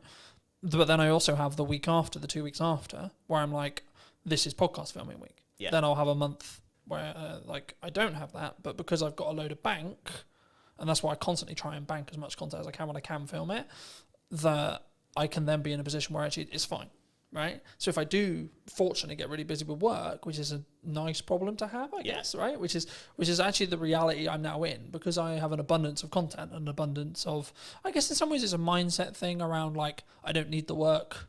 So to an extent, actually the work's more there because I'm showing up differently, I think.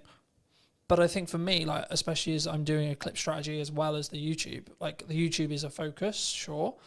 But for me, and just quickly, as we're talking algorithms very quickly, the way YouTube's algorithm currently works, basically, in a nutshell, is you'll be served a piece of content that you like when you open the platform. So it will pull, not push, it will pull the content for you. And what will happen is when a piece of content goes live, so I put a new podcast out, I put ours out, etc., it will send it to a specific audience sector, okay? And then it will say, okay, cool, this audience sector watched X amount, Y amount, it got number of views, etc. If that is, and the threshold changes, right, and it's the unknown bit of the algorithm, but if it hits above a certain threshold, it will then be served to a similar sized new audience. Then it will check the threshold again and repeat. So when something goes, quote, viral, what's happening is the watch time, the likes, the views, whatever it is, whatever metric they're waiting on at the time, is basically scaling repeatedly into new audiences, and the reaction from every new audience is great. So it's greater than the next one. So it then serves it to a larger audience and so on. That's how it gains momentum. But even virality videos will lose momentum eventually. Yeah. Just because it will be oversaturated to the market. It will go into a different part of the audience, etc., etc. TikTok's known for this. And then people will start clicking off or not watching it, and then you'll just watch it sort of drop off. Right. You know? But then there's also the reason why like YouTube's so powerful. Is you can have a video that's been it's got 5 views. 6 months, 12 months time, for whatever reason, triggered by the algorithm, 1,000 views. Right? I've watched it happen. I'm sure you have as well.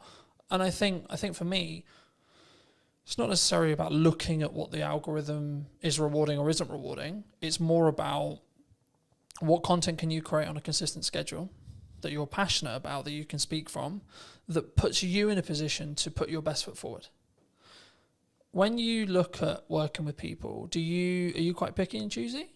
Or are you in a fortunate position where you can be picky and choosy when you work with people on their podcasts? Just in terms of clients? In terms of clients, in terms of people you collaborate with, in terms of people you work with. Because I'm always curious whether it's just the nature of the beast in some ways. Like, as I said, I sort of explained the makeup of my business this year. I'm now in a position where I'm very protective of my time. And that's not like I don't want to talk to you. It's just I only have a certain amount of time, and that's the only barrier, and that's my hurdle now. Because actually I'm okay on cash flow pretty much all the time because of my retainers. I'm okay because of project delivery. I've got a strong pipeline, and I'm good on content because I've got a large pile. So now I'm like, how can I best spend today? And how can I be as efficient as I can, in that respect? So is that, I guess the question, I'll re-ask it, but like, is it something you personally do? And if so, or if it isn't, is it something that you think you'll adapt to as your business scales and grows in that respect? Yeah, I think it's a stage thing. So at this stage, I'm picking up what I can, where I can, effectively. If there's something I particularly don't want to do, I'm not going to do it. I was just saying, is there still a line? There's still a line, I think. Yeah. There's a line in terms of the day rate, frankly. If that's not up to scratch, there's a line in terms of what the actual work is. Sometimes. Do you think people struggle with? So I've said no to certain clients just on like, not necessarily political ideology, but their approach, how they come across, whether they respect my time, things like that. And I think people, they sometimes worry, what if I say no? What if there's, like, do you think that's it comes from I'm aware that I'm overusing the word insecurity, but I can't think of another way to describe it. Is it an insecurity of like, there isn't going to be more work down the road for me? Yeah, well, it's the biggest insecurity, isn't it? Because money is security these days, really. Yeah.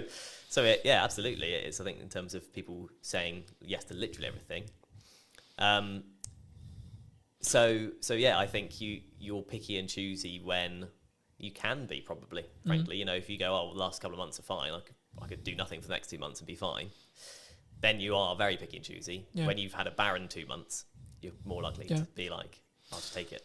I also think it's a perspective of obviously synergize with the client. Can you add value? But also, like, even when you have an abundance of money or you're in a strong position with money, it might also be actually my goal is to hit this amount, right? And this project might not be ideal, but it pushes me closer to that goal so I can hit it sooner as well. And I think we sometimes, I'm in two minds about it. Part, like, because I'm a big advocate for you should say no, but also I'm a big advocate to get off your ego, get off your high horse. You still need to be in the trenches. Just because things are good right now, they're only good because you make them good for 6 months' time, etc. Right? And that's why I'm focusing on content. That's why I'm focusing on how I show up. That's why I'm focusing on constantly personally developing me, so that actually in 6 months' time things can be even better than they are, rather than, oh, I had a really good 25 for the first half. You know? Do you think people sometimes just want the instant though? Oh, as a question, like, because we're very social media orientated in that respect. Do you think it's purely around short-term validation, short-term money, short-term deal, short-term this? I guess, yeah, to an extent. I mean, it's if you're in a situation where you'd like, I need money now, everything else will go out the window for some people, you know, depending on your circumstances. You know, this is the crux of it, is it depends on your circumstances. If you're comfortable for a while, then you'll be fine. Otherwise, probably you will just snap up the short-term things. But I think, yeah, in terms of what you're saying, I think, of course it's nuance, right? Because it's like, if my back's against the wall, then I need to go and do what I call hand-to-hand outreach, right? Which is I need to come up with an offer and I need to go to my network and I need to sell it and I need to sell it quick. Yeah. Right? But if I'm not in that position, I can then take my foot off that. You know, I can step back and I can say, okay, actually, let's play the mid to long game now. Yeah. And that's what I try to do in my content all the time. It's not direct sales. It's not this. It's actually, hey, have you thought about doing this? Hey, da, da, da. But as a society, as like starting creators, as freelancers, as video people, whatever you want to call it, have you noticed that people are more, they want short term? And they don't really have, I guess, the patience to look at where you're going to be in a year? Yeah. I think that's a reality. I mean, I would have been quite sort of downbeaten if I'd had a different first 6 months to it. You kind of have to go through the journey to understand what the journey is. Yeah. Right. So with clients, with people approaching you, you know, and you will have experienced this as well. You have 100 people you message. Yep. 30 reply. Yep. 10 say they'll have a call with you. 1 person gives you work. And if you think of it, if you go into it with that mindset, you'll live by that mindset, right? Yeah. So you'll keep doing it and you'll keep getting work because you've played the numbers game effectively. You know, you've hit as many people as you can. Eventually, something's going to come up. You've done the rep, so to speak. Yeah. I think. I mean, I was going to ask you, it was about speed of delivery, speed of output, speed of execution. Do you think that's maybe a nature of why someone's more successful than someone who's, oh, I'll do that tomorrow, from a mindset point of view? Do you think? So I'll give you an example. Like for me, when I came up with the idea to relaunch the podcast in the format that it was, so on location, in person, and or remote, and then within a week I had filmed 3 episodes of the idea. Within 4 or 5 days, the first one was out. Because I didn't let myself get into the, oh yeah, that will be on the to-do list for next year. That will be on to-do list for next summer. That will be on the to-do list for 3 months' time. Because I knew I'm only going to get the results. I'm only going to start getting the data if I start outputting. Yeah. Right? And now it's becoming actually a core part of the marketing strategy for the next 6 months to a year. But that's because I've gained a load of momentum with it. And I know I'm really starting to get into a nice groove with it. And that's why I asked the speed thing, because one of the unique selling propositions I have personally as an editor is, so I'll give you an example. At the time of filming, I did a media day for a new client on Monday. And today we're filming on Monday. He's already got half the content already. And it's a week, right? But also, it wasn't like that was the only thing I was doing. I've also put out, like, I think, nearly 40 pieces of content for me. etc. I've done a load of other stuff related to the business. So for me, one of my unique selling propositions, or one of the things I do, is like I work really smart and really hard consistently with no result, plan no result. But for me, from what clients have told me, one of the reasons why they continue to work with me is the speed. Yeah. Right? Like one of the things that comes up in conversation all the time, and James mentioned it a couple of weeks ago when I came to do 2 more podcasts, he was like, your speed's ridiculous. And it's because I've built a strong system to be able to work smart, but also just work really hard. And that's where I kind of come from that point of view. Like, I know it's really important, but I know I'm willing to put the graft in and continue to put the graft in for 10 more years or more, if that's what it takes. But do you think that's uncommon in entrepreneurs as a whole? I guess potentially, yeah. I mean, you kind of touched on it. Because there's a level of complacency. There's the work smart, not hard mantra, isn't there? But like you say, if you do both, kind of double the results effectively. I'm going to outperform someone who's just working hard, sure, because I'm working smart and then doing the hours on the smart work as well. Yeah, right? That's it. Yeah. So I think it probably is in terms of that. I mean, the get up and go thing. If you follow Gary V on social media, then you'll get the get up and go thing, because that was very much me. This podcast idea I'm doing was, I think I first thought of it 2 years ago. Okay. I've been writing notes about it on my phone, like month after month, something popped into my head. I'd be like, oh, that'd be cool. And then, but do you think we have a culture of we're going to write notes about it? Yeah, definitely. Rather than execute on it. Yeah, absolutely. You know, because it's you have to. I think you have to go through that journey. You know, I'll be better at fitness next year. My diet will be better next year. Yeah, absolutely. Yeah, you just need to go. Or next month, or tomorrow. Yeah. It's okay. We can. We've had a really long week. We can chill. Yeah. You know. Yeah, it's true. It is. It's and we've got that comfort, and it's the whole being in a comfortable position. You don't grow in comfort. You have to be in discomfort. But actually, saying yes to things, you've got your yes and kind of mantra. Yeah. So just saying yes to things opens up. You realise, oh yeah, I can do this. Like if you just go, I'm just going to do it, and actually plan it. Like whether that's setting a reminder, put it in the calendar, write down, on your fridge, this is what you need to do today. However you do it. Something I just building off that briefly. Something I found really valuable the last couple of years was, if it takes me less than 2 minutes to do, I just do it. I don't set a reminder to do it. I don't I'm going to write a to-do list or this or this or this. Like, I need to send an email. I'll send the email rather than write a reminder about sending the email, because the action will probably take less time. Yeah. 100%. And then it's done. Then you don't need to think about it. Yeah. If it's a longer thing, I need to ask ChatGPT about that. I need to do some research on that. I need to plan the podcast, and it's like a longer goal thing. Start momentum by putting a reminder in your calendar and then stick to that. Yeah. But I think sometimes, especially with like fitness, I use that as an example all the time. It's like, I need to start running. Okay, but when's the first run? Yeah. You know what I mean? I think, and I've just finished Atomic Habits from a book point of view, and it talks about specifically, my girlfriend's driving mad because I keep using the word compounding, but it's the only word that matters at the moment, right? Which is that everything I'm doing is like, how can I compound? How can I small win? On the way here, I was reading my second book. I've started reading physical books rather than listening to them. For a long time, I listened to them. As a dyslexic, I was like, right, this year I'm going to read a book cover to cover.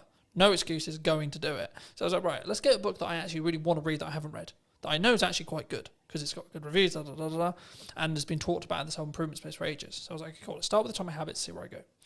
And then I went on to Mel's 5-second rule, which I knew about for a long time. Mel Robbins is a leading psychologist, for those who don't know, in Canada, and she's just launched a new book talking about they, them, and other people's opinions on us. It will be on my read list. But for me, the crux of the 5-second rule, for those who don't know, is you count down from 5 and then you move, right? So 5, 4, 3, 2, 1, move. And what it will do is it will trigger your mind to do the action step. So if you're like, I need to start running, okay, 5, 4, 3, 2, 1, go get changed, go on a run. Because we don't sit in that uncomfortable window long enough on average, right?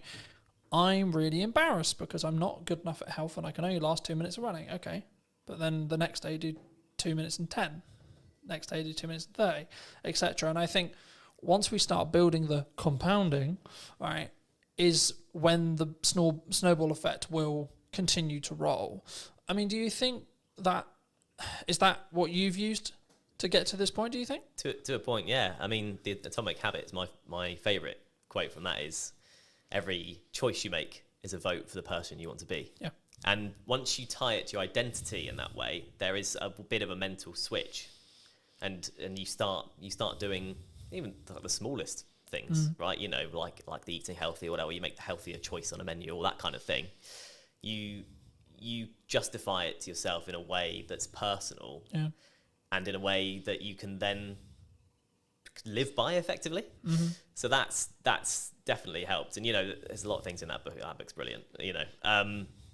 So yeah, I think definitely. Obviously I've read it as well, and it's probably helped me. I've signed up to the newsletter. I get that as well, and I do think there's something to be said for being in that world of like the positive quotes and shifting your mindset around certain things. If you look at it enough, you just will start to think like it. I think for me, I've been aware that like what I consume is how I'll show up, right? So like that's why I'm trying to build the habits from building off Atomic Habits, but in general, I'm trying to build the habits and build momentum. So like when I finished Atomic Habits, I was like, I've ordered another book, but it won't be here for 3 days.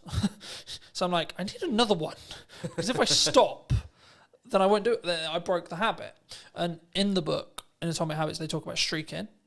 And I'm the same with fitness, I'm the same with podcasts, I'm the same with everything. But for me, that's the key. So actually, I'm not like, my heart's not broken that my other book's not going to be here, because actually it's now planned in for when I finish Mel's, right? So actually I'm constantly like, and now to an extent, my travel plans, my thought process, etc., like how I use my downtime is actually trying to change. And like, actually I'm sleeping better because I'm reading before bed, like I'm reading on trains, etc. I'm like using my phone less, and I'm trying to, I guess sometimes I did an episode that I'm recording about a week ago talking about digital detox.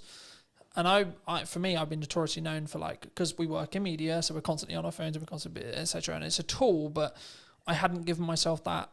And that's, I think, why I shifted into physical books as well, because I was aware that I was constantly on my phone. Do you think that's like from a psychology or your own well-being, or like as a freelancer, that can be your advantage? Like having those non-negotiables every day? Yeah, I think so. Yeah, definitely. I mean, it's an interesting dichotomy, like you say, because when you're in the industry and when you're in a position where you can't not rely, but you're chasing views, but then you recognise that it's tough. It's tough mentally, or it can be tough mentally. Yeah. It's hard, but I think that is where a podcast comes in, particularly an audio one, because you don't have to be on your screen, and if it's got enough value, it's not just doom scrolling. It's one thing with detailed information that you go into, kind of like you're sort of talking about audiobooks is how we used to consume things. That's kind of what a podcast is. Yeah. Non-fiction, obviously. So I think that's, I don't know, I think that's kind of the power of podcasts in a way. It can be, you can consume without being tied to a screen. Yeah. I think also it's how you show up and the micro learning that you get from each one. Like, so for me, I'm not focused on how many books can I read a year, for example. I'm focused on, okay, how many pages can I weave in today? All right, today's quite busy. I'm traveling a bit. I've got loads of client delivery stuff to do, etc., etc. But it's like, actually, I've got this window of time, right? So actually, how many pages can I get in that window of time? Okay, cool. Gamify it. And then I'm also, to an extent, I'm rewiring the habits that I had. So previously when I would travel, I'd be constantly on my phone or constantly like listening to music or watching YouTube videos, which is not a bad thing as long as it's educational, sure. But for me, I'm curious to see where I'll be in like 3 to 6 months when I'm deliberately scheduling in time, whether it's travel or etc., to physically kind of disconnect from digitized stuff, especially as I live and breathe digital. And that's why I thought I'd mention it, because like for me, that's something I don't think we think about when we look at the podcast as well. Because I think what you'll find, and I'll be curious to see if we do an interview in a year about whether your money management skills is like compounded really, really hard, because you're constantly talking about money, right? I found I'm becoming an infinitely better marketer because I'm constantly talking about marketing, right? So I noticed little things like, hold on, I said that thing in the podcast, but I'm not doing it with my own content, right? So you mentioned hooks earlier. I'm not doing strong enough hooks on the ones I'm editing. Okay, how do we do that? How do we fix that? So now I'm focused more on how do I create a really strong captivating hook. That will probably grow into how do I create a micro trailer, I expect as an editor. But also the knock-on effect for my clients will be they'll get a better product. Yeah. Which in turn means I'll be able to charge more. Which in turn means I'll have more money to either give myself a longer buffer or outsource to do other things and scale the business that way. Do you think, like, I don't want to specifically like steal in some ways a lot of your podcast, but if you could rate yourself on money management right now, where would you rate yourself? 10 being incredibly good, you know where every single pound's going. 1 being, I've got no idea what's in my bank account. Yeah. There's a psychology fact about ask someone for a number between 1 and 10, everyone says 7. But that's kind of where I'm tempted to land on that, really. You know, I've been on my own journey with it, definitely. And, you know, I married an accountant, so that's helped me quite a lot. And, you know, just being in a relationship, she's super savvy. She's closer to the 10 mark than, you know, most people I know. But just being with her has helped me probably come up from a 5, frankly. Okay. In your 20s, you're in like a 3, you know, generally speaking. Yeah, there's a question that is going to be on the podcast, which is, how often do you check your bank account every day? And in my 20s, it was as little as possible because I just didn't want to know. You push it away, right? You go... Does that come from you were anxious about it? 100%. I was at university, but it's... Shit, how much money have I spent? Exactly, yeah. How much has gone on beer? I don't want to know. How much I spent last night? I don't want to know. So I don't remember last night, but I remember there was a card involved. Shit. Yeah, exactly. But once you sort of learn to look at it regularly, it empowers you, I've found. Empowers you because you go, okay, well, actually, I'm in control rather than just letting it all just slip and hope for the best. And if it's overdraft, it's overdraft. So I've kind of been on that journey, which is a small thing. I'm not trying to claim I've been on an epic money journey. Nothing dramatic's happened either way for me. But that one thing, kind of going back to the mindset thing, has helped massively. But again, you ask everyone, I'll ask you, how often do you check yours? 3 to 4 times a day. Right, there we go. Since I was in business. Right. For business, same as you. Just hide away from never fucking terrified of it, right? That's it. In business where I know I've got to pay for shit and I need to work out where that money's coming from all the time. And I'm doing a technique at the moment where I'll hide a significant amount. Whenever I get paid, I hide a significant amount of my money away into an account that happens to have 4.1% on it. Happy days. Yeah. But it's actually the point of I deliberately, yes, I'm doing well, but I deliberately live on a lot less. Yeah. And I deliberately keep, in regards to what I see every day when I check my bank account, a lot less because it allows me to keep pushing forward and keep thinking I need to find another way to invoice something or have more money coming in, A, but also B, when there is an emergency, I can go, I'm actually good. Yeah. You know, I can fix that problem. Hidden account will fix. Yeah, so this is an example of how I use AI. AI is currently tracking for me the books I'm reading, what my takeaways are, how much am I showing up, what my fitness is, where my money is being allocated and how and why, and how well that's doing and how in line I am with the goals, how the podcast is doing, how many episodes I've filmed, how many episodes have gone out, what views are going on, what views are likely to happen in the future because it can extrapolate the data from, okay, you're here now and then in 6 months I think you'll be here. You're following the growth rate. So people, and I wanted to talk briefly, and I'm aware of time, so I think we'll wrap up soon, but I wanted to talk a little bit about AI with you. Yeah. Because I think it's, people are either going to use it to be more efficient and have a lot of those things being monitored for them, as I mentioned, or they're going to sit on the moral of, I don't want to. You know what I mean? Yeah. I'm not doing it because it's the world's over. Yeah. You know, and we're all going to lose our jobs. Do you think we're all going to lose our jobs? Not necessarily, is what I'd say. I think it still has to come quite a long way because, and you know, people will reference the manual jobs of, you know, an AI won't fix your sink. Yeah. Maybe a robot with an AI brain could do one day. Mm-hmm. But actually, anything that involves a human at this point, largely, you need to be able to talk to someone about. Yeah. And you can have a conversation with AI, but it's slow, like, compared to talking to a human. If you just want to get to the bottom of a problem, because of the way LLMs work and how they're programmed, you can't get there quick enough. Yeah. You can't relate in the same way. You can't. It also has ask, a bias why don't you do towards this? being positive as well. So if you want constructive criticism on something, it's not very good at that. Yeah, yeah, Right? exactly. But I've used the analogy recently of like you need to sharpen a knife to be able to cut something, right? Yeah.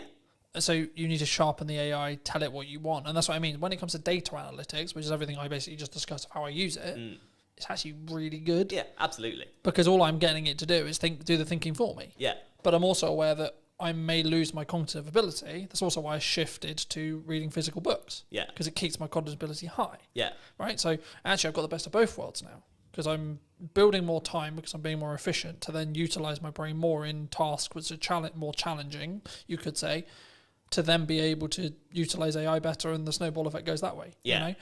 Do you think people are naturally scared of it because it's the new thing? I think there's an element of that, yeah. But I think it's also, it's seeped into normality